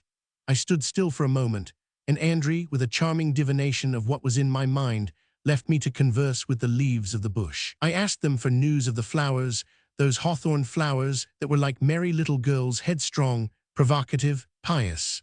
"The young ladies have been gone from here for a long time now," the leaves told me. And perhaps they thought that, for the great friend of those young ladies that I pretended to be, I seemed to have singularly little knowledge of their habits. A great friend, but one who had never been to see them again for all these years, despite his promises. And yet, as Gilbert had been my first love among girls, so these had been my first love among flowers. "Yes, I know all that. They leave about the middle of June," I answered, "but I am so delighted to see the place where they stayed when they were here. They came to see me, too, at Cambrai, in my room. My mother brought them when I was ill in bed. And we used to meet on Saturday evenings, too, at the month of merry devotions. Can they get to them from here?" "Oh, of course. Why, they make a special point of having our young ladies at Saint-Denis du Desert, the church near here. Then if I want to see them now, oh, not before May next year, but I can be sure that they will be here. They come regularly every year. Only I don't know whether it will be easy to find the place." "Oh dear, yes. They are so gay, the young ladies. They stop laughing only to sing hymns together, so that you can't possibly miss them. You can tell by the scent from the other end of the path." I caught up Andry and began again to sing Albertine's praises. It was inconceivable to me that she would not repeat what I said to her friend, seeing the emphasis that I put into it. And yet, I never heard that Albertine had been told. Andry had, nevertheless, a far greater understanding of the things of the heart, a refinement of nice behavior, finding the look, the word, the action that could most ingeniously give pleasure, keeping to herself a remark that might possibly cause pain, making a sacrifice, and making it as though it were no sacrifice at all, of an afternoon's play, or it might be an at-home or a garden party, in order to stay beside a friend who was feeling sad, and thus show him or her that she preferred the simple company of a friend to frivolous pleasures. These were her habitual delicacies. But when one knew her a little better, one would have said that it was with her as with those heroic cravens who wish not to be afraid, and whose bravery is especially meritorious. One would have said that in her true character there was none of that generosity which she displayed at every moment, out of moral distinction or sensibility or a noble desire to show herself a true friend. When I listened to all the charming things she was saying to me about a possible affection between Albertine and myself, it seemed as though she were bound to do everything in her power to bring it to pass. Whereas, by mere chance perhaps, not even of the least of the various minor opportunities which were at her disposal, and might have proved effective in uniting me to Albertine, did she ever make any use, and I would not swear that my effort to make myself loved by Albertine did not, if not provoke in her friends secret stratagems destined to bring it to naught, at any rate arouse in her an anger, which however she took good care to hide, and against which even, in her delicacy of feeling, she may herself have fought. Of the countless refinements of goodness which Andrew showed Albertine would have been incapable, and yet I was not certain of the underlying goodness of the former as I was to be, later on, of the latter's. Showing herself always tenderly indulgent to the exuberant frivolity of Albertine, Andrew would greet her with speeches, with smiles which were those of a friend. Better still, she always acted towards her as a friend. I have seen her, day after day, in order to give the benefit of her own wealth, to bring some happiness to this penniless friend, take, without any possibility of advantage to herself, more pains than a courtier would take who sought to win his sovereign's favor. She was charmingly gentle always, charming in her choice of sweet, pathetic expressions, when you said to her what a pity it was that Albertine was so poor, and took infinitely more trouble on her behalf than she would have taken for a wealthy friend. But if anyone were to hint that Albertine was perhaps not quite so poor as people made out, a just discernible cloud would veil the light of Andrew's eyes and brow.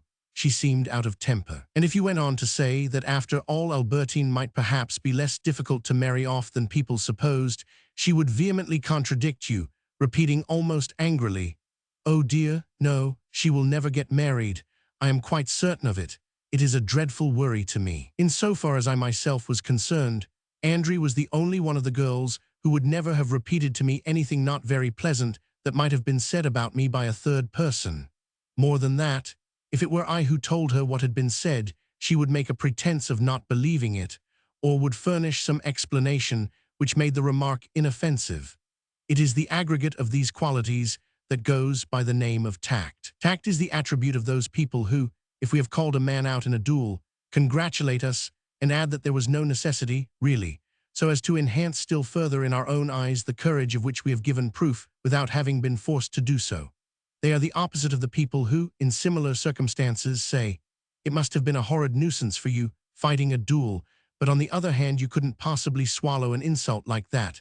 There was nothing else to be done." But as there is always something to be said on both sides, if the pleasure, or at least the indifference shewn by our friends in repeating something offensive that they have heard said about us, proves that they do not exactly put themselves in our skin at the moment of speaking, but thrust in the pinpoint, turn the knife blade as though it were gold beater's skin and not human, the art of always keeping hidden from us what might be disagreeable to us in what they have heard said about our actions, or in the opinion which those actions have led the speakers themselves to form of us, proves that there is in the other kind of friends, in the friends who are so full of tact, a strong vein of dissimulation. It does no harm if indeed they are incapable of thinking evil, and if what is said by other people only makes them suffer as it would make us. I suppose this to be the case with Andrew, without, however, being absolutely sure. We had left the little wood, and had followed a network of overgrown paths through which Andrew managed to find her way with great skill. Suddenly, "Look now," she said to me, "there are your famous Cruniers, and I say you are in luck. It's just the time of day, and the light is the same as when Elster painted them." But I was still too wretched at having fallen, during the game of ferret, from such a pinnacle of hopes. And so it was not with the pleasure which otherwise I should doubtless have felt that I caught sight, almost below my feet, crouching among the rocks, where they had gone for protection from the heat, of marine goddesses for whom Elster had lain in wait, and surprised them there, beneath a dark glaze as lovely as Leonardo would have painted, the marvelous shadows, sheltered and furtive, nimble and voiceless, ready at the first glimmer of light to slip behind the stone, to hide in a cranny, and prompt, once the menacing ray had passed, to return to rock or seaweed beneath the sun that crumbled the cliffs and the odorless ocean, over whose slumbers they seemed to be watching, motionless lightfoot guardians, letting appear on the water's surface their viscous bodies and the attentive gaze of their deep blue eyes. We went back to the wood to pick up the other girls and go home together. I knew now that I was in love with Albertine, but alas, I had no thought of letting her know it.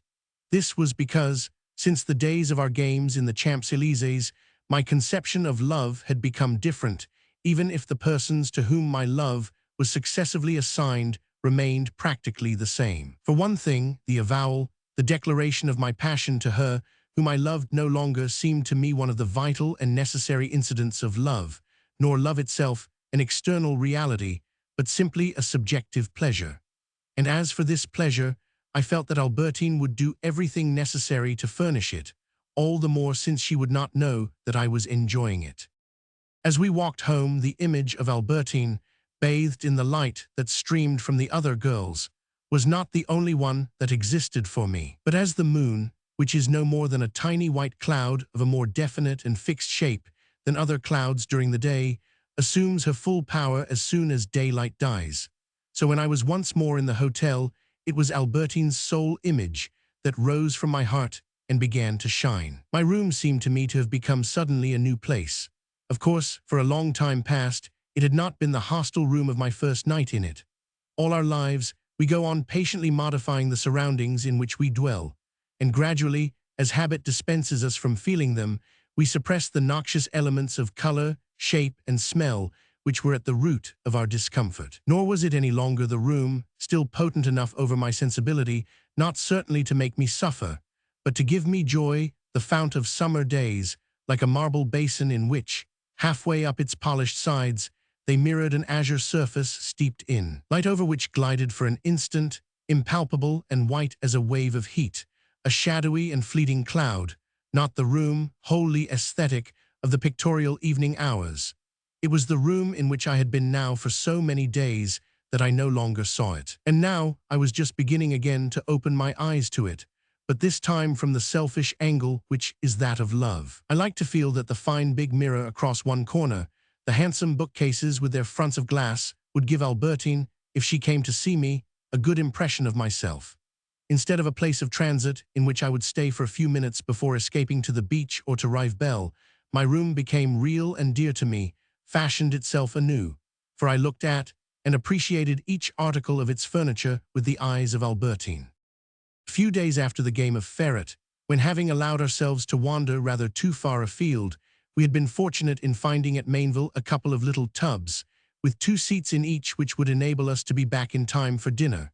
The keenness, already intense, of my love for Albertine had the following effect: first of all, that it was Rosamond and Andry in turn that I invited to be my companion, and never once Albertine, after which, in spite of my manifest preference for Andry or Rosamond, I led everybody, by secondary considerations of time and distance, cloaks and so forth, to decide, as though against my wishes, that the most practical policy was that I should take Albertine, to whose company I pretended to resign myself for good or ill. Unfortunately, since love tends to the complete assimilation of another person, while other people are not comestible by way of conversation alone, Albertine might be, and indeed was, as friendly as possible to me on our way home.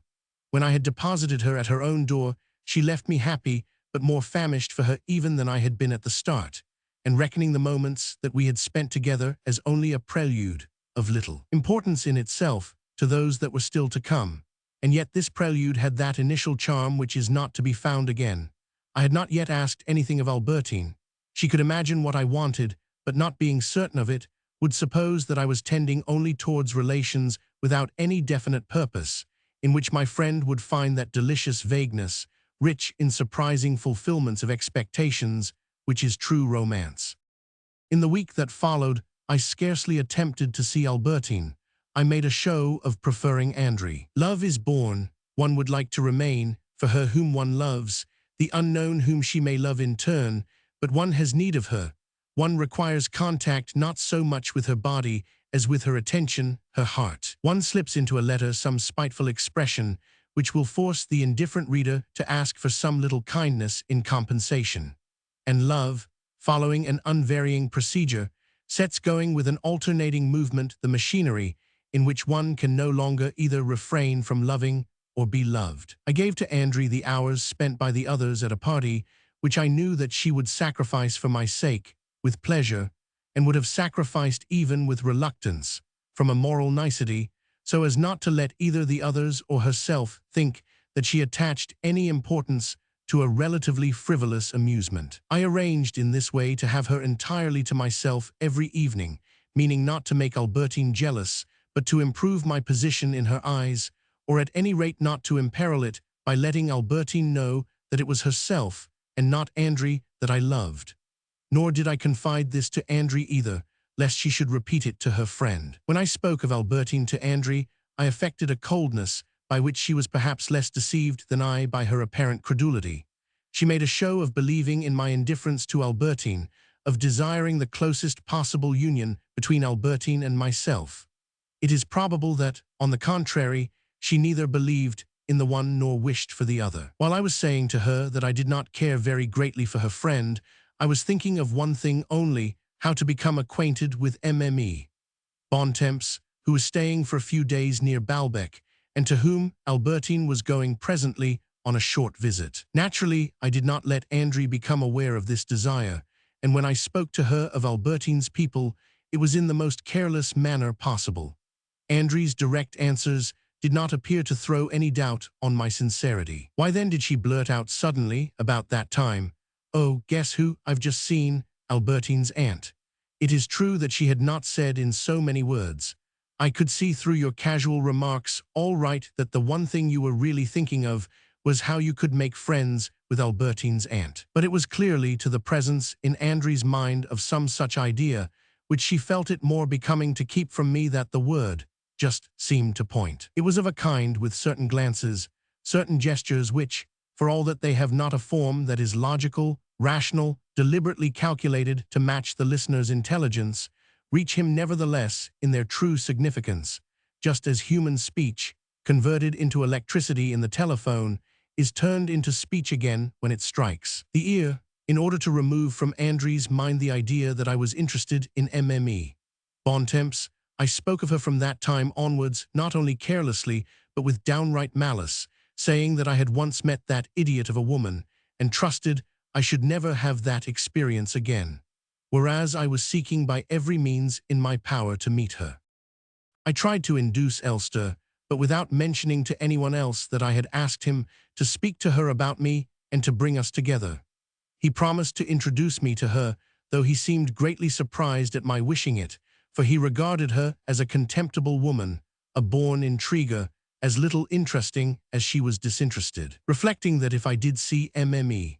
Bontemps, Andry would be sure to hear of it sooner or later, I thought it best to warn her in advance. The things one tries hardest to avoid are what one finds one cannot escape, I told her. Nothing in the world could bore me so much as meeting Mme. Bontemps again, and yet I can't get out of it. Elster has arranged to invite us together. I have never doubted it for a single instant, exclaimed Andry in a bitter tone, while her eyes, enlarged and altered by her annoyance, focused themselves upon some invisible object. These words of Andry's were not the most reasoned statement of a thought which might be expressed thus: "I know that you are in love with Albertine, and that you are working day and night to get in touch with her people." But they were the shapeless fragments, easily pieced together again by me, of some such thought which I had exploded by striking it through the shield of Andry's self-control. Like her just, these words had no meaning save in the second degree, that is to say, they were words of the sort which, rather than direct affirmatives, inspires in us respect or distrust for another person and leads to a rupture. If Andry had not believed me when I told her that Albertine's relatives left me indifferent, that was because she thought that I was in love with Albertine, and probably she was none too happy in the thought. She was generally present as a third party at my meetings with her friend, and yet there were days when I was to see Albertine by herself, days to which I looked forward with feverish impatience, which passed without bringing me any decisive result, without having, any of them, been that cardinal day whose part I immediately entrusted to the day that was to follow, which would prove no more apt to play it. Thus there crumbled and collapsed, one after another, like waves of the sea, those peaks at once replaced by others. About a month after the day on which we had played ferret together, I learned that Albertine was going away next morning to spend a couple of days with Mme. Bontemps, and since she would have to start early, was coming to sleep that night at the Grand Hotel, from which, by taking the omnibus, she would be able, without disturbing the friends with whom she was staying, to catch the first train in the morning. I mentioned this to Andre. I don't believe a word of it, she replied with a look of annoyance. Anyhow, it won't help you at all, for I'm quite sure Albertine won't want to see you if she goes to the hotel by herself. It wouldn't be regulation, she added, employing an epithet which had recently come into favor with her, in the sense of what is done. I tell you this because I understand Albertine. What difference do you suppose it makes to me whether you see her or not? Not the slightest, I can assure you. We were joined by Octave, who had no hesitation in telling Andre the number of strokes he had gone round in, the day before, at golf, then by Albertine, counting her diabolo as she walked along, like a nun telling her beads. Thanks to this pastime, she could be left alone for hours on end, without growing bored. As soon as she joined us, I became conscious of the obstinate tip of her nose, which I had omitted from my mental pictures of her during the last few days. Beneath her dark hair, the vertical front of her brow controverted, and not for the first time, the indefinite image that I had preserved of her, while its whiteness made a vivid splash in my field of vision. Emerging from the dust of memory, Albertine was built up. Fresh before my eyes, golf gives one a taste for solitary pleasures. The pleasure to be derived from Diabolo is undoubtedly one of these, and yet, after she had joined us, Albertine continued to toss up and catch her missile, just as a lady on whom friends have come to call does not on their account stop working at her crochet. I hear that Mme. de Villeparisis, she remarked to Octave, has been complaining to your father. I could hear, underlying the word, one of those notes that were peculiar to Albertine. Always, just as I had made certain that I had forgotten them, I would be reminded of a glimpse caught through them before of Albertine's determined and typically Gallic mien. I might have been blind, and yet have detected certain of her qualities, alert and slightly provincial, from those notes, just as plainly as from the tip of her nose. These were equivalent and might have been substituted for one another, and her voice was like what we are promised in the photo-telephone of the future. The visual image was clearly outlined in the sound. She's not written only to your father either. She wrote to the mayor of Baalbek at the same time to say that we must stop playing Diabolo on the front, as somebody hit her in the face with one. Yes, I was hearing about that. It's too silly. There's little enough to do here as it is. Andre did not join in the conversation. She was not acquainted, any more than was Albertine or Octave, with Mme. de Villeparisis. She did, however, remark, I can't think why this lady should make such a song about it. Old Mme. de Cambremer got hit in the face, and she never complained. I will explain the difference, replied Octave gravely, striking a match as he spoke. It's my belief that Mme. de Cambremer is a woman of the world, and Mme. de Villeparisis is just an upstart. Are you playing golf this afternoon? And he left us, followed by Andre. I was alone now with Albertine. Do you see, she began, I'm wearing my hair now the way you like. Look at my ringlet. They all laugh at me and nobody knows who I'm doing it for. My aunt will laugh at me too, but I shan't tell her why either. I had a sidelong view of Albertine's cheeks, which often appeared pale, but seen thus, were flushed with a coursing stream of blood which lighted them up, gave them that dazzling dearness which certain winter mornings have when the stones sparkling in the sun seem blocks of pink granite and radiate joy. The joy that I was drawing at this moment from the sight of Albertine's cheeks was equally keen, but led to another desire on my part, which was not to walk with her, but to take her in my arms. I asked her if the report of her plans which I had heard were correct. Yes, she told me, I shall be sleeping at your hotel tonight, and in fact, as I've got rather a chill, I shall be going to bed before dinner. You can come and sit by my bed and watch me eat, if you like, and afterwards we'll play at anything you choose. I should have liked you to come to the station tomorrow morning, but I'm afraid it might look rather odd. I don't say to Andre, who is a sensible person, but to the others who will be there. If my aunt got to know, I should never hear the last of it. But we can spend the evening together at any rate. My aunt will know nothing about that. I must go and say goodbye to Andre. So long then. Come early so that we can have a nice long time together, she added, smiling. At these words, I was swept back past the days in which I loved Gilbert to those in which love seemed to me not only an external entity, but one that could be realized as a whole. Whereas the Gilbert whom I used to see in the Champs-Élysées was a different Gilbert from the one whom I found waiting inside myself when I was alone again. Suddenly, in the real Albertine, her whom I saw every day, whom I supposed to be stuffed with middle-class prejudices and entirely open with her aunt, there was incarnate the imaginary Albertine, she whom, When I still did not know her, I had suspected of casting furtive glances at myself on the front. She who had worn an air of being reluctant to go indoors when she saw me making off in the other direction.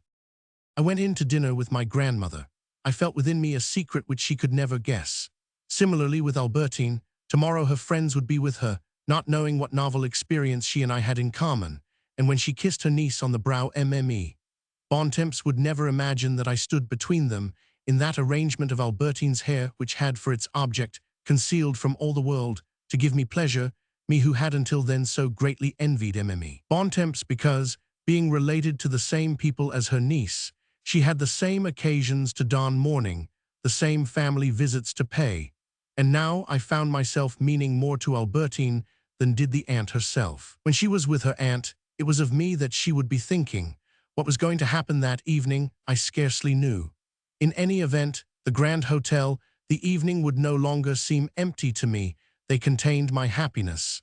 I rang for the lift boy to take me up to the room which Albertine had engaged, a room that looked over the valley. The slightest movements, such as that of sitting down on the bench in the lift, were satisfying because they were in direct relation to my heart.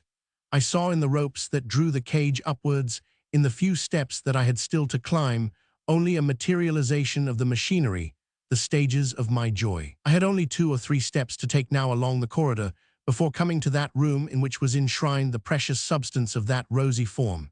That room which, even if there were to be done in it delicious things, would keep that air of permanence, of being, to a chance visitor who knew nothing of its history, just like any other room, which makes of inanimate things the obstinately mute witnesses, the scrupulous confidants, the inviolable depositaries of our pleasure. Those few steps from the landing to Albertine's door, those few steps which no one now could prevent my taking, I took with delight, with prudence, as though plunged into a new and strange element, as if in going forward I had been gently displacing the liquid stream of happiness, and at the same time with a strange feeling of absolute power and of entering, at length, into an inheritance which had belonged to me from all time. Then suddenly I reflected that it was wrong to be in any doubt. She had told me to come when she was in bed. It was as clear as daylight. I pranced for joy. I nearly knocked over Franchise, who was standing in my way. I ran, with glowing eyes, towards my friend's room. I found Albertine in bed. Leaving her throat bare, her white nightgown altered the proportions of her face, which, flushed by being in bed or by her cold or by dinner, seemed pinker than before. I thought of the colors which I had had, a few hours earlier, displayed beside me on the front, the savor of which I was now at last to taste. Her cheek was crossed obliquely by one of those long, dark, curling tresses which, to please me, she had undone altogether. She looked at me and smiled.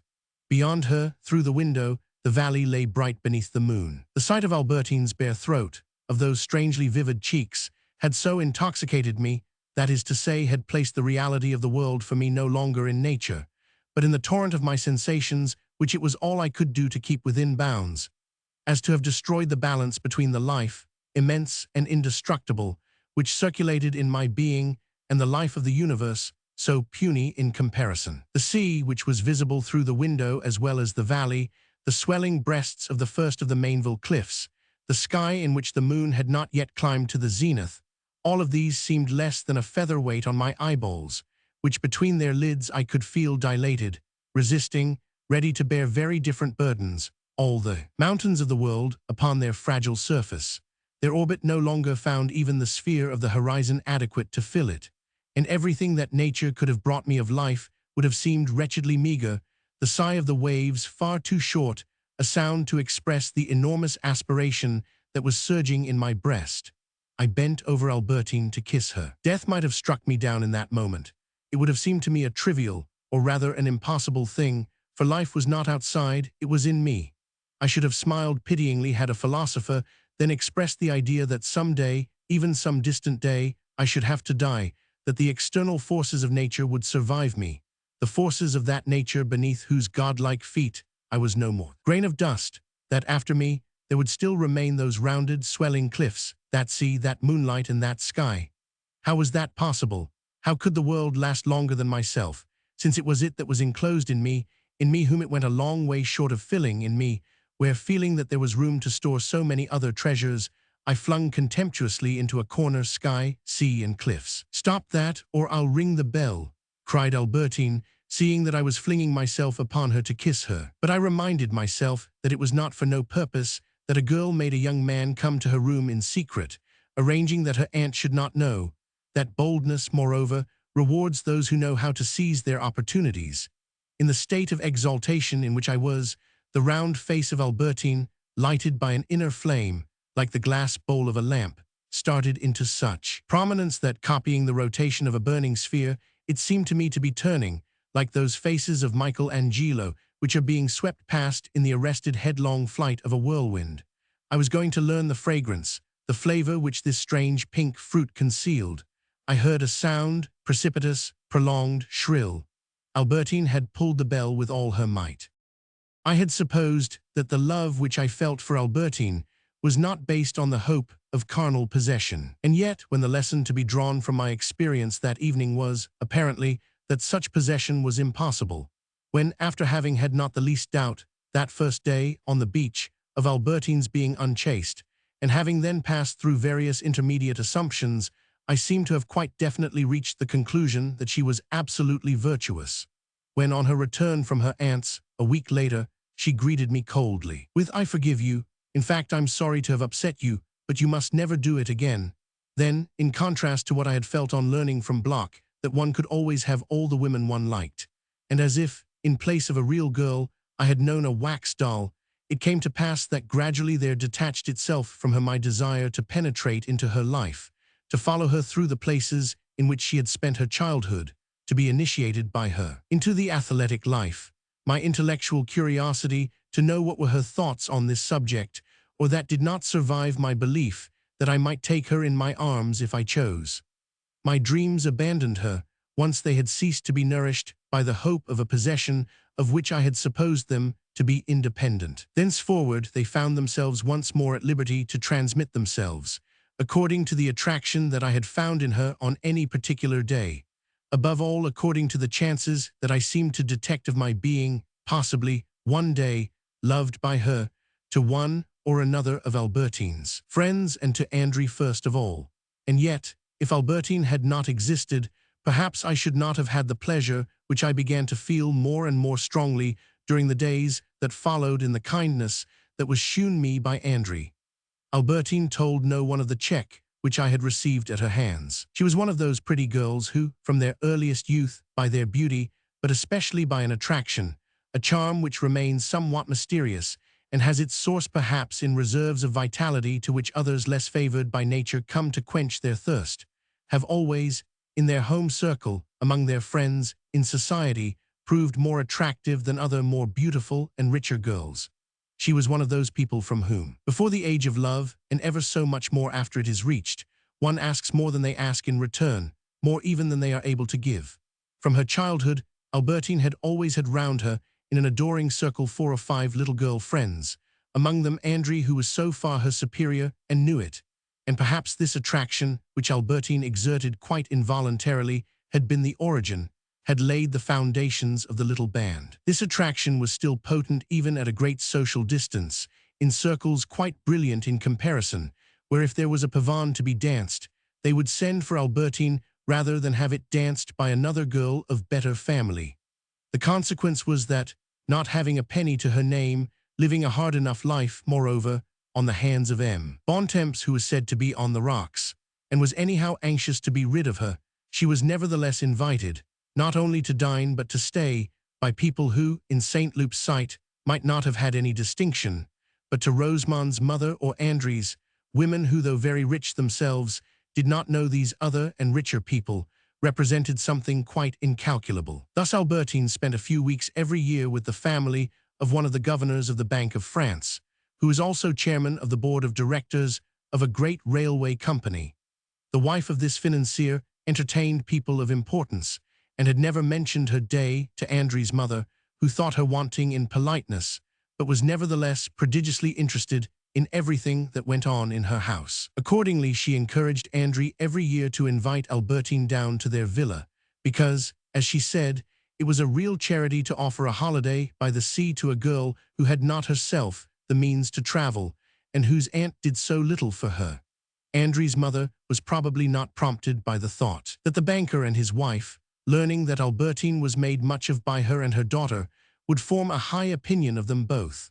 Still less did she hope that Albertine, good and clever as she was, would manage to get her invited, or at least to get Andrew invited to the financier's garden parties. But every evening at the dinner table, while she assumed an air of indifference slightly tinged with contempt, she was fascinated by Albertine's accounts of everything that had happened at the big house while she was staying there, and the names of the other guests, almost all of them people whom she knew by sight or by name. True, the thought that she knew them only in this indirect fashion, that is to say, did not know them at all. She called this kind of acquaintance knowing people all my life, gave Andrew's mother a touch of melancholy while she plied Albertine with questions about them in a lofty and distant tone, speaking with closed lips, and might have left her doubtful and uneasy as to the importance of her own social position had she not been able to reassure herself to return safely to the realities of life by saying to the butler, "Please tell the chef that he has not made the peas soft enough."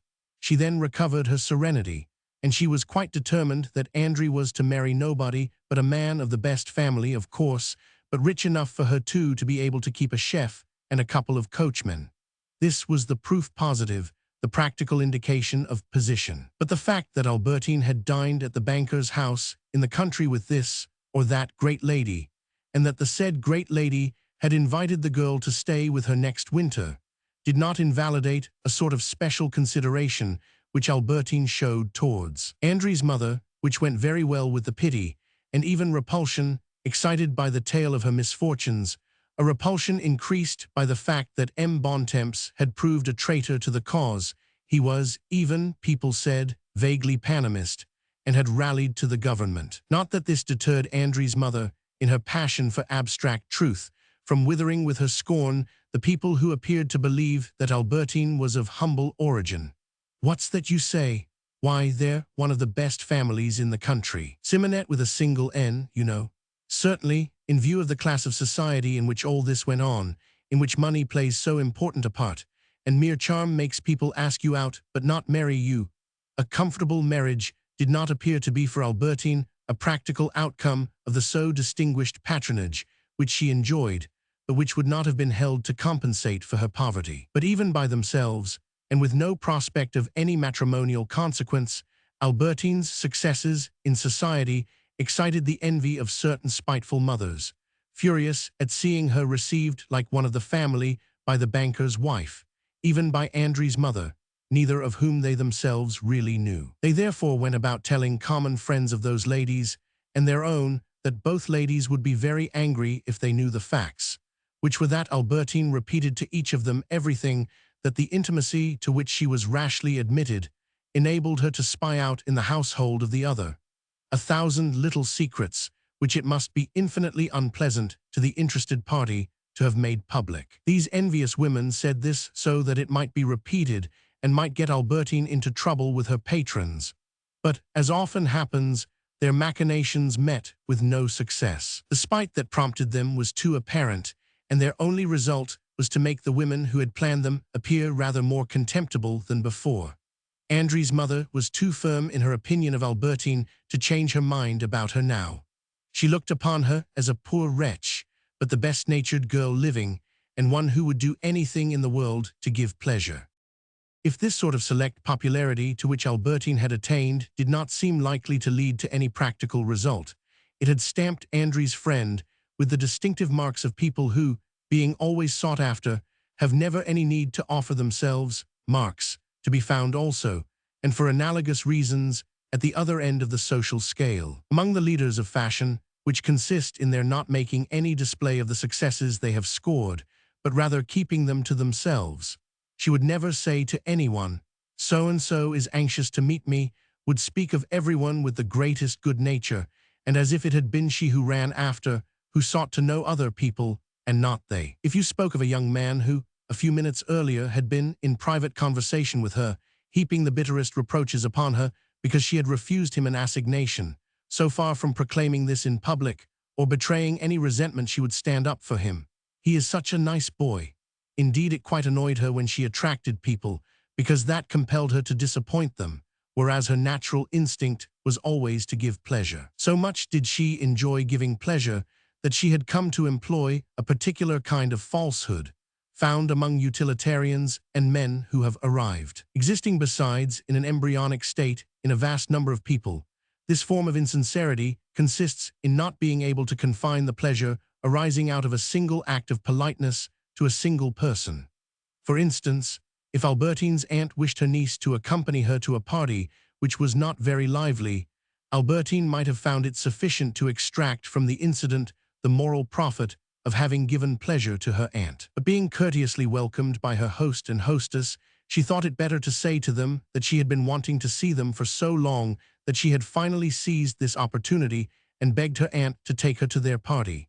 Even this was not enough. At the same party, there happened to be one of Albertine's friends who was in great distress. "I did not like the idea of your being here by yourself. I thought it might do you good to have me with you. If you would rather come away from here, go somewhere else, I am ready to do anything you like. All I want is to see you look not so sad." Which, as it happened, was true also. Sometimes it happened, however, that the fictitious object destroyed the real.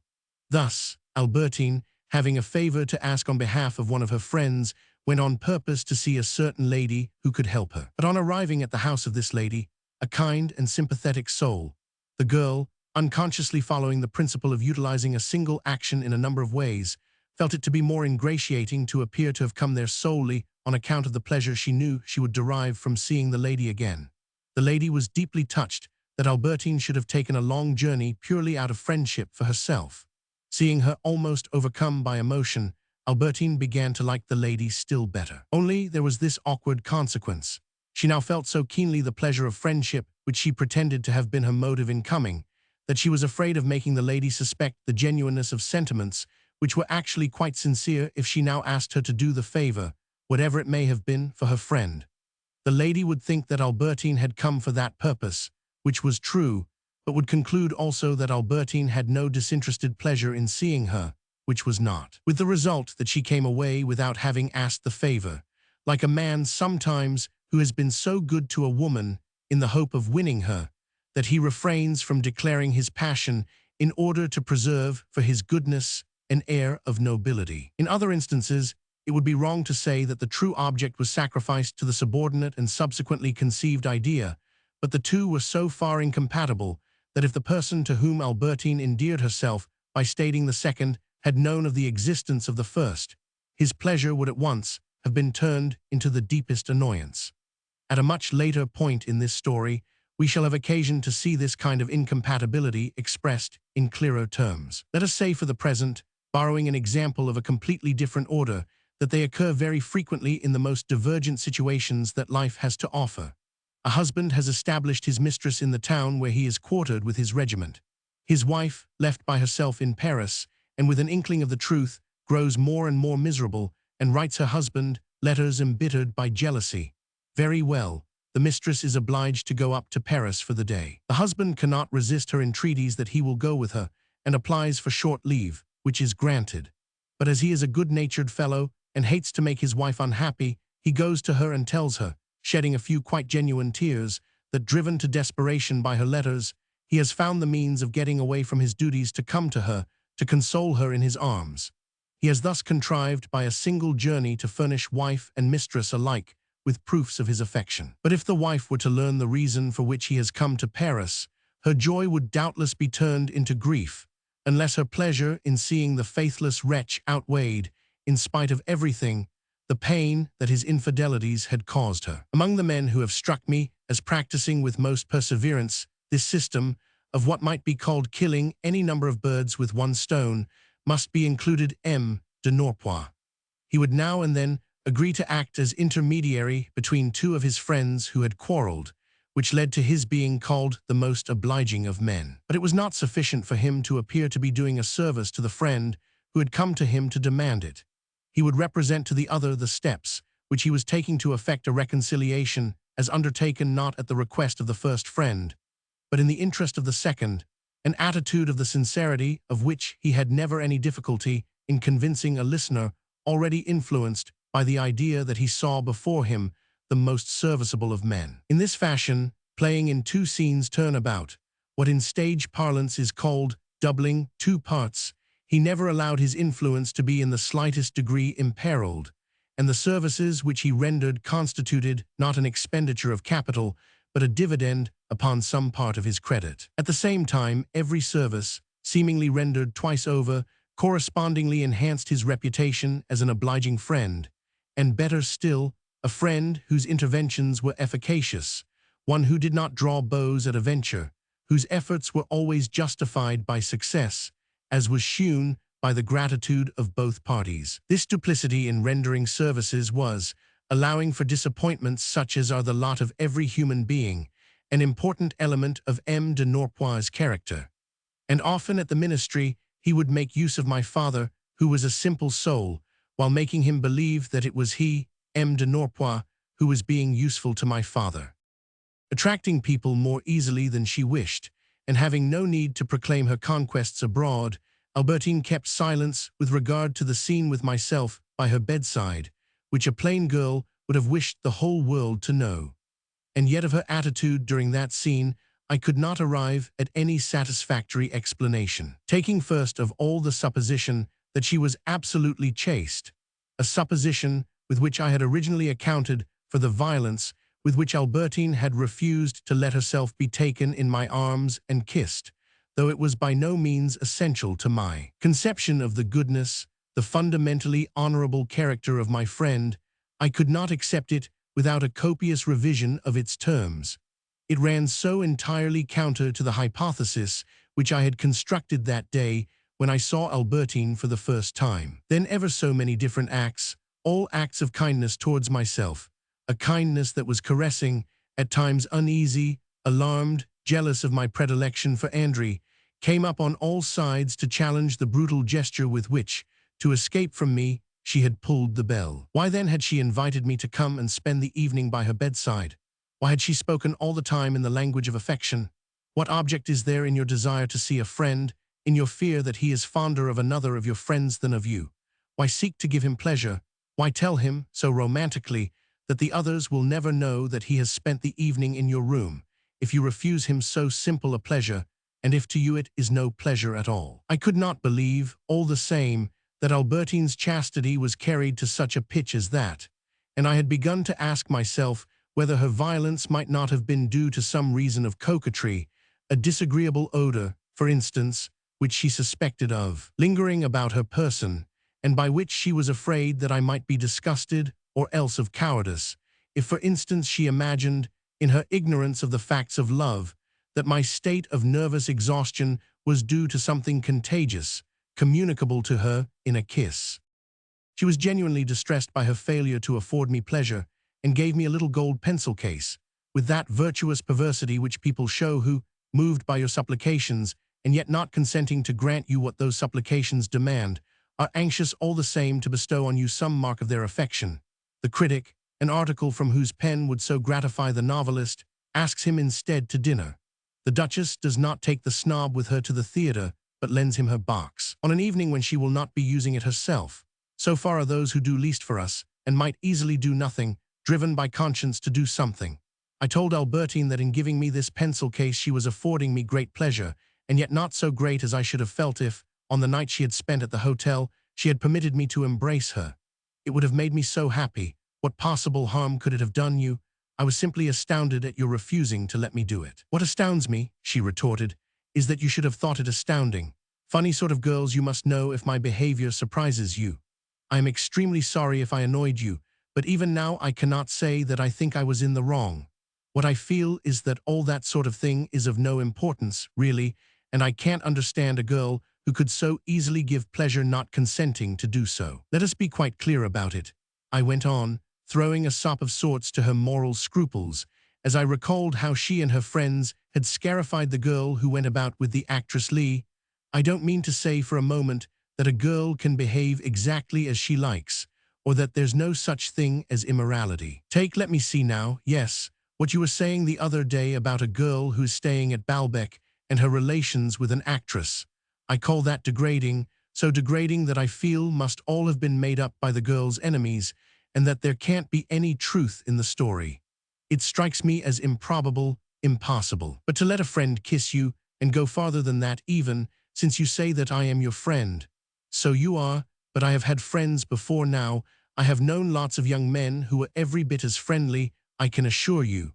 There wasn't one of them would ever have dared to do a thing like that. They knew they'd get their ears boxed if they tried it on. Besides, they never dreamed of trying. We would shake hands in an open, friendly sort of way, like good pals, but there was never a word said about kissing, and yet we weren't any the less friends for that. Why, if it's my friendship you are after, you've nothing to complain of. I must be jolly fond of you to forgive you. But I'm sure you don't care two straws about me, really. Own up now, it's Andrew you're in love with. After all, you're quite right. She is ever so much prettier than I am, and perfectly charming. Oh, you men, despite my recent disappointment, these words so frankly uttered, by giving me a great respect for Albertine, made a very pleasant impression on me. And perhaps this impression was to have serious and vexatious consequences for me later on, for it was round it that there began to form that feeling almost of brotherly intimacy, that moral core which was always to remain at the heart of my love for Albertine. A feeling of this sort may be the cause of the keenest pain. For in order really to suffer at the hands of a woman, one must have believed in her completely. For the moment, that embryo of moral esteem, of friendship, was left embedded in me like a stepping stone in a stream. It could have availed nothing by itself against my happiness if it had remained there without growing, in an inertia which it was to retain the following year, and still more during the final weeks of this first visit to Baalbec. It dwelt in me like one of those foreign bodies which it would be wiser when all is said to expel, but which we leave where they are without disturbing them. So harmless for the present does their weakness, their isolation amid a strange environment render them. My dreams were now once more at liberty to concentrate on one or another of Albertine's friends, and returned first of all to Andrew, whose kindnesses might perhaps have appealed to me less strongly had I not been certain that they would come to Albertine's ears. Undoubtedly the preference that I had long been pretending to feel for Andrew had furnished me, in the habit of conversation with her, of declaring my affection, with, so to speak, the material, prepared and ready, for a love of her which had hitherto lacked only the complement of a genuine sentiment, and this my heart being once more free, was now in a position to supply. But for me really to love Andrew, she was too intellectual, too neurotic, too sickly, too much like myself. If Albertine now seemed to me to be void of substance, Andrew was filled with something which I knew only too well. I had thought that first day that what I saw on the beach, there was the mistress of some racing cyclist, passionately athletic, and now Andrew told me that if she had taken up athletic pastimes, it was under orders from her doctor to cure her neurasthenia, her digestive troubles, but that her happiest hours were those which she spent in translating one of George Eliot's novels. The misunderstanding, due to an initial mistake as to what Andrew was, had not, as a matter of fact, the slightest importance. But my mistake was one of the kind which, if they allow love to be born, and are not recognized as mistakes until it has ceased to be under control, become a cause of suffering. Such mistakes, which may be quite different from mine with regard to Andrew, and even its exact opposite, are frequently due, and this was especially the case here, to our paying too much attention to the aspect, the manners of what a person is not but would like to be, in forming our first impression of that person, to the outward appearance, affectation, imitation, the longing to be admired, whether by the good or by the wicked, add misleading similarities of speech and gesture. There are cynicisms and cruelties which, when put to the test, prove no more genuine than certain apparent virtues and generosities. Just as we often discover a vain miser beneath the cloak of a man famed for his bountiful charity, so her flaunting of vice leads us to suppose a Messalina a respectable girl with middle-class prejudices. I had thought to find in Andrew a healthy, primitive creature, whereas she was merely a person in search of health, as were doubtless many of those in whom she herself had thought to find it, and who were in reality no more healthy than a burly arthritic with a red face, and in white flannels is necessarily a Hercules. Now there are circumstances in which it is not immaterial to our happiness that the person whom we have loved, because of what appeared to be so healthy about her, is in reality only one of those invalids who receive such health as they possess from others, as the planets borrow their light, as certain bodies are only conductors of electricity.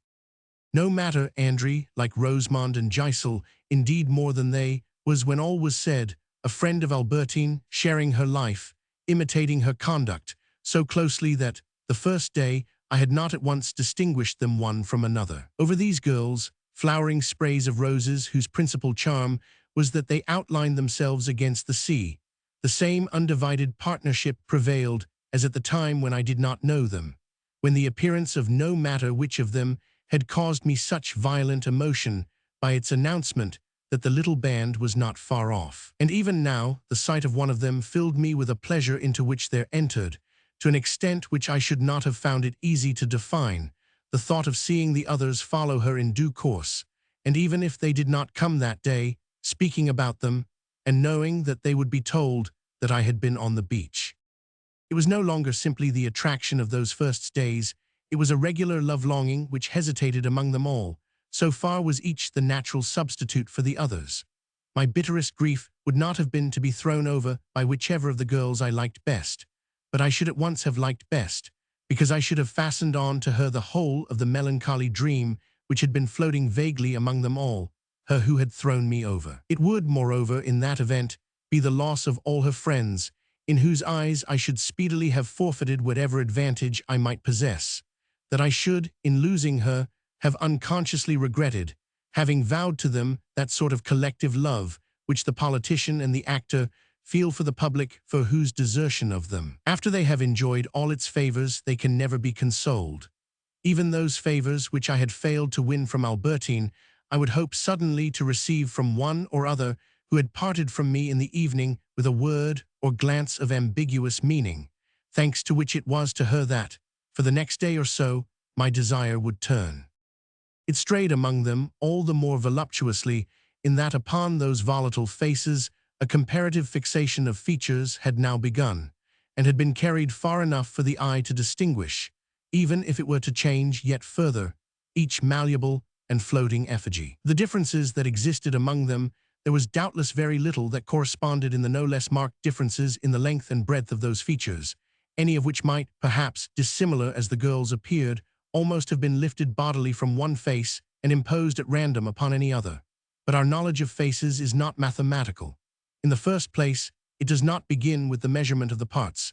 It takes as its starting point an expression, a combination of the whole. In Andri, for instance, the fineness of her gentle eyes seemed to go with the thinness of her nose, as slender as a mere curve, which one could imagine as having been traced in order to produce along a single line the idea of delicacy divided higher up between the dual smile of her twin gaze.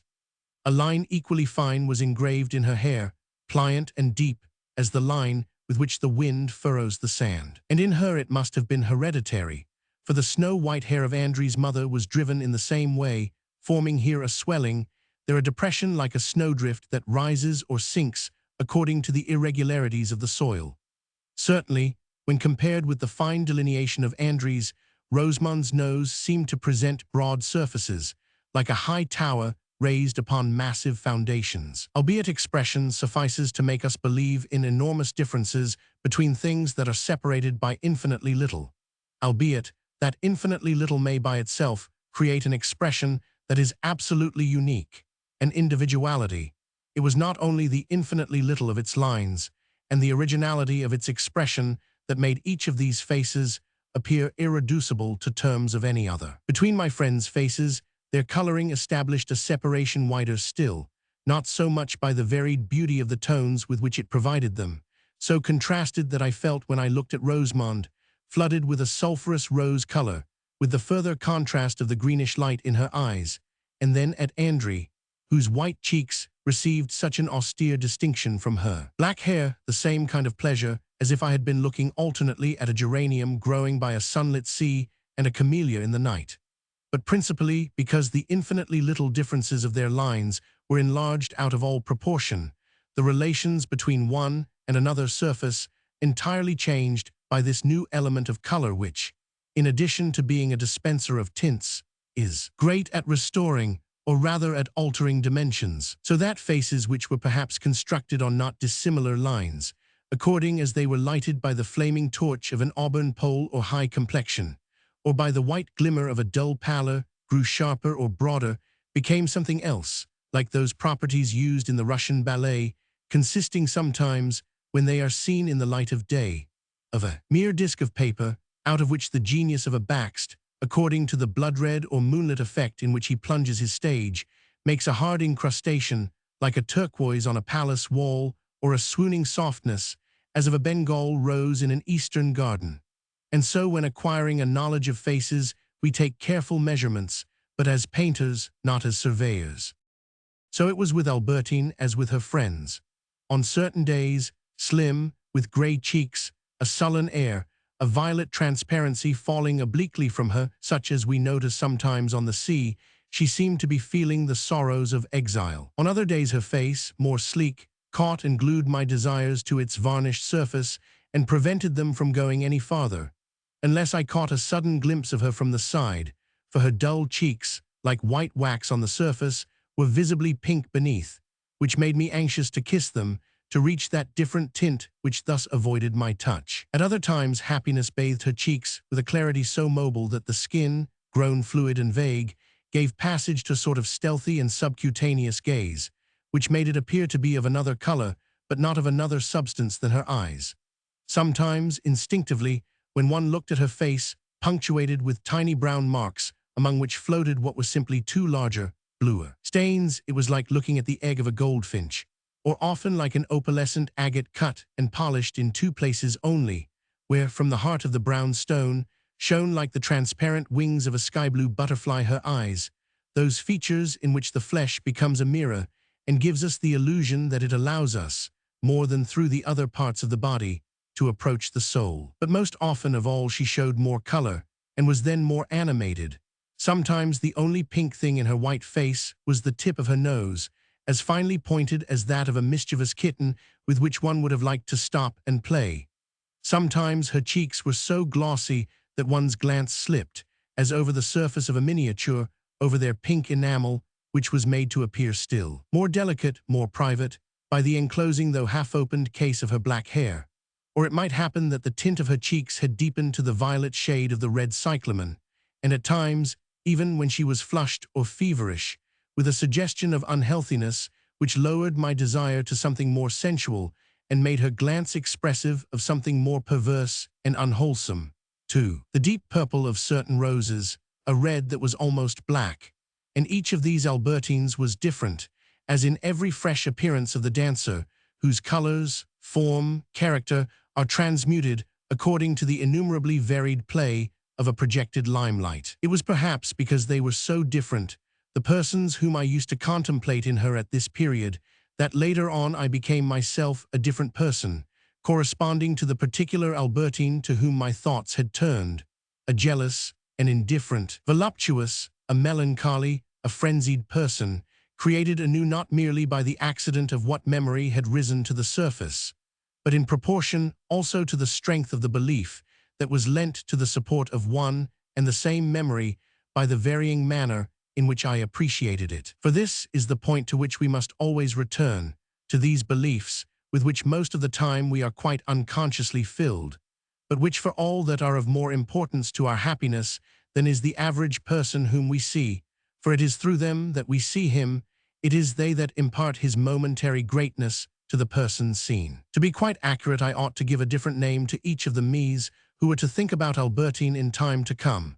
I ought still more to give a different name to each of the Albertines who appeared before me, never the same, like, called by me simply, and for the sake of convenience, the sea, those seas that succeeded one another on the beach, in front of which, a nymph likewise, she stood apart. But above all, in the same way as, in telling a story, though to far greater purpose here, one mentions what the weather was like on such and such a day, I ought always to give its name to the belief that, on any given day on which I saw Albertine, was reigning in my soul, creating its atmosphere, the appearance of people like that of seas being dependent on those clouds, themselves barely visible, which change the color of everything by their concentration, their mobility, their dissemination, their flight, like that cloud which Elster had rent one evening by not introducing me to these girls, with whom he had stopped to talk, whereupon their forms, as they moved away, had suddenly increased in beauty, a cloud that had formed again a few days later when I did get to know the girls, veiling their brightness,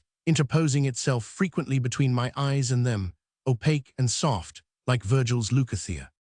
No doubt all their faces had assumed quite new meanings for me, since the manner in which they were to be read had been to some extent indicated to me by their talk to which I could ascribe a value all the greater in that, by questioning them, I could prompt it whenever I chose, could vary it like an experimenter who seeks by corroborative proofs to establish the truth of his theory. And it is, after all, as good a way as any of solving the problem of existence to approach near enough to the things that have appeared to us from a distance to be beautiful and mysterious, to be able to satisfy ourselves that they have neither mystery nor beauty. It is one of the systems of hygiene among which we are at liberty to choose our own, a system which is perhaps not to be recommended too strongly, but it gives us a certain tranquility with which to spend what remains of life, and also, since it enables us to regret nothing, by assuring us that we have attained to the best, and that the best was nothing out of the common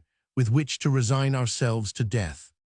I had now substituted, in the brains of these girls, for their supposed contempt for chastity, their memories of daily incidents, honest principles, liable, it might be, to relaxation, but principles which had hitherto kept unscathed the children who had acquired them in their own respectable homes. And yet, when one has been mistaken from the start, even in trifling details, when an error of assumption or recollection makes one seek for the author of a malicious slander, or for the place where one has lost something in the wrong direction, it frequently happens that one discovers one's error only to substitute for it not the truth, but a fresh error. I drew, so far as their manner of life and the proper way to behave with them went, all the possible conclusions from the word innocence, which I had read, in talking familiarly with them, upon their faces. But perhaps I had been reading carelessly, with the inaccuracy born of a too rapid deciphering, and it was no more written there than was the name of Jules Ferry on the program of the performance at which I had heard Burma for the first time, an omission which had not prevented me from maintaining to M. de Norpois that Jules Ferry, beyond any possibility of doubt, was a person who wrote curtain raisers. No matter which it might be of my friends of the little band, was not inevitably the face that I had last seen the only face that I could recall, since, of our memories with respect to a person, the mind eliminates everything that does not agree with our immediate purpose of our daily relations, especially if those relations are quickened with an element of love which, ever unsatisfied, lives always in the moment that is about to come. That purpose allows the chain of spent days to slip away, holding on only to the very end of it, often of a quite different metal from the links that have vanished in the night, and in the journey which we make through life, counts as real only in the place in which we at any given moment are. But all those earliest impressions, already so remote, could not find, against the blunting process that assailed them day after day, any remedy in my memory. During the long hours which I spent in talking, eating, playing with these girls, I did not remember even that they were the same ruthless, sensual virgins whom I had seen, as in a fresco, file past between me and the sea. Geographers, archaeologists may conduct us over Calypso's island, may excavate the palace of Minos. Only Calypso becomes then nothing more than a woman, Minos than a king, with no semblance of divinity. Even the good and bad qualities, which history teaches us to have been the attributes of those quite real personages, often differ widely from those which we had ascribed to the fabulous beings who bore the same names as they. Thus had there faded and vanished all the lovely mythology of ocean which I had composed in those first days. But it is not altogether immaterial that we do succeed, at any rate now and then, in spending our time in familiar intercourse with what we have thought to be unattainable and have longed to possess. In our later dealings with people whom at first we found disagreeable, there persists always, even among the artificial pleasure which we have come at length to enjoy in their society, the lingering taint of the defects which they have succeeded in hiding.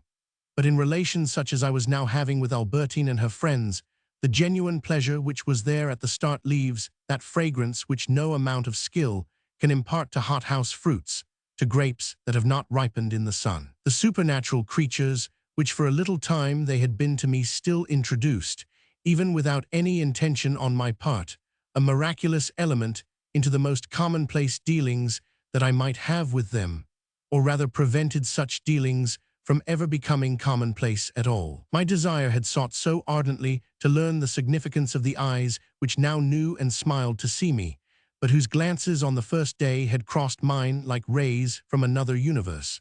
It had distributed so generously, so carefully, so minutely, color and fragrance over the carnation surfaces of these girls who now, outstretched on the clifftop, were simply offering me sandwiches or guessing riddles, that often, in the afternoon, while I lay there among them, like those painters who seek to match the grandeurs of antiquity in modern life, give to a woman cutting her toenail the nobility of the spinario, or, like Rubens, make goddesses out of women whom they know, to people some mythological scene.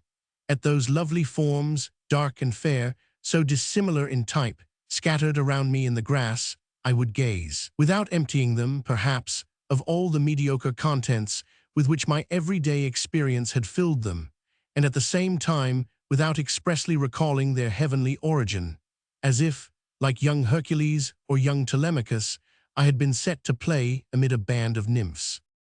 Then the concerts ended, the bad weather began, my friends left Baalbek, not all at once, like the swallows, but all in the same week. Albertine was the first to go abruptly, without any of her friends understanding, then or afterwards, why she had returned suddenly to Paris, whither neither her work nor any amusement summoned her. She said neither why nor wherefore, and with that she left, muttered Francois, who, for that matter, would have liked us to leave as well. We were, she thought, inconsiderate towards the staff, now greatly reduced in number, but retained on account of the few visitors who were still staying on, and towards the manager who was just eating up money. It was true that the hotel, which would very soon be closed for the winter, had long since seen most of its patrons depart, but never had it been so attractive. This view was not shared by the manager. From end to end of the rooms in which we sat shivering, and at the doors of which no page now stood on guard, he paced the corridors, wearing a new frock coat, so well tended by the hairdresser that his insipid face appeared to be made of some composition in which, for one part of flesh, there were three of cosmetics, incessantly changing his neckties. These refinements cost less than having the place heated and keeping on the staff, just as a man who is no longer able to subscribe 10,000 francs to a charity can still parade his generosity without inconvenience to himself by tipping the boy who brings him a telegram with 5. He appeared to be inspecting the empty air, to be seeking to give, by the smartness of his personal appearance, a provisional splendor to the desolation that could now be felt in this hotel where the season had not been good, and walked like the ghost of a monarch who returns to haunt the ruins of what was once his palace.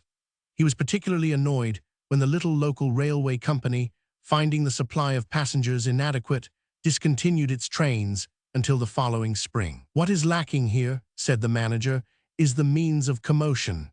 In spite of the deficit which his books showed, he was making plans for the future on a lavish scale. And as he was, after all, capable of retaining an exact memory of fine language when it was directly applicable to the hotel-keeping industry and had the effect of enhancing its importance, I was not adequately supported, although in the dining room I had an efficient squad, he explained, but the pages left something to be desired. "You will see next year what a phalanx I shall collect." In the meantime, the suspension of the services of the BCB obliged him to send for letters and occasionally to dispatch visitors in a light cart. I would often ask leave to sit by the driver, and in this way I managed to be out in all weathers, as in the winter that I had spent at Cambrai.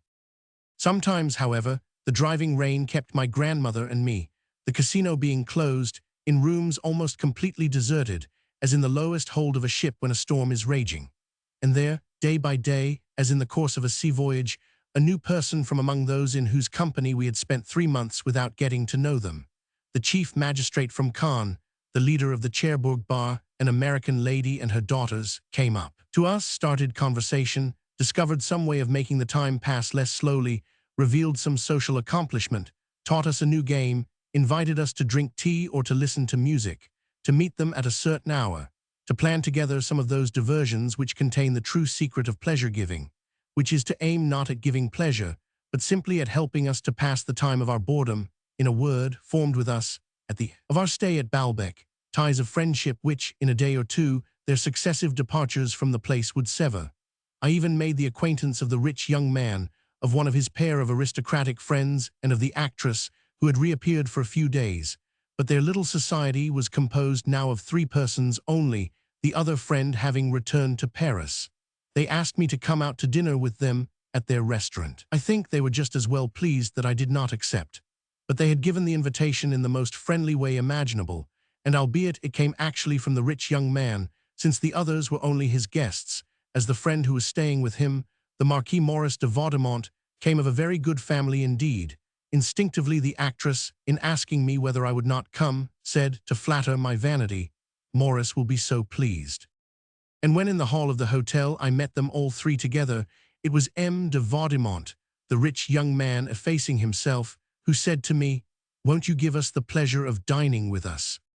On the whole, I had derived very little benefit from Baalbek, but this only strengthened my desire to return there. It seemed to me that I had not stayed there long enough. This was not what my friends at home were thinking, who wrote to ask whether I meant to stay there for the rest of my life. And when I saw that it was the name Baalbek, which they were obliged to put on the envelope, just as my window looked out not over a landscape or a street, but onto the plains of the sea, as I heard through the night its murmur to which I had before going to sleep entrusted my ship of dreams, I had the illusion that this life of promiscuity with the waves must effectively, without my knowledge, pervade me with the notion of their charm, like those lessons which one learns by heart while one is asleep.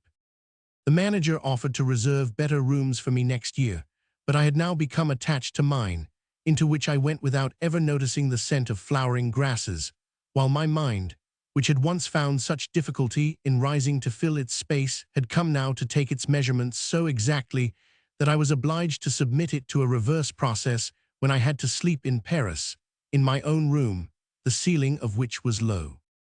It was high time, indeed, to leave Baalbek, for the cold and damp had become too penetrating for us to stay any longer in a hotel which had neither fireplaces in the rooms nor a central furnace.